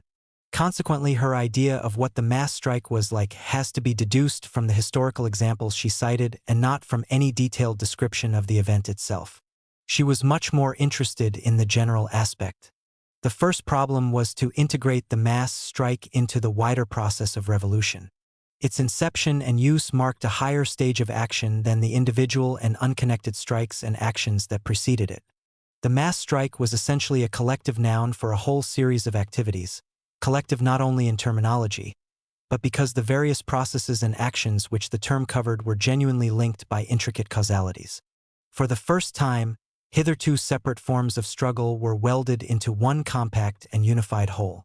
The mass strike as we see it in the Russian Revolution reflects all phases of the political and economic struggle and all stages and periods of the revolution. Its use, its effects, its reasons for coming about are in a constant state of flux. Political and economic strikes, united and partial strikes, defensive strikes and combat strikes, general strikes of individual sections of industry and general strikes in entire cities, peaceful wage strikes and street battles, uprisings with barricades. All run together and run alongside each other, get in each other's way, overlap each other.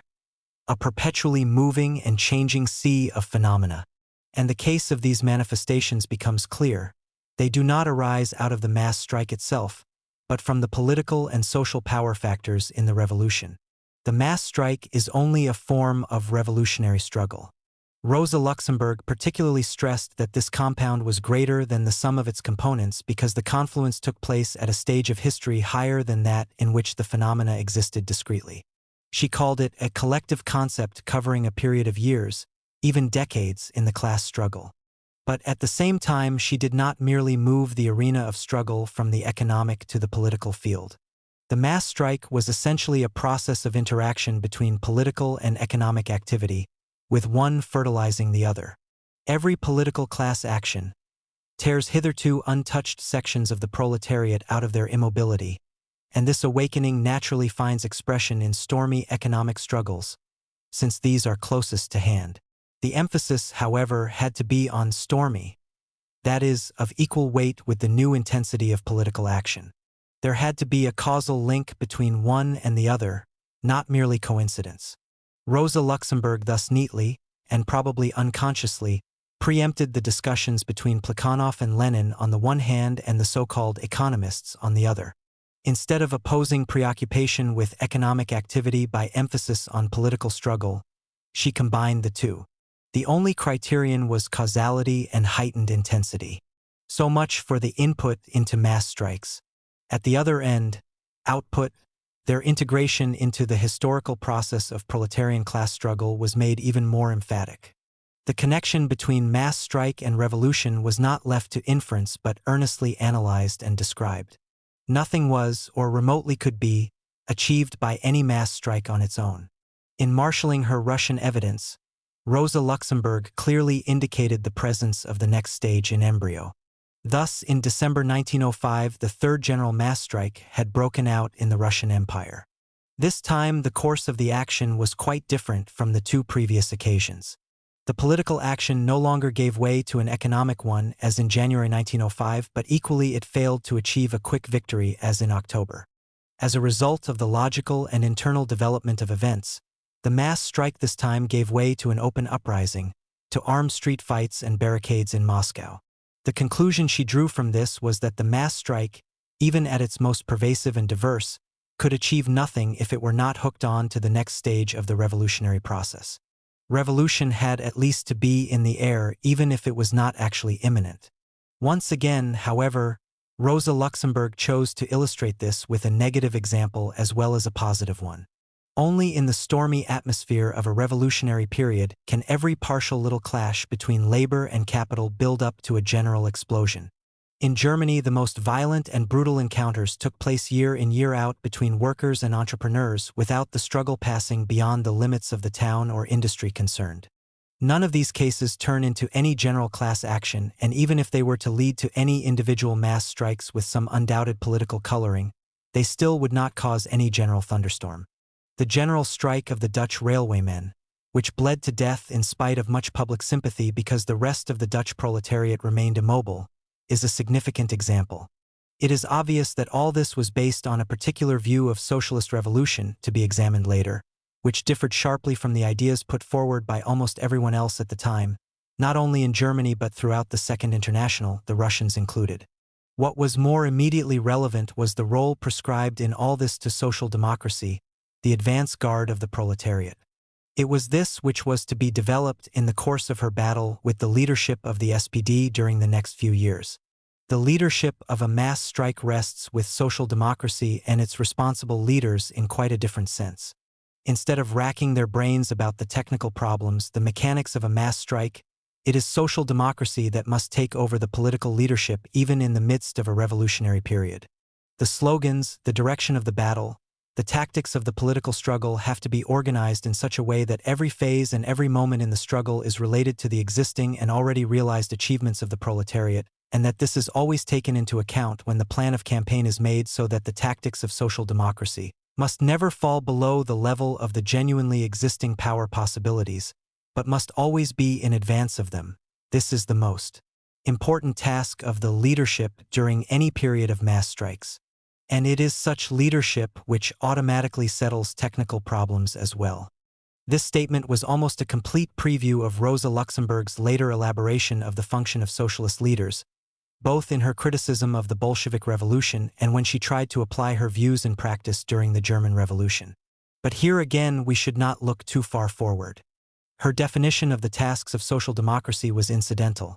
There still appeared every prospect that it might come to express the common consensus in the SPD and not merely the views of an isolated and increasingly disaffected outsider. We shall examine Rosa Luxemburg's ideas on the role of the leadership more closely as they developed in opposition to the practices of her German and Russian opponents. The emphasis on the concept of the mass strike and the historical analysis of the events in Russia led to a distinct mass strike doctrine, a collection of ideas sufficiently important and systematic to take their rightful place in the pyramid of socialist thought.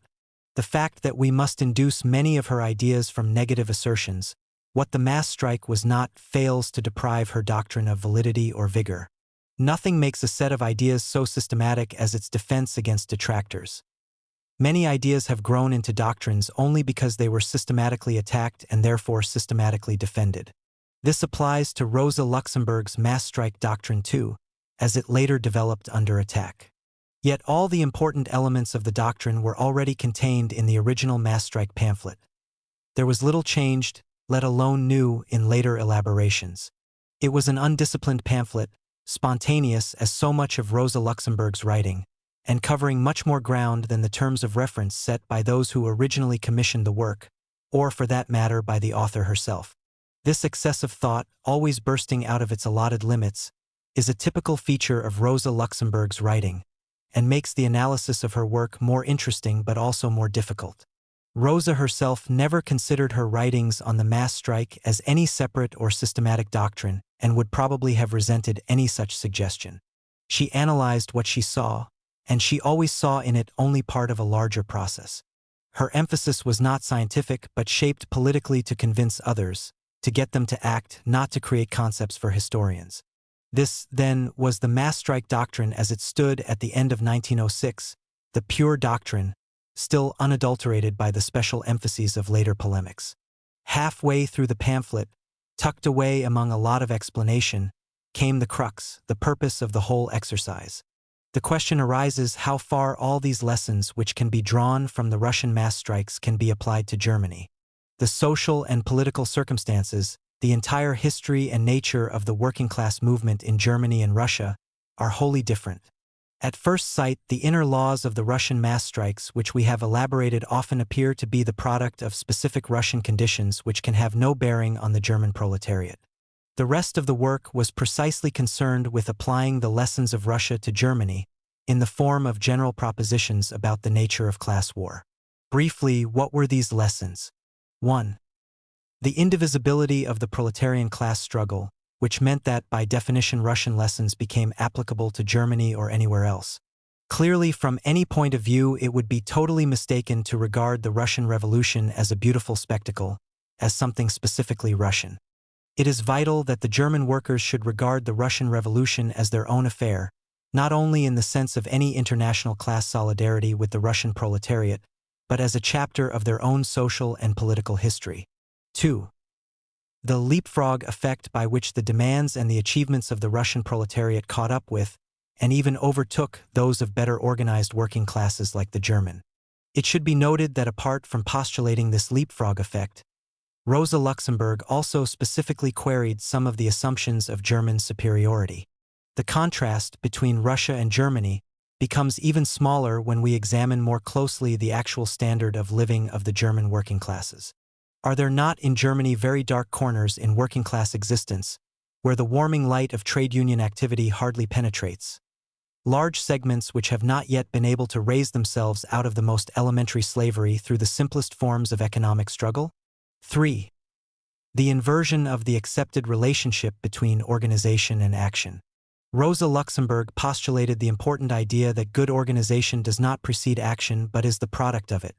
Organization grows much more satisfactorily out of struggle than in periods of peaceful disinterest. A rigid mechanical bureaucratic conception will only recognize struggle as the product of a certain level of organization. On the contrary, dialectical developments in real life create organization as a product of struggle. Rosa Luxemburg in each case cited evidence from both the Russian and German working-class movements in support of her conclusions. The strategy was still in the making. All three of her general conclusions, as opposed to the mass strike doctrine and its place in the development of socialist strategy, were not only based on her recently acquired experiences in Russia, but on well-known and, as far as she was concerned, lamentable features of German socialism. Even so, she overestimated the momentary amount of revolutionary energy in Germany. The atmosphere had already been damped down in the first 6 months of 1906, while she was in Warsaw and Finland. There was thus no means of generating pressure against those she castigated as obstacles to a sound revolutionary policy, the trade union leaders, especially those who had attacked her at the Jena Congress of 1905. This was the only specifically polemical part of her pamphlet. She accused the union leaders of indiscipline towards the authority of the SPD, of blocking the policy of the party.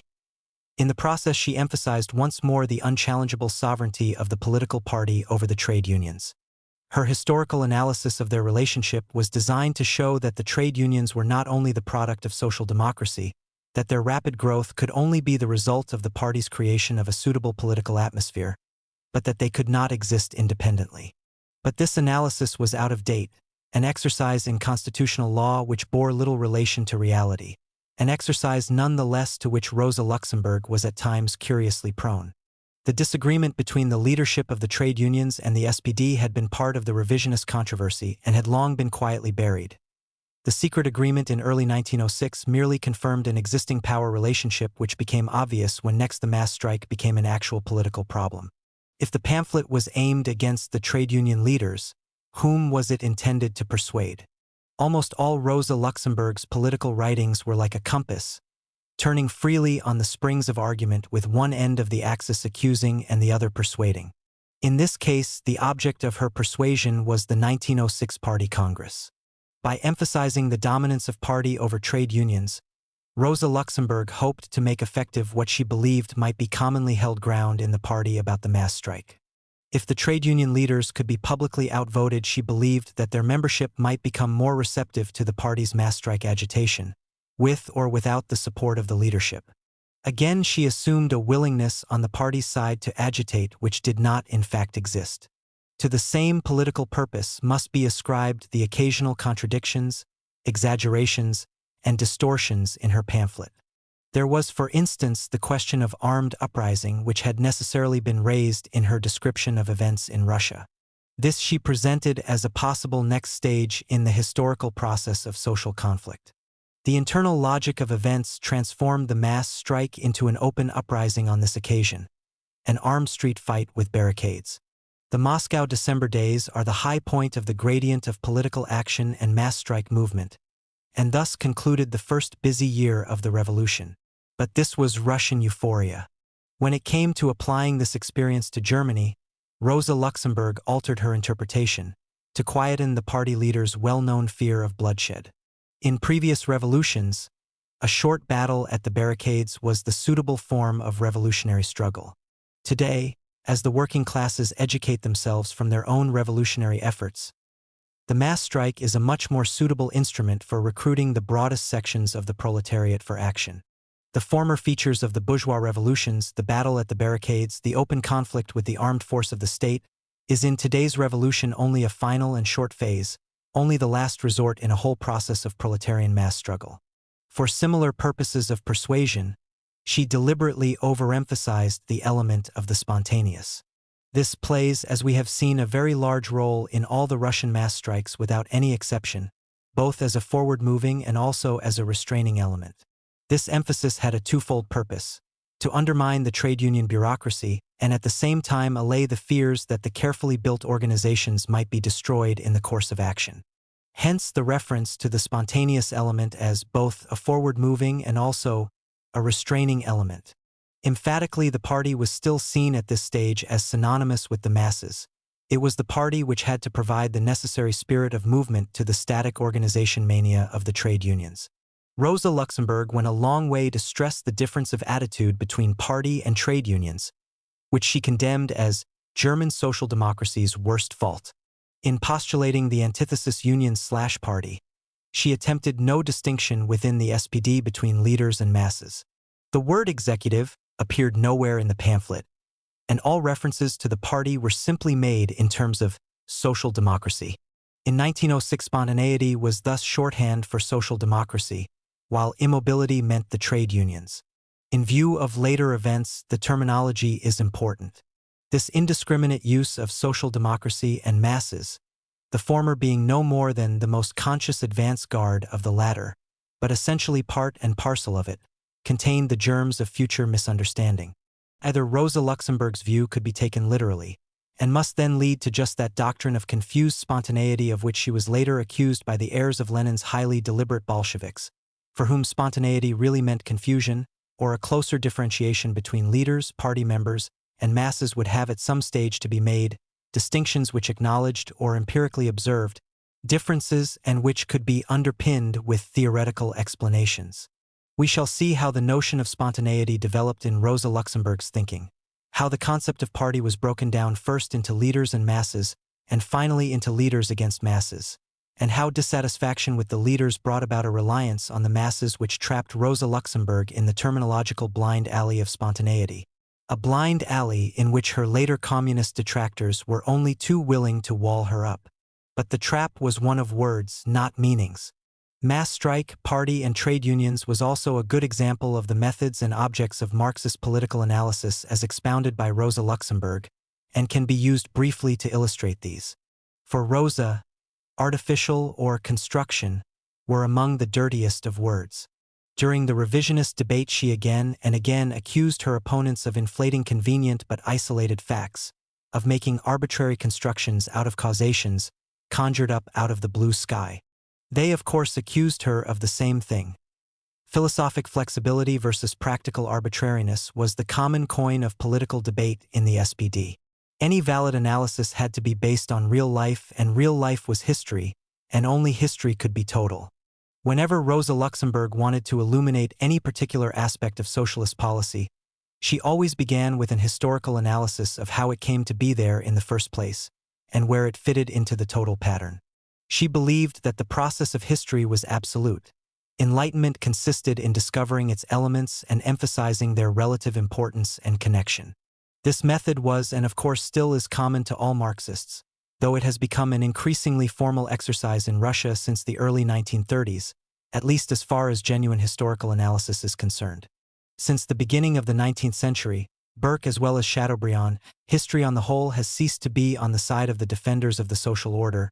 They have adopted philosophy instead, and has become the weapon par excellence of the forces of onslaught. Today the Russians, too, are in part defenders against the Chinese and their historical battering ram. Rosa Luxemburg was, by temperament, above all an attacker. Frequent reference to history was congenial to her. Whenever the need arose, she would immediately rush down to the stream of history with her bucket and scoop up a good-sized sample to carry away. If this showed what she wanted, then it could be assumed that her readers or listeners could not fail to be convinced. The mass strike pamphlet demonstrated that the more elaborate the historical foundation, the greater the importance and present relevance of the subject. Rosa Luxemburg did not, of course, invent or discover the mass strike in a social democratic context, and originally the mass strike was anyhow not a socialist notion at all. The honor of developing it first as a socialist concept probably belongs to Parvis, who had already juggled with it at the end of the 19th century and, as so often happened with him, had abandoned it after dazzling his audience with it for a while. In 1904, following on the recent events in Belgium and in sympathy with the heightening political and economic agitation in Germany, Neue Zeit under Kautsky's guidance had initiated a general discussion of the subject. Rosa's particular contribution was, as we have seen, the broadness and flexibility of her concept. She was the first to allot it a reasoned place in the arsenal of socialist weapons, and to analyze its nature in a new and Hegelian manner. Not as a limited technical feat, but as a focal point of confluence for previous techniques and simultaneously as a vent for stronger action in future. Her notion was that of a social funnel, or better still an acceleration chamber, in which different elements were fused and their speed of impact heightened. The technical discussion, how and under what circumstances to organize it, when to apply it and against whom, became secondary if not irrelevant. Too much detailed discussion of ways and means generally killed the vital spontaneous and dialectic element. It was the negation of the procedural aspect which most immediately distinguished her analysis from that of almost all the other commentators. One aspect of Rosa Luxemburg's historical argument was especially important and provocative.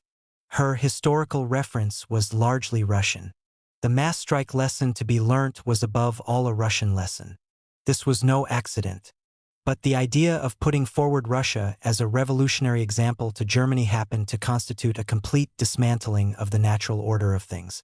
It also meant a reversal of the widely accepted direction in which socialist advice had hitherto always flowed. It has already been emphasized that the SPD, with much justification, considered itself the most progressive party in the Second International. With the duty of setting an example and providing a lot of money to other parties, there went the usual privilege of giving good advice. In 1905, even after the revolution had broken out, the SPD leadership had made another effort to unite the warring factions in the RSDRP in order that they might do justice to the events in their own country. Although the advice was not taken, then or later, neither the Russians nor anyone else questioned the right of the Germans to give it.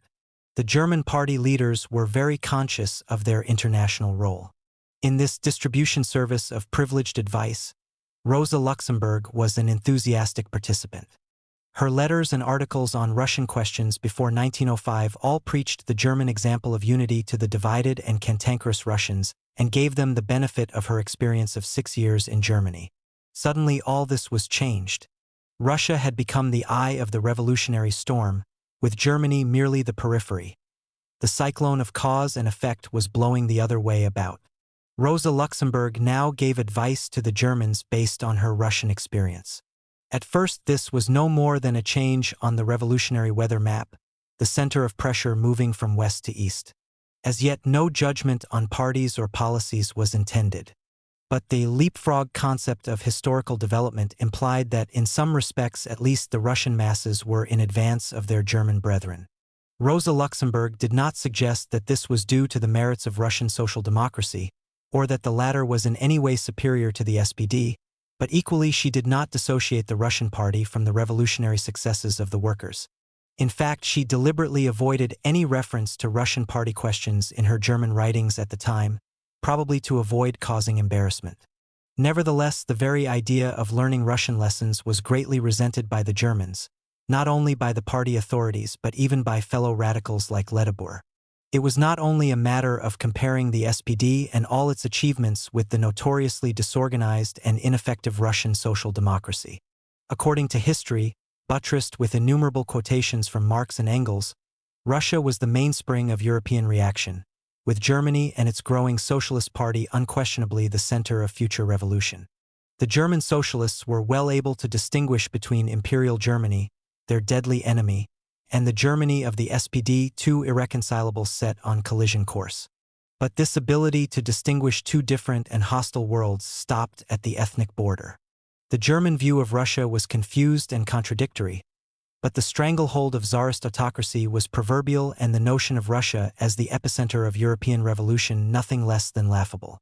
When Rosa Luxemburg put forward precisely this interpretation in her mass strike pamphlet, the reaction of her readers varied from skeptical disbelief to nationalist outrage. However heterogeneous and divided one's own society may seem, that of other nations always appears simple and monolithic by comparison, except perhaps to the English, and this foreshortening of vision affects socialists as much as anyone else. Perhaps more so, since facile use of Marxist class analysis can lead to grotesque oversimplification of personally unknown and unstudied societies, and yet, at the same time, can destroy the inhibitions of inexperience and ignorance. Thus, the feeling of German superiority in the SPD was a compound of national arrogance and revolutionary pride. Consequently, the left wing of the SPD came to be as strongly anti-Russian as the executive, even though with the former the emphasis was on the historical merits of German socialism as against the lamentable dissensions and weakness in the Russian movement. The Russians themselves, with all their pre-war humility and deference towards the SPD, were by no means free from national revolutionary pride, particularly after the success of the October Revolution. In the plenum of the RSDRP Central Committee in January 1918, the question of war or peace with Germany was under discussion, and Bukharin pleaded for revolutionary war to assist the German and Austrian proletariat. He was answered by Sokolnikov in the following words: "History proves without a doubt that the revolutionary salt of the earth is slowly moving eastwards. In the 18th century it was France, in the 19th Germany, now it is Russia." This proposition, which was later wrongly called revolutionary egoism, was supported by Stalin, and served as an early justification for the policy of socialism in one country. In fact, it was nothing of the kind. Like Rosa Luxemburg long before the war, a number of Bolsheviks now accepted the Russian revolutionary primacy, not as a result of their October Revolution but of the process of historical shift eastwards of the revolutionary epicenter in different periods. It was, however, much easier for Sokolnikov and Stalin to express such views in January 1918 than it was for Rosa Luxemburg in 1906 and 1907, when German revolutionary predominance was still unchallenged. The distorted yet strongly held German view of Russia had far-reaching consequences. As will be seen, it enabled the SPD to persuade itself that the First World War was in part a German crusade of progress against Russian reaction, and therefore a reason for socialists to support the German government. Objectively, the Tsarist government was worse. Later it helped to form the German socialist view of the Bolsheviks as the typical product of Russian backwardness and savagery. The Kautsky theory that conditions in Russia were not ripe to support a mass socialist movement, let alone socialist rule. Rosa Luxemburg, too, reaped the harvest from her analysis of the 1905 revolution. She had always been accused by her enemies, within and without the party, of being an Easterner. This view was now reinforced by her open espousal of the supremacy of revolutionary events in Russia. By 1914, a whole section of the SPD, many of them left-wingers, thought that she was nothing less than a Russian patriot. Such a view was not entirely without foundation. She was not, of course, in any sense a Russian patriot, nor were her political methods consciously pro-Russian. The fascination of Russia was largely a palliative for present discontents. For Rosa was going through a strong anti-German phase, an emotional revulsion against the German mentality and all things German. A growing sense of unease corroded her political outlook and her whole approach to German socialism. Though she tried to discipline this feeling in public, and documented her criticisms of the SPD with strictly relevant German examples, there can be no doubt that the sense of personal disaffection lay only just below the surface of her personality and sharpened her onslaught on the SPD establishment after 1910. Nerve ends frayed by the leadenness of official routine. This was Rosa's political culture, the all-pervading yet elusive context of evaluations in which political action takes place, and which alone makes it comprehensible. The extent to which Rosa Luxemburg reversed her political thrust as a result of the Russian Revolution is crucially important. Most of her writings before 1905 were in defense of the SPD as it was, in her view, established. Emphasis on the correct traditional tactic against various attempts to amend it. Emphasis on unity and cohesion of doctrine against fragmentation by individual theories and local preferences. The accepted dogma in the Second International was that only a united, well-organized mass party could be a progressive spearhead of socialism. It behoved small, divided, and disputing parties like the Russian to take example from the SPD. Now all this was turned upside down. Organization had become a potential hindrance, cohesion a factor of immobility, tradition a dead weight. And beyond the horizon of these slowly crumbling bastions there rose the new life force of social democracy, the physical masses on the move. As yet the change in Rosa Luxemburg's thinking was one of emphasis rather than polarity, but shifts of emphasis are often sharpened by opposition and controversy into mutually exclusive choices. Where previously discipline and tradition had served to eradicate errors, now only mass action could sweep them away. Thus, organization and mass action, discipline and enthusiasm, unexpectedly became alternatives. Moreover, the action of the masses not only brought objective revolutionary benefits, but provided a subjective cure for internal party disputes and differences. The new doctrine of action thus preempted all the old debates on tactics and strategy in the SPD, just as the revolution had preempted the divisions in the Russian party. This was the new direction of Rosa Luxemburg's thought by the time she entered the mass strike debate in 1910. Her analysis of the situation was simple.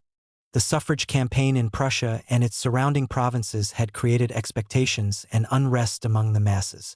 A revolutionary period had begun, and into the vacuum of ideas on how it might be exploited, Rosa now pumped her coordinating notion of the mass strike. Whether this vacuum was genuine or whether she merely disagreed with the ideas put forward by others need not concern us here. The situation was analogous to that which induced Lenin to write What is to be Done. Before the Second RSDRP Congress in 1903, a subjective evaluation of a need to provide a coherent program of action. And in fact, Rosa's writings and speeches in the early months of 1910 were her German version of What is to be Done. The desire for action on the part of the masses could not remain at its present height unless they were given a clear explanation of their own possibilities in the immediate future. Rosa Luxemburg went in for watchwords, generally classical quotations, rather than propagandist slogans, but she made it plain that the duty of social democracy now was to show the masses the way, simply and clearly. The various expressions of the will of the masses in their political struggle cannot artificially be maintained at one and the same level. They must be increased, sharpened, made to take on new and more effective forms. Any mass action once unleashed must move forward. And if the leading party lacks determination at the crucial moment, then inevitably there will come a certain disappointment, the elan will disappear and the whole action will collapse. Noticeably, the exhortation was addressed as much or more to the party executive than to the trade union leaders as hitherto. One thing had become clear to Rosa Luxemburg since 1906. There were no substantial areas of disagreement between party and union leadership, and for her merely to assert the authority of party policy over the trade unions would not achieve the desired dynamic. SPD policy itself had now to be called in question, particularly the leaders' willingness to put the issue of the mass strike fairly before the masses. What had altered, therefore, was the context of Rosa Luxemburg's mass strike doctrine, not the nature of the doctrine itself. Her analysis of the form and significance of the mass strike was repeated more or less unchanged, especially the funnel concept. The situation in Germany mirrored all the necessary elements of confluence, economic struggle as well as political agitation. Now it only remained to show that with proper exploitation of the mass strike possibilities, a higher form of revolutionary struggle was imminent. Obstinately but with curiously legalistic insistence, Rosa returned again and again to the resolution adopted at the 1905 Congress, in which the mass strike had been given legal recognition in party terms. She admitted that this resolution had naturally been based for the most part on an eventual need to protect the existing Reichstag suffrage, which was universal and thus more progressive than the Prussian suffrage, and was therefore considered as a purely defensive weapon. Nonetheless, the item stood in the books. The question was how to transform this defensive into an offensive weapon. This was done by postulating that there could be no let-up in the struggle with the enemy, German society. That the latter, instead of being cautiously on the defensive at the present time, as Kautsky claimed, was really the aggressor. Defense and offense had become inseparable both for society and for socialism at the present stage of class conflict. Thus Rosa Luxemburg, and here she showed her skill as a dialectician, emphasized the connection between the defense of existing privileges and an attack for the capture of new ones. The close interconnection between politics in Prussia and in the Reich, the most recent provocations and threats of arbitrary action by the Prussian Junkers in the Reichstag. In fact, the whole situation makes it clear that the present struggle is not only connected with gains in the Prussian suffrage struggle, but in the last resort constitutes a defense of the Reich suffrage as well. Here, for the first time, appears the notion of imperialism, which was to be such an important feature of Rosa Luxemburg's political thought in the next few years. For imperialism, above other things, implied a totality, a unity of action on the part of capitalist society, a sharpening of its pressure on the socialists, which necessitated a similarly sharp and total reply. Since reaction has replied to our mass protests with further provocation, by worsening the suffrage bill in committee, the masses under the command of social democracy must answer this provocation with a new move forward on their part. Though only discernible from a few scattered references, her propagation of the mass strike in this period was already swathed in the assumptions of imperialism, of sharpening class conflict. By calling for it as a reply to capitalist inroads on the status quo between the two worlds, rather than as a means of deliberate, and, as her opponents thought, pointless aggravation of an anyhow favorable situation, Rosa Luxemburg still hoped to be able to make the mass strike palatable to those who were always ready to defend though not to launch forward into an attack. But this idea of thrust and riposte soon led her to tackle the whole notion of a strategy of attrition as promulgated by Kautsky in The Road to Power. She became increasingly preoccupied with the overall imperialist aspect, both in her political analysis of policy and in her personal revulsion from Kautsky's facile optimism over the 1912 elections. Beneath the arguments about strategy, a deep divergence over the analysis of society opened up. On the one hand, an enemy closely engaged all along the line. On the other, a decaying and diseased fortress under siege, separated from the trenches of socialism by a healthy insulation of no man's land. When it came to the post-mortem on the suffrage campaign, all the elements for successful recrimination were readily to hand. The party leadership, far from propagating or explaining the mass strike, had strangled the discussion. New and sharper definitions emerged on the relationship between leaders and led. What had previously been implied now became specific, and the arrow pointed directly at the political leadership for the first time. Previously, Rosa Luxemburg had spoken to the leaders in order to influence the masses. Now she was to evolve the idea of making the masses act on the leaders. In her polemics with Kautsky, the limits on the leadership's powers became sharply defined. Whether a mass strike is desirable, necessary, or possible at all can only be judged from the situation as a whole and from the attitude of the masses. Thus, the doubts and fears of the executive were really beyond its competence and were based on an exaggeration of the power of these leaders. In reality, the leaders are not in a position to annul a mass strike movement once this comes into existence as a result of social conditions, of the sharpening of the class struggle, of the mood of the masses. Nonetheless, the failure of the agitation in the spring of 1910 was entirely the fault of the leadership. They had exceeded their authority, and in addition they had failed in their duty. It was not a matter of lack of enthusiasm or spirit on the part of the masses. The street demonstrations, which were the immediate precursor of the desired mass strike movement, were simply cancelled by the leading party organizations, with the slogan "Enough, now enough." These then were the twin pillars of accusation on which Rosa Luxemburg constructed her case against the executive. By implying that it was possible for the properly constituted party authorities to exceed their rights and powers, Rosa Luxemburg evolved a doctrine of constitutional recall with which the authority of the SPD leadership was challenged during the war. There were two aspects to this. First, the unconstitutionality of a policy directly opposed to the resolutions of an international socialist congress, which did not apply at the time but was the line adopted by the left opposition after 1914. Secondly, the inability of the party authorities to act contrarily to the historical necessities of socialism, a socialist variant on the doctrine of natural law. This was the line briefly adumbrated by Rosa Luxemburg in 1910, but then curiously enough abandoned and not pursued again until the war. It was possibly too extreme a doctrine for 1910. Besides, the main focus of interest was still on policy and attitudes, criticism of sloth, immobility, and self-satisfaction, all sins of omission, rather than on any fundamental challenge to the legal foundations of authority. In addition, Rosa Luxemburg was not yet ready to question the whole basis of the relationship between masses and properly elected leaders. Only official SPD support for the war brought the opposition face to face with the reality of a self-perpetuating oligarchy behind all the democratic window dressing, and produced an attempt to legitimate its challenge to that oligarchy.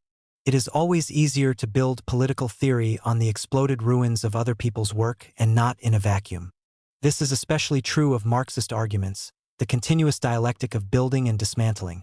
So much so that Lenin and his successors often made a point of putting quite arbitrary policies in the mouths of their opponents in order to give added force to their own refutations.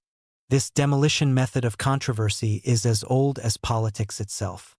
The most interesting question, and the one from which political scientists earn their living, is the extent to which such assumptions about opponents are justified. Having offered an analysis of the mass strike some years before, and having now proposed the mass strike as a weapon especially suitable in present circumstances, Rosa Luxemburg proceeded to attack the SPD executive for its opposition to her ideas. This meant constructing an official SPD theory. Luckily, Kautsky came to the rescue with his strategy of attrition, to which she could reply with her strategy of assault. But these were only terms, verbal vessels for political small coin. In practice, most of the difference resolved itself into two tactical alternatives: mass action on the one hand, and parliamentary action on the other. Soon Rosa Luxemburg's attitude to parliamentary activity underwent a change. During the revisionist debate, she had emphasized the necessity of mass action together with parliamentary action, two aspects of one struggle, and had merely defended the right of one to equality with the other. Now she began to denigrate the importance of parliamentary activity precisely in order to combat the party's excessive reliance on elections and mandates, the siege artillery of Kautsky's attrition strategy. In the course of the next few years, the mass strike also became Rosa Luxemburg's specific alternative to the parliamentary preoccupation of the party. The break with Kautsky in 1910 marked the end of one stage in the development of Rosa Luxemburg's political thinking. She had been preaching the significance of the mass strike in 1905 and, in a broader and more historical form, after her return from Russia in 1906. She had offered the German party an analysis which, if properly explained to the masses, could articulate their desire for action and the realization of their own power. In 1910, the ideal occasion for applying the doctrine had presented itself. But instead of the expected opposition of the trade union leaders, the whole party leadership was ranged against her. Her concept of the mass strike was neither accepted nor understood. Mere defense of her idea, further explanations were useless by themselves. It had become necessary to oppose the party leadership, if not yet on constitutional or organizational grounds, at least on policy issues. In 1910, it was still possible to do this obliquely. If one starts by organizing street demonstrations hesitatingly and reluctantly, if one uses every means of avoiding conflict, if one fails to use one's own victories, finally if one packs up the demonstrations altogether and sends the masses home, in short, if one does everything to inhibit mass action, then obviously no very active movement will emerge from among the masses, such as might find expression in the mass strike. Kautsky served as a useful whipping boy for the party executive, at least in public. But behind the personal polemics lurked more serious issues. The necessary seeds for more specific opposition had been sown. In the skirmishes between Rosa Luxemburg and official SPD policy, the mass strike idea, which had begun as a pure doctrine, a battering ram for the proletariat in its class struggle, now also served as a gauntlet to fling in the face of the party leadership. Inevitably, it was a form of degeneration. Though still frequently mentioned in her writings after 1910, it shrank to being merely one factor, albeit an important one, in the general confrontation between party and society conveniently called imperialism, to which Rosa Luxemburg now increasingly turned her attention. Historically, the process by which Rosa Luxemburg came to the threshold of an analysis of imperialism is interesting and important, for, as I have tried to show, it was an outward-going process, a broadening of the discussion of party tactics rather than an attempt to find a defense against any genuine attack by society on socialism. The preoccupation with imperialism and Rosa Luxemburg's developing ideas on this subject arose directly out of the mass strike discussion, from the difficulties of making headway in the party. To get to grips with the problem of society at all, it was necessary first to break the crust of self-absorption within which the SPD slept its leaden sleep. If the party could not be galvanized from inside, then an outside stimulus had to be applied. Thus we have first a mass strike doctrine, then a struggle for its application, next a dissatisfaction with party policy against a background of personal disenchantment, and finally the development of a doctrine of imperialism in order to overcome the party's recalcitrance. Just as Canning had once spoken of bringing in the New World to redress the balance of the Old, so Rosa Luxemburg brought in imperialist society to redress the balance in the party. Rosa Luxemburg was not the only socialist to develop a doctrine of imperialism, but her manner of approach and the purpose it was intended to serve were highly individual. Both Hobson and Hilferding believed that the phenomenon they were analyzing was in some way unique, and looked for the signs and causes of this uniqueness. Both provided a definition of imperialism which distinguished it from any other form of society. Hobson stressed the peculiarity of colonial development and said openly that certain restraints and alterations of policy on the part of imperialist powers could conceivably undo the evils of imperialism. Hilferding, a Marxist, made no attempt to provide a cure for imperialism, but he too searched for the particular effects which distinguished an imperialist state from a normal capitalist one. At the opposite end of the line was Lenin's work. It was first written in the spring of 1916 in Switzerland, long after the others and partly in reply to them. Instead of a frontal attack on the problem, what and why, Lenin grasped it by the scruff of the neck from behind. He was primarily interested in explaining the causes of the war and more specifically the lamentable failure of social democracy to resist it. His analysis was therefore strictly in terms of certain past events, and the only valid theory was one which could explain those events in general rather than particular terms. As always, the conceptual tools mobilized were just sufficient for his purpose, no more, no less. As regards the economic complexion and build-up of imperialism, he largely followed Hilferding. But, like Rosa Luxemburg's, his purpose was mainly political. Unlike her, theory had always to serve these ends and never venture beyond them. The treachery of the social democratic leadership thus became a factor of imperialism, which by definition differed from capitalism precisely because it succeeded in suborning a labor aristocracy to serve its interests and not those of social democracy. Imperialism's colonial aspect helped to mobilize new non-proletarian revolutionary forces, like the peasantry, temporary allies of the revolutionary proletariat. It all led straight to a new strategy, or rather to a justification of the strategy already adopted. In the stage of imperialism as defined by Lenin, the proletariat must look for allies outside its own class, the peasantry at home, and subject colonial peoples abroad. But more important still was the concept of imperialism as a weapon in the perennial struggle against opportunists, and this now included both the leaders and the apologists of official social democracy, which of course meant, in short, Kautsky. The whole exercise in fact boiled down to this. The most dangerous are those people who will not realize that the fight against imperialism can only be a hollow lying phrase if it is not combined with the fight against opportunism. Thus Lenin's study of imperialism, whatever scientific value later commentators may have placed on it, was intended to be no more than an important political tract in a particular political battle, like all his writings against Kautsky.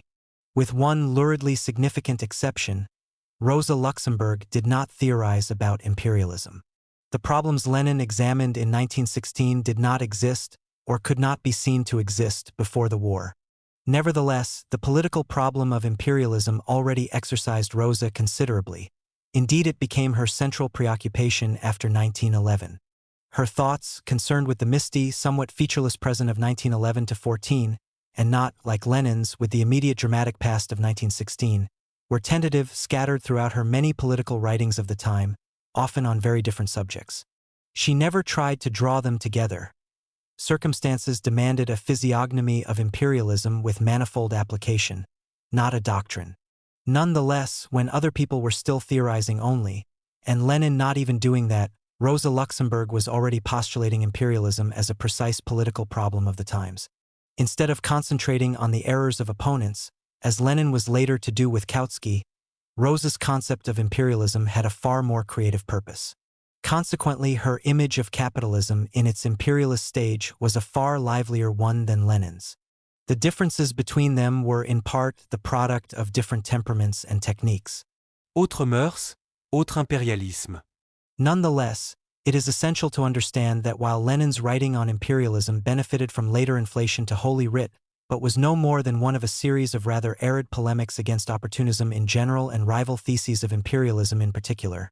At a time, moreover, when there was already a wide gulf between Kautsky and the left, Rosa Luxemburg's physiognomy of imperialism was the organic creature of a policy, being sweated out with all the difficulties of the apparently unorthodox and unfamiliar. Instead of confronting her analysis with that of others, she was trying to confront imperialist society with social democracy. She needed a doctrine of imperialism for political purposes and had to construct it from whatever raw materials were to hand. Before 1914, a general socialist concept of imperialism was still in the process of creation. Only the outbreak of the war provided the necessary fillip towards completing and sharpening it into a widely recognized doctrine. To this extent, Rosa Luxemburg was a pioneer. The earliest trace of Rosa Luxemburg's physiognomy of imperialism dates back to 1900, when she criticized the party's pusillanimous tolerance of German participation in the Chinese War. Rosa Luxemburg was then mainly concerned to avoid the impression that the SPD was a purely parliamentary party.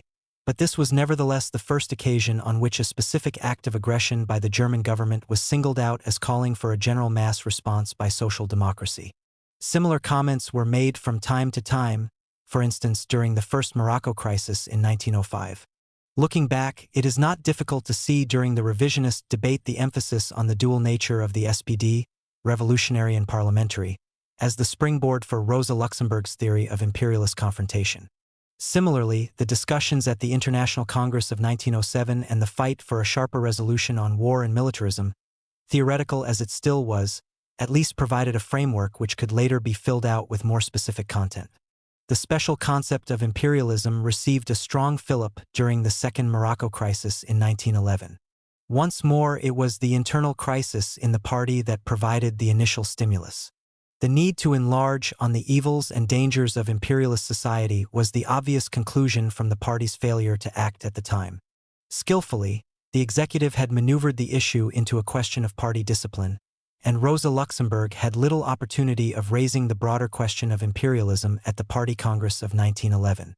But it was no coincidence that during the following months she turned increasingly to a systematic examination and exposure of the society in which social democracy was encased. The bulk of her social reportage is significantly grouped round two main periods: the revisionist debate when it was necessary to prove that capitalism was not tamed, and the imperialist debate when society had actually to be shown on the offensive. The main difference between the two periods was in the conclusions which Rosa Luxemburg drew. From 1911 onwards, every piece of evidence cited against society had to be lifted on to the shoulders of millions of proletarians and carried into battle. The political manifestations of imperialism and their galvanizing effects on social democracy have already been analyzed in detail in previous chapters. The compound of these various experiences became the totality of imperialism. But the generalization of experience, the creation of the totality, did not detract from the intensity of the evil. Imperialism was the primary, permanent, and overriding preoccupation of social democracy. At least Rosa Luxemburg intended to make it so. The questions of militarism and imperialism are the central axis of today's political life. We are witnessing not a recession but an enormous boom of imperialism, and with it a sharpening of class contradictions. More commonly, she spoke of the great times in which we live, and everyone knew what she meant. Rosa Luxemburg did not consider imperialism as the product of a specific feature or features in society, either new or unique. She only described imperialism itself on rare occasions, and then usually without mentioning the word. Militarism closely connected with colonialism, protectionism, and power politics as a whole, a world armament race, colonial robbery, and the policy of spheres of influence all over the world, in home and foreign affairs the very essence of a capitalist policy of national aggression. More often it was her anxious postulate of universality for any individual event or experience which related her analysis specifically to imperialism, that and the intensity of the fact or event described. It was the effect of these symptoms, themselves chronic and familiar, which constituted imperialism. The sharpening of class conflicts, the proximity of the two worlds, the need for a response. Thus imperialism differed from previous capitalism not by nature but by effect, not by what it was but by what it did, an almost utilitarian conception of imperialism. Indeed, politically imperialism could only be proved, not from the existence or exaggeration of given symptoms in society, but from their specific effect on social democracy. This analysis of imperialism as a set of two-way responses is central and peculiar to Rosa Luxemburg's concept. By identifying imperialism from its effects, Rosa Luxemburg opposed all those who saw it as a unique phenomenon. Possibly the most active political opponents of imperialism at the time were those who concentrated on the military aspect, people like Karl Liebknecht and all those others who, though not necessarily radicals within the SPD, shared his profound hatred for the military establishment and the Prussian attitudes that went with it. They all came to a view of imperialism because of their preoccupation with one special feature. To Karl Liebknecht, for instance, imperialism was largely the theoretical extension of militarism. Rosa Luxemburg specifically opposed these ideas. Though she did not polemicize openly against Liebknecht's anti-militarist campaign, she privately expressed strong doubt and disapproval of his single-minded absorption, and did not hesitate to pour scorn on some of his anti-militarist allies, especially those who were revisionists as well. In 1913, following a scandal maltreatment of the local population in Alsace by German police, she wrote, "Compared to all the brutalities and misdeeds of imperialism as a whole, its efforts at Zabern are mere playfulness, as though the snarling beast was satisfied for once just to tickle the ear of the sleeping citizen with a long straw." The SPD had to utilize these events as part of its general campaign against imperialism, not fritter its opportunities away on specific denunciations of militarism. It is the particular task of social democracy the more sharply to emphasize the question in all its aspects, as imperialism becomes its most immediate and deadly enemy with every day that passes. Military affairs happened to be much to the fore in Germany during the last 2 years before the war, while Rosa Luxemburg was only too willing to capitalize on such individual additions to the general indignation. She repeatedly warned against exclusive preoccupation with the symptom. The fact that in the course of their confrontation with the working classes, the present representatives of the absolutist military dictatorship have broken through the restraints of the bourgeois constitution and therefore have accelerated the course of things, proves that they are no more than a part of those powers who want evil but create good. By equating every feature of imperialism, from the poisoning of an old-age pensioner to the pretensions of Prussian officers, from unemployment to taxation, Rosa Luxemburg was making the response to imperialism democratic and universal. One case of misery or resentment, one vote for revolution. Far from being selective, imperialism was universal and the response to it had to be universal too.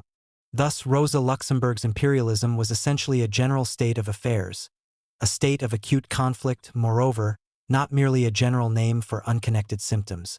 Here was the conceptual method of the mass strike all over again. Moreover, her definition of imperialism was an equation of which both society and social democracy were essential functions. The social location of imperialism was the product, and confined to the area, of their collision. Thus Lenin's view of imperialism, and that of nearly all others, was perfectly possible in a wholly capitalist world in which social democracy did not exist. In Rosa Luxemburg's equation, however, social democracy was essential. It was almost a constituent part of imperialism. Without it, the necessary heightened social conflict became impossible. Just as imperialism was an advanced stage of capitalism, so was the social democracy in an imperialist country a higher form of social democracy. At least it should have been, and Rosa Luxemburg's whole thesis of imperialism was designed to make it so.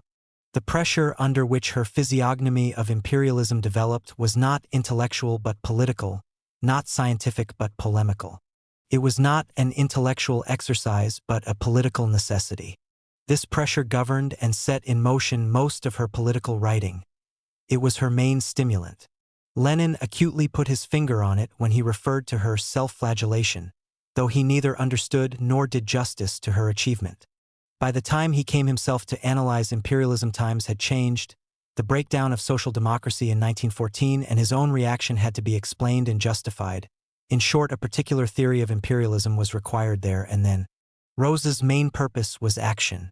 Each one of her comments on imperialism was immediately related to a particular precept for proletarian action in reply. This becomes clear from the peculiar dual nature which Rosa Luxemburg postulated for imperialism. As foreshadowed in the mass strike discussion in 1910, it was characterized as being both strong and weak at the same time. This dichotomy was the essential corollary of the socialist tactic of simultaneous defense and attack, which Rosa had elaborated in order to weld the party's half-hearted commitment to a defensive mass strike on to her own strategy of attack. Society was attacking social democracy and simultaneously defending itself. It was both strong and weak. The economic features inherent in imperialism were an undeniable source of economic strength. That increasing armaments provided greater military striking power was evident. But in order to prise socialist policy loose from the hypnotic paralysis induced by an ever more powerful imperialism, which had affected Bebel so noticeably during his last years, Rosa was now at pains to demonstrate the extent to which these signs of strength were also evidence of weakness.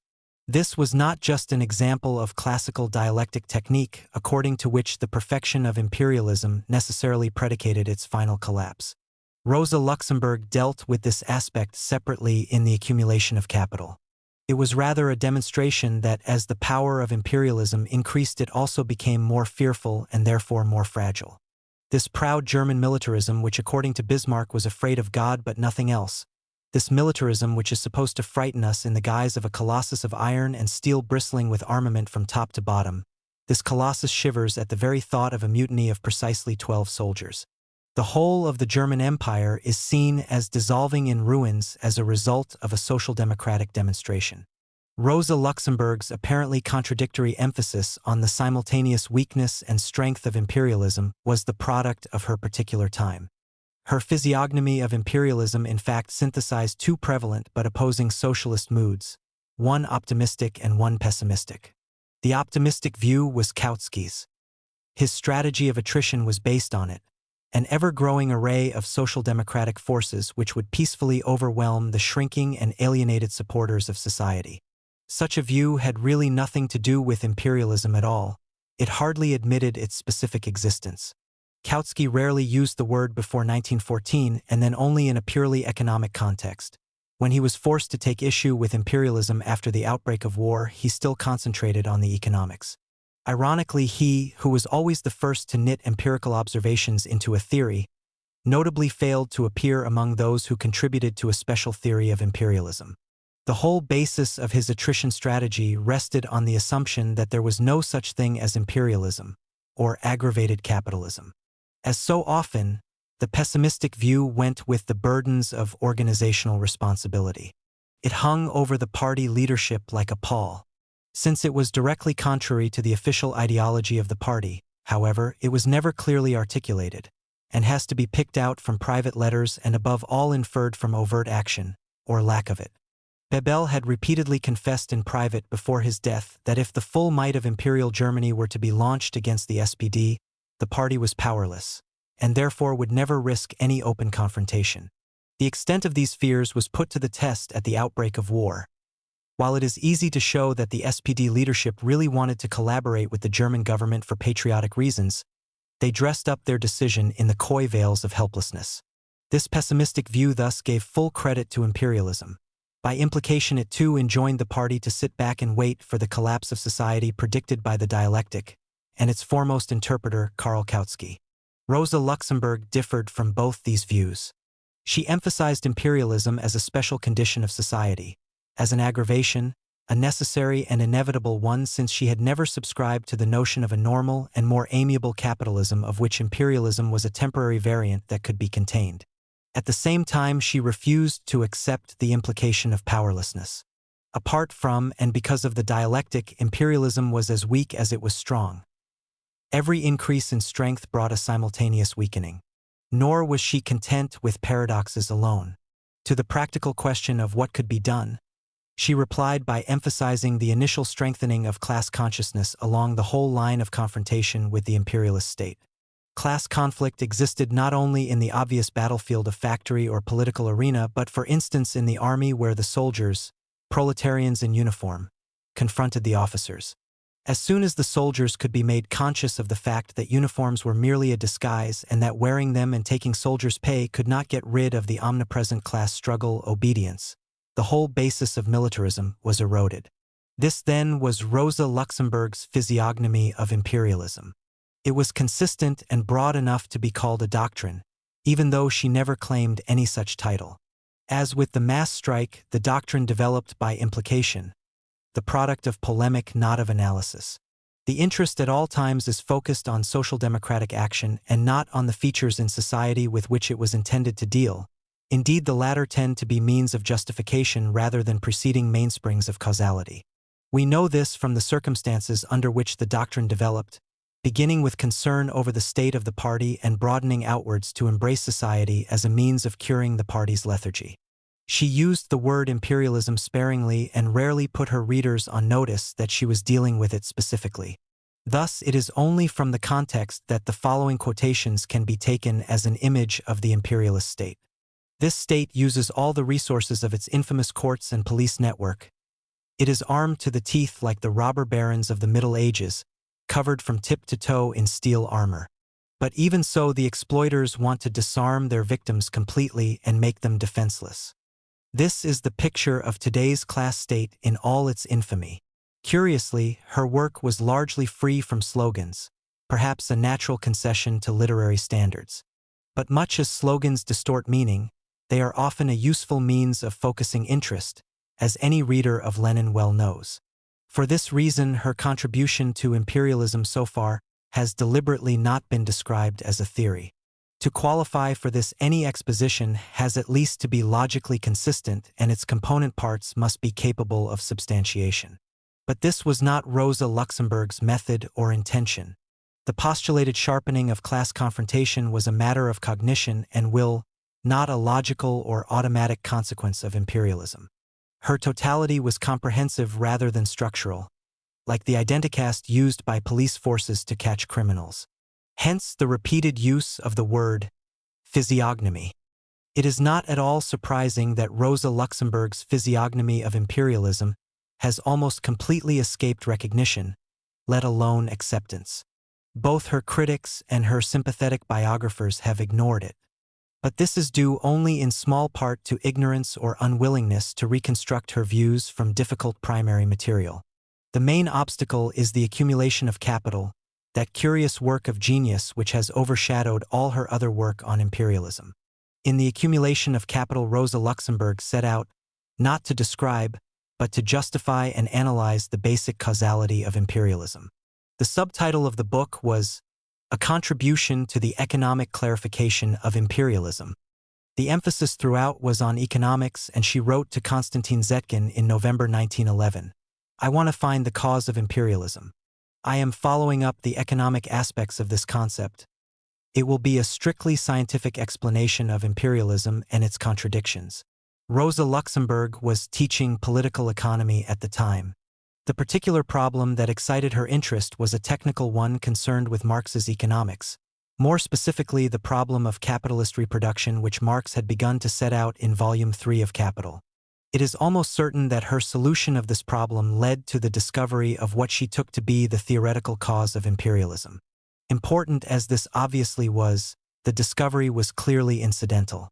She was able to kill two birds with one stone, and in the process discovered not only how compound reproduction in capitalist societies is possible, but how it must inevitably lead to imperialism and finally to collapse. In the accumulation of capital, we thus have a theory which was lacking in her political writings. Hence the reason why her followers and critics promoted the accumulation of capital at the expense of her other diverse and individually minor political writings. The theory evolved in the accumulation of capital is in essence simple enough. Marxism postulates the collapse of capitalism under the weight of its economic contradictions. Marx himself went part of the way in underpinning this assertion with mathematical and empirical evidence.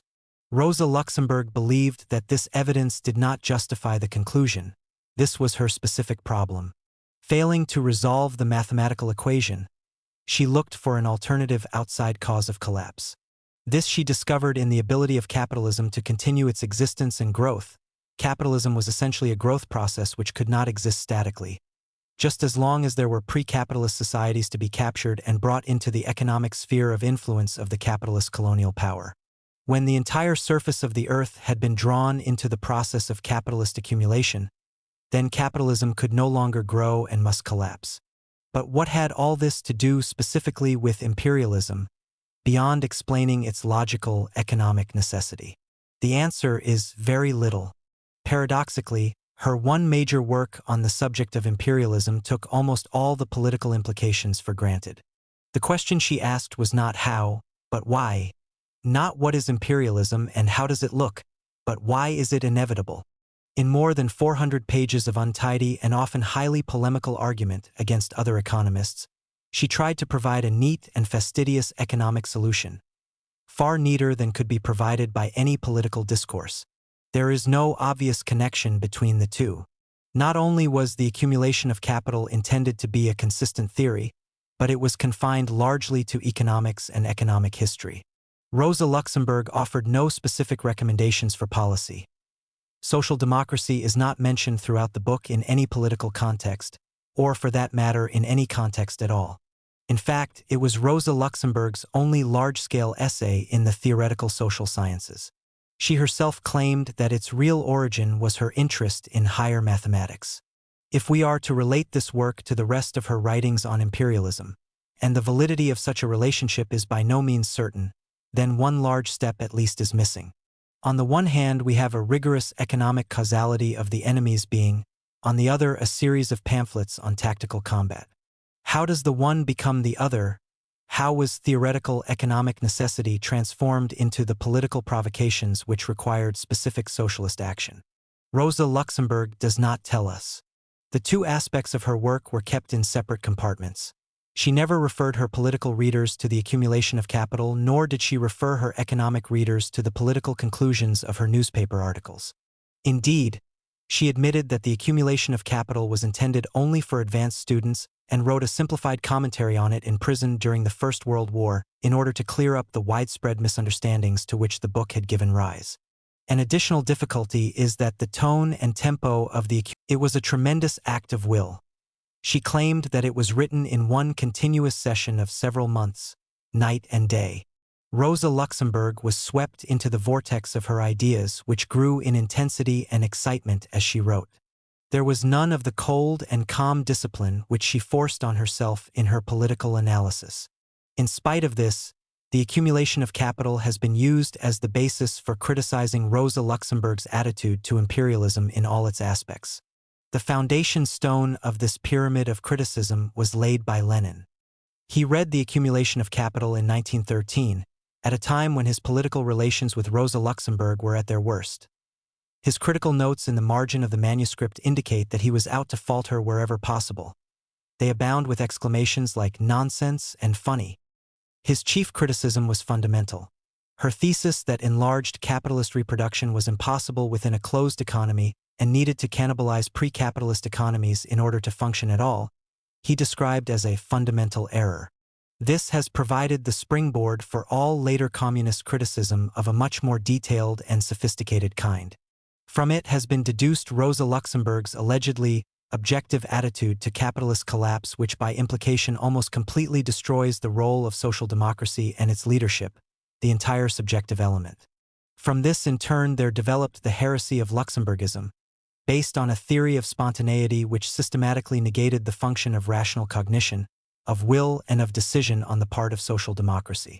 In the words of Rosa Luxemburg's most bitter opponent in Germany, whose views were one long campaign against her predecessor's heritage, the German party based its theory and practice in the main on Rosa Luxemburg's theory of accumulation, and this is the fount of all errors, all theories of spontaneity, all erroneous conceptions of organizational problems. Even in the best of cases, the party never got more than a synthesis of Luxemburg and Lenin. A vast top-heavy structure of criticism was built on this one book of Rosa Luxemburg's. More immediately, however, Lenin looked for specific political content in the accumulation of capital, not only by way of implication but by challenging the immediate context of her work. The vivid analysis of colonialism irritated him. The description of the torture of Negroes in South Africa is noisy, colorful, and meaningless. Above all, it is non-Marxist. Apart from her errors in economic theory, he considered Rosa Luxemburg's whole attempt to transport the problems of imperialism into foreign and colonial territories, instead of leaving them at home where they belonged, a piece of unnecessary self-flagellation, sachez sama sebia Rosa Luxemburg. He did not think that she was really concerned with solving the problem of surplus value but needed the comfort of colonial exploitation, a moral issue. He hinted without clearly stating that the whole effort to shift the basis of imperialism abroad was in the last resort a combination of revolutionary temperament and national self-regard, a Narodnik approach which Lenin, with his hatred of chauvinism, particularly despised. The relationship between the problem of self-determination, which was the vehicle of his most acid polemic against Rosa Luxemburg in 1914, and the problem of imperialism did not particularly strike Lenin at the time, but 3 years later, in 1916, when he was working specifically on imperialism himself, he suddenly saw the intimate connection between them. The offensive caricature of imperialism in this instance was not Rosa Luxemburg's but Pyatakov's, though the latter's work and Lenin's criticisms of it are clearly related to the accumulation of capital. The fact that the national question was fresh in his mind from the 1914 to 1915 polemics, and provided a useful additive to his own analysis of imperialism in 1916, which had not struck him in his original critique of the accumulation of capital, again shows clearly the self-sufficient compartmenting of Lenin's mind to which we have already referred several times. He suddenly discovered a new name for those whose economic determinism on the one hand, and opposition to self-determination as outdated on the other, seemed to him to throttle any effective revolutionary action against imperialism. He called it imperialistic economism, the transfer of the economist's low-level work against capitalism into the present phase of imperialism. Thus, imperialistic economism might have become Lenin's retroactive label for the accumulation of capital. It is obvious that the accusation of implicit populism can hardly be justified against the accumulation of capital. It can certainly not be maintained for one instance if Rosa Luxemburg's political writings are taken into account. Almost certainly Lenin, who had other preoccupations at the time, was unaware of the political context of her dispute with Kautsky and later the executive. His views on the Luxemburg-Kautsky controversy were not particularly well informed. But nevertheless his approach became mandatory for others in this as in so many things. Bukharin and others only took up the thread he had begun to spin before the war. The most likely thesis is that Rosa Luxemburg did not attempt to relate the accumulation of capital to her immediate political purposes, that she saw no contradiction between a rigorous theoretical analysis of the economic causes of imperialism and her physiognomy of its political manifestations. It is, however, possible to argue, a view moreover that has the advantage of consistency, that Rosa Luxemburg did indeed believe that her economic analysis provided the only feasible explanation of the transition from capitalism to imperialism. This would have meant that the militaristic phenomena of imperialism, resulting in more intense pressure on social democracy, were the direct consequence of the need to protect the vital underdeveloped economies within each national sphere of influence, without which neither economy nor society could survive. Such an interpretation need not necessarily alter her description of imperialism as a force to be combated at home. Then indeed we do have here a propensity to spontaneity and objective automatism, only mitigated by the specific recommendations to action. But there is no positive evidence of this view at all. Such negative evidence as exists, her failure to relate her political and economic writings, points against this conclusion. In this connection it may be significant that Rosa Luxemburg developed no political policy for colonial countries, that she made no recommendations as to how colonial peoples might resist their exploitation and thus further hasten the collapse of capitalism. Nor did she recommend any specifically colonial policy to the SPD. Why then the missing step? Was it oversight? Is there significance in the fact that Rosa Luxemburg did not emphasize or define the imperialist features of her political ideas, but relegated them simply to being a sharpened version of an already existing class conflict? Perhaps the reason was political, a question of tactics. If applied to practical politics, her new theory of imperialism outlined in the accumulation of capital might indeed have given rise to a new theory of political inaction. By emphasizing imperialism merely as capitalism writ large and fierce, Rosa Luxemburg was more likely to get action, of a kind already familiar from the Russian Revolution, not some new anodyne by ballad of the sort Kautsky was already advocating as his contribution to the great times in which we live. In that case, the separation of her economic from her political work was deliberate, to avoid the very spontaneity theory of which she was later accused. If we add up the results of the investigations conducted so far, we obtain a concept made up of three main elements. 1. The need for and technique of dynamic mass action, mass strike. 2. The growing uniformity and fierceness of society's pressure on social democracy and the need for a similarly total and active response, imperialism. 3. The economic basis of imperialism which made it inevitable accumulation of capital. The struggle to apply Rosa Luxemburg's conclusions to socialist practice in the teeth of official disinterest and opposition produced a dynamic of its own.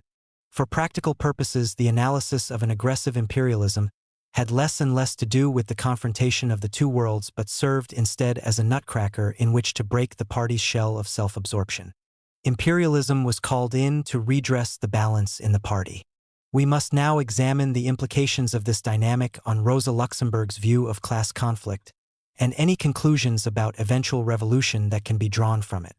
The relationship between society and social democracy implied by Marxism was perhaps the most difficult problem facing socialist parties before 1917. Even the fact that there was such a problem has been ignored, if not denied. As long as one believes in a dialectic process followed by a cataclysm, the class relationship before the revolution is simply one of increasing hostility, while after the revolution it presumably ceases to exist. Yet hostility alone is a normative and sufficiently vague word to present socialist leaders with a continual series of awkward choices, and most of the tactical problems facing members of the Second International actually arose from this. One set of answers was given by the orthodox during the revisionist debate. This particular controversy led to firm negation of the attempt to approach society and to exercise leverage within it. The majority decision was that social democracy must keep away and erect impenetrable barriers between society and itself. After 1898, now aware of the rot, the preoccupation of the orthodox, including Rosa Luxemburg, was to eradicate the influence of society on and in social democracy, and to concentrate on its theoretical purification. The revisionists were seen as spokesmen of society in the socialist camp. The ideal was to build a complete alternative society for socialists so that they would never need to look out to the other society for anything. By the end of 1905, Rosa Luxemburg had become disenchanted with this inward-looking philosophy. The gap between society and social democracy had become too large. The result was that the exclusive internal preoccupations of social democracy made it immobile and static.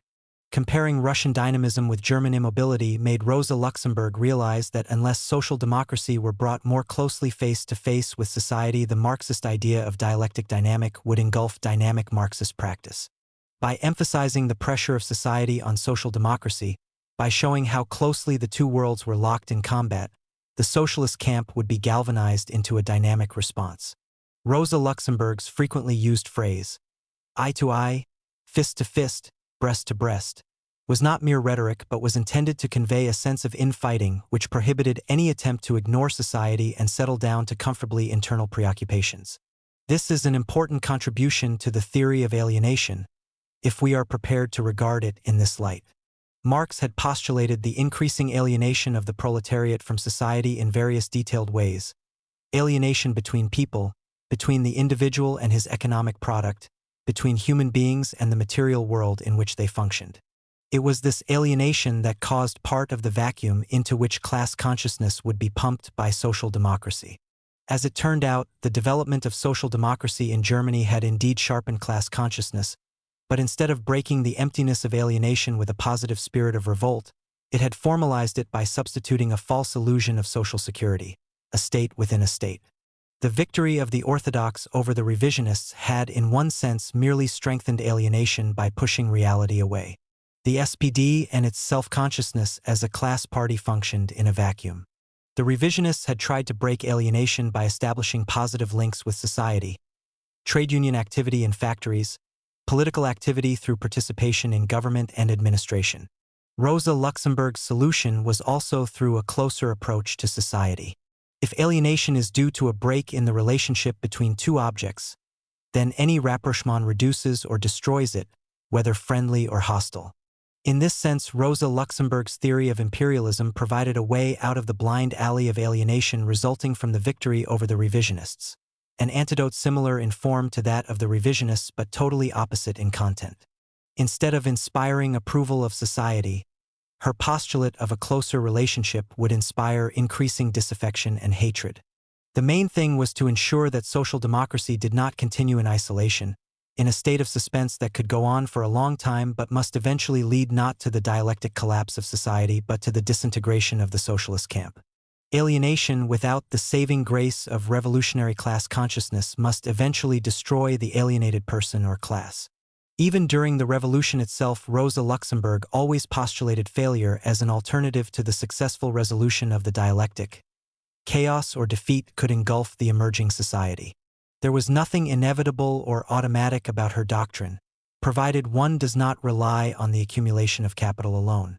Compared to this overriding necessity of conflict, the purity of internal doctrine and the health of the organs of internal self-sufficiency were all of secondary importance. Her attack on the preoccupation with organization was not merely concerned with wrong priorities, organization as a condition for action instead of being its most beneficial result, but with the very base of the SPD's isolation. Before the party could come to grips with society and get moving again, the institutional foci of internal preoccupation had to be destroyed. Underlying all the tactical considerations of her struggle, first against the trade union leadership, then against the SPD parliamentary group, and finally against the executive itself, was the need to break the very structure of self-absorption. A problem of this kind could only arise in the first place in a party like the SPD, a mass organization large, disciplined, and legal enough to create such a state within a state. This is why no similar doctrine was evolved elsewhere at the time, and especially not by Lenin, who did not know such problems between society and socialism existed until after the Bolshevik Revolution. Before 1917, his concern was the creation of a disciplined, cohesive, conspiratorial group in exile. All the problems and conflicts of theoretical purity related to the universe of the RSDRP and, except for a revolutionary moment at the end of 1905, hardly impinged on Russian society at all. Hence, paradoxically, Lenin's view was if anything closer to that of Kautsky than to Rosa Luxemburg's. For Lenin's concentration on the internal cohesiveness and purity of his faction within the RSDRP corresponded neatly with Kautsky's view of the SPD in society. In both cases, the main effort was directed against rival ideas which might disturb the unity and separateness of the desired group. For their different reasons, neither was prepared to drown differences of opinion in the party in the dynamic struggle with society. Was this the reason for Lenin's overlong honeymoon with Kautskyism? Indeed, the analogy can be carried further. The circumstances which caused Rosa Luxemburg to struggle for a closer link between party and society approximated more closely to those of Stalin in the 1930s than those facing Lenin after the revolution. For very different reasons and with entirely different techniques, Stalin grappled with the problem of making the party more conscious of its relationship to society, and reduced its role and status of proud isolation in the process. He now used the techniques of terror hitherto reserved for society on the party. He destroyed the privileged self-regarding life of the party when he broke the old Bolshevik elite, when he pushed forward the policy of massive industrialization, a policy which demanded and led to a greater impact of society in the party instead of the previous relatively privileged isolation. And, most ironic of all, the old Luxemburg concept of heightened imperialist pressure, this time from abroad, was used to galvanize and purge the party, not, as in Lenin's day, to mobilize Russian society in support of the party. It is a curious analogy between two figures who, in all conscience, had little enough in common. What really created the analogy was, of course, nothing more than a similarity of Marxist responses to a rationalized objective need, which either puts Stalin unconsciously in Rosa Luxemburg's debt, or validates the Marxist-Leninist-Stalinist orthodoxy of her concept of imperialism and how to deal with it. Rosa Luxemburg's doctrine of imperialism was necessarily based on certain assumptions about democracy which we must now sketch briefly if we are to understand her whole theory of action. They will be examined in greater detail later in relation to the Russian and German revolutions. Mass action was never a purely formal concept. Rosa Luxemburg's long-standing emphasis on class consciousness predicated an important role for the conscious or educated masses. The example of the First Russian Revolution increased her estimate of this role even further. Thus, the concept of mass action in Rosa Luxemburg's mind existed long before the development of a polarity between the leaders and masses after 1910. She never formalized the masses into an abstraction to the extent that the Bolsheviks did. Nor was there any trace of a doctrine of substitution of party leadership for mass action. The role of the masses could never be assumed. During the war, when a choice between secret organizational activity and mass propaganda under difficult circumstances had to be made, the Spartacus Bund chose the latter. The reason for remaining in the party, for avoiding an organizational break, was again and always the need to keep open the channels of approach to the masses which they believed could only be done within the official organization of the SPD. Much incidental light is shed on this problem in Rosa Luxemburg's comments on the Russian Revolution. One of the main reasons for acclaiming the Bolsheviks was that they had solved the problem of obtaining a majority. Only through their dynamic and active policy had they built themselves up from being a small hunted and despised minority to the leadership of the revolution in the shortest possible time, and with this had solved the famous question of the majority of the people, which has oppressed German social democracy from the beginning. During the German Revolution, Rosa Luxemburg specifically emphasized that there could be no question of seizing power without the clearly expressed support of a majority of the people. There was therefore no contradiction but only the strongest dialectical connection between a revolutionary policy on the one hand and the resultant approbation and support by a majority on the other. A majority, moreover, that had to be real and could not merely be assumed. What were these masses? Clearly not numbers trooping through voting booths to scribble on bits of paper. Equally not, as has just been explained, proletarians by definition with no choice but to support the party which spoke in their name. Rosa Luxemburg never explained the positive content of the word masses, but since she most frequently used it in connection with dynamic physical action, it is probable that her view approximated to the sort of visible manifestation of mass support which Rousseau may have had in mind, at least potentially in a revolutionary situation or period. Rosa Luxemburg's view of revolutions coincided perfectly with such a concept. Revolutions were long-term, not short seizures of power. Like Mering, she was deeply anchored in history. Its revolutionary examples, the English 17th century Revolution and the Great French Revolution, always played themselves out over long periods of time, hence Mering's phrase about revolutions having a very long breath. We shall see this doctrine applied in practice during the German Revolution. Here it concerns us particularly as a necessary consequence of Rosa Luxemburg's preoccupation with the masses and the question of majority. Though she occasionally accepted the need for armed uprising, she saw this entirely as a further manifestation of mass action, not as a coup by armed conspirators. This was her conclusion from the Moscow uprising of December 1905. In her analysis of the Bolshevik Revolution of 1917, Rosa Luxemburg never investigated the technical seizure of power. The ex post facto majority support had clothed it in the necessary aura of legitimacy. The need for a majority was thus an essential part of Rosa Luxemburg's doctrine of imperialism and of revolution. This particularly has been the cause of an almost unique situation in which two utterly opposing socialist camps continued mightily to document their claims on her allegiance. Such tenacity cannot be based entirely on fiction. The communists emphasize the revolutionary aspect of her thought. The socialists rely on her preoccupation with a majority, democracy for short. Because of the deep division between them, both parties insist on their possession as exclusive. For the communists, her revolutionary determination precludes vulgar democracy, whilst for the socialists, her deep feeling for democracy would eventually have counteracted her impatience for physical revolution. In this respect, the date of her death is important, for the choice, if indeed it is a choice, did not have to be made during her lifetime. But Rosa Luxemburg herself certainly did not see any exclusiveness in these two ideas, but believed them to be interdependent. Her communist critics have never belabored her for any excessive preoccupation with democracy. The theoretical attack on spontaneity carefully avoids any disagreement with her concept of democracy as such, and concentrates on the automatic and excessively objective features of the accumulation of capital. Lenin himself did not even mention spontaneity expressly or by implication in his summary of Rosa Luxemburg's errors in 1922. Rosa Luxemburg's view of democracy did for a short period in the 1920s assume critical importance.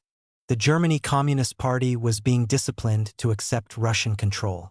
Since she had specifically opposed the foundation of the Third International for that very reason, and had warned the new KPD in the few weeks before her death against importing the oligarchical traditions of the SPD, the prestige of her name was an important weapon for those resisting the Bolshevization of the German Communist Party. It was from that moment on that Rosa Luxemburg's views were subjected to an overall systematic criticism. But even then, there could be no overt disagreement with the concept of majority support as such. Her view of the masses as the repository of final authority was attacked as leading to indiscipline, an unnecessary inheritance from the bad days of the SPD. An attempt was made to identify such indiscipline with the failure of the SPD and its betrayal of the real cause of socialism, leading to the absurd proposition that it was the SPD's inability to maintain discipline and cohesion which caused its failure in 1914. And out of this practical need to counteract Rosa Luxemburg's undisciplined influence eventually grew the onslaught on the more sophisticated notion of spontaneity which has already been discussed. Whatever the polemics against the doctrines of Rosa Luxemburg, however, they were never classed as reactionary. There was no attempt to make any specific identification of her writings with opportunism until Stalin's famous letter to Proletarskia Revolutsiya, in which he brought his chorus of ancillary analysts to the point where the German left was identified as its half-unconscious and half-deliberate ally.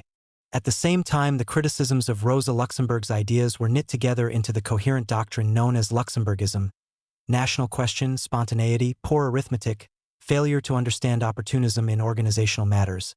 It is always easier to build on the ruins of a whole system than merely to contradict individual deviations from orthodoxy. The final question remaining is the extent to which Rosa Luxemburg's theories, as they developed between 1906 and 1914, add up to any coherent system. That she produced a coherent theory of imperialism and a consistent policy for social democracy cannot be doubted. But was this all? Her later communist critics certainly credited her with a total system Luxemburgism. To what extent was this an artifact for purposes of demolition, and how much of it, irrespective of content, can really be called a system? No one in the Second International, and certainly not Lenin and his supporters, ever tried to work out a formula of government for the post-revolutionary state. In all this time there was only one article in Neue Zeit which even posed the problem, and then it dived away from all modern political contexts by analyzing the various utopias of the past. Speculation on this subject was frowned upon as romantic. Even the form and nature of the revolution which would usher in the socialist future was not discussed except in a purely formal context and then strictly with relevance to present problems. After the Bolshevik Revolution, Lenin, an extremely empirical tactician, was therefore able to act without fear of counteracting any established doctrine. But then he was less bound by tradition, as opposed to Marxist orthodoxy, than almost anyone in the Second International. Rosa Luxemburg followed established practice in avoiding any overt speculation about the future. But in her case, this was no mere sin of omission. Instead, it became a doctrine full of positive content. Believing as she did in the creative force of mass action, she stated more and more specifically that the creative aspect of action would solve not only the immediate problems which had called it into being, but also those that would arise as the revolution moved forward. This followed logically from the belief that organizations grew out of mass action, that class consciousness was increased by it. If such organizations and consciousness grew in a healthy way, they would automatically be equipped to deal with the problems of revolutionary technology and the problem of power after victory. Her criticism of the Bolshevik Revolution contained strong elements of this theory. Not only did she criticize the Bolsheviks for specific mistakes in the face of accepted socialist doctrine, distribution of land, but she believed that any oligarchical tendencies must by themselves prevent the right solutions or at least make them more difficult. This was one of the most important and at the same time disastrous criticisms of the Russian Revolution. Disastrous because she and those who looked to her for inspiration in Germany became burdened with an obstinate lack of realism with regard to revolutionary technology. We shall see how the consistent refusal to face up to problems of power, the postponement of these problems till they would be solved by action itself, ultimately helped to make Spartaku's success impossible even if objective circumstances had been more favorable. Her system consisted of an emphatic refusal to construct a system. But even in her criticisms of others within or without the SPD, Rosa Luxemburg never tried to build one system in order to oppose another, like medieval assault troops with their towers of the same height as the besieged fortress. More and more her answers to unsatisfactory systems were not alternative systems, but movement anti-system. She came to see systems as static and movement as dynamic, so that the very existence of an accepted system of society was already a fault. In her criticisms of Kautsky, a system builder par excellence, she carried the distrust of complete panaceas to its furthest possible limit. This applied not only to her refusal to construct a theory of socialist government with which to confront society, but also to her unwillingness to meet the unsatisfactory system within the SPD by any alternative. Though she was one of the first to do so, she only recognized the systematic nature of German social democracy in 1912, deducing it from the party's excessive preoccupation with itself. In this respect she was unique, for nearly everyone else had some pet system up their sleeve to substitute for existing reality. Lenin had his detailed scheme for party organization on which he had been working since 1902. Karl Kautsky had a whole constellation of systems according to the circumstances of the moment. Finally, the SPD executive had its own definite notions on how a party should be run and put these into practice behind a veil of theoretical window dressing. Rosa Luxemburg had nothing like this. The more closely she felt herself surrounded by systems, the more she emphasized the importance of her anti-system philosophy of action and movement, spontaneity, in modern communist terminology. In her view, systems were reification, one of the nastier features of alienation adumbrated by Marx and elaborated in detail by those like Max Weber who took up his sociological techniques without their political content. This strong opposition to system building naturally had its roots also in her personality. A highly articulate and independent individual, Rosa Luxemburg reacted unfavorably to intellectual discipline imposed from outside. When she did accept it, it was a matter of sacrifice almost in the Polish party verging on masochism. Nearly all those who founded the Spartacusbund were strongly driven by their hatred for the SPD bureaucracy. Rosa Luxemburg was by no means the fiercest opponent of party discipline. As her correspondence in 1915 with Karl Liebknecht shows, he went much further in his negation of discipline than she did. This goes a long way to explain the constant fever among the Spartacus leaders, at least for the first 12 months after the war.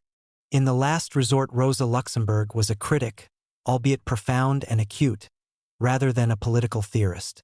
Through her writings we learn a great deal about society and about socialism, but we do not see a coherent alternative system to the ones she was criticizing. Luxemburgism, if it exists at all, is at most a tendency, a way of thought, an attitude to existing societies, never the system which the imperatives of communist analysts have made out of it. It cannot exist in a vacuum, in the rarefied air in which pure political speculation takes place. It needs strong meat on which to fasten its teeth. The great difference between Lenin and Rosa Luxemburg was that the former could have taken himself off to the moon and produced exactly the same thought and action from there. Rosa Luxemburg, on the other hand, needed not only society and social democracy as humus for her thought, but the specific society of Imperial Germany, and particularly the German Social Democratic Party that had grown within it. Once more we are back to the problem of the relationship between socialism and society. To what extent did socialism then, and does communism now, need hostile societies within or without in order to survive and flourish?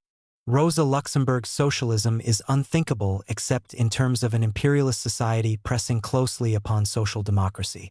And it is precisely this sense of continuous involvement with society in its widest context, rather than any retreat into internal party preoccupations, which infused Rosa Luxemburg's socialism with its strong glow of humanity. Unlike Lenin, she could not theorize about the First World War in abstract terms as history's contribution to revolutionary midwifery.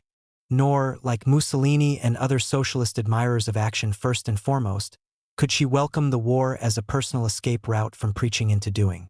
Hence the immensely painful contradiction of the first war years, the disorientation which Lenin was to seize on as a sign of weakness. Society must indeed be transformed by revolution, but if millions bled to death in a holocaust of mutual butchery, there would be little left to transform. Society for Rosa Luxemburg always consisted of people first and foremost. They might, most of them, be playing the roles in which capitalism had cast them, but the whole point of social revolution was precisely to reallocate their roles. Rosa Luxemburg's whole notion of revolution can only be understood in this light, one that was steeped in morality and humanitarianism. 13. Poles and Russians, 1907 to 1914. The Russian Revolution, which had burst so unexpectedly into the red face of the unprepared revolutionaries, was now ebbing away almost as fast. From the spring of 1906 onwards, apart from a few major factory lockouts and some peasant outbreaks, the manifestations lost their spontaneous mass character. Small groups of conspirators were still active, the armed squads of Pilsudski in Poland and the Bolshevik raiding parties in the Caucasus. Reaction advanced fast on retreating revolutionary heels, and a wave of police counterterror began. Each one of the émigrés had friends or family to worry about. Rosa Luxemburg knew nothing of Jagish's fate until January 1907, when he was finally put on trial. She was indicted alongside him but naturally refused to appear. No doubt she was kept informed through party channels of the sentence of forced labor passed on him as a deserter and a revolutionary leader, and of his subsequent escape. No official notification seems to have reached her with regard to her own sentence in absentia. But personal anxieties were a continuing feature of the next few years. Her own family was not molested, though she feared for them, until 1908. Nonetheless, many SDKPL members were captured and suffered from that particular blend of cruelty and neglect which characterized the Okhrana. One particular case roused her to a desperate flurry of activity. Someone whose survival she described as a vital piece of my own life, who was sick and, as she feared, unlikely to survive imprisonment. As in her own case 2 years earlier, the security of the Russian state could, on medical advice, be satisfied by a cash transaction. Rosa bombarded her German friends for loans to supplement the pathetic resources of the boy's own family, after pledging all her liquid cash. And she succeeded, for a month or so later her own boy was in Berlin, safe and sound. These personal tragedies, the inevitable aftermath of failure, took place in an atmosphere of disillusion in Russia and indifference abroad. The German socialist leaders, after their early enthusiasm, had already lost interest by the summer of 1906. Revolution in Russia was a fine foreign venture, but strictly to be deplored if liable to catch on at home, and the imperial authorities contributed their own warning. There was even talk, baseless as it turned out, of supporting the Romanov cousin with arms. In Russia itself, hopes for legal agitation dimmed as Duma succeeded Duma with a progressively restricted franchise, and in June 1907 the Social Democrat deputies were arrested en bloc, pour décourager les autres. With very few exceptions, all the SDKPL leaders got away during 1907. Dzerzhinsky and Hanecki helped Jagashes to escape. They themselves were caught and deported to Siberia several times between 1907 and 1909, but managed to escape on each occasion. Marchluski, whose alibi had not been broken during a short period of arrest, was with difficulty dissuaded by Jagashes from returning to Poland after the 1907 International Congress and finally settled in Germany once more. By the end of the year, even Finland was no longer safe, and the Bolshevik leaders split into little groups and flowed away westwards to Paris. By 1908, the pre-war revolutionary pattern was re-established. The leadership in exile, a hard core of militants underground, and rapidly dwindling membership. Police activity did not end at the border.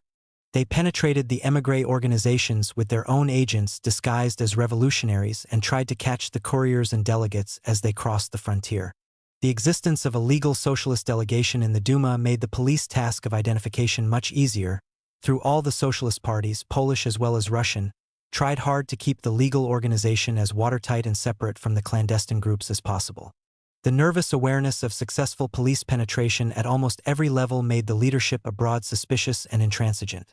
Opponents in the party were all too quickly labeled as police spies or at least as their unwitting tools. After 1907, the party atmosphere abroad, in the SDKPL as much as in the RSDRP, deteriorated to one of extreme nervousness and irritation. Unable to influence events at home, all the considerable energy of the leaders was concentrated once more on internal party affairs. Every dispute was pursued to the bitter end. For the next 7 years, the history of both parties, jointly and severally, is only comprehensible within this atmosphere of suspicion and disillusion.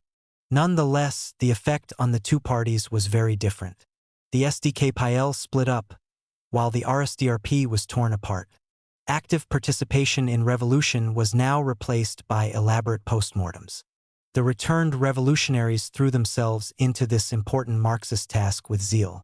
As usual, it was a battle on two fronts, for all Marxist analysis is essentially a battle, a creative contribution to the very struggle which it is supposed to analyze, for analysis is struggle and criticism even more so. On the one hand, there was the relationship between proletariat and society, the broad confrontation of classes. On the other, the struggle for a correct tactic against opponents within the party. This latter aspect was especially important in Russian and Polish socialism, where the division between Bolsheviks and Mensheviks, between SDKPL and PPS, was sharp and permanent. In practice, the two elements of struggle were closely connected, and Rosa Luxemburg was particularly well qualified to concentrate on this continuing two-variable analysis. Her writing for the next few years brilliantly formulated the SDKPL view, both on intra-party tactics as well as on the socialist confrontation with resurgent Tsarism. In addition to these two aspects, we have to disentangle the specifically Polish from the general Russian context. At the Fourth or Unity Congress of the RSDRP at Stockholm in 1906, the SDKPL had at last become an autonomous member party of the reunited RSDRP. Following the Fifth Congress, there were 2 Polish representatives on the Russian Central Committee and 1 on the Central Party organ, Social Democrat. For the next 3 years, Rosa Luxemburg wrote as freely and frequently on Russian as on Polish affairs. The first major postmortem on the revolution was staged at the Fifth Russian Congress in London from May 13, 1907. Perhaps calling it a postmortem is hindsight, for many of the participants still believed in the vitality of the revolution and intended to return to their secret hideouts in Finland and Poland. The Congress was a more sober, practical affair than its predecessor at Stockholm the year before. The impulse of events, which had compelled even the Bolsheviks to submit to everyone's heartfelt desire for an end to émigré squabbles, was fast losing its hold. The old alignments were hardening once more and, though the Congress was representative of all the groups, there were continuous caucus meetings of the factions behind the scenes. The Bolshevik Center within the officially united RSDRP, which had been formed in great secrecy at Stockholm in April 1906, was now agitating actively for support among the uncommitted delegates. The Bund, the Poles, and the Letts, all of whom had joined the Russian party as separate groups at Stockholm. Rosa Luxemburg, Jagoshes, and Marchluski attended the Congress as Polish delegates. Warsawski and Dzierżynski, who represented the SDK-PL on the Russian Central Committee, did not. The Bolsheviks negotiated with these outstanding personalities individually as well as with the Poles as a group. Rosa Luxemburg had at least 2 conspiratorial encounters on the day before the Congress and on the opening day, at an address which proved to be a dubious public house in the East End. It was raining outside and wraiths of smoke pervaded the sleazy public rooms, a backdrop which corresponded with Rosa's alternating mood of depression and excitement. The convening of the Congress itself had been largely inspired by the Bolsheviks, who hoped to marshal a majority and thus gain control of the reunited party. There were no major problems before the delegates, many of whom grumbled that the whole effort was a waste of time and money. The actual Congress showed up once again the sharp edges of the split between Bolsheviks and Mensheviks. While the latter believed in the prophylactic properties of public discussion and reason, like the SPD, the Bolsheviks pulled their hidden strings and reaped mysterious rewards in the voting. With one significant exception, they achieved small but consistent majorities during the meetings. Sozialdemokrat, the party central organ, now passed into the hands of the Bolshevik majority, and Warsawski was voted on to the new editorial board as the representative of the SDK-PL. He also took one of the 2 Polish places in the newly elected Russian Central Committee together with Dzierżynski, while Jagoshes, Marchluski, Malecki, and Hanecki became candidate members. All were personally known to Lenin. The qualities of Hanecki, Warsawski, and Dzierżynski had already been noted for future reference. At the Congress, the Poles supported the Bolsheviks fairly consistently, since they had begun, in return for support against the PPS, to identify themselves increasingly with Lenin's policy and with opposition to the Mensheviks after the last major flare-up of the revolution in January 1906. But this support was not total or automatic.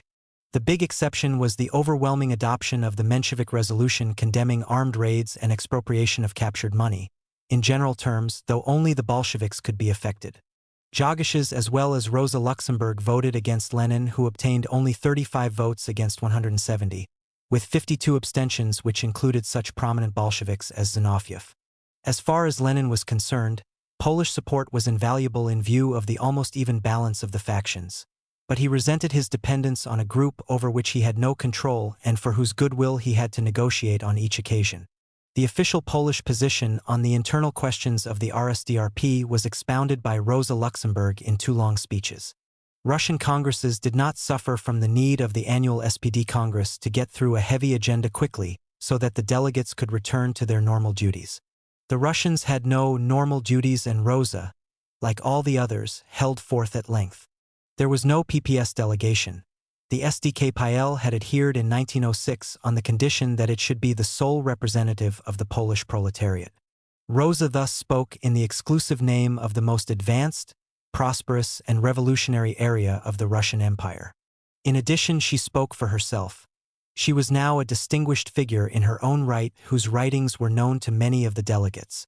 An obscure Caucasian Bolshevik and disciple of Lenin's, sitting quietly at the back of the hall, found Comrade Luxemburg's speech especially impressive, and noted with pleasure that she, as the fraternal delegate of the SPD as well as a leader of the SDK-PL, fully supported the Bolsheviks in the most important tactical problems of the revolution.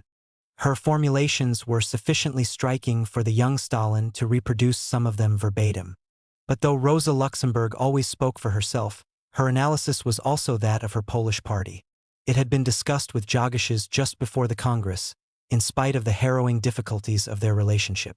The Poles supported the Bolsheviks particularly in their emphasis on the primary and self-orientated function of the proletariat in the revolution. Rosa Luxemburg's analysis of class roles corresponded exactly to that of the Bolsheviks, the achievement of constitutional democracy but through the self-conscious action and determined primacy of the proletariat. Instead of pressing, or worse still, begging the liberals for efforts to screw democratic concessions out of the autocracy, the proletariat had to achieve these by itself, dragging the reluctant liberals in its wake even though the latter would be the immediate and prime beneficiaries. The analysis hinged on a different evaluation of liberalism by Mensheviks and Bolsheviks. The former saw the Russian liberals as a belatedly developing force with revolutionary or dialectic potential, the equivalent of Western middle classes at the time of emergence from feudalism, while the Bolsheviks had already written the liberals off as puppet figures of the autocracy, willing to make noises but falling over towards the government for fear of the left as soon as they felt the slightest pressure. A full analysis belongs more to Russian history than Polish. But in accepting the Bolshevik indictment of Russian liberalism, the Poles, and particularly Rosa Luxemburg, committed themselves to a view that was to have far-reaching consequences. In the immediate context, it provided useful ammunition against the Polish National Democrats, the equivalent of the Russian Cadets, just as the PPS was pretty much a Polish version of the Mensheviks, admittedly without the poisoned teeth of Polish patriotism. Thus, the Russian situation provided a happy skeleton model for use in Poland, and again emphasized the interdependence of Polish and Russian developments, so important for those who believed in the all-Russian revolution. But the analogy did not end there. As Rosa Luxemburg pointed out at the London Congress, her interest was not to make merely a local contribution, but to draw lessons on an international scale. According to her, liberalism was defunct not only in the East but in the West as well, in Germany, in France, in England. This meant far brighter proletarian perspectives for revolution in the West than had hitherto been supposed, not because the liberals were strong and therefore an effective barrier to dialectical change, but because they were weak and socialism could therefore leapfrog a whole stage of the dialectic. Now this analysis lacked sophistication and subtlety. It was far too broad and arbitrary. It ignored the real strength of the bourgeoisie in France and England, and in Germany the very existence of the class which would come to political power by inheriting the tradition of state authority and strength, the lower middle class. It was admittedly early days for this, in a Germany still flushed with imperial strength. But was it too much to ask that those who anyhow claimed to see collapse as an integral function of such great strength should also see the realities of that collapse? Was not the Reichstag election of 1907 a clear warning? What was clear to Trotsky 25 years later was already stated by Rosa Luxemburg in 1907. The German, like the Russian, classical bourgeoisie had neither past nor future, but in Germany the lower middle class had. These latter would turn their backs on the liberal attempt of their unsuccessful ancestors to restrict the power of the state, and use that power, even increase it, for their own ends till they reached the superstates of Nazi Germany and Fascist Italy. As far as England and France were concerned, however, the bourgeoisie did have the capacity for survival, but at the cost of their own liberalism.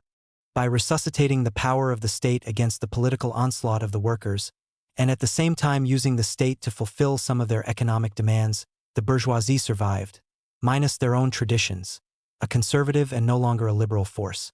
Thus the Bolshevik Polish view, crude as it was also not wrong.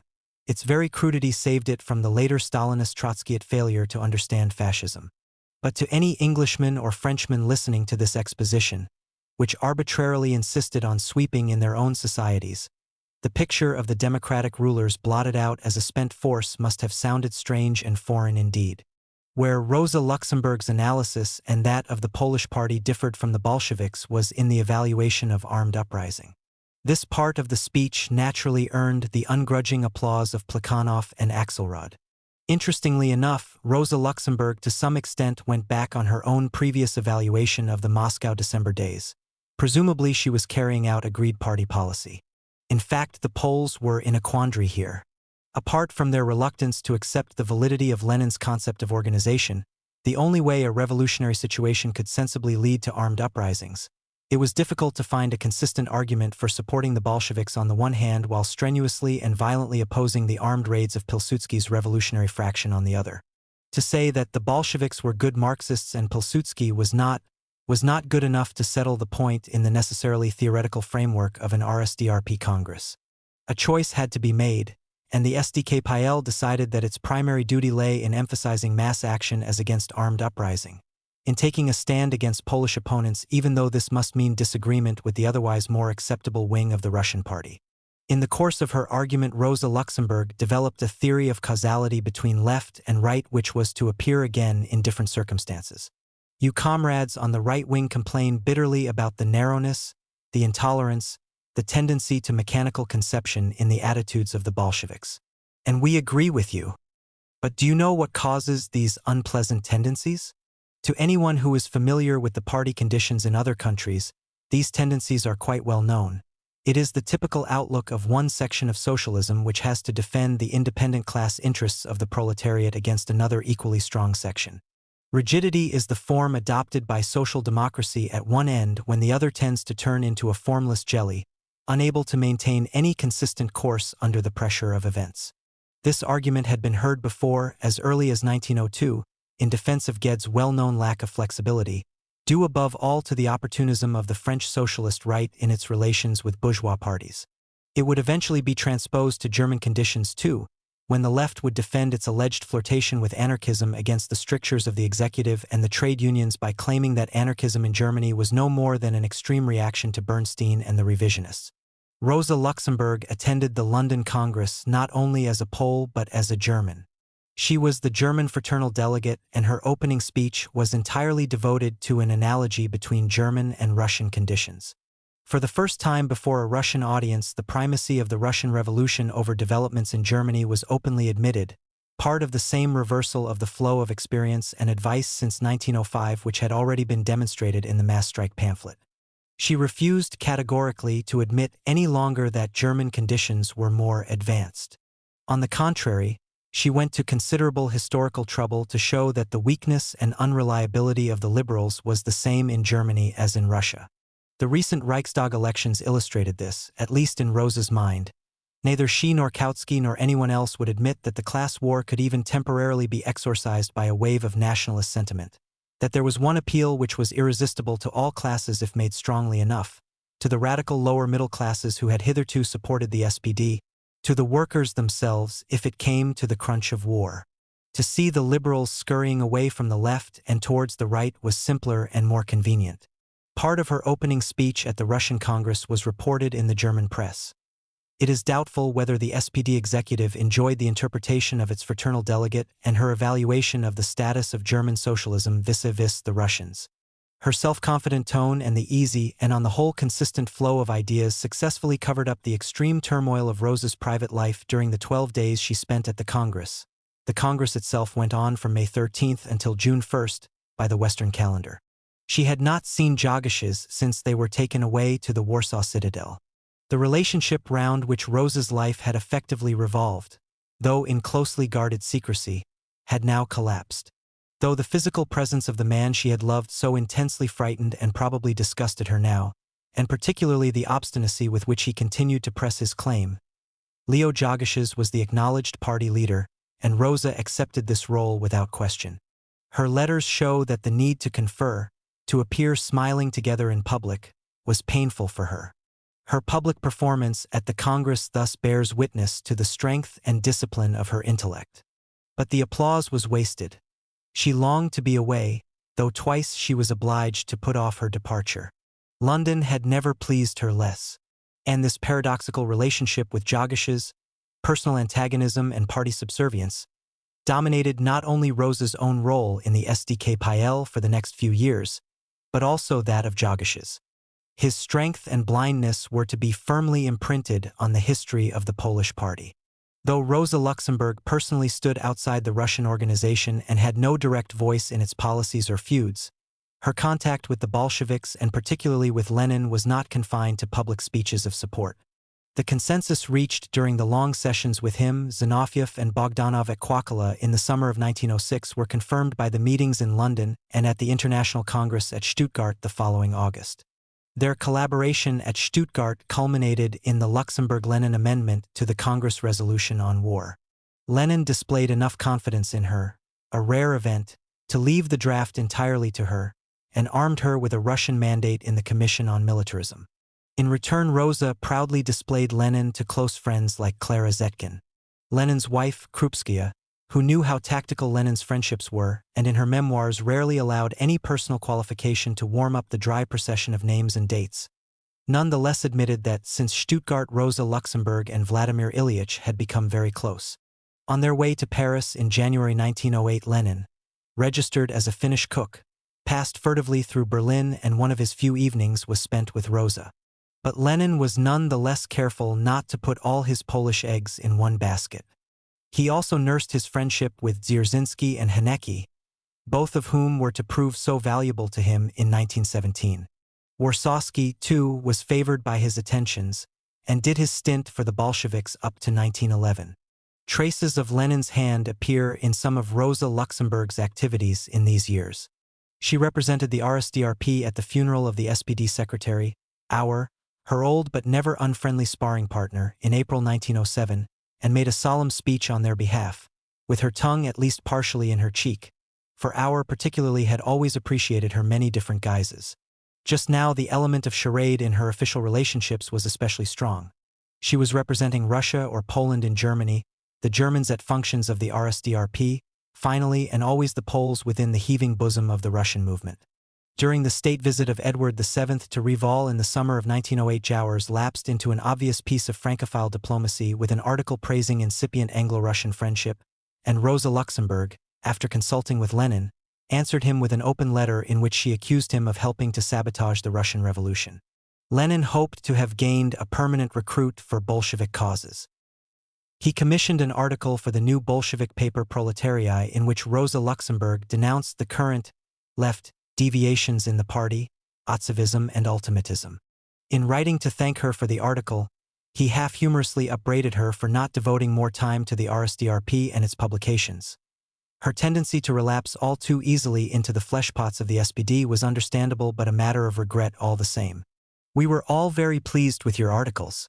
Pity that you are writing so little for the Russians, that you prefer the rich German social democracy to the poor social democracy of the Russians. None the less, all the best. Greetings to Tishka, Jogashes. A handshake. A joke, of course, but meant to be taken seriously like all Lenin's infrequent jokes. Under cover of this letter, he sent her his book Materialism and Empirio-Criticism, which Rosa passed on to Kautsky for review in Neue Zeit, with a special request to treat it with great respect and await her recommendation of a suitably sympathetic reviewer. It was a far cry from 1904, when she had brushed his work contemptuously aside. After the great break in 1911-12, she would have to work hard to undo the very reputation with prominent German Social Democrats which she was now assiduously helping Lenin to build up. Certainly they were close collaborators during these years, and much of their mutual respect was to survive even their renewed political enmity. How far was all this a personal compliment to Rosa Luxemburg, and how far Polish, or for that matter Lenin's, policy? The jockeying for position inside the RSDRP was already rocking the flimsy craft of unity, but only reached and surpassed the pre-revolutionary level of savage recrimination in 1909, when it came to apportioning money. SDKPL policy, which meant in the main the policy of Leo Jogashes with some contribution from Warsawski in Paris, was to support the Bolsheviks within the Russian party. That is, on all issues save those which patently led to organizational disintegration, the much-feared split. Rosa accepted the discipline.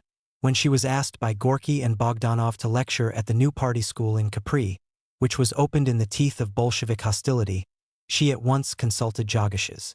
Will this, do you think, affect party policy in view of the dispute between the colony in Capri and Lenin? Lenin, who knew most of what was said or done at Capri, may not have liked the idea, which anyhow came to nothing since the general intention never materialized into any concrete invitation.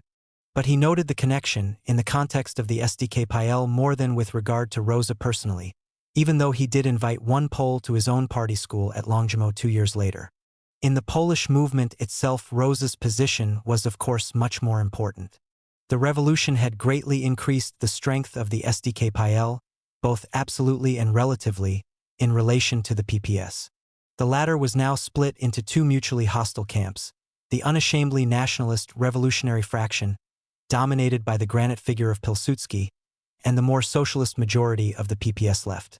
The latter had undergone a considerable transformation since 1906, when it first evicted the fighting squads. Having specifically rejected them as well as their emphasis on Polish independence, the PPS now occupied a middle position. But the uncompromising pressure towards polarity in Polish socialism necessarily brought it closer to the SDK-PL. There was as little organizational or intellectual room for any consistent middle position in Polish socialism as in Russian, with all the available no-man's land long absorbed by one or other of the competing extremes. The undermining of a viable middle position was inherent in the attitude and policy of the SDK-PL, as it was in that of the Bolsheviks in the RSDRP, the creation of a separately organized and intolerant left in the same year as the foundation of a united party absorbed, aggregated, and articulated all potential opposition to the main party leadership. Where in other countries, Germany, France, Italy, a distinct and coherent left was precipitated gradually and painfully out of a variety of opposition groups within the party, this was to be especially noticeable in France, and only achieved an autonomous separate existence after the October Revolution. The Poles and the Russians had their left ready-made, the former even before the latter. The PPS left in some respects resembled the later USPD as a doomed attempt to establish a middle position, though the analogy must not be carried too far. Its life, 1906 to 1918, was longer and more robust than that of the USPD 1917 to 1922. Partly because splits were anathema in Germany and common in Poland, and partly because of the split within the SDK-PL in 1911. Besides, Pilsudski's rape of the nationalist cause was far more brutal and obvious than the flirtation and humble courtship of the German revisionists. The circumstances of 1906 in Poland, which brought about the creation of the PPS left, were reproduced in Germany only after 1914. In this way, Rosa Luxemburg fought a curious war on two fronts between 1907 and 1911.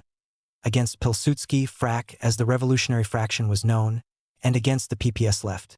The former was an obvious task for the SDKPL's chief propagandist and theorist. In her eyes, Frak now became part of the bourgeois alliance against socialism, together with Dmowski and his National Democrats in Decha, all of them more or less conscious agents of Tsarism. More important and obscure was the attitude towards the PPS left. Personal antagonism still ran deep between the respective leaderships, which made each interpret the other's motives as unfavorably as possible. Such almost spiteful dislike prevailed right into the First World War, though by that time it had become meaningless in terms of policy. Rosa, too, obtained visible pleasure from the difficulty of the PPS left in establishing its proper orientation and program in the changing circumstances since the revolution. For someone who could claim with justice a consistency which the PPS had previously always belittled as sheer blind pigheadedness, it was now gratifying to watch former opponents crawling towards one's own interpretation, with regular, painful reviews of the party line. Whatever possibilities of cooperation might have existed, Rosa Luxemburg certainly extended no encouragement to the PPS. And it was not mere personal pique but the agreed SDK-PL party line on the subject. Mere schadenfreude might be suitable for popular propaganda in Czerwony Standard, but the differences between SDK-PL and PPS left went deeper than this, and it was Rosa's particular task to articulate them. At the instance of her party leadership, she set out to do this in a long article in February 1908, which appeared in the party's important theoretical review. Every revolution is an epoch of political elimination, promoting healthy and virile foci of success, sweeping aside all relics of the past and all ideological fictions, like social patriotism. In 3 years of revolution, a party of numerous workers, intellectuals and writers, a party rich in material resources, unlimited energy and perseverance has been ruined. Out of this ruin had grown two bastards, one the old uncompromising Pilsudski fraction, the other an opportunist party which, like Bernstein's or Jauers's followers, but Rosa did not draw the parallel, tailored their unprincipled policies to every political boom or slump as it appeared, for the departure from the commitment to Polish independence was not from one principle to another, but into an opportunist void. The real significance of the Polish question for socialism in our country is that the new PPS, rejecting all theory and all attitudes based on principles, has suspended, so to speak, its socialism in thin air.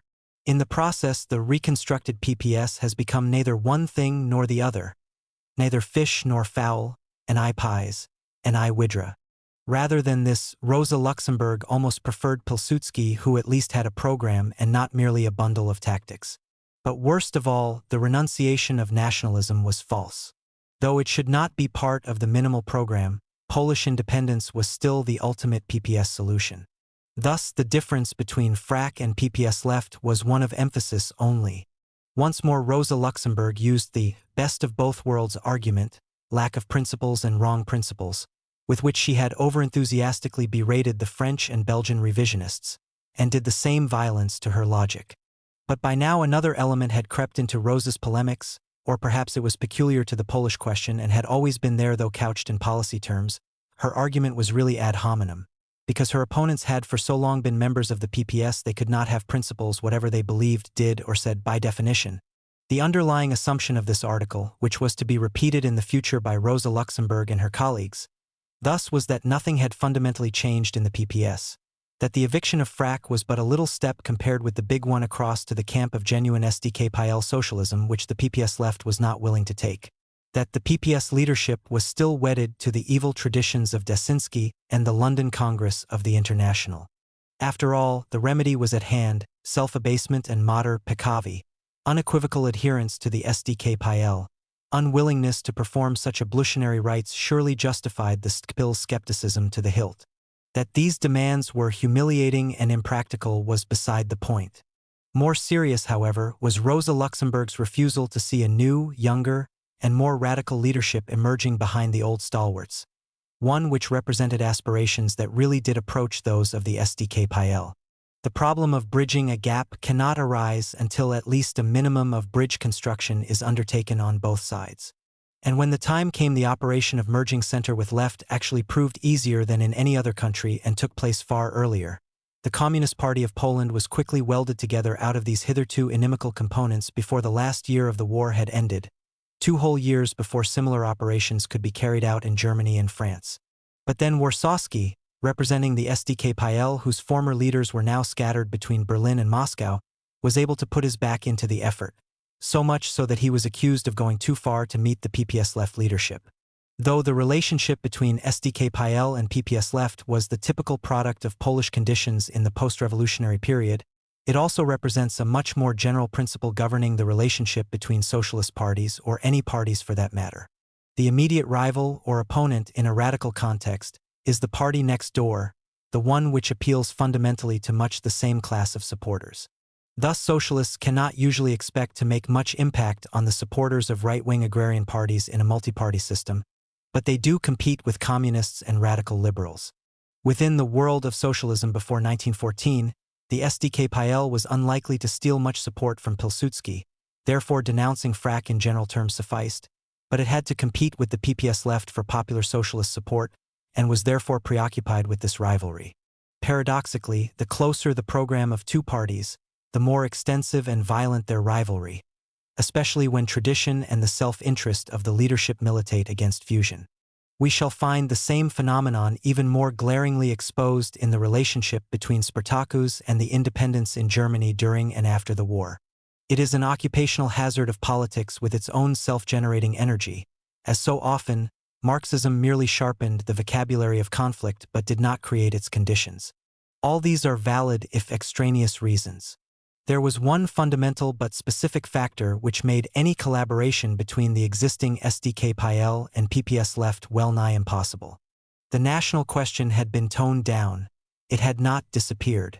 The PPS left decided that Polish independence had no priority or a low one in any socialist program, but they did not oppose it as basically wrong. The difference was vital. The PPS left had gone a long way in abandoning Polish patriotism, but they did not accept the SDK-PL's own very different patriotism, that of the international proletariat. This socialist fatherland was as real to Rosa Luxemburg as Poland was to Pilsudski, a substitution of references, not a denial of concepts. It was the cement of the SDK-PL peer group, binding together such diverse personalities as Rosa Luxemburg, Marchluski, Dzierżynski, and Hanecki.